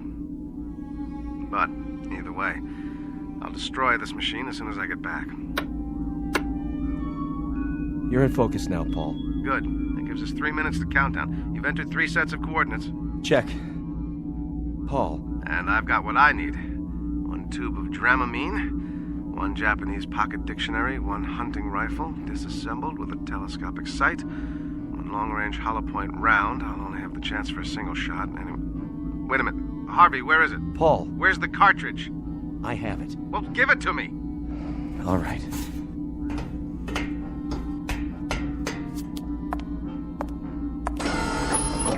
Cartridge, Harvey, now. I have a little over 2 minutes. Paul, this is crazy. It's too dangerous. Dangerous? Did you drink milk this morning, Harvey? What's that got to do with... What was the strontium-90 content in the glass? Did it occur to you that the things you've been eating and drinking might turn your bones to sawdust? Or guarantee that a child of yours might come into this world without arms or legs? But what you propose to do about it, to change history, is incredible. There is a logic and a paradox about time travel, you know. Haven't you read any science fiction? Granted, there's no guarantee, but if I fail, you simply cross off one insignificant human. One frail, protesting member of the race.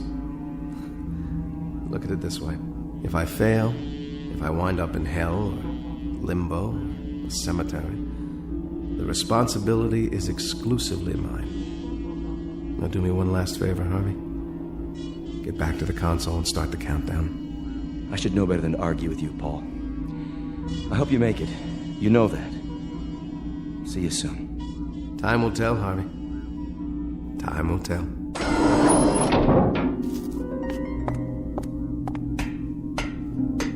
Ready? Ready. T-minus 10, 9, 8. Here we go, my friend. The great adventure begins. Your image is wavering. My God, Paul, I can see the bones through your skin. Hit the first coordinates. 2, 1, 0.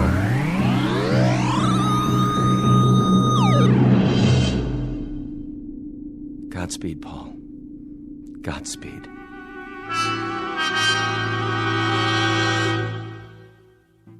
Exit 1 Paul Driscoll, a theoretical physicist and a creature of the 21st century.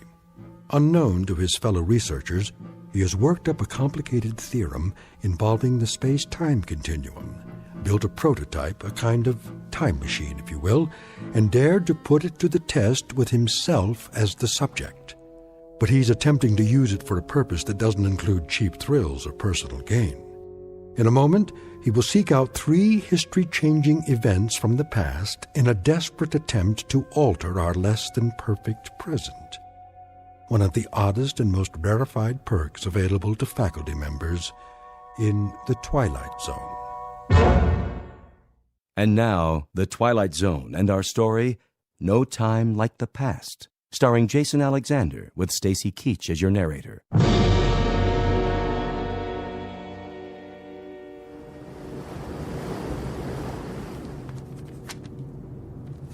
There, I've finished my captain's log for tonight. So, you said that this is a matter of some urgency, Mr. The name is Driscoll, but that's not important. Perhaps you will be good enough to tell me, sir, what this is about. I'm due on the bridge in a few minutes. Captain, is there any possible way you can alter your course? I beg your pardon? The course the ship is taking, can it be changed? Since my country is a belligerent, and these waters are a zone of combat, I would prefer to consult with higher authority before taking such a step. Suppose I were to tell you, sir, that if you hold your present course for 5 more minutes, this ship will go down. Just who are you, Mr. Driscoll? You won't find me on your passenger list, Captain. Oh? And you got on board how? That's not important. But I'm not sailing for my health this trip, Captain. You might say I'm sailing for your health, and that of the crew and all the passengers aboard. I happen to know that this ship is going to be torpedoed, right off the old head of Kinsale Island, May the 7th. That's today. How do you know this? If I were to tell you, you'd say I was a lunatic. I can't alter the course of the Lusitania simply on the word of one man. All right, Captain, say I am a lunatic. Say that everything I'm telling you is just the product of a deranged mind. What would you lose by altering course now? How many minutes? That's not the point. That is the point, Captain. There'll be over 1,100 people drowned. That will be enough, Mr. Driscoll. And if you should be one of the fortunate few, Captain, remember when that court of inquiry convenes. I must ask you to leave, sir. I'm not asking you to scuttle this ship. All I'm suggesting is if you change course 1 degree, just 1 single degree. Steward, come in here. Yes, Captain. Escort Mr. Driscoll from my quarters. Yes, sir. Come along if you would, sir. Captain, there's still time. And still time to confine you to your cabin. Take him away. Sailor, take a look at the water off the bow. What do you see? Sir? Something under the water coming this way. Do you see it? Captain! Sound the alarm! You! How did you know?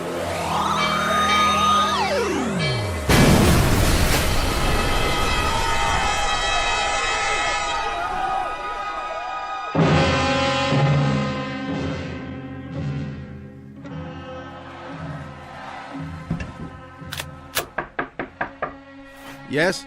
I am here to prepare your room, mein Herr. That won't be necessary. But I have clean towels, sir, and soap.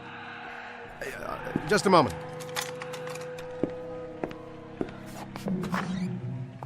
Ach, you have the loveliest room in the hotel, mein Herr. Yes. It's a lovely view. More than a view, sir. In a minute from that window, you will see history unfolding. Why do you know that this whole side of the building has been rented? Every floor. All because of the Führer, so they can see him. Down in the street is a madhouse. That's what I was told. You are not German? I'm an American. An American. And what do they think of our Führer and the new Germany in America? We're quite neutral. You say neutral, but you mean something else. No, I don't mean anything. You hear? That is the new Germany. Something you will never understand. That, madam, is the old Germany. Something you'll never understand. We will see.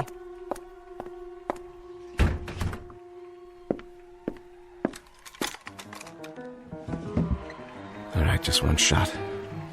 Not Goering, only Hitler, right through the forehead. Come on, buddy. Step into the crosshairs. No, it's jammed. Herr Driscoll, open up, bitte. Mach schnell, Herr Driscoll. He will open up the door.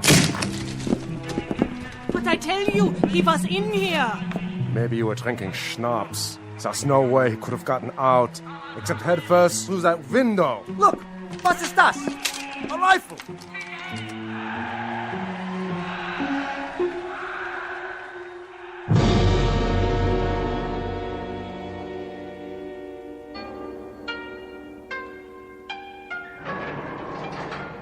America, come. It's about time. Sit. You're the chief of police? I was told you speak English? I venture to say that I speak it better than you speak Japanese. I hardly speak any Japanese, but what I'm about to tell you is the most important English you've ever heard. Mr. Driscoll, is it? You happen to be an enemy alien, which is the reason... Which is the reason I've been kept in a cell for 6 hours, and the reason you may have cause to regret this particular arrest. Go on. What I tried to tell your guards is that inside of an hour, this city is going to be destroyed, and upwards of 100,000 human beings will be destroyed along with it. Indeed. You're about to be bombed out of existence, but there's something you can do. You can begin some kind of an evacuation of women and children. You can save a few thousand lives. By who say so, Mr. Driscoll? Who do you represent? I don't represent anyone. Only the voice of history. That's extremely poetic, Mr. Driscoll. But, most unfortunately, while I am sufficiently educated to appreciate lyricism, my official capacity makes me less prone to enjoy the subtleties and nuances of language for their own sake. All right, look. I'll give this to you very unsubtly, with no nuances at all. There is going to be a bomb dropped here, and you're going to know a nightmare beyond any imagining. Excuse me. Moshi. Hey. Ah, wakarimashita.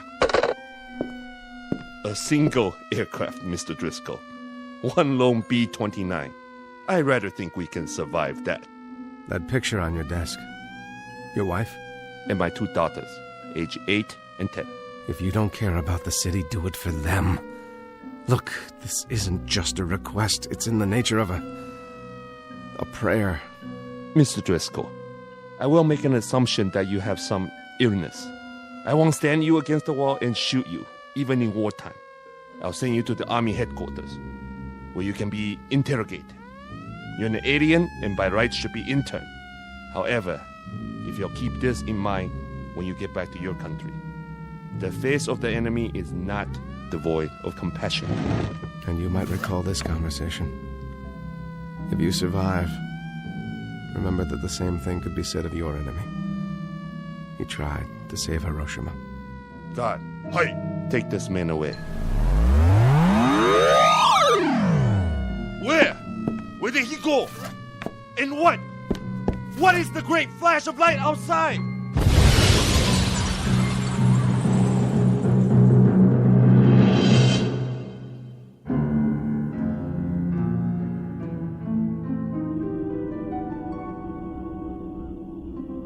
Go on, Paul. Then what? Then nothing. The SS Lusitania, 1915, one of the causes of the First World War. Attempt number 1. Failure number 1. Then August 1939, the Hotel Berlin. Another blow for law and order. Hitting nothing and accomplishing the same. Finally, Hiroshima, August 1945. 3 tries. 3 misses. Then you have to admit it now, Paul. The past is inviolate. What's happened must remain as it was. You can't change anything. Yes, I believe you. And so it follows that there isn't anything we can do about the present. See that small brown book on the shelf? Bring it over to me, Harv, would you? The Study of 19th Century Midwest America. This one of yours? Particular favorite. Open it up to page 14. Talks about a certain place, Harv, a place called Homeville, Indiana. There are pictures showing what it looked like in 1881. Charming. Parasols, bicycles, all very serene. Apropos of what? Apropos of the fact that I'm going back there.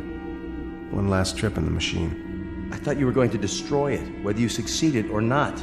I'm going back there not to change anything, but simply to become a part of that world. A world of band concerts and summer nights on front porches. A world that hasn't heard of atomic bombs or germ warfare or anything else.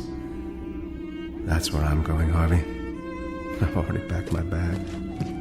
The only book I'm taking with me is this one. Of course you are. And there's no one who could hold you back. But remember this, everything is cause and effect. You go back in time to this Homeville, and you inadvertently change one event, alter it minutely. You might start a chain reaction beyond anything even you could imagine. I'm going back there to live, not to change what doesn't need to be changed. Now, Harvey. Here are the coordinates. How about it? All right. God help me, Paul. God help you. Then let's do it.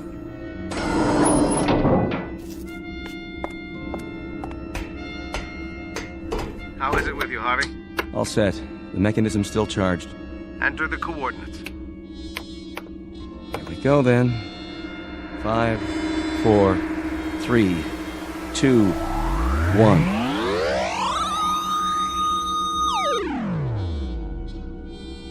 How is it with you, Paul Driscoll? Wherever you are. No television sets, no nuclear arms, but just the same.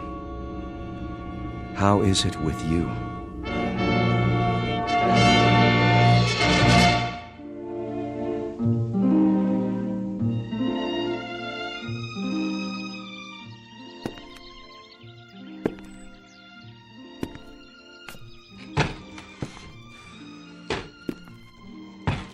What's yours, sir? I think, a beer, please. That'll be a nickel. A nickel? That's the price tag. You got 5 cents? I think I might. That's a $5 gold piece. You from around here? No, from out of state. Just passing through? Well, as a matter of fact, I was thinking of settling down here. It's exactly as I thought it would be. Know anything about the boarding house across the square? Ma Chamberlain's. Real nice accommodations. Runs a clean place. Well, then I guess I'd better drink up and check it out.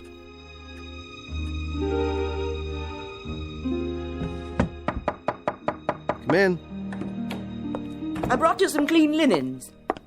Room comfortable enough for you? Oh, very. Thank you. Well, I'll be going now. Got plenty to do. Will you be joining us for supper, Mr. Driscoll? I'd love to. That'll be a chance to meet the other boarders. Mr. Hoffman, Mr. Hanford, he's from the bank, and Miss Sloane. She teaches school here in town. Lovely girl. And a moral one, too. Very moral. I see. Well, you'd better. I run a decent place. Did I mention no hard liquor in the rooms? I'll remember that, Mrs. Chamberlain. See that you do. Afternoon, then. Nuclear fallout, strategic wars in the Middle East. What happened to all that? It's summer. It's the 1st of July. There's going to be an evening band concert in a couple of days with lemonade and fireworks. It's 1881 in Homeville, Indiana. And by God, I'm home.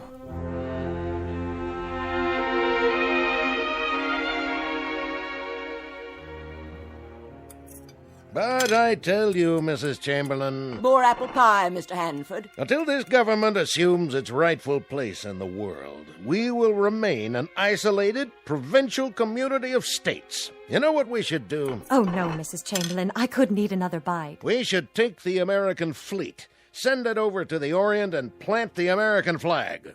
And then down to Australia and back across the Pacific to South America, planting the flag as we go, planting her deep and planting her high, flying her proud. You ought to run for office, Mr. Hanford. Believe me, Mr. Hoffman, I've thought of it. My friends have urged me to make my opinions known on some official plane, but finance comes first. It's the lifeblood of the nation. The bank needs me.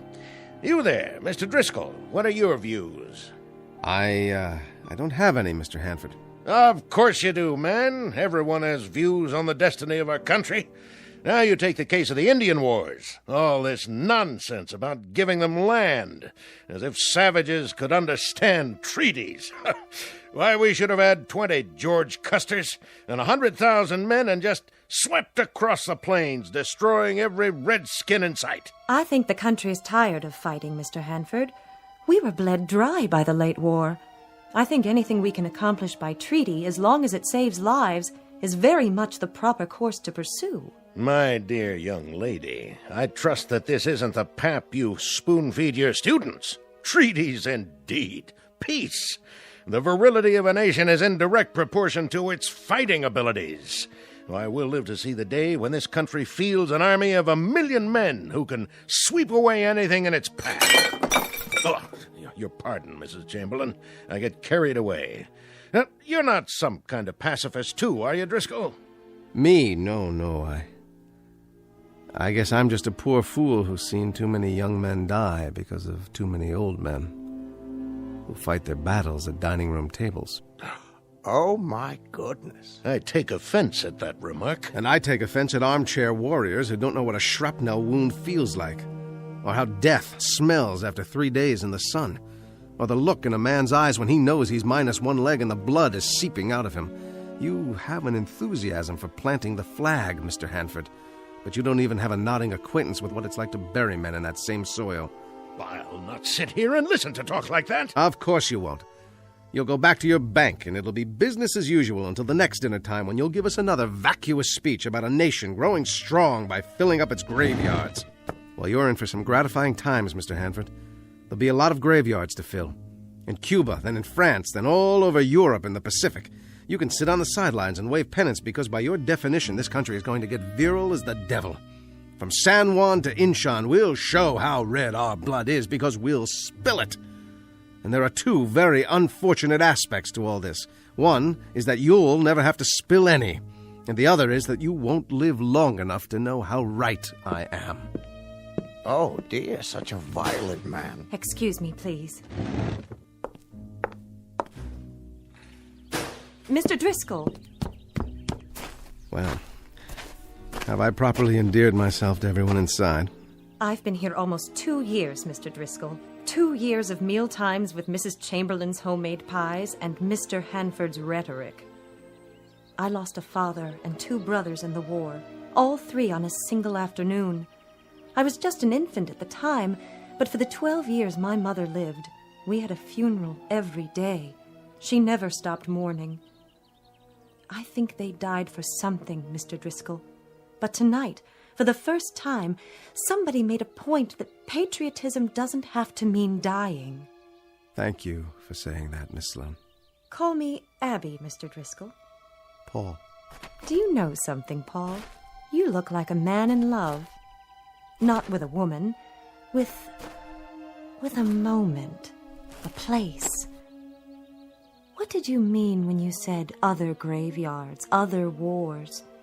Those names, what are those places? It doesn't matter. Why do I get the feeling that you're standing outside looking in, that you're just passing by? I don't want to pass by, Abby.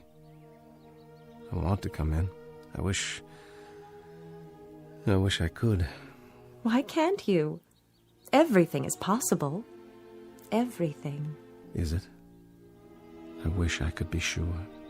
I believe I already am. Garfield's been shot! Quickly, what's the date? Why, the 2nd of July. Did he say the president's been shot? July 2nd, 1881, that's right. President James Abraham Garfield shot in a Washington railway station. But it just came over the telegraph. How do you know? How could you? You're wrong, Abby. Not everything is possible. Why, Paul? I can't tell you why. But it begins again. What do you mean? Nothing. So be it, then. So be it. It's late, Abby. Very, very late.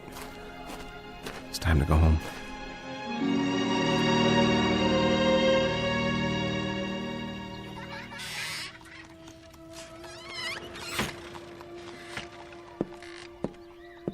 Oh. Good morning, Paul. Mr. Driscoll. We missed you at breakfast. Sorry, I must have overslept. Is that the morning paper? Yes. You may read it if you like. I'm finished. The president was badly wounded. So I see. But there's hope for his recovery. I guess sometimes that's all that's left, isn't it? Hope. I suppose so. Maybe that's wrong. Maybe we should be more realistic. If we find something that we want and need but can't have, perhaps we shouldn't give in to hope. Abby, I'm sorry. I wish I could explain it to you, but I can't. I couldn't make you understand. It's perfectly all right. Really, it is. You've got to forgive school teachers. They're inclined to read too many things into a glance, a word, a touch. Well, I've got a busy day today. So much to do preparing for tomorrow. Parade at 9, square dancing at 11, games from noon to 5, picnic supper, and then fireworks. And my children, of course. Your children? 27 flat little voices. 14 boys, 13 girls, who will entertain you with their rendition of Columbia, the Gem of the Ocean, sung in 27 different keys. I wouldn't miss it for the world. All right, then. We'll leave it at that.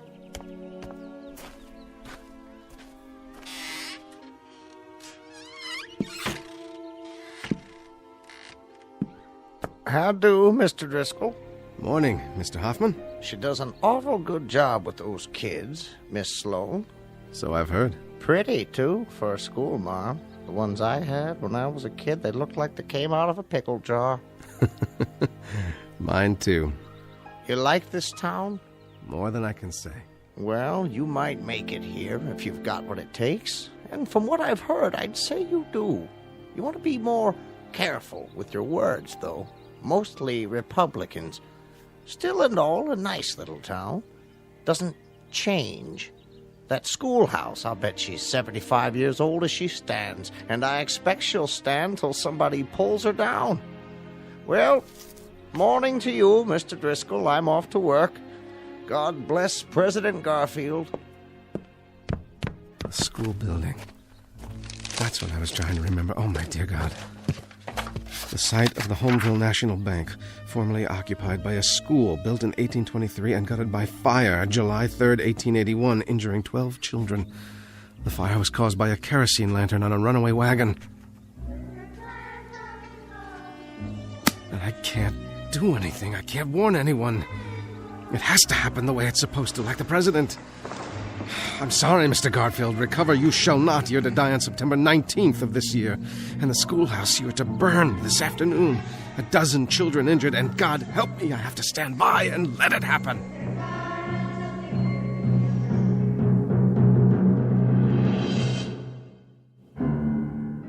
The site of the Homeville National Bank, formerly occupied by a school built in 1823 and gutted by fire July 3rd, 1881, injuring 12 children. The fire was caused by a kerosene lantern on a runaway wagon. No! Everything is cause and effect. Go back in time to this Homeville. Change one event.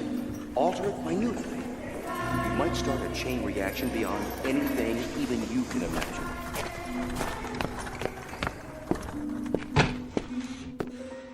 How are you today, Mr. Driscoll? Whiskey, please. Bother you, does it? What? Those kids trying to sing. Well, they won't be at it long. What's that? Hard to keep them in during the summer, but Abby's doing a good job of it. Give me another one, will you? Sure thing. Something wrong? I ain't trying to butt in on your personal affairs, but you drink like a troubled man. What time is it? 10 minutes or 2? I give him another 10 minutes or so. I've got to try. How's that? Why the devil doesn't she let them out of there? How's that? Nothing, just a runaway wagon with a kerosene lantern. That's all it takes.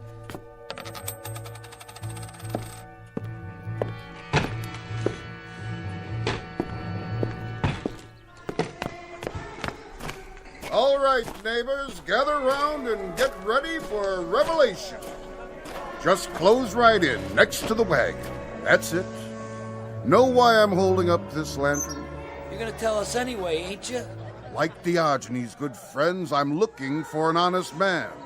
Well, you ain't gonna find one here. An honest man who'll try one sip of Dr. Malone's alternative and tell me it's not the finest medicine he's ever tasted.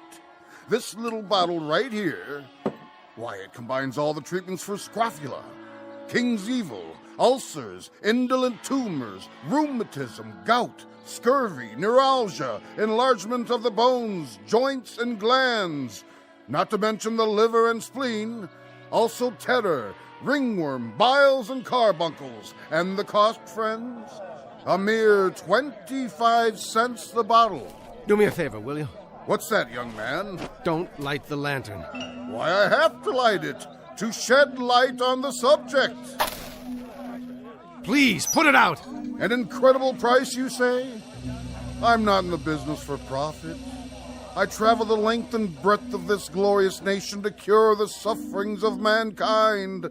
The ridiculously low price barely covers the cost of ingredients, bottling, and my own primitively simple existence. How about you, madam? Nervous disease? Dropsical swellings or constitutional disorders, guaranteed to alter a depraved or impure state of the blood and other bodily fluids. Well, I suppose I'll try it. Better give me one, too. How much if I buy 2? Why not a dozen? Take them home to your family and your neighbors. 1 25-cent piece each. That's all.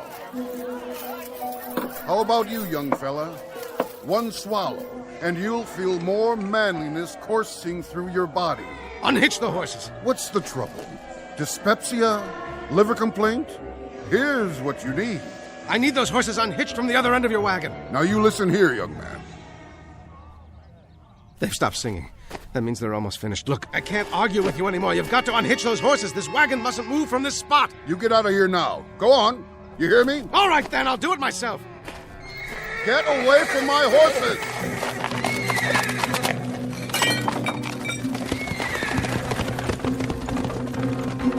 Abby! Abby, get the children out of the schoolhouse! There's going to be a fire, do you hear me? There's going to be a... Ah! Oh there! Stop!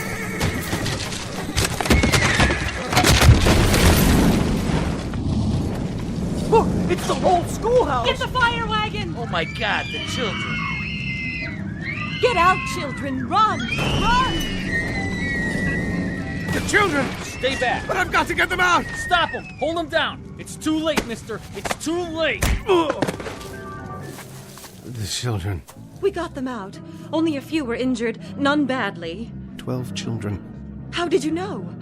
You did, didn't you? You knew it would happen. At 2 o'clock this afternoon. What I didn't know was that I would cause it. Who are you? It really doesn't matter. I shouldn't have come here. It can't work. I know too many things. Too many tomorrows. All the wars, all the catastrophes, all the tomorrows. How, Paul? How did you know? You're part of history, Abby. You and this town and the people in it, and I can't change you. I can't even touch you. Why not? Because the past is inviolate. It belongs to those who lived it. It's not for interlopers, for those who pass by and look in and wish they were a part of it. Goodbye, Abby. Stay well. Where are you going? Back to where I came from, where I belong.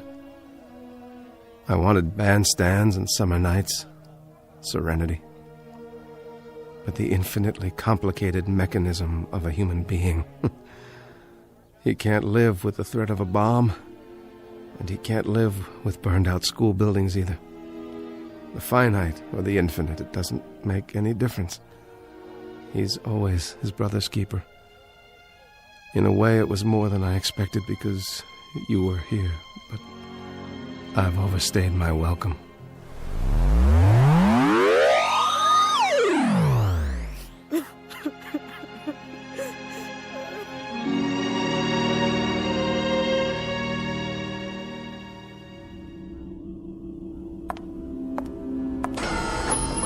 Hello, Harvey. Back so soon? As it happens, back a little late. You changed something? I tried to. And in doing that, I caused it. And now, where do you go, Paul? Here, where I belong. That's what I've learned, to leave the yesterdays alone. I'd rather do something about tomorrow. That's what counts. The tomorrows. God, let there be tomorrows.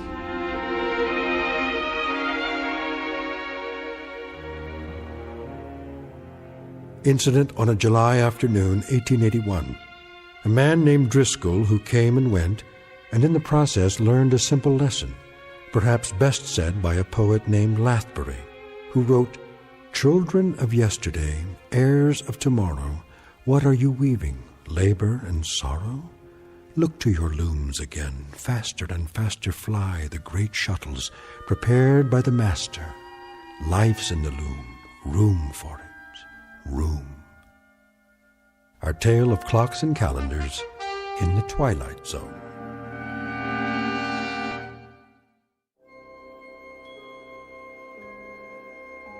Hi, this is Carl Amari, producer of the Twilight Zone Radio Dramas. I'd like to take a moment to tell you about our official website at twilightzoneradio.com, where you'll get the latest news and information on these Twilight Zone Radio dramas. Plus, at twilightzoneradio.com, you can digitally download 3 free episodes or any of our episodes for only $1.95 each. In this age of ever-changing technology, we've decided to make these episodes instantly available to you by making the Twilight Zone Radio Dramas a digital download-only series. This means that this series will no longer be offered on CD. The CD collections at our website are now being offered, while supplies last, at buy one, get one free. So be sure to get your favorites before they're sold out. Be sure to visit us often, and I'll see you in the zone.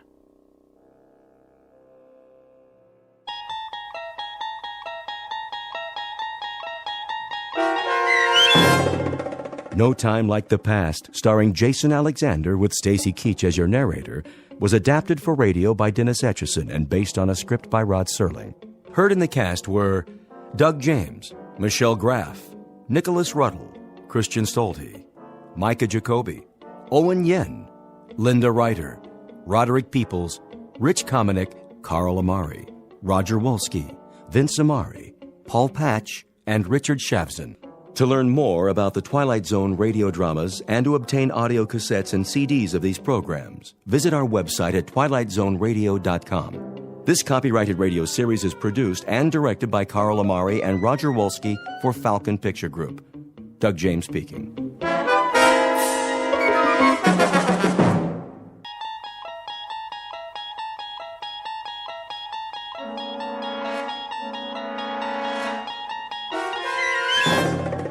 You're traveling through another dimension.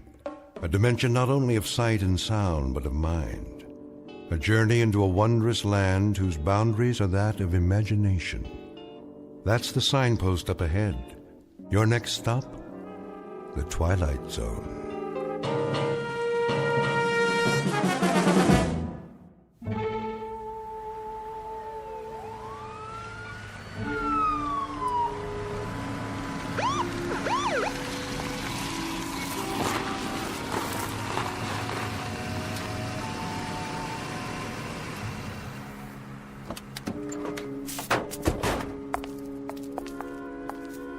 The address? Yep, 2719 Ye Old Curiosity Shop. This is it. Oh, officers, I'm so glad you're here. You the one who called, ma'am? That would be my husband. Jensen, the detectives are here. How do you do? Mr. Brown, what seems to be the problem? Appalling. Absolutely appalling. They broke in through the storeroom. That was the first thing we saw this morning. The back door off its hinges. My husband almost had a heart attack. All right, take it easy. Was anything missing? A number of items, I should say. The sense of violation. Our entire stock will have to be re-inventoried. For the insurance, you know. Quite a number of items. A large number. Well, then I guess we'll have to take some pictures. Dust for prints. I consider it a personal invasion, the complete and utter disregard for boundaries for one's private space. You folks have a list of what was taken? Oh, we wouldn't know where to begin. So many things. A Queen Anne chest. What was in it? I don't know. We could never get it open. I was going to have a key made. Hard to say what could have been in it. Almost anything. Jewels, family heirlooms. We bought it as is at an estate sale. What else? A Louis XIV washstand. Our pride and joy. 2 antique children's chairs, 5 vases. 6, Ming Dynasty. 2 hand-carved teakwood cigarette cases with platforms. Approximate value? $100. He means 200. A tray of rings, 3 sapphires, 3 rubies, 3 emeralds. All genuine? Well, the rubies are actually... All genuine. And there was a 19th century silver service for 12. Isn't that right, Jensen? And a dining room chair made in 1778. Let me see. 3 paintings in frames. Early Picassos? That right. What about the stuff that was in the window? Oh, nothing of real consequence. Don't forget the other tray of rings, dear. Remember? The Native American baskets and the camera. One camera? A very special camera. One of a kind. Make? Well, it didn't have a name on it. At least we never could make it out. Foreign lettering, indecipherable. Probably ancient. Never saw one like it before. It was here when we bought the shop. It was imported. Very rare. Very, very rare. At least 100 years old. Okay, let's see what we got here now. Let's see. Okay, 6 vases, 5 ceramics, a Native American basket, jewelry. A tray of rings. All paste. 6 vases of the Ming Dynasty. I don't know what dynasty they're from, but it ain't Ming's. They're from a rummage sale and they're worth a couple of shucks apiece. Chester, will you pipe down and let me read the article? Larceny. Plain no good larceny is what it is. That's nothing but a list for their insurance company. Why, those crooks. Police theorize that the thieves broke in sometime during the night. Mr. and Mrs. Jensen T. Brown, the proprietors of the antique shop, listed the following additional items as among the goods stolen. A Louis XIV candelabra. A phony candlestick holder. For Liberace. 2 antique children's chairs. 2 thrift shop chairs for midgets. And a set of U.S. Navy surplus tableware. Plus a chest worth maybe $25 tops. Hey, listen to this. The paper says there's 3 oil paintings by Picasso. Yeah, 3 posters in dime store frames. The guy who painted them thinks a Picasso is a foreign sports car. 2 teakwood hand-carved cigarette cases. All right, knock it off. Here's something they forgot to put in the paper. A camera? Big deal. Well, it looks like an antique. When I was a kid, you could have bought this in a 5 and dime. But now, I get it as part of a heist. Perfect. The whole haul is worth maybe $50. A fence will give us 10 if we're lucky. I could have shot pool for half an hour and made more. Oh, come on, Chester. You want to take my picture? You think that thing works? Well, let's give it a try. Even if there's film in it, it'd be so old by now that... What do you got to lose? Huh, Chester? Please. Please.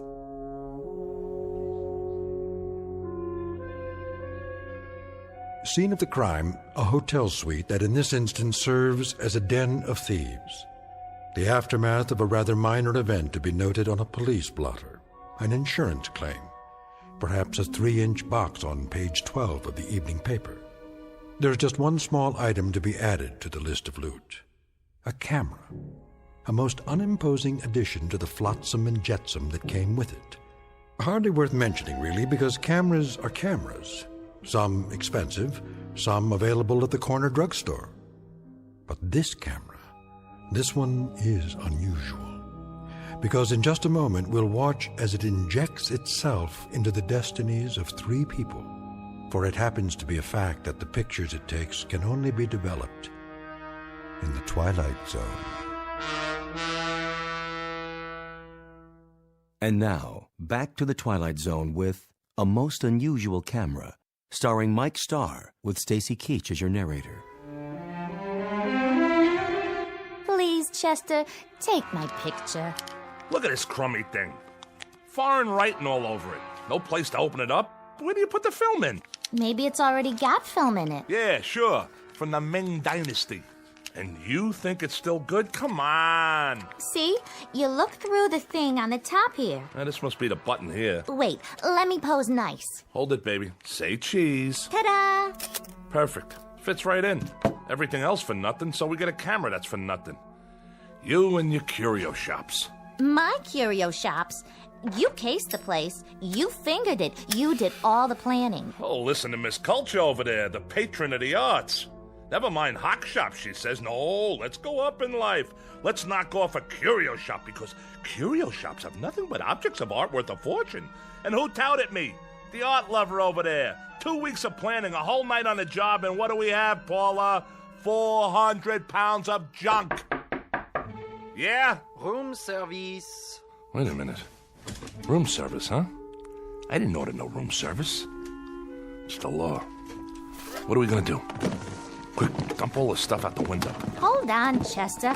I called for room service, okay? You did? To celebrate our newfound wealth. What'd you order? A breakfast for 2 with all the trimmings. How are we gonna pay for it, Paula? This room is costing me a fortune. Coming! Just leave it outside the door. Oui, monsieur. Very well. I'm not even hungry. How can I eat at a time like this? Maybe a little coffee is all I need. Look, Chester. What's that sticking up out of the camera? It's the picture. I told you it'd work. Hey, let me see that. Well, how do I look? I don't know. Picture came out fine, just fine, but... Isn't that nice? You take good pictures, Chester. Well, there I am standing by the window. Did you get a good look at this? And so clear. No flash or anything. And look how clear it is. Oh, wait a minute. Let me think. What's the matter with you? What's the matter with me? Paula, go over to the mirror. What? Go ahead. Now look in the mirror. You missing a couple of buttons on your shirt? Go on. Now look. We look nice together, don't you think? We ought to get some pictures of the two of us. Will you look? So? What's to see? What you wearing? You like my nightgown, Chet? I got it special for you. I like the way it sort of clings to my body. What do you think? Right. Now, look at the picture. So, there I am, standing by the window wearing a what? A fur coat. Oh! Yeah, a fur coat, which you don't have. Huh. Looks like mink. One of those Ember Autumn Haze models. Real pricey. Could be sable. Nah, don't think so. It's a mink, all right. Chester, what am I doing wearing a fur coat? I wasn't wearing a fur coat when you took the picture, was I? Of course you weren't. I don't have that kind of money. I don't even own a fur coat. Chester, what is going on? I got it. Got what? It's a gag. A gag? A gag camera, strictly for laughs. What do you mean? You know, like at Coney Island. Remember? It looks like you're wearing a costume or something. I don't think so. Sure. Inside, they got these ready-made pictures already developed. But the negatives have already got a picture on them, see? The only thing this takes is the face. But we ain't in Coney Island. You know, like a carnival when you pose in front of those crazy cardboard things. You put your head on top of the cutout.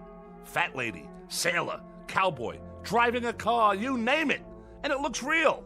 That's what this thing is. Not bad. That's kind of clever. You sure? Sure, I'm sure. Well, you might as well clear up the rest of this junk. If you say so. What are we going to do with it? Who cares? Stuff it down the garbage chute for all I care. Except for these phony Ming flower pots. Chester, what'd you do that for? Now we got to clean it up. No, we don't. Leave it for room service. We're paying enough. There's one thing we didn't open yet. Yeah? That little chest over there in the corner. Did it come with a key? No. You'll have to open it in your own inimitable style. There ain't a lock ever made I can't, Jimmy. Anybody ever tell you had a lousy disposition? If I have a lousy disposition, it's because I'm married to a nickel and dime heister who can't tell a real diamond from a baseball diamond. Baby doll, this suite is costing an arm and a leg. Delivered and paid for by Mrs. Diedrich's son Chester from profits collected during a slew of years when you weren't even in the picture. So happens that I need you like I need a 3-time conviction. Well, aren't you the clever one? Let's see what's inside. Chester, look! I'm looking, but I don't believe it. The most beautiful fur coat I've ever saw. Full length, too. Oh, so we scored something after all. We sure did. And don't start giving me any of your cheap pizzazz about taking this to offense. I wouldn't dream of it. Don't argue with me either. This is for little old Paula. Oh, look at these, stripes. Different colors, all mushed together. How do they do that? I think it's called Ember Autumn Haze. Like the one in the picture. Right. Exactly like the one in the picture.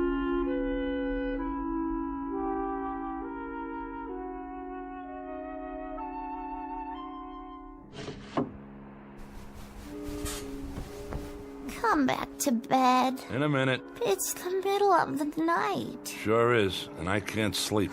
What are you doing by the window? Getting some fresh air. Are you still worried about the camera? Shut up. Yeah, you are. You're playing with it, aren't you? What do you care? Leave the light off. It's hot in here. It's not hot. We got air conditioning. What's it to you? You can't just let it go by, can you? You want me to forget about it? Is that it? So it's a crazy camera. So it takes dopey pictures of things that aren't really there. That's not the point. Oh, yeah? What is the point? Sure, it takes dopey pictures. Pictures like things that haven't happened yet, but do happen. That's the point. So what do we do, Chet? One lousy picture and you get insomnia? It's a camera, that's all. Here, I'll show you. Did you just take a picture? There. See any lightning? What did you take a picture of? It doesn't matter. The wall, the door. All right, now drop it, why don't you? Let it alone. Forget about it. How can I forget about it? This thing comes from witches, maybe, or sorcerers. Look at the writing on it. It could be loaded with black magic or something. And what are you loaded with? Do you see anything? Where is the man with the horns who comes in with a bargain for your soul? He's supposed to show up any time now, right? But he's not here, is he? Listen to me. It's a screwy camera. Period. Let's see how this one came out. Well? Here. You tell me. It's my brother Woodward, standing by the door. That's who it is. It's that cheap, no-good brother of yours. But that's crazy. He's in jail. 7 years for breaking and entering, and that was only a year ago. So it's impossible. So was the fur coat, right, Paula? Oh, no.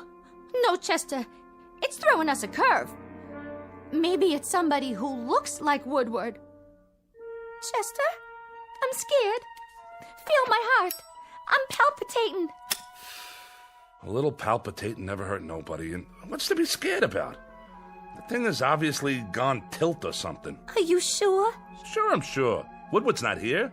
Woodward can't possibly be here. Woodward won't be here. Woodward is serving time. He's 900 miles away in a cell block, and I don't care what that crazy camera shows us. Who's ever in that picture ain't Woodward. What's that? Shh! Somebody's trying to jimmy the door. Go see. Please, Chester. But be careful.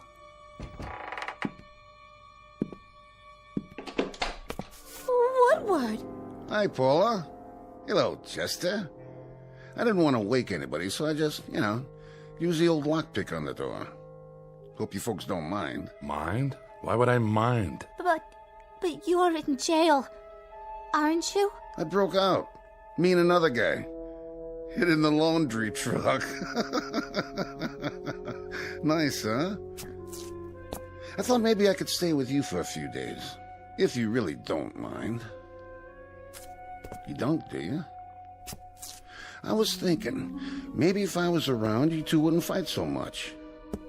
You still all the time fighting? Hey, what you got in your hand there? A picture. Yeah? Let me see. Well, will you look at that? Yep, there I am, standing right by the door. Wearing just what I'm wearing now, too. Same clothes. Ain't science wonderful? Do you know what you're saying? Sure I do. I think it's great to be able to get a picture of... Wait a minute. Wait a minute. Yeah? If I was outside the door... Uh-huh.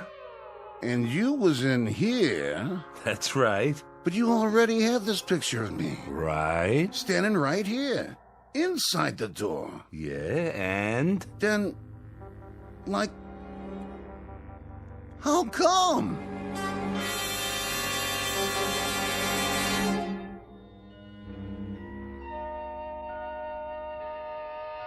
Sleep well, Woodward? Yeah. Thanks for letting me use the couch. Think nothing of it. A growing boy needs his rest. What are we going to do today, Chester? I don't know yet. But I got a feeling it's going to have something to do with that camera. I still don't see how we can use it. Neither do I. As far as I can see, it's strictly for laughs. Well, maybe we could sell it for some big bucks. You know, there's rich people might want something like that. For what? Well, I don't know. Find out who's coming to the front door of their office. Like a hidden camera. See who's robbing them blind, in advance. Try selling them an item like that. They'd throw you out on your duff. Or some company. They could take it apart and see how it works and make new ones. No way. You'd never get in the door. They'd say you were off your rocker or burn you at the stake, one or the other. What do you think, Woodward? Oh, good call, Paula. Ask the intellectual in the crowd. We could sell, like, tickets. Yeah, that's it. Set up a place, like a stand somewhere, to take pictures. Like at a carny, right? Or maybe we could, like that. Thank you, Einstein. Now look, I'm gonna lay it on the line. What are we? What do you mean? I asked a question. What are we? What are we, Chet? You mean us? Well, we're people, I guess. Sure. But what kind of people? We're 3 minor league heisters, grifters, con artists. Am I right or am I wrong? Yeah, that's it. Well, now we finally got something here that maybe might do good for somebody else. Like who? Science. Science could use something like this. For what? For people, you lughead. We got something here for humanity. Who? Human beings. The world. I'm not so sure we shouldn't just give this to humanity and do something good for the first time in our rotten lives. You got a leak in your attic? What's humanity ever done for us? Sure, Paula, sure. That's what I mean. Just what you said. What'd I say? That's the way we are. Everything for us, not for anybody else. Yeah, we're family. Little, petty, selfish, mean. That's us. Well, I've risen above all that now. I say let's give this to the world. Here, world, a gift from Chester Diedrich. And his wife. And me too, Chet. Don't forget me. Yeah, and Woodward. So here's a gift for humanity. A gesture's all, maybe. Just a gesture. But it shows the heart of Chester Diedrich and his wife and his brother-in-law. How do we... Woodward, do me a favor. Breathe through your nose. Huh? Why don't you go watch TV? Isn't there something you want to watch to occupy that brain of yours? Oh, yeah. Sure. How do we know the things medical science could do with this? How do we know how valuable this'll be as a scientific discovery? They'll name a building after us. Throw big society balls and charity stuff for us. I can see it now. The Chester Diedrich Foundation for the eternally something or other. In the Los Tendros opener, Hotfoot has just won it. Jerry's Flash second, Easter Baby third. This was Hotfoot's second win in 3 days. He paid $24.90, $15.80, and $6.70. We now move into the second race. Shut that off. I'm making plans. Oh, sure, Chet. Anything you say. Oh, where was I? High society. I can wear my mink coat. Of course, I'll need a couple of new dresses and some matching shoes. Hold on. Well, maybe just one dress to start with. A real evening gown with... I got it. You sure do, Chester. I never would have thought of that. I got it. Got what? I got it. The TV set. Woodward, you're a genius. I am? This camera takes pictures of things that happen, but haven't happened yet. I guess. Read my lips. It took a picture of Paula with a fur coat. 5 minutes later, she had a fur coat. It took a picture of that door with nobody standing in front of it. And then you were standing in front of it. Follow me? No. All right, boys and girls. Now get this. We go to the racetrack, right? I'm starting to get it. We take a picture of the winner's board at the track before the race. I think I get it. The winner's board before the race. That's a great idea. But I don't get it. Hold on now. We take a picture of the winner's board, and then we look at it and... Oh! Chester! Woodward, are we getting through to you yet? We take a picture of the winner's board. It's empty, see? Because the race hasn't been run yet. But that camera, that little old bugger over there, it takes pictures of things that happen 5 minutes later. So the picture we get will have the winning numbers on the board. We know what horses come in and what they paid. Now I get it. Come on, everybody, get your coats. Woody, my boy, grab one of mine. And put on a tie so you can be in disguise. Oh, Chester, this is so exciting. That was the first race. We can get there in time for the last 4. How much dough has everybody got? I got a 20 and a 10. That's 30. I know it's 30. I got 2 10s and 3 20s. Come on. Okay, and the old insurance, my $100 bill. That makes 180 and 30. You got anything for the pot, Woodward? Yeah, I got 10. $220. Is that enough? There's bound to be at least one long shot. Why, we can parlay this into $1 million if we work on it long enough. We can't lose, Paula. We simply can't lose.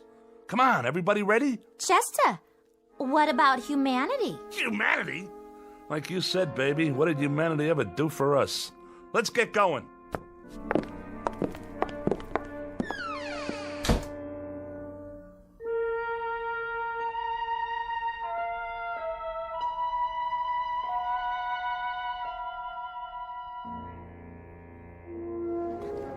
Give me the camera. Let me see. The camera. You brought it, didn't you? Right here, Chester. I was just teasing. I'll brace it on the rail to keep it steady. Oh, boy, Chet. Oh, boy, you got us an idea here. My ribs aren't bothering your elbow, are they? No, not at all. Then let loose of me. Let me get the picture. Did you get the board? I got it. Are you sure? I'm sure. Now what do we do? Now we wait for the picture to come out. Don't we have to develop it first? Take it to a drugstore or something? Oh, for crying out loud. No, see, it comes out of this little slot on the top. Yeah? Neat. Sometimes it takes a little while. How long? The race is gonna start pretty soon. All things come to him who waits. Oh. Which horse do you like? I don't know which one I like yet. On account of I haven't looked at the picture yet, okay? Uh-huh. I like the number 5 horse, Tinky Beggar. It suits you. Peanuts, hot dogs, get your red hots here. Over here! Oh, no. Wait 5 little minutes and you can buy all the hot dogs you want. Right now, everything we have goes on the horse. Which one? Well... Look at it. 6, 3, and 11. And look what 6 pays. $47.60 to win. Hand me the racing form. Here you go. Number 6. Tidy 2, that's number 6. Okay, kids, we bet our money on Tidy 2. I don't like the looks of that horse. He's walking real slow. Will you get it through that thick skull of yours? We can't lose. Stay right here, and don't let anything happen to that camera.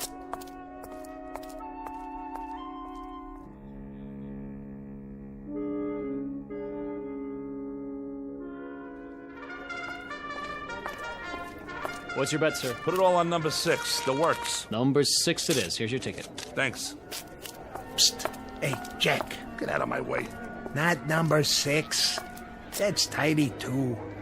The last jockey that horse had was Paul Revere. But I mean the original Paul Revere. Now, if you really want to make some dough, I got some information in my pocket here. The goods on the last 2 races, and all I need from you is cash. You and me could go partners and really make ourselves a bundle on this. I got a tip for you. Bet anything but number 6 so you don't lower my odds. See you later, Jack.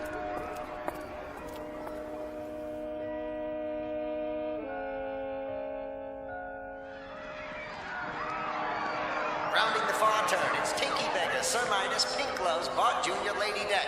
Coming in the stretch, Tidy 2 coming up very fast on the outside. Now in the stretch, Tinky Beggar, Sir Midas, and Tidy 2 is third. Tidy 2 moving up. Tinky Beggar and Tidy 2 neck and neck. It's Tidy 2. It's Tidy 2 all the way. We did it! Now, just you feast your eyes on the numbers. 6, 3, and 11. just like the picture said. Are we rich yet? We're getting there, Junior. We're getting there. Now let me set up the camera before the next race. Paula, you two go cash in. Here's the ticket. And don't drop it. Okay, Chester. I sure hope you got enough film for that camera of yours. Why, you know, Woodward, that's a very intelligent comment. Film. I wonder where you go to get film for a camera like this. Oh, but I wouldn't worry about it. Chester will figure it out, I'm sure.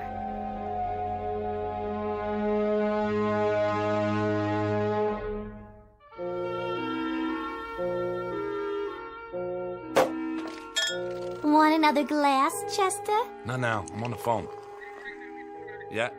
Yeah, but when can I get a delivery on something like that? No, I don't want the black one. It's gotta be yellow with black upholstery. Spoked wheels, Continental kit on the back, dual exhaust, power everything, the works. You got that? Now when can I get a delivery? All right, then order it. No. I'll pay you in cash. Come over with the papers tomorrow morning, we'll settle it then. How much did you say it was? No, I'm not backing out. I was just thinking. Maybe I ought to get 2.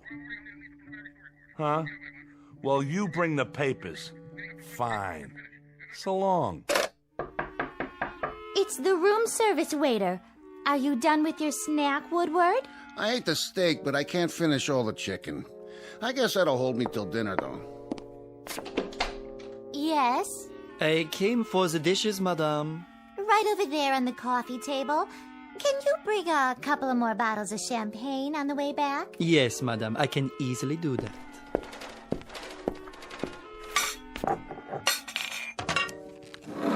Hey, get your hands off the camera. Let him look at it. Bet you've never seen anything like that, Pierre. Mais non. Most unusual, sir. Isn't it, though? You don't know how unusual. But what do you do after your 10 pictures? Is there any other way to get more film? Well, we've only had it for a little while and What did you say? Yeah, what did you say about 10 pictures? The inscription on the outside, it says, "These are le propriétaire." That means 10 to an owner. I presume that means you may only take 10. It's so odd. The lettering is definitely French, but I've never seen a French camera like that. As a matter of fact... Thanks. Bye. All right. How many pictures have we taken? There was one of Paula. Then one of Woodward. 6. We bet 6 races. That means we've taken... 8. We've taken 8 pictures. Chester, there's only 2 left. 10. But how do we know what that means? Some frog waiter tells us it means 10, so right away we think we only got 2 pictures left? How does he know what it means? I bet you we could take as many pictures as we want. But we don't know.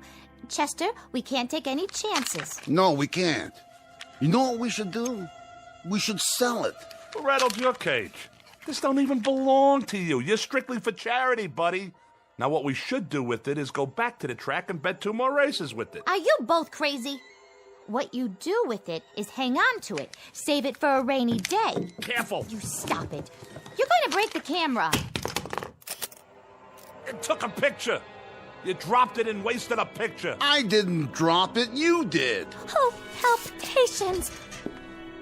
You and your palpitations. Phony palpitations and a stupid brother. Hey, look. I don't have to take that kind of guff off of you. All right. Have a drink. Give me the camera. What's in the picture? It's me. It was pointing at me when it went off. And it looks like I'm... She's screaming. Let me see that. Get your hands off. Why is she screaming in the picture, Woodward? I'll tell you why she's screaming. She's screaming because somebody's trying to do something to her loving husband. Some stupid ex-con with an idiotic idea about selling a camera to the highest bidder. And who doesn't care what he has to do to get it? Well, we'll see about that. Put the knife away. If she's screaming in the picture, it's on account of what some guy must be doing to her loving brother. You better put that knife away, Chester.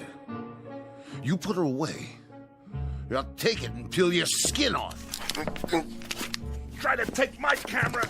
Try to cut me, will ya? Stay away from the window! Watch out!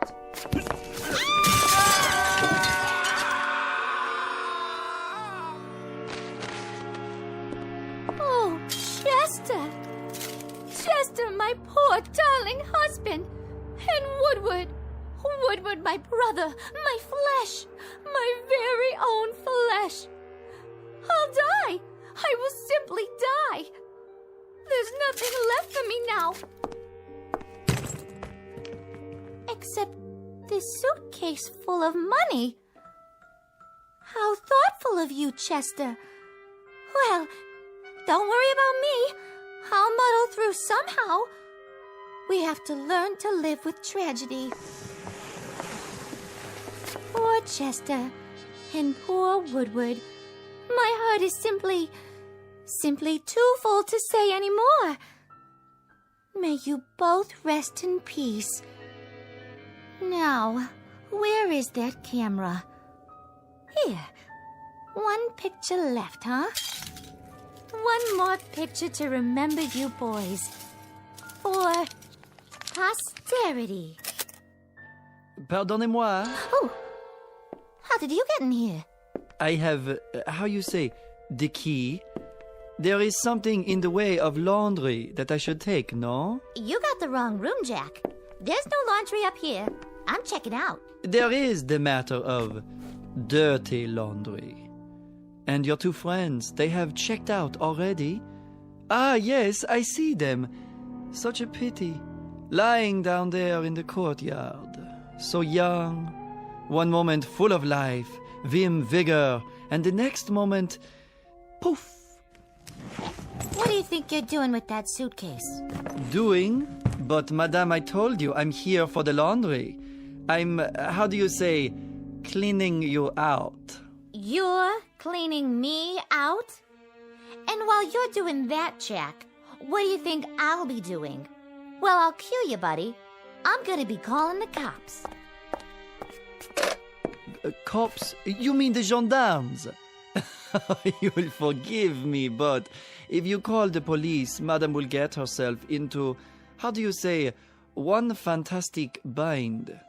Dear lady, I know all about you. I did some checking. You, your husband, your brother, you're wanted. So the money is up for grabs. Why, you little rat. And as for the police, I advise you to get out while you can. When they see what's in the courtyard down below, they shall be up here sans invitation. Translation, uninvited, if you catch my meaning. So you walk out of here with the loot, and I get nothing but a big fat goose egg? At your service. Now, as to the laundry, it may be back on Thursday, or maybe Friday, or maybe never. And the camera. But I am not a hog. I leave the picture with you. Sacre no, this is a picture of the courtyard below. Sure it is. I just took it. And if you don't mind, I think I'll just keep it. As a souvenir. But how can this be? In the picture, there are more than 2 bodies. More than 2? Then who else is down there? Watch your step, madame. The broken glass. You will trip and hurt yourself.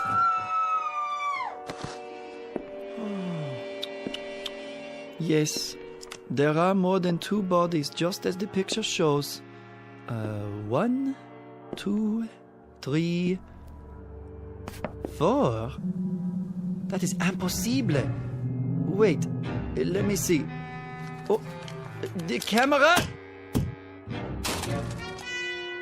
There it is. I can see it from here.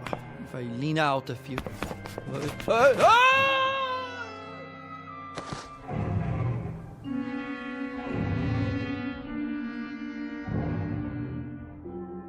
Object known as a camera. Vintage uncertain. Origin unknown. But for the greedy, the avaricious, the fleet of foot, who can run a 4-minute mile so long as they're chasing a fast buck, it appears to be an ally. But appearances are deceiving. It isn't at all what it seems. It's really nothing more than a beckoning come-on for a quick walk around the block in the Twilight Zone.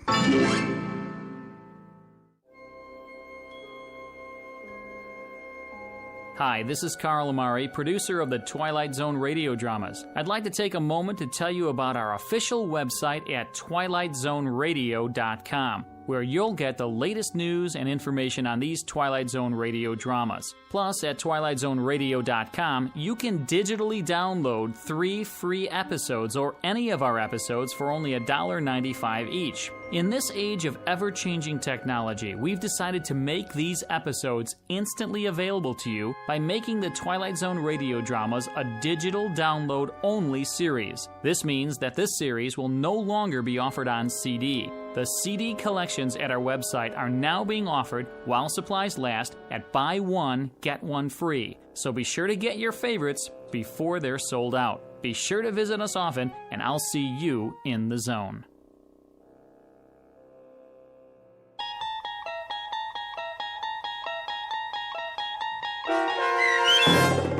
A Most Unusual Camera, starring Mike Starr with Stacy Keach as your narrator, was adapted for radio by Dennis Etchison and based on a script by Rod Serling. Heard in the cast were Alyssa Fraden, Rich Komanek, Brooke Reed, Christian Stolte, Turk Muller, Roger Wolski, Carl Amari, and Doug James. To learn more about the Twilight Zone radio dramas and to obtain audio cassettes and CDs of these programs, visit our website at twilightzoneradio.com. This copyrighted radio series is produced and directed by Carl Amari and Roger Wolski for Falcon Picture Group. Doug James speaking.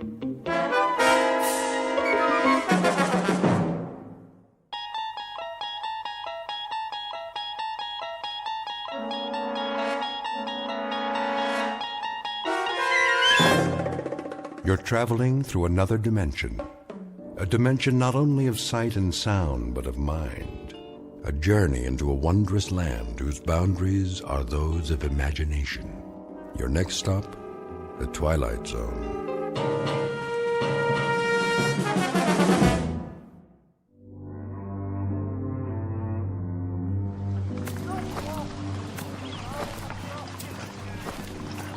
Sergeant? Yes, soldier? Can I ask you something? Go ahead, son. If it's whiskey you want, well, I don't have none. Not for days now. It's long gone. Oh, that's not it, sir. Oh, I thought maybe you wanted something for the pain. Your arm. You'd best change that bandage. I don't have anything, Sergeant, except my uniform, and there ain't much of that left. Here, take my kerchief. Oh, no, I can't. Sure you can. Come on now. Get that sling off. Make yourself a new dressing. You need it in the heat. Thank you kindly, sir. Go ahead and sit, if you like. Oh, no, I don't want to do that. I gotta keep moving. Why? There's no hurry. Not anymore. Well, if you can walk on that crutch, I figure I can as much on these 2 feet. Besides, I got a long way to go. How far, soldier? Alabama. I made it to be 600 miles. My folks will be waiting. Stop now, I might not get there at all. Oh, you'll get there all right. We all will, one way or the other. Because we have to. No place else to go. Yes, sir. Going home. That's what I wanted to ask. You know the date today? I'm sorry, son. I lost track. I don't know, still April or thereabouts. Hey, Willie. That you? You know that boy? Sure I do. Sounds like Willie from Birmingham. We was together at Appomattox. You go on ahead. I gotta take it slow for a while. Much obliged. See, it's night, sir, when we make camp. Luck to you, son. God be with you.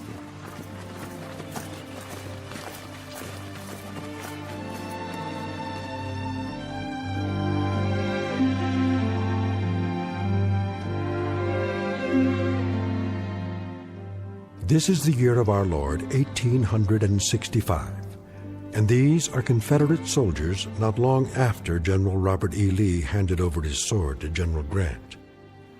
Lee's troops have been released from duty, and for most that means traveling on foot, carrying with them the last vestiges of dignity in defeat. They walk these roads by the thousands, by the tens of thousands, with one goal in mind, to get home. They survived a war that cost more than 1 million lives, and those left are the walking wounded, bandaged, dirty, bearded, and exhausted. moving past burned-out homes in a burned-out land that now relinquishes a burned-out cause. But in a moment, the dusty road that began at Fort Sumter, South Carolina, and ended at Appomattox, littered with the residue of broken battles and shattered dreams, will terminate in a strange province that knows neither north nor south, a place we call the Twilight Zone.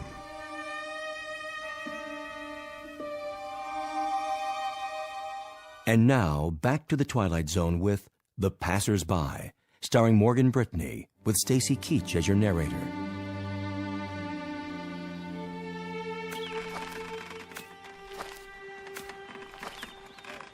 Miss? Yes? I was wondering, Come closer to the porch so I can see you. mind if I take some of your water, miss? The canteen's run dry. Please. The well's just there. Have all you like. Thank you kindly.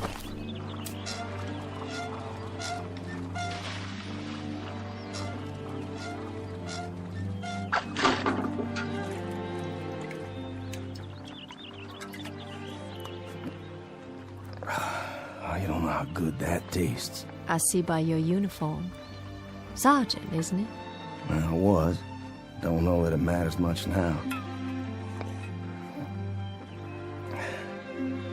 Beautiful house you have here. It was. We used to call it our mansion. Beautiful tree, too. The oak here, strong. The kind that lasts. Yes, it survived. It was here before the house was built, and now it's the only one left. War claims a lot of victims. Different kinds. Men, animals, God's own beauty. You mind if I sit here a spell? Not at all. It's nice to talk to someone. I feel as if I haven't had a conversation in years. What if I strum my guitar a bit? You have a guitar? Carried it all through the war. Would it bother you? Oh, it would be lovely. My husband used to play a guitar.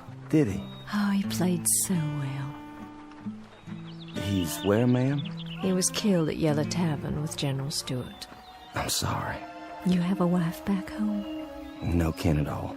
It was just my father, but he died the first year of the war. I'm sorry. Ah, it's all right. It's been a while now. I mean the crutch. I didn't see it. You've lost your leg. No matter, ma'am. Didn't exactly lose it anyway. I know just where they buried it. Outside of Chickamauga. It must be hard walking for you. Do you have a long way to go? Why, I guess I do. I kinda lost track. Have you been on the road long? Reckon I have. Since the beginning of time. Leastways, that's the way it seems. I don't quite remember when I wasn't moving down a road someplace. Like all those men passing by day and night. Oh, I got plenty of company. But it's different now. There isn't anything in the world sadder than a defeated army crawling home. And how different it was when they marched off. Brand new gray and gold braid and 1,000 flags. With trumpets and drums. Nothing but trumpets and drums. I thought it sounded so wonderful. I remember. Gonna lick the Yanks in a month. That's what they said. In a month. How wrong they were. And we stood by in our summer dresses and cheered them on and threw flowers and felt so grand. Just a few tears. Not many. Because we were so sure they'd all be coming back just as they left. And how wrong we were.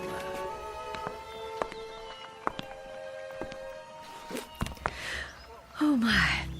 Anything wrong? I'm feeling a little dizzy. Ma'am, please sit down. I don't think you're well.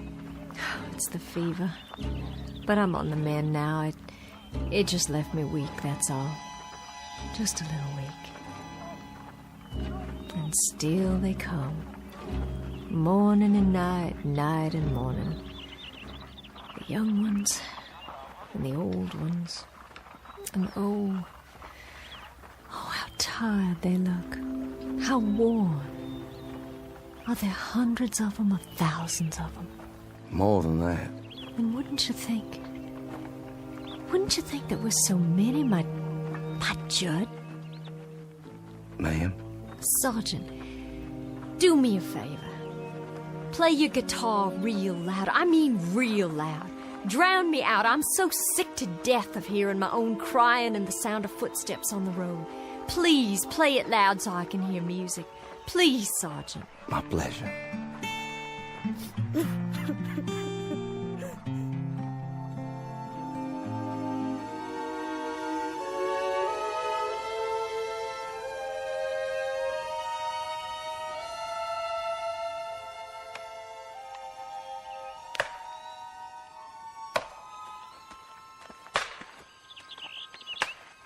Charlie? Charlie Constable, is that you?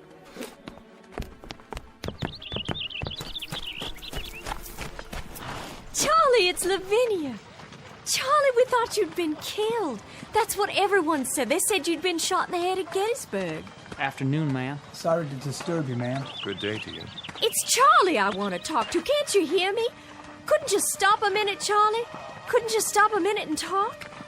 I'm so glad you're all right. I'm so glad you got back. I'm almost there, Lavinia. Almost there. I don't think I'll need all this weight. You can store my blanket roll for me, but I gotta keep moving. I'm almost there now, you see. I'll be there by nightfall. Oh, Charlie. Your wife will be so glad to see you. So very, very glad. Goodbye, Lavinia. Will you give Susan my best, Charlie? Tell her when you get settled to please come over. Would you do that for me? No, I'll expect she'll want to keep you to herself for some time. I know if it were Judd come home to me, I'd hold him close. So close, Charlie. And I'd not let him leave again. I'm sure, Lavinia. Charlie, wait. You might need some of your bedroll. The Yanks took most of the blankets. Susan might have use for yours. Well, I'll keep it for you then. Do you hear me? I'll keep it here for you. That was Charlie Constable. Was it? They said he'd been killed at Gettysburg, shot through the head, that's what they said. Oh, but thank God they made a mistake. Thank God he's all right and come home again. What's the matter, ma'am? Why are you looking at your hands like that? There's blood. Where? Why, Charlie's cap. It's tied to its bedroll and there's blood on it. There's blood on Charlie's cap.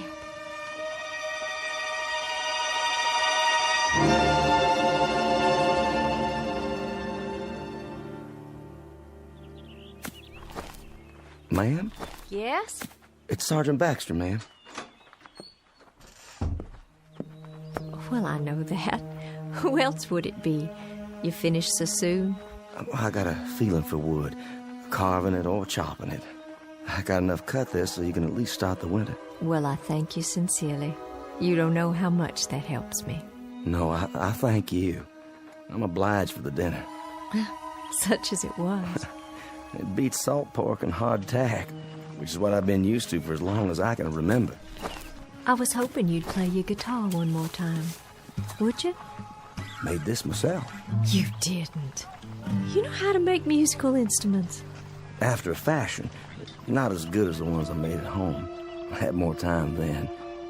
You have to pick the right tree, a good solid one with character. You cut a branch and strip off the bark and take the wood in layers, but carefully, just right. Then you soak it and bend it into the shape you want. Well, there's plenty to it, believe me. And then after it's dry, it has to be planed and glued and whittled till it's perfect. And then comes the tuning.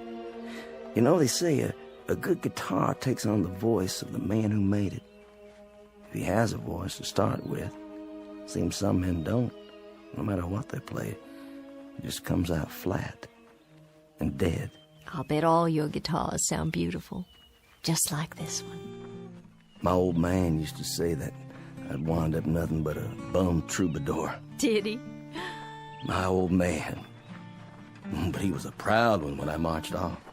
Proud as an old rooster, because his son was going off to war to become a man. And I come back, half a man.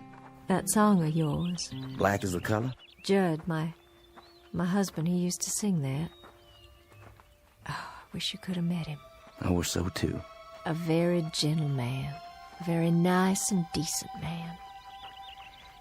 And I can remember nights he'd sit out on this porch and play and sing.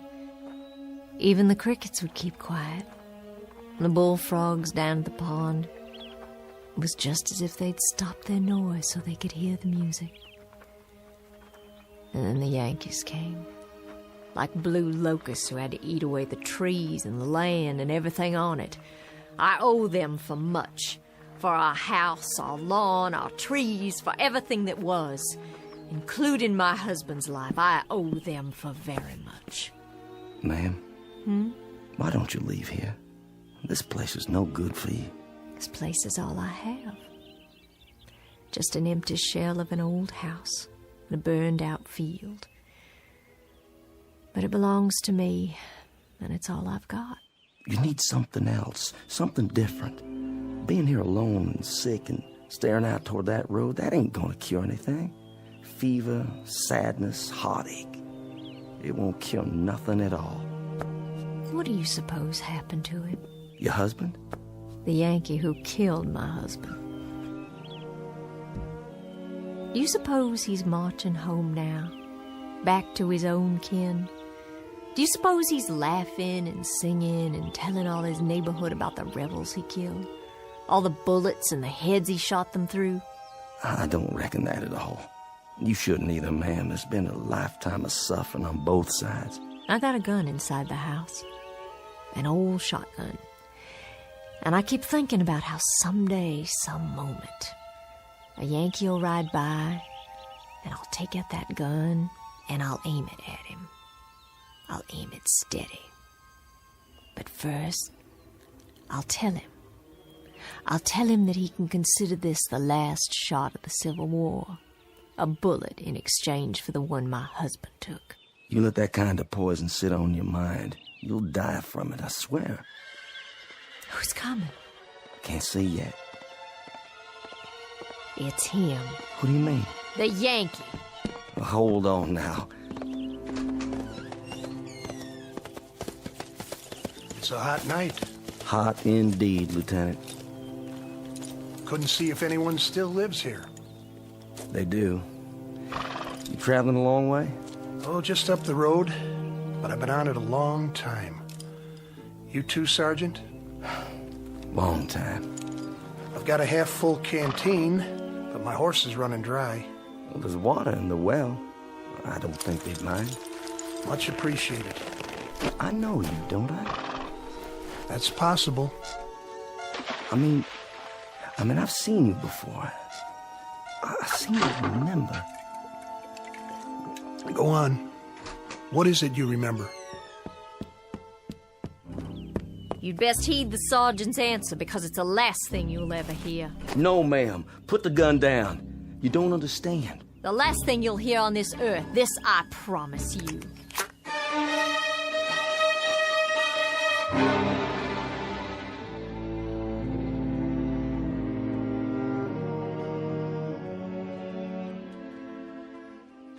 Ma'am, don't shoot him. The lieutenant here tried to save my life. Stand aside. Hear me out first. I was lying on the side of a road. A mini ball had landed amongst us and took off my leg, and I laid there bleeding.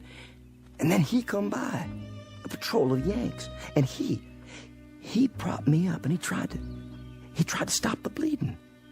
I remember looking straight at him and saying, I said to him, danged if you ain't the most changeable breed in the world. First you do your best to kill me, then you call off the war long enough to try and save me. You remember that, Lieutenant? I thought to myself then that if General Lee had many more of your kind, we'd take a lot of lumps before we could lick you. Well, we sure give you some. That you did. Lieutenant, this is Lavinia Godwin. You've thanked him, Sergeant. Now be so good as to step out of the way so I can thank him for a few other services. Ma'am, the lieutenant here, he stood out on the open road and tended to me while both sides were shooting up a storm over his head.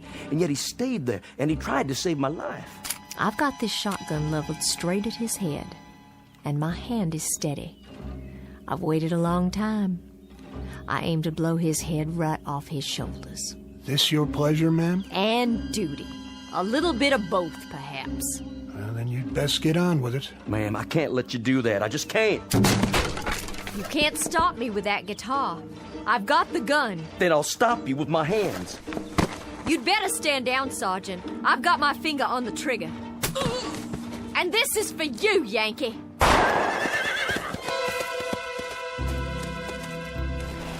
You could thank God for the darkness.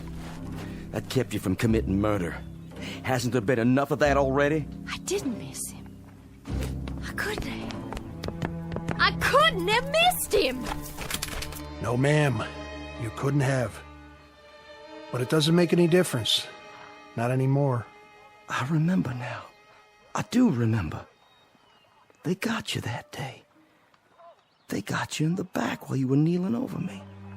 You took a bullet in the back and you fell right over. Yes, I think that's how it happened. I thought you were dead. I remember thinking you were dead. What's going on here? What's going on here? You'll understand. It'll come to you sooner or later. What will? I've got to be moving up the road again. Don't want to ride, do you, Sergeant? She's not the staunchest steed on earth, but she'll carry two. Thank you, but one's enough. As you like. Safe journey, Lieutenant. And to you. I wish you the best, ma'am. I do wish you the best. And this too shall pass. This too shall pass. Wait and see. I'm sorry I hit you, Sergeant. And your guitar, your beautiful guitar, I shouldn't have. I shouldn't have done that. Please, forget it. It's over. Those things he said. What do you suppose he meant? I have an idea, but I think we'll know for sure soon enough. Look. On the ground. What? It's wet. When he climbed on his horse, he was dripping blood.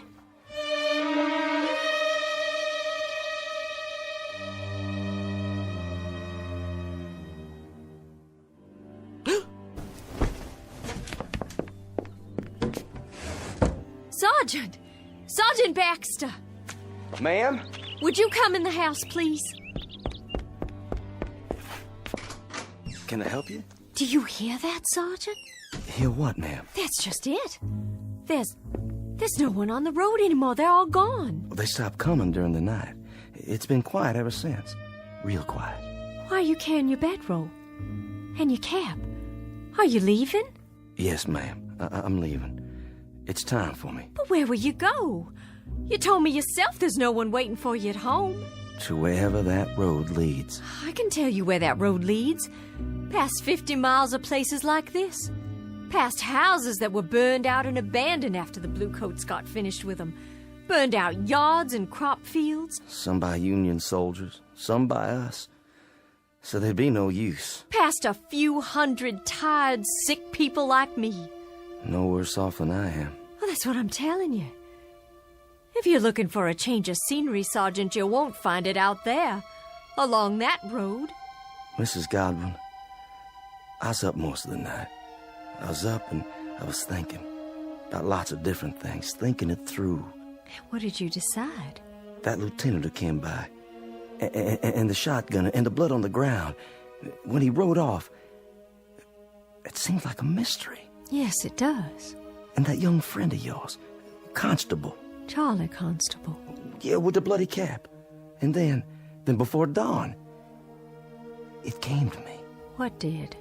It's kind of hard to explain. Please try. It has to do with that road out there, and the men who are walking on it. What about them? Last night, after you'd gone to bed, I stood by the gate and I watched as they went by. There was Union soldiers, too. Yankees, many of them. Some helping our boys, some of our boys helping them. But all of them moving down the road, just as if... Just as if what? Just as if that road led someplace where they all had to go. You hear me? Had to. So wherever it leads, Mrs. Godwin, that's where I have to go, too. But Why? What I discovered last night. You wouldn't believe. I don't understand all of it myself. I understand enough to know that there's a billy club tapping on my good leg, telling me to move on. So I'll take my leave now, ma'am. And I wish you well. I certainly wish you well. Wait while I make you breakfast. No need for that. I'm not hungry anymore. Some tea, then. Something to drink. I'll heat water on the stove with the wood you cut.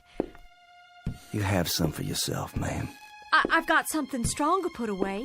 There's a bottle. I know where it is. Not with all the walking I have to do. A hot bath, then, before you go. Surely you'd like to get cleaned up. Thank you, but I'm all right. Sergeant! Why don't you stay on? I need someone around here who can help. I'm just one sick woman alone, and I need someone to help me. I don't think that's a good idea. I'd give you half the place. You could take a wife if you like and live here, and half of it would be yours. There's nothing here that could ever belong to me, ma'am. Nothing at all. Why not? If I say it does. And you know something else? There's nothing here for you either. Nothing but a lot of memories, and there's a prescribed period for mourning. Are you going to wear black for the rest of your days? My memory's a lot longer than yours, Sergeant. My hatreds don't die because somebody signed a slip of paper and turned in their sword. I don't think we need to compete when it comes to memories, Mrs. Godwin. I don't mean that. But as to hatreds, I'll concede that you carry yours for a lot longer than me, so you just stay on here and bide your time between some mourning and some hating. I've got to take a walk up that road. And while I'm doing it, I'm going to forget about all the yesterdays, and I'm going to start thinking about all the tomorrows instead. What do you think is up that road, Sergeant? A future? A new South, perhaps? Another Confederacy born out of the ashes? What do you think you'll find? I don't know. But I think every man has to find his own end of the road. It's whatever he wants for himself. And every woman, too. What's that? Sounds like my guitar. But it can't be. It's broken. There's a soldier in the yard. He doesn't mean you any harm. It's a Confederate soldier. Why, it's Judd. My Judd, he's finally come home after all.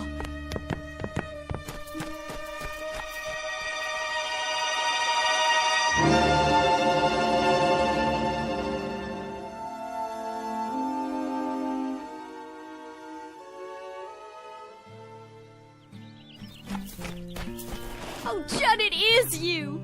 Lavinia? Hello, my dear. Oh, Judd, hold me. Tell me it's really true. And how fares my darling wife? Oh, I've been ill, Judd, very ill. Oh, no. But I'll be well again. I'll be well again because you've come home. Because you're alive and by some miracle you've come home to me. It was home, Lavinia. Look around you. It isn't any longer. It's all the home we've got, Judd. How do you do, Mr. Godwin? Sergeant? Stop for some water. The old well. It's still good? I'll be moving on now. The sergeant. He's been telling me there's a pot of gold at the end of that road. Has he? And I told him, Judd, and now I have to tell you, I understand. Understand what? There's nothing at the end of that road except more road. And more places like this. But we can rebuild it all. We can paint it and plow up the fields. We can buy seed and we can... Lavinia. Judd, what is it? Sergeant? Yes, sir? Do you know? I think I do, yes. It's easier that way. I'm not sure, but I think I do. Goodbye, Mrs. Godwin. Goodbye, Sergeant. I'll no doubt be seeing you farther on. What does he mean? It's time now, Lavinia. Time? We've got to go. Judd, there's no place to go. This is just a stop along the route, Lavinia. A stop? This is home. Home is somewhere else. And you're saying we have to leave? Yes, Lavinia. We have to leave. Oh, you brought your guitar. I'm glad. This isn't mine. It's that sergeant's. But... See? You remember this guitar, Lavinia. It was all broken, wasn't it? And now it's all in one piece again. Why, yes, it was. How did you know? It was broken, but now it's been put together. And it can be played again, and music can come from it. It's sort of like a human being, Lavinia. A bullet comes along, or a cannonball, or a fever, and it breaks our bodies and throws them aside, and they're no use to us anymore. But then something else comes. What are you saying? With that comes a second chance. Judd, are we? Yes, dearest. My death came at Yellow Tavern with a bullet. Yours came here with the fever. No. Then you mean all those men? All those men are heading to the end of the road, to whatever it is that each of them yearns for. Yearns? To a place or moment that is their heart's desire, theirs and theirs alone. Are you ready? I'm alive, Judd. I have to be. I can feel it. I'm alive. And I don't want to leave here. I'm not ready. I don't want to leave here because if I do, that means I'll have given up. There's nothing to give up anymore, Lavinia. There's nothing at all. Yes, there is. There's the house and the field and the crops we planted that we'll plant again. And the trees and the leaves that rustle when there's a breeze all night long. And the livestock to replace. And sometime one day, the child we'll have, you and me. And he'll grow strong and healthy, and he'll help you tend the fields, and then he'll move on to a life of his own. His life and his children, our grandchildren, and we'll grow old together on the piece of land that's our own. And in that way, life goes on. Oh, there's so much life still left, so much living still in me, I can't give it up. Don't you feel it? If you don't, I have enough for both of us. It's all I ever wanted, to be here with you. I'll see you later on, then, when you've made your peace. I'll wait for you, just as you waited for me. Oh, Judd, please don't leave me. I'm not leaving you, my darling. I told you, I'll meet you at the end of the road, unless... Then you'll come back? You will. You'll find out what I already know. There isn't anything at the end of the road. There isn't anything at all you can't see right here. You'll come back, Judd. I know you will. That's as it may be, but I'll be waiting for you. Judd, please come back. Please come back to me. Go after him, my dear. Who are you? Just a fellow traveler. You must be tired. And hot in that black suit and that tall hat. Odd, isn't it? Passing strange how it doesn't seem to bother me now. I have some water if you like. That would be a most extraordinary kindness. Over here, there's a well. The water's cool and sweet. Here, drink your fill.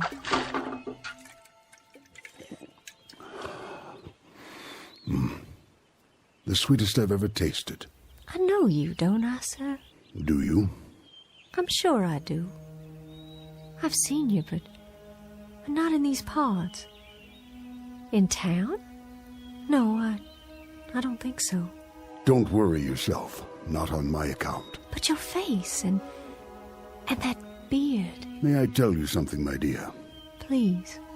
Go after him. You must. Oh, but he'll be back. I know he will. My Judd will be back. Wait no longer. There's no reason. He's going someplace that you'll like, I promise you. Someplace where you'll find peace. But how do you know? How? It's something we learn about death. Something we all come to understand. You see, my dear lady, this road, it isn't the end. It's the beginning. There's peace up there, serenity and freedom for all from anguish. It's whatever you want most, what you have always sought but could not name. You sound so sure. I am. Go to him, my dear. Go to your loving husband. Go there with him. I can see him on the road, can't you? Standing in the sun with his arms outstretched, waiting to receive you. Your face. I know that face. I've seen it in the newspapers. But you were shot, sir. I read it. You were shot by an assassin at Ford's Theater, Washington. But that's so far from here. How? So far that I can hardly remember. It all falls away, like seeds in the earth. And so now, Mr. President, you're one of the... Yes, my dear. I guess you might say that I am the final casualty of the Civil War. And now I'm the last man on this road, the very last. I think it only fitting that I be the last of the passers-by.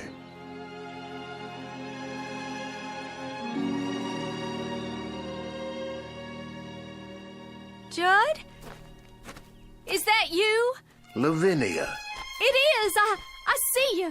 Wait, Judd, I'm coming. I'm coming now.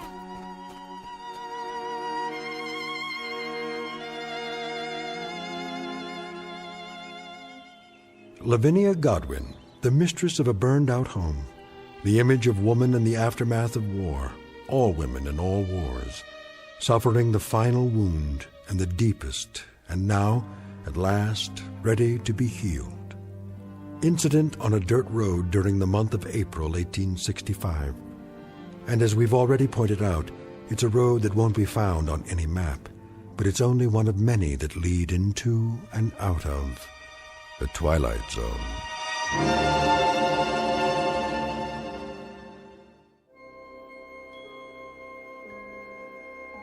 Hi, this is Carl Amari, producer of the Twilight Zone Radio Dramas. I'd like to take a moment to tell you about our official website at twilightzoneradio.com, where you'll get the latest news and information on these Twilight Zone Radio dramas. Plus, at twilightzoneradio.com, you can digitally download 3 free episodes or any of our episodes for only $1.95 each. In this age of ever-changing technology, we've decided to make these episodes instantly available to you by making the Twilight Zone Radio dramas a digital download-only series. This means that this series will no longer be offered on CD. The CD collections at our website are now being offered while supplies last at buy one, get one free. So be sure to get your favorites before they're sold out. Be sure to visit us often, and I'll see you in the zone.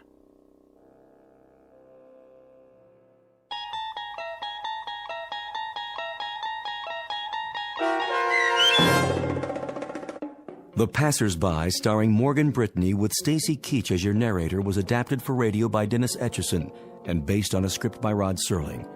Heard in the cast were Doug James, Jeff Lupetin, Turk Muller, Roderick Peoples, Norm Woodell, Carl Amari, Roger Wolski, Paul Patch, Don Longo, and Lynn Foley.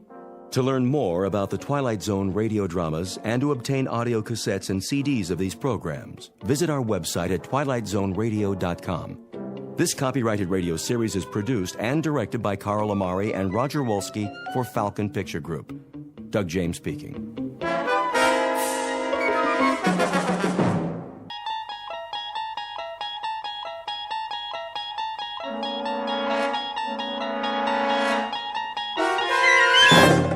You unlock this door with the key of imagination.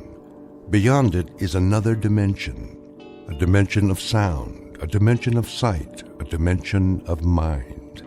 You're moving into a land of both shadow and substance, of things and ideas. You've just crossed over into the Twilight Zone.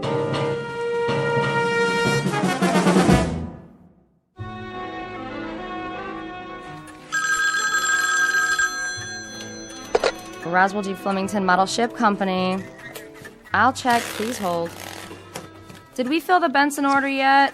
Benson? I just packed it. Scale model steamship complete with working boiler and drive propellers. It's going out today. COD. Mr. Benson, your ship's been shipped. Mailed. You should get it by the end of the week. That's right. You're welcome. Lloyd, where's the ledger from last quarter? On the top bookshelf. Why'd you put it all the way up there by the ceiling? I didn't. Flemington did. Oh, then let's move the ladder so I can get up the flying jib or whatever he calls the wall beam. The mast. The captain insists it's the mast. Now don't you go nautical on me, Lloyd. Oh, I'm not. I wouldn't, believe me. Strictly his terminology. Well, I say it's a bookshelf, and I say it's a pain in the neck. The Roswell G. Oh, hello, Mrs. Flemington. Yes, Mr. Flemington is in, but he's taking his mid-morning nap. In his quarters. I mean his office. Yeah, that's right, with his phone unplugged. Would you care to leave a message? Okay, I see. I'll tell him. Here it comes! Oh, cover your ears, boys! Let's get with it, Conklin! A tight office is a happy office. Idle hands make for an unproductive poop deck. Yes, sir. What are you doing, Miss Abernathy? Just putting on my lipstick, sir. That is, Captain. Belay that! Extraneous activity is nothing more nor less than sloppy seamanship, in a manner of speaking. You there! Fenstmacher! Aye, aye. Keep an even keel, in a manner of speaking. Let's keep an even keel here, man. To all of you, bear in mind that we must, all of us, go aft, climb up the old mast, in a manner of speaking, and set our sights on a distant horizon. Got it, sir. A tight ship, a happy ship.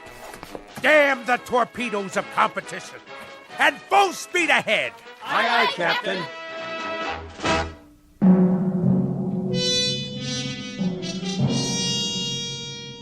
This is Roswell G. Flemington.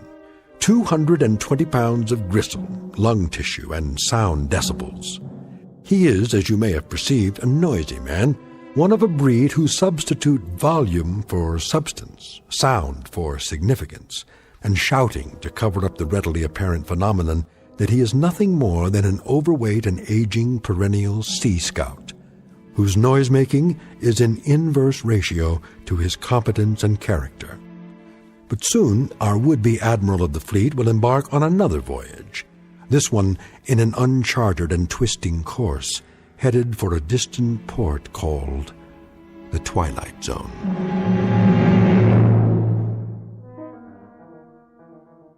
And now, The Twilight Zone and our story, Sounds and Silences, starring Richard Kind, with Stacy Keach as your narrator.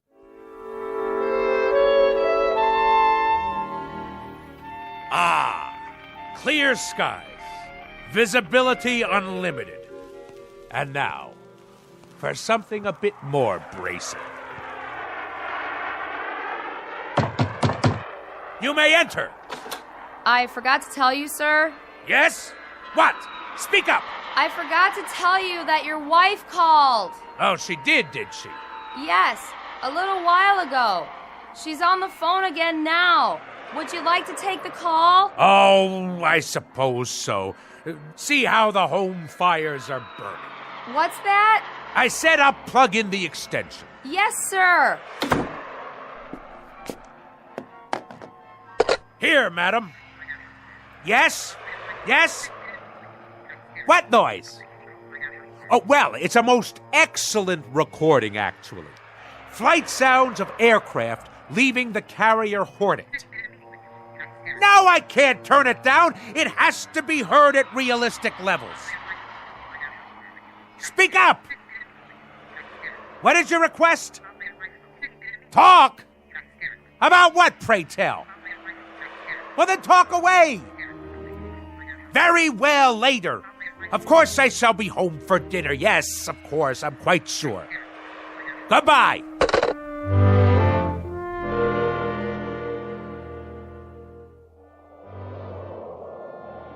Naval aircraft, I presume. Someone should fire a volley at his starboard side. Ugh, No shooting, please. My ears are ringing already. If you ask me, I'd say Captain Bligh is a few hours away from a mutiny. He'll have to walk the plank. Old fat boy? Where would you find a plank big enough to hold him? All those kamikazes they threw at us during the war, wouldn't you think just one of them would have hit him? One of these days, all that noise is gonna come back and bite him. I just hope I'm around to see it happen.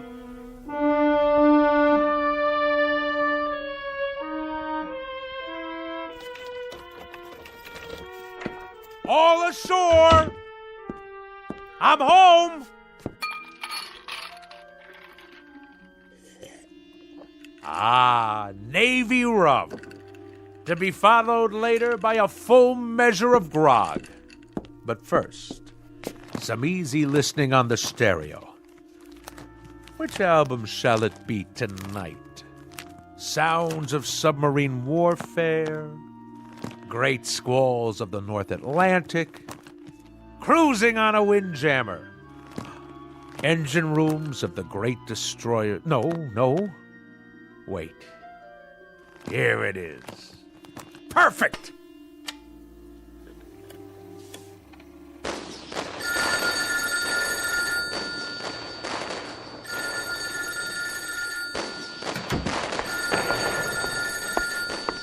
Yes? What's that? Can you speak a little louder? What? Roswell? Roswell! Hello, dear! Could you turn that down just a little bit? I beg pardon? I say, I can't hear a thing on the telephone. You know what that is, my dear? It's a collector's item. This is an actual recording of the battleship Missouri bombing Okinawa. That may be, Roswell, but I can't hear who's on the phone. Ah! Lay on, gentlemen! Let 'em know what's what. Fire at will, and by the good Lord Harry, we'll show 'em how a man's Navy treats aggression. Who did you say is calling? Who? Just a minute. I'm afraid you'll have to call back.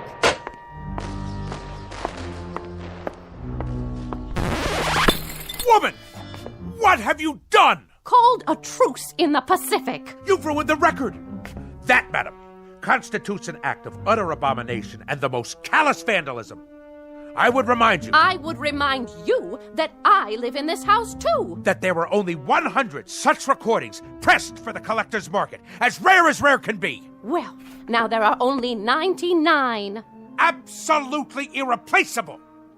What you have just done is an act of wanton desecration, not unlike the defacing of John Paul Jones's statue. What are you, madam? Some kind of crazed peace fanatic? Roswell, we've had this out before. I'm not the fanatic around here. I must say, your meaning eludes me. Perhaps I should use semaphore signals. This insistence on blaring noises and running a household like it was a destroyer escort on convoy duty. This combination has now become quite impossible. Nonsense! That's why we have to talk. We are talking! And if I read you correctly, you have grown intolerant of my ways. In point of fact, you hold my very business in contempt. Not your business, you. The way you run your business and this ship-shape home. Ah, so you disapprove of the nautical decor. I'll have you know that every item is of enormous value. Enormous! From the ship's wheel at the helm. It's not a helm, Roswell. It's a living room. To the sails and riggings. They're curtains made out of canvas according to your orders. Old canvas. To the life preservers on the walls. All obtained at great expense, with profits from the self-same company that has kept you in good stead for so many years. Well, I can't live with it anymore. How's that? Oh, knock it off, Roswell. Stand down, madam. You're a noisy, insufferable clown, but you're not stupid. I have had it up to here, and my ears have had it, and my stomach lining has had it, and whatever part of the brain that keeps a person balanced, that's had it too. In short, I have had it. I'm leaving. By the good Lord Harry, Departing a sinking ship, you might say. And don't tell me how sudden this is, because as you well know, we have been en route to this point for the last 20 years. I can't bear to be at sea any longer. I am totally and absolutely astounded. Are you now? I am indeed. My own wife, and after 20 years. 20 years ago, I was not taken in marriage. I was piped aboard. And after 20 years, the piping has become shrill and unbearable. It has destroyed me, my nerves, and my sanity. So, at this point, Roswell, I'm leaving, in a manner of speaking, the ship's company. So, you're deserting me? In a manner of speaking, Roswell, you said it. Lydia! Lydia, don't you lock me out of our own bedroom. It wasn't locked, Roswell. It may interest you to know, madam. Don't shake your finger at me. That when I was a young chap, a mere cabin boy, you might say, I had a mother who insisted that she was perpetually ill. A whiny, petulant, complaining woman similar to yourself. Oh, this is too much. And when I would come home from school, she made me walk tiptoe and whisper in her presence. Whisper, whisper, whisper, whisper. Do you know that in our house we never had any cookies?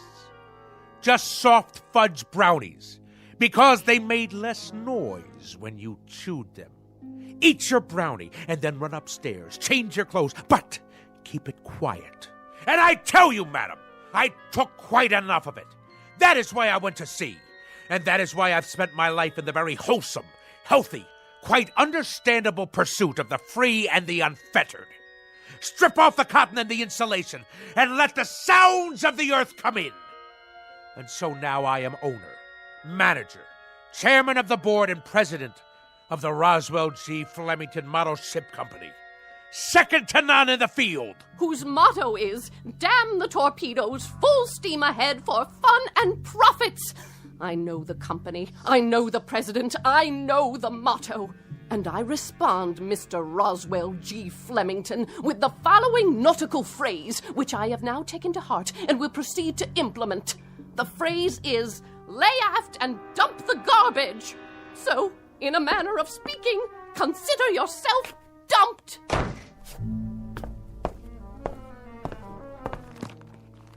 Sounds of a three-masted schooner in the South Pacific. Perfect. Good riddance, madam. If the truth be known, I have never liked you. I have simply suffered your presence.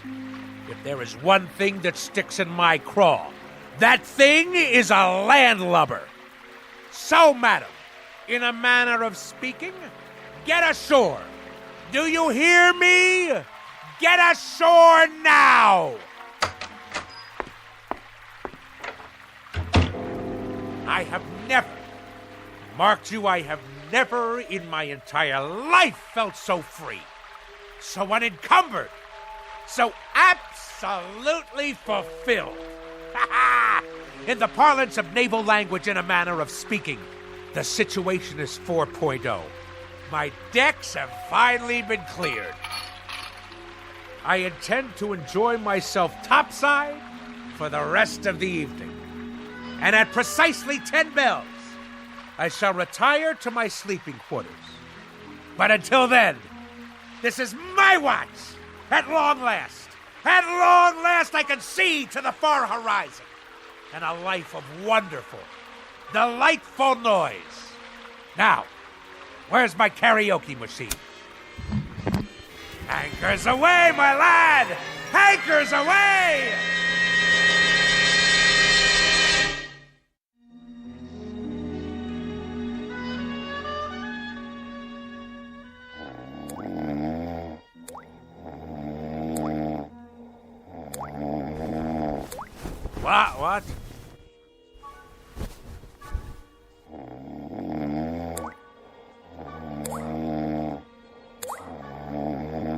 What? What? What? A leak in the cargo hold? All hands on deck! Oh, where's it coming from? The blasted bathroom sink. There. The shower. Off, I say, off!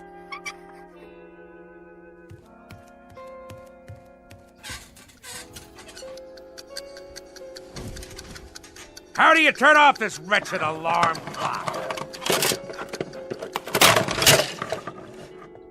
Oh, my decks seem to be, in a matter of speaking, listing a bit.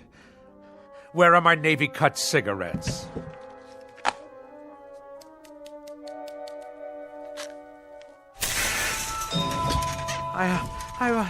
I must be dreaming.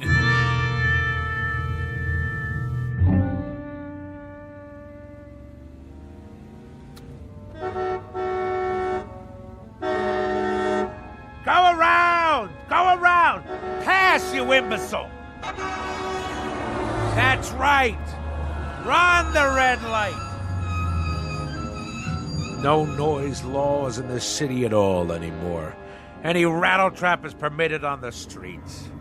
At last, my turn to make my way through the flotsam and jetsam.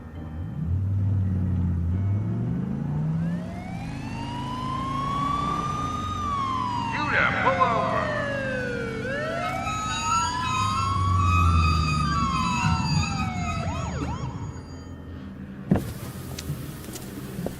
License and registration. Certainly, officer. Happy to oblige. My duty is a civilian. Here you are. Mr. Flemington? Roswell G. Flemington, of the Flemington Model Ship Company. Perhaps you've heard of us. Purveyors of the finest in maritime collectibles. A Navy man, are you? Coast Guard? Merchant Marine? Something wrong with your car? Why, no. No, not at all, thank the good Lord Harry. Now, this boat has kept me afloat for many years now. Hydromatic V8 with overdrive. Though the engine seems to produce a most curious sound this morning. Like a motorboat every time I step on the gas. No, it's more like a tug, I should say. Like a tug hauling an ocean liner to the dock. On your way to work, are you? I am indeed.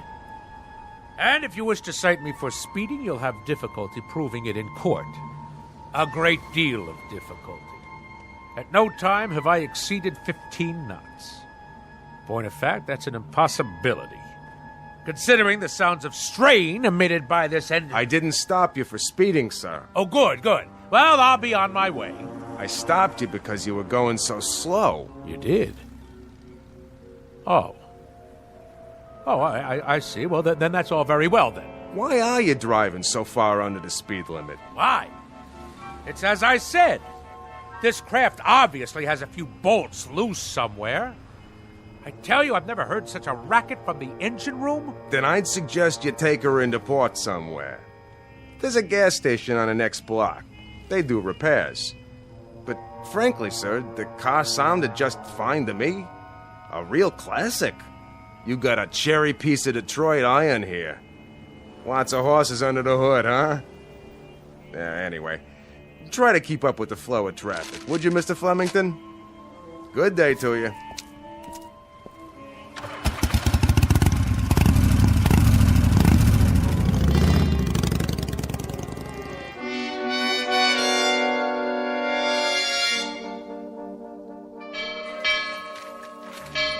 Oh, I've been here 2 years and I don't know when I'll get used to that thing. I've been here 4 years and I've never gotten used to it. What do you suppose happened to old Lardhead this morning? You should count your blessings. This is the first time he's ever been late. Wouldn't it be awesome if his car had fallen off the ferry boat with him in it? The peak. The absolute peak.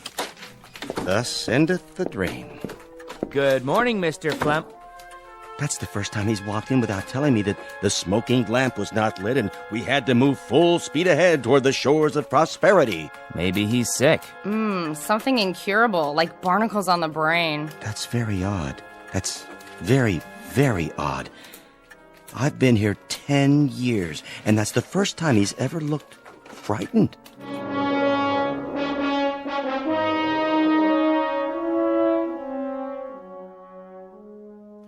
Something restful. Actual sounds of Hawaiian outrigger canoes. Yes, Yes.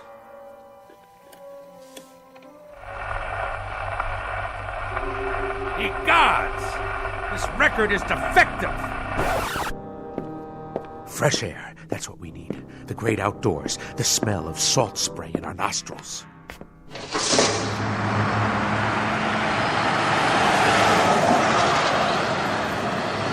Blow me down.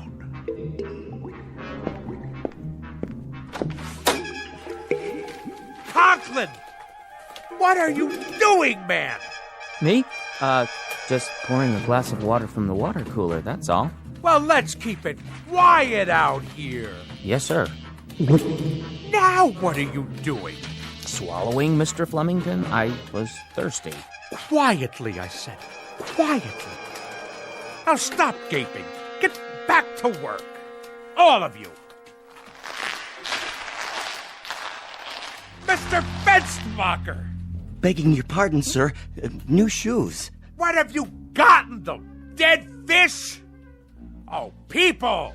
This ship has to shape up. Repeat, shape up. Noise pollution hinders efficiency. Let's secure the hatches now and mind the torrent of bilge. Oh! What is going on? By the good Lord Harry! What on earth is going on?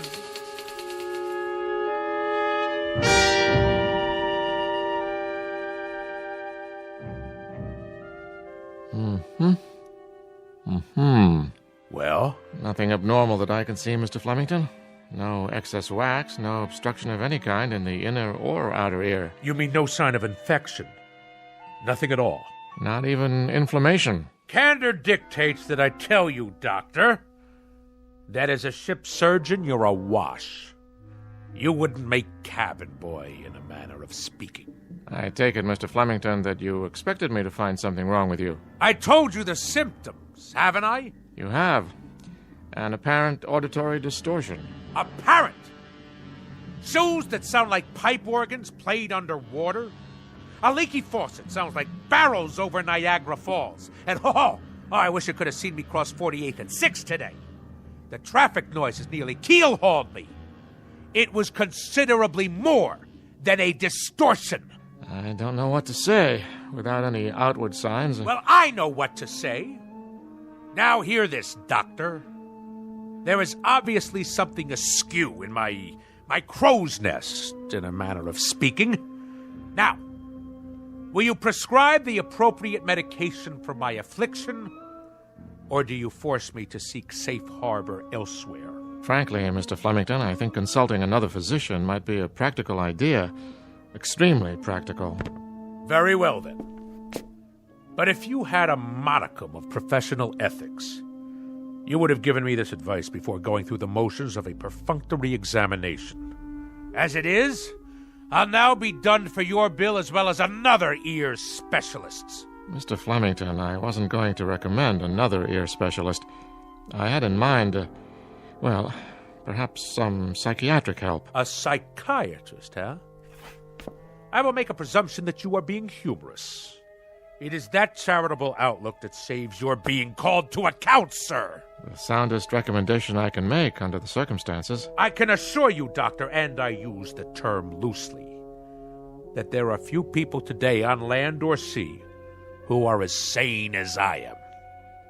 I bid you good day. Good day to you, and good luck. Oh, what is that hideous sound? I'm merely making a few notes on your chart, see? Nothing to be afraid of. An ordinary number 2 pencil, that's all. Oh!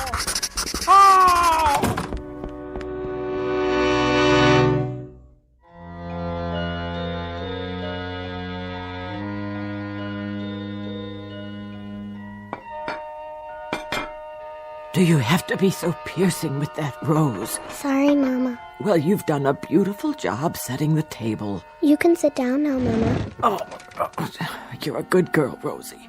You know I'd cook Thanksgiving dinner if I could, but with my allergies and my arthritis and my bursitis and my ear infection, not to mention my spastic colon, well, it's all I can do to make it downstairs. I know, Mama. You may call your brother now. Roswell! Not so loud, dear. Oops, I'm sorry. Roswell, would you please not ride your pogo stick in the house? All right. No running. You know what Mama said. Okay. Roswell, Yes, ma'am? are you wearing shoes? Uh-huh. Roswell, Okay. carefully. All right. Now take your seat, Roswell. You too, Rose. Who'd like to say grace? I will. Go ahead. Heavenly Father, we thank you for this food that my sister has set before us, and especially the pie, which I hope she remembered to make for dessert. A silent prayer, Roswell. Oh, yeah.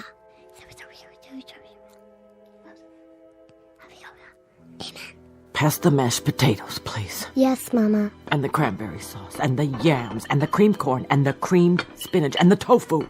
Can I carve the turkey? Oh, there's no need. This year we boiled it till it's so tender it slides right off the bone. So much nicer without all that hacking and sawing. Doesn't it look scrumptious? Yeah. Here, have a roll, Roswell. Thanks. Hey, how come it's so soft? Rosie only put them in the oven for a minute so they wouldn't be too crunchy. Easier on the nerves. Did you make the pie? Tapioca, but there's lots of whipped cream. Grab hold. What's that? A wishbone. Grab hold and pull. I don't know. Go on. What are you children doing? And what's that in your hand? Oh, my heart. You gave me such a fright.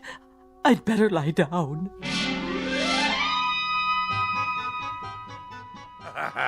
But we got her good with the wishbone. Oh, didn't we? She thought she'd been shot with a harpoon. And you enjoyed that? Haha. It was the best Thanksgiving ever. Oh, the rules she had. Did I mention that we only used paper plates and plastic forks after that? See. Out with the pogo stick. I padded around in socks from the moment I got home from school. The radio was permitted only with headphones. The telephone had no ring, just a little red light. My toothbrush, soft bristles. No toast, only soft-boiled eggs. No ice cubes in the refrigerator, not even chunky peanut butter. And all my school books had to be paperback, in case I accidentally dropped one on the floor. Go on. As soon as I was old enough, I ran away and joined the Navy. What happened to your sister? Oh, she became a sign language interpreter for the National Theater of the Deaf. Well, I should say that about covers it. It does? Now do you understand, Mr. Flemington? Understand what, Doctor? Unless I'm very much mistaken, it's a phenomenon we in the psychiatric profession call autosuggestion. Nothing to do with motor cars, I presume. A person talks himself into believing that certain occurrences take place, when in reality they are pure figments of the imagination. Beyond that, there are some suggestions that you were very resentful of your mother and her preoccupation with her imaginary aches and pains. You don't say. My guess would be that this feeling now extends to your wife, who very similarly provides you with a mother image. Ah, uh-huh. But I can tell you this, Mr. Flemington, and forgive me if I repeat myself, these occurrences are only figments of your imagination. Yeah, but if that's so, then... Snap your fingers. Do I dare? Go ahead, snap your fingers. Any abnormal sound? None. Now, stamp your feet on the floor. Normal? Happily, delightfully normal. Now, let's really put it to the test.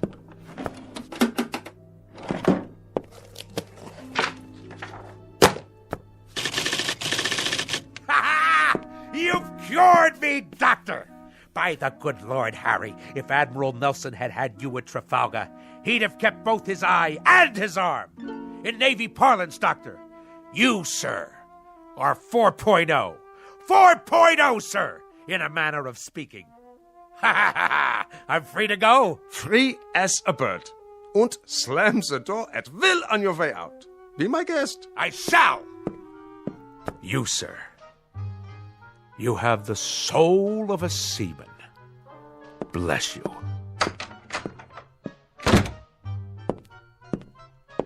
Any more patients today?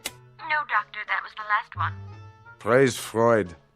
Why do I get all the nutcases?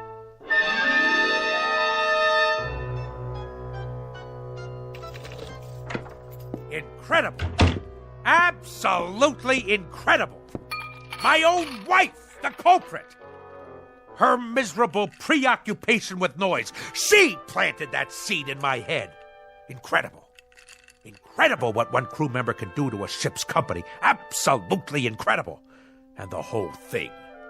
Mind over matter. Land ho! You are not welcome on this particular quarterdeck, madam. Nor shall I stay here, Admiral. I forgot some of my things. I came to retrieve same, and now, whether you pipe me ashore or not, that's precisely where I'm headed. I might add, madam, that despite all your efforts to capsize this worthy vessel, in a manner of speaking, against the rocks and shoals of petulance and pettiness, this ship remains tight. Your efforts have been both worthless and wasteful. Horatio, old pal, let the following be my final comments. You are an overgrown sailor boy with an undermanned head. You are full of such neuroses that I wonder how you haven't cracked before this. Belay that! Belay that, woman! It just so happens that I have had a psychiatric evaluation. And if there is anything wrong with me, it is you. Furthermore, madam, the whole business is simply mind over matter. Absolutely and totally. Do you know what I can do? I can shut you off. I am a man of such incredible will that I can shut you off. Go ahead! Yell at me. Yell! Because even at this moment, I am in the process of exercising mind over matter. I am shutting you completely out. Flemington, I wonder about you. I wonder why no one has committed you. I really do. Ha! See? See? I have shut you off. Go ahead. Talk all you like. Really, Roswell, you need help. You really do need help. Mind over matter. I want to shut her out. I simply shut her out. Now, let's see. What'll I listen to tonight? Anchors Aweigh? The Midshipman's March? Actual sounds of a Japanese destroyer exploding in the Pacific, complete with boiler hissings, fantail cracking, and smokestack blowing apart. Ha-ha! Only great, huh? Better prepare yourselves, neighbors. This one will galvanize you in the proper manner.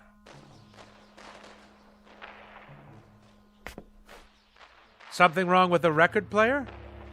Better turn the volume up. All the way. Must be the speakers. Why is everything so quiet? What's wrong out there? I can't hear the city. Hey out there! Hey! Hey, what's going on? Why can't I hear anything? Louder! I want it louder! More noise!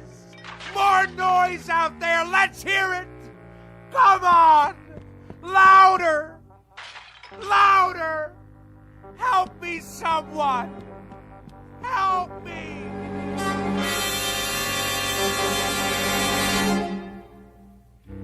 When last heard from, Mr. Roswell G. Flemington was in a sanitarium, pleading with the medical staff to make some noise, any kind of noise. They, of course, believed the case to be a rather tragic aberration, a man's mind coming inexplicably unhinged. And for this, they'll give him pills, therapy, rest, and lots of peace and quiet. Little do they realize that all Mr. Flemington is suffering from is a case of poetic justice. Tonight's tale of sounds and silences from the Twilight Zone. More from the Twilight Zone after this. Hi, this is Carl Amari, producer of the Twilight Zone Radio Dramas. I'd like to take a moment to tell you about our official website at twilightzoneradio.com, where you'll get the latest news and information on these Twilight Zone Radio dramas. Plus, at twilightzoneradio.com, you can digitally download 3 free episodes or any of our episodes for only $1.95 each. In this age of ever-changing technology, we've decided to make these episodes instantly available to you by making the Twilight Zone Radio Dramas a digital download-only series. This means that this series will no longer be offered on CD. The CD collections at our website are now being offered while supplies last at buy one, get one free. So be sure to get your favorites before they're sold out. Be sure to visit us often, and I'll see you in the zone.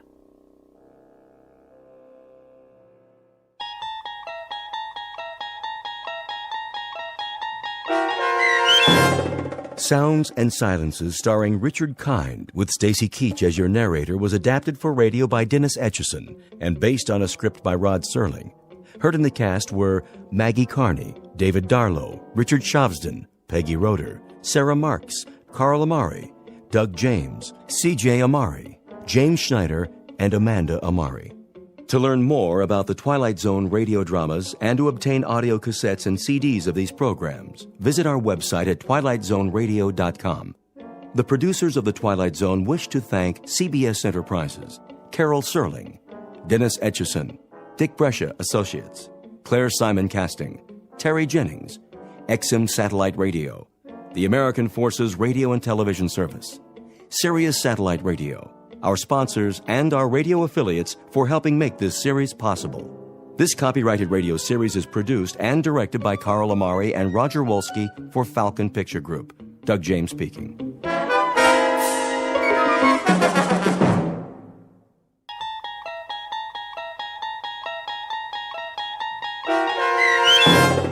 Perchance to Dream, starring Fred Willard with Stacy Keach as your narrator, was adapted for radio by Dennis Etchison and written for The Twilight Zone by Charles Beaumont. Heard in the cast were Mike Starr, Fernette Lebo, Doug James, Derek Purcell, Alex Sopener, Amber Lake, Rick Arthur, Elizabeth Lido, Carl Amari, Roger Wolski, and Vince Amari. To learn more about the Twilight Zone radio dramas and to obtain audio cassettes and CDs of these programs, visit our website at twilightzoneradio.com. The producers of The Twilight Zone wish to thank CBS Enterprises, Carol Serling, Dennis Etchison, Dick Brescia Associates, Claire Simon Casting, Terry Jennings, XM Satellite Radio, Sirius Satellite Radio, our sponsors, and our radio affiliates for helping make this series possible. This copyrighted radio series is produced and directed by Carl Amari and Jason Mallow for Falcon Picture Group. Doug James speaking.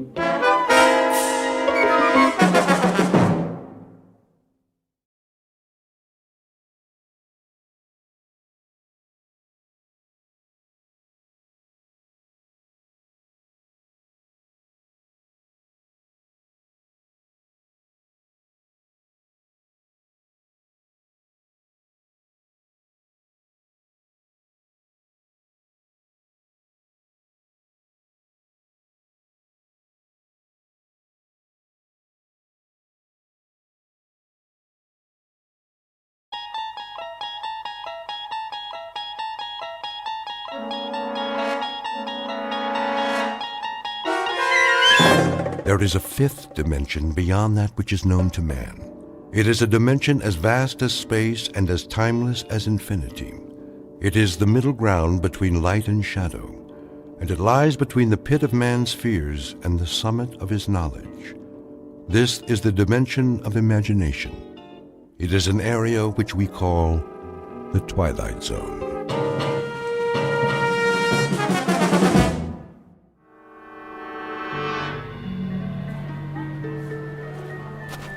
Cotton candy here. Get your cotton candy. Look, Mom, can I have one?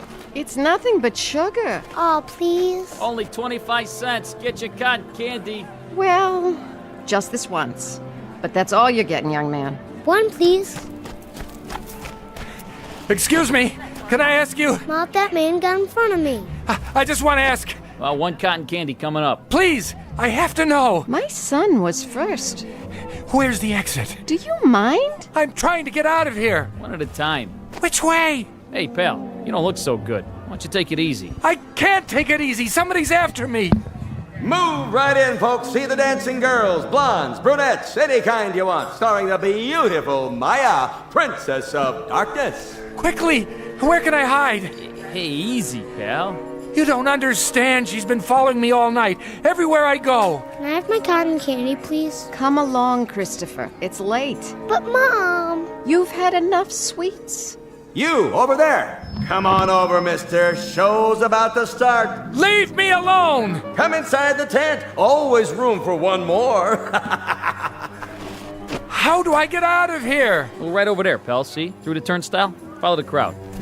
Hey, watch where you're going. Let me through, please. That man just shoved me. Sorry, you've got to let me out. Hey, slow down there. One person at a time. Please, someone's after me. Get in line, like everybody else. All right. All right. There, that wasn't so hard, was it?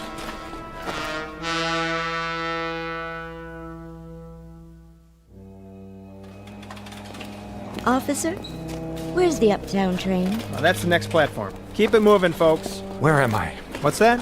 I don't know where I... Where are you going? What? Oh, I have to see Dr. Jackson. Who? I have an appointment on the Upper East Side. You don't need the subway. You're there. But how? It's the other end of that platform, right up those stairs. Say, are you all right? I really don't know. What time is it? 11:45. Midnight? That's a good one. In the AM, pal. Where have you been all night? Why'd you go home and sleep it off? I can't. That's the one thing I can't do.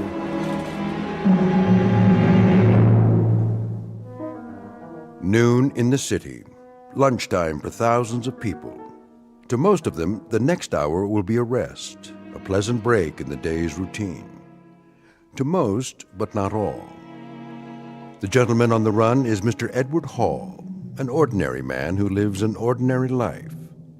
The only problem is, his life has been turned upside down. He knows his way around the city, but he's had a bad night. Several, in fact. Nights without sleep as he flees a place that may or may not exist. It's all real for Mr. Hall, however, and it holds a secret he does not want to face. So get ready to run with the hunted, because time is the enemy, and the hour ahead is a matter of life and death when you're trapped in the Twilight Zone.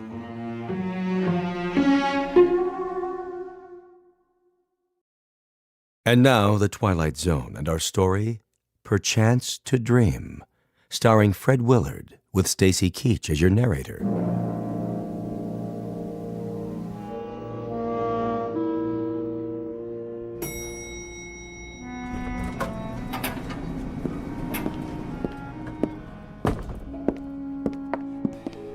Excuse me. Yes? I'm not sure if this is the right floor. The Goodman building, right? Mm-hmm. What are you looking for? Doctor, I can't remember his name. It's on this piece of paper. Let me see. Elliot Rathman? Oh, yes. Dr. Rathman, the psychiatrist. He's in 1410. That way, at the end of the hall. Thank you. Are you all right? I don't know anymore. I guess that's why I'm going to the doctor. Would you like me to walk with you? No, I can make it. Are you sure? What? You don't look so good, honey. Why don't you come with me? You? It isn't far. I can show you the way. Don't touch me. What's the matter? I'm free for the rest of the day. Get away! Relax, honey. It won't be long now. May I help you? Tell her to keep away from me. Pardon? That woman. Who? In the hall. She's been following me. I don't see anyone. She was there as soon as I got off the elevator. I didn't recognize her at first, but when she began to speak... Well, there's no one there now. See for yourself. She was. I tell you. Why don't you take a seat? Do you have an appointment? I think so. Dr. Jackson said he would call. Oh, yes. Mr. Hall. That's right. We've been expecting you. I'll tell Dr. Rathman you're here.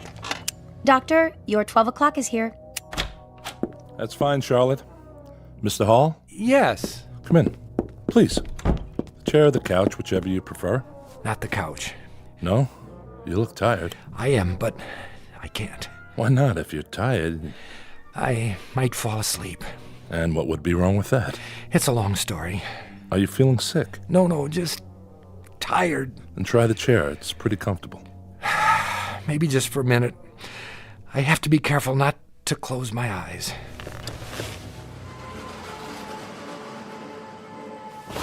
No. I thought you said you were tired. I am. I am the tiredest man in the world.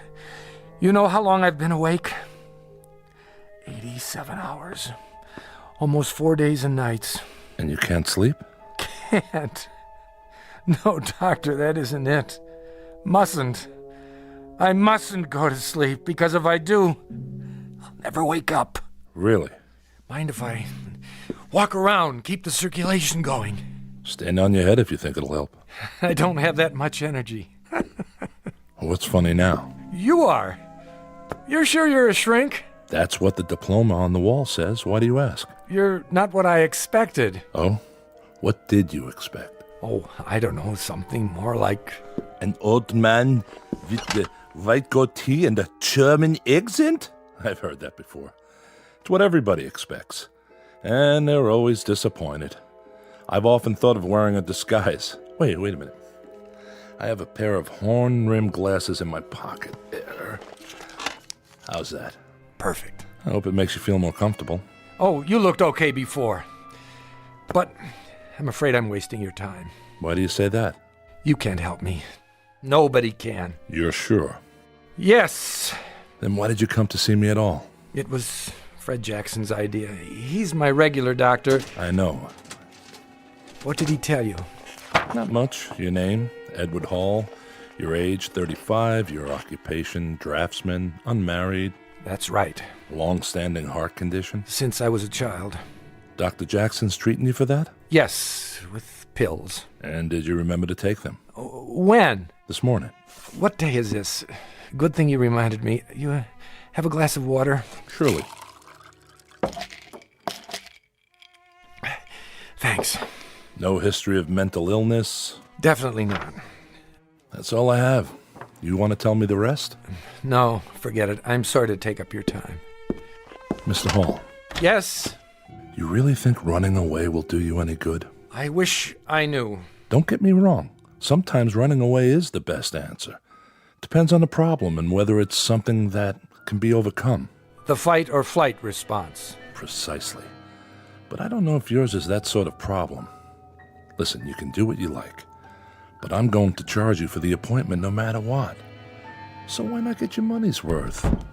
Promise you won't put me in a straitjacket. I can't promise anything. It wouldn't make any difference anyway. Mind if I open the window? What for, if I may ask? To see the view. Cars look like ladybugs from here. People like insects. Quite a drop. Straight down. 14 stories, 13 technically. There's no 13th floor. Architects are superstitious. And are you? Not that I know of. I'll have to ask you to close it. I only wanted some air.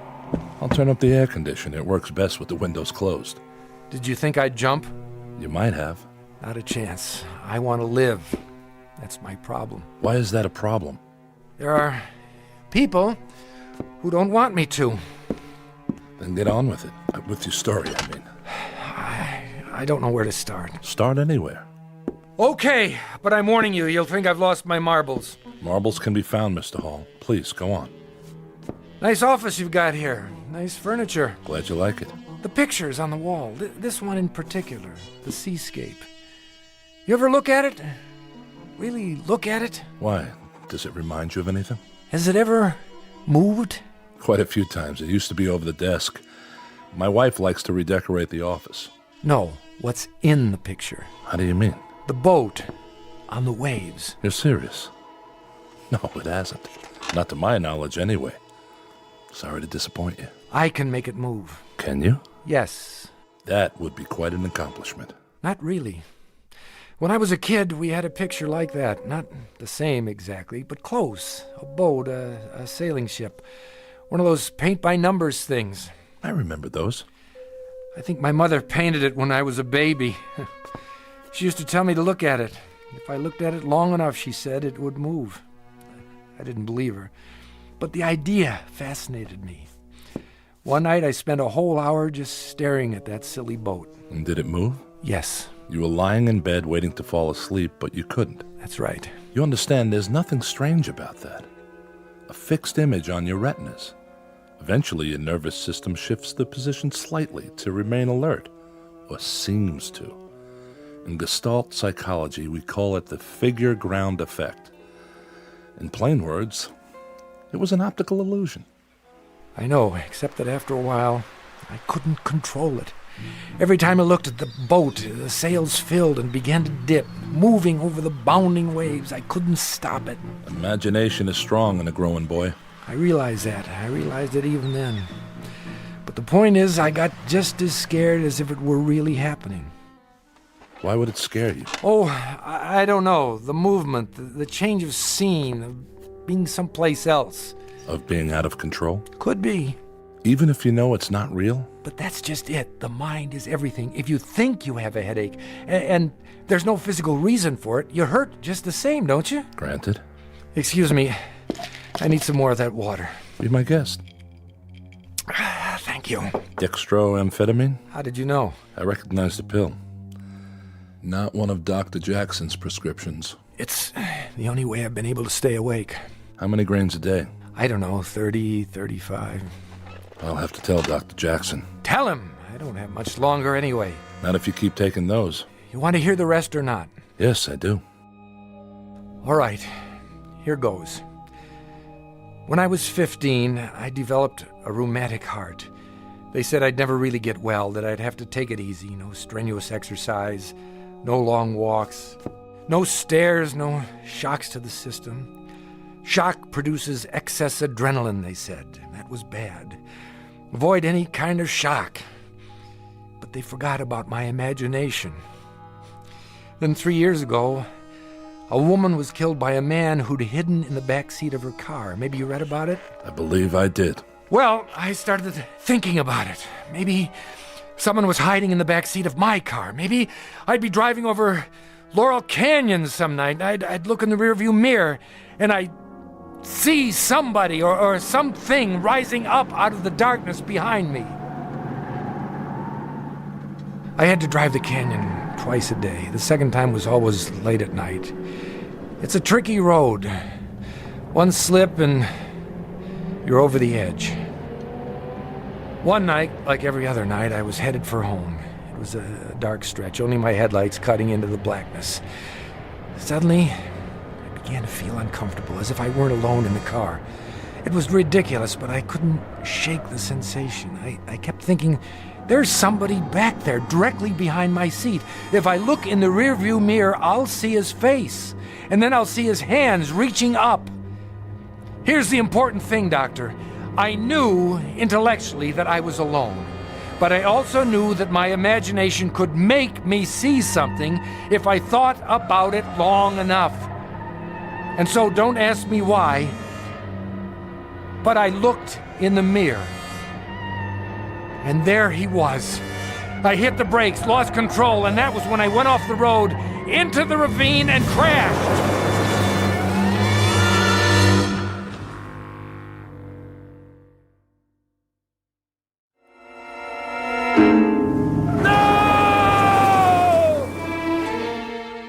And that was it. The car was totaled. And you were okay? Not a scratch. Of course, there wasn't anyone else in the car. It was all in my mind, but what difference did that make? I crashed anyway. You were lucky to walk away from it. Yeah, I was lucky. The shock could have killed me, the old heart condition. The doctor said I couldn't survive another one. And has there been another one? No, but there will be. Just as soon as I fall asleep. The girl will be in this dream, and it will be the last. The girl? I'm getting to that. Do you have dreams, Doctor? Frequently. Does everyone? I'm sure they do. It's a way of processing what happens during the day, an attempt to come to terms with our experience, at least symbolically. Some people say they don't dream at all. I know. Probably a defense mechanism.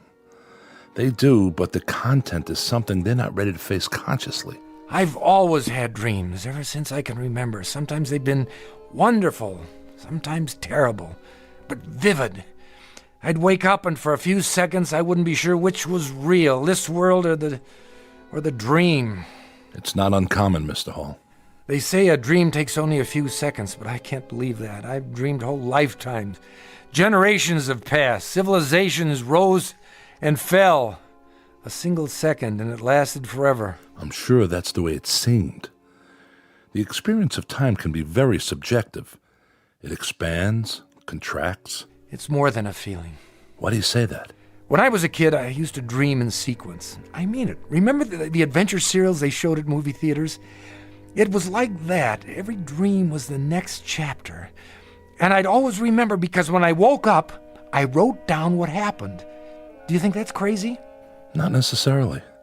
It could simply be that the dreams conform to your notes and not the other way around. Then you don't think it's possible to dream in episodes? I don't say it's impossible. I just haven't seen it in the literature. It's possible. Believe me. For a while, the dream stopped. Then something happened. About a week ago, that was when it started again. What was it that happened? Nothing. That's just it. Why don't you tell me what you remember? Well, I went to bed around 11:30. I wasn't tired, but I needed the rest because of my heart.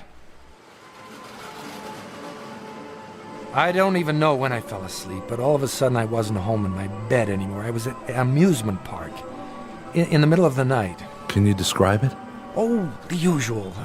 A merry-go-round, a roller coaster, a funhouse, a shooting gallery. We could win a prize, that sort of thing. Colored lights. And it was crowded. People all around, pushing, yelling. I couldn't get my breath.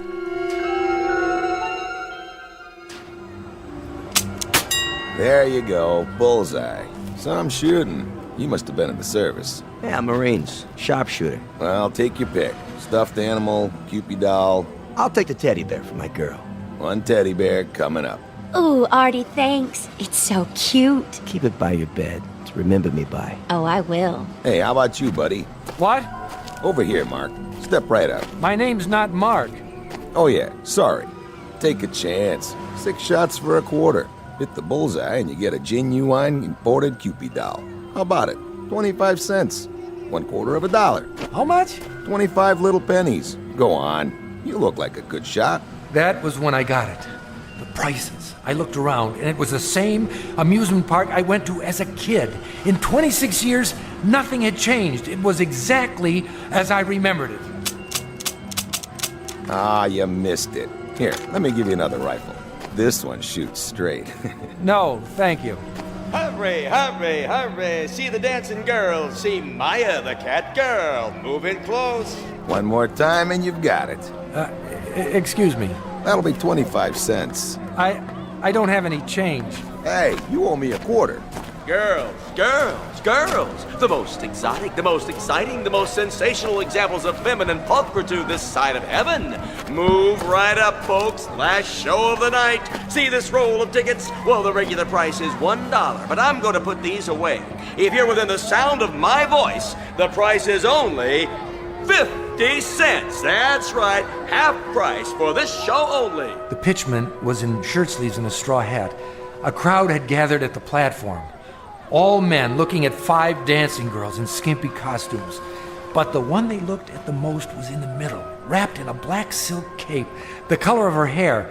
He was right about one thing. She was beautiful. Full red lips, pale, delicate skin, and huge cat-like eyes. You like 'em full-figured? We got 'em. You like 'em slim?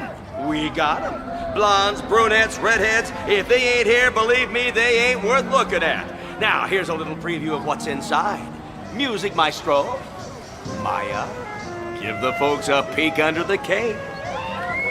Come on, baby, I know you're modest, but we can't expect him to take my word for it. Hey, honey, show us what you got.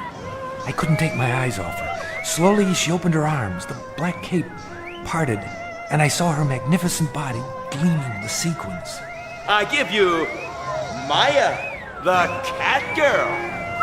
What a figure. Ooh, man, I like. Hey, can I have the next dance? She started moving, whirling to the beat, her hair like a black flame, faster and faster. Was she smiling? I couldn't be sure, but the whole time she was looking at me. I felt the crowd, the music closing in like a net. I couldn't breathe. Excuse me, pardon me. I have to go. If you let me through, please. I didn't know who the girl was. I'd never seen her before, but as much as I was drawn to her, I knew I had to get away. Something about her eyes, something deep inside those dark cat's eyes. May I have a light? What? A light. For my cigarette. Oh, of course. Thank you. But you're Maya. I just saw you on the stage. Why did you do that? Why did I do what? Walk away. I felt like it. You didn't find me nice to look at? Maybe too nice. Aren't you supposed to be back there entertaining the customers? I'm free now for the night. Are you alone? Yes. Then come with me. Where? Does it matter? You want to, don't you, Edward? How do you know my name? Oh, I know a lot of things. I'm Maya. Don't be afraid. I'm not. Then come. Come. Look, I don't know if I... You are afraid. Only because this isn't happening. It's a dream. I'm not here. I'm at home, asleep, and you're part of the dream, aren't you, Maya? I know that, too. You do? Naturally. We passed a funhouse with a huge mechanical woman out front. The laughter was grotesque. Take me in there, Edward. Screwy Louie's room? It's for kids. But it's dark. Soft and cool and dark. Please. How can I argue with a dream? Tickets here. Wait, I don't seem to have any money. That's all right. We've been expecting you. What? Evening, Maya. Mr. Hall. Let's go. It's just inside this door, behind the glass. You can kiss me now. What if I don't want to? You want to. Look, whose dream is this, anyway? Edward. What in the... It's only a prop. A mechanical dragon. I can't take this, but my heart. But it isn't real, Edward. It isn't real. And that's when I knew, beyond any doubt, what she really wanted. She wanted to kill me!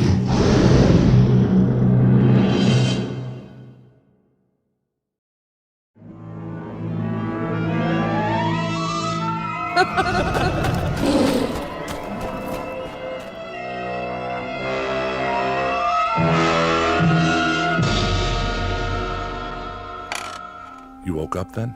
Yes, I'm glad to say. My heart was beating a mile a minute. I had to lie still for an hour, waiting for it to settle down. I went to my doctor in the morning. He said I'd almost had it. Do you know who the girl was? No idea. She looked familiar, but I know I'd never seen her before. You sure she wanted to kill you? Yes. Why did you think so? Why? If you'd seen her eyes, heard her laugh. You said she was beautiful, that you desired her. Yes, but the way she followed me made me go with her. The funhouse frightened you? I'm not sure. I remember it from when I was a child, but it seemed different somehow, larger and darker on the inside with more glass. There were long passages with mirrors at the end, and you were never sure which way to turn. Wherever I looked, I saw her reflection. A beautiful, seductive reflection. Someone you wanted. No one forced you to talk to her, light her cigarette, follow her inside? You went along with her willingly, didn't you? I couldn't think clearly. It was as if I had no will of my own. Something was happening, and I was swept up in it. I don't suppose she reminds you of anyone now. Like, who? Someone you've seen since, in your waking life. There was a woman in the hall when I got off the elevator. She spoke to me, and her voice began to change. For just a second, I thought she sounded like... Like Maya? Yes. That probably comes from sleep deprivation. Your mind is so tired it has to rest, but you fight it. So you slip in and out a few seconds at a time. It's called microsleep. It happens when we drive long distances, when we're pushed beyond the limits. A definite warning sign. Otherwise we lose control, and, well, the consequences can be dangerous, as you must know. But what if the real danger is in closing your eyes? What if that's when the accident happens? What if... Easy. We're only having a conversation in my office. No harm can come to you here, I assure you. Sorry, I know you're right. Of course you are. We were talking about the first dream you had. What happened after that? Well, the next night, I put off going to sleep until 1 o'clock. That would make it hard to get up in the morning. But I didn't care.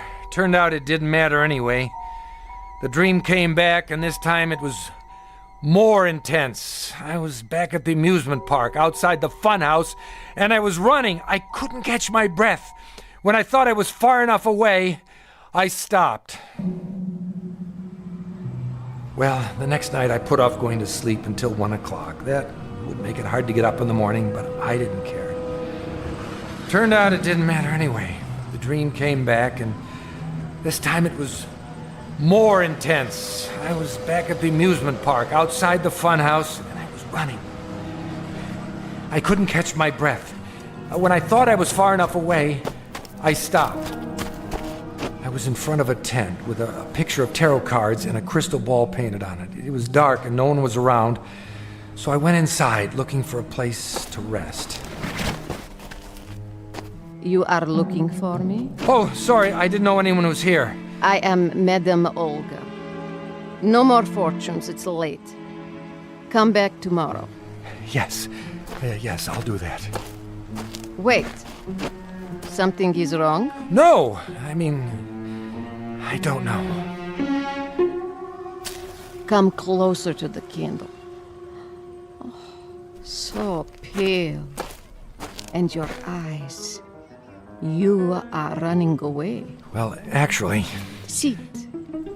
Give me your hand. If I could just stay here for a minute. Loosen your tie. There. Thank you, that's better. And the button at your throat. Open it. Now. Someone is after you. It doesn't make any sense. I don't even know her. Ah. But she knows you. I'm not sure. She seems to. You desire her? She's beautiful. What man wouldn't? She is the flame and you the moth. I'd better go. Wait. I must consult the cards. I don't need my fortune told. No? I don't believe in that sort of thing. It doesn't matter whether you believe or not. What is cannot be changed. You mean fate? Call it what you like. The past and the future come together in this moment. What about free will? An illusion for children. All is written. Well, I hope you can tell me the way out of the park. I seem to be turned around and I have to be at work in the morning and... Silence. Well, what's my fortune? I am afraid you don't have a fortune, Mr. Hall. Thanks. That makes me feel better.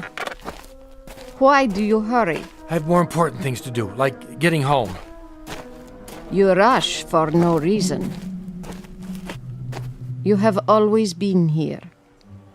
You always will be here. Thanks for the advice. Bye. Edward. Where? Behind you. But how? I've been waiting. Get away from me. What's there to be afraid of, Edward? It's only a dream. I have a heart condition. I can't stand all this excitement. That's silly. There isn't any excitement, not really. You said so yourself. You're home in bed, asleep. Now you can do all the things you can't do when you're awake. Anything, Edward. Anything. No, that isn't true. The doctor. Oh, look.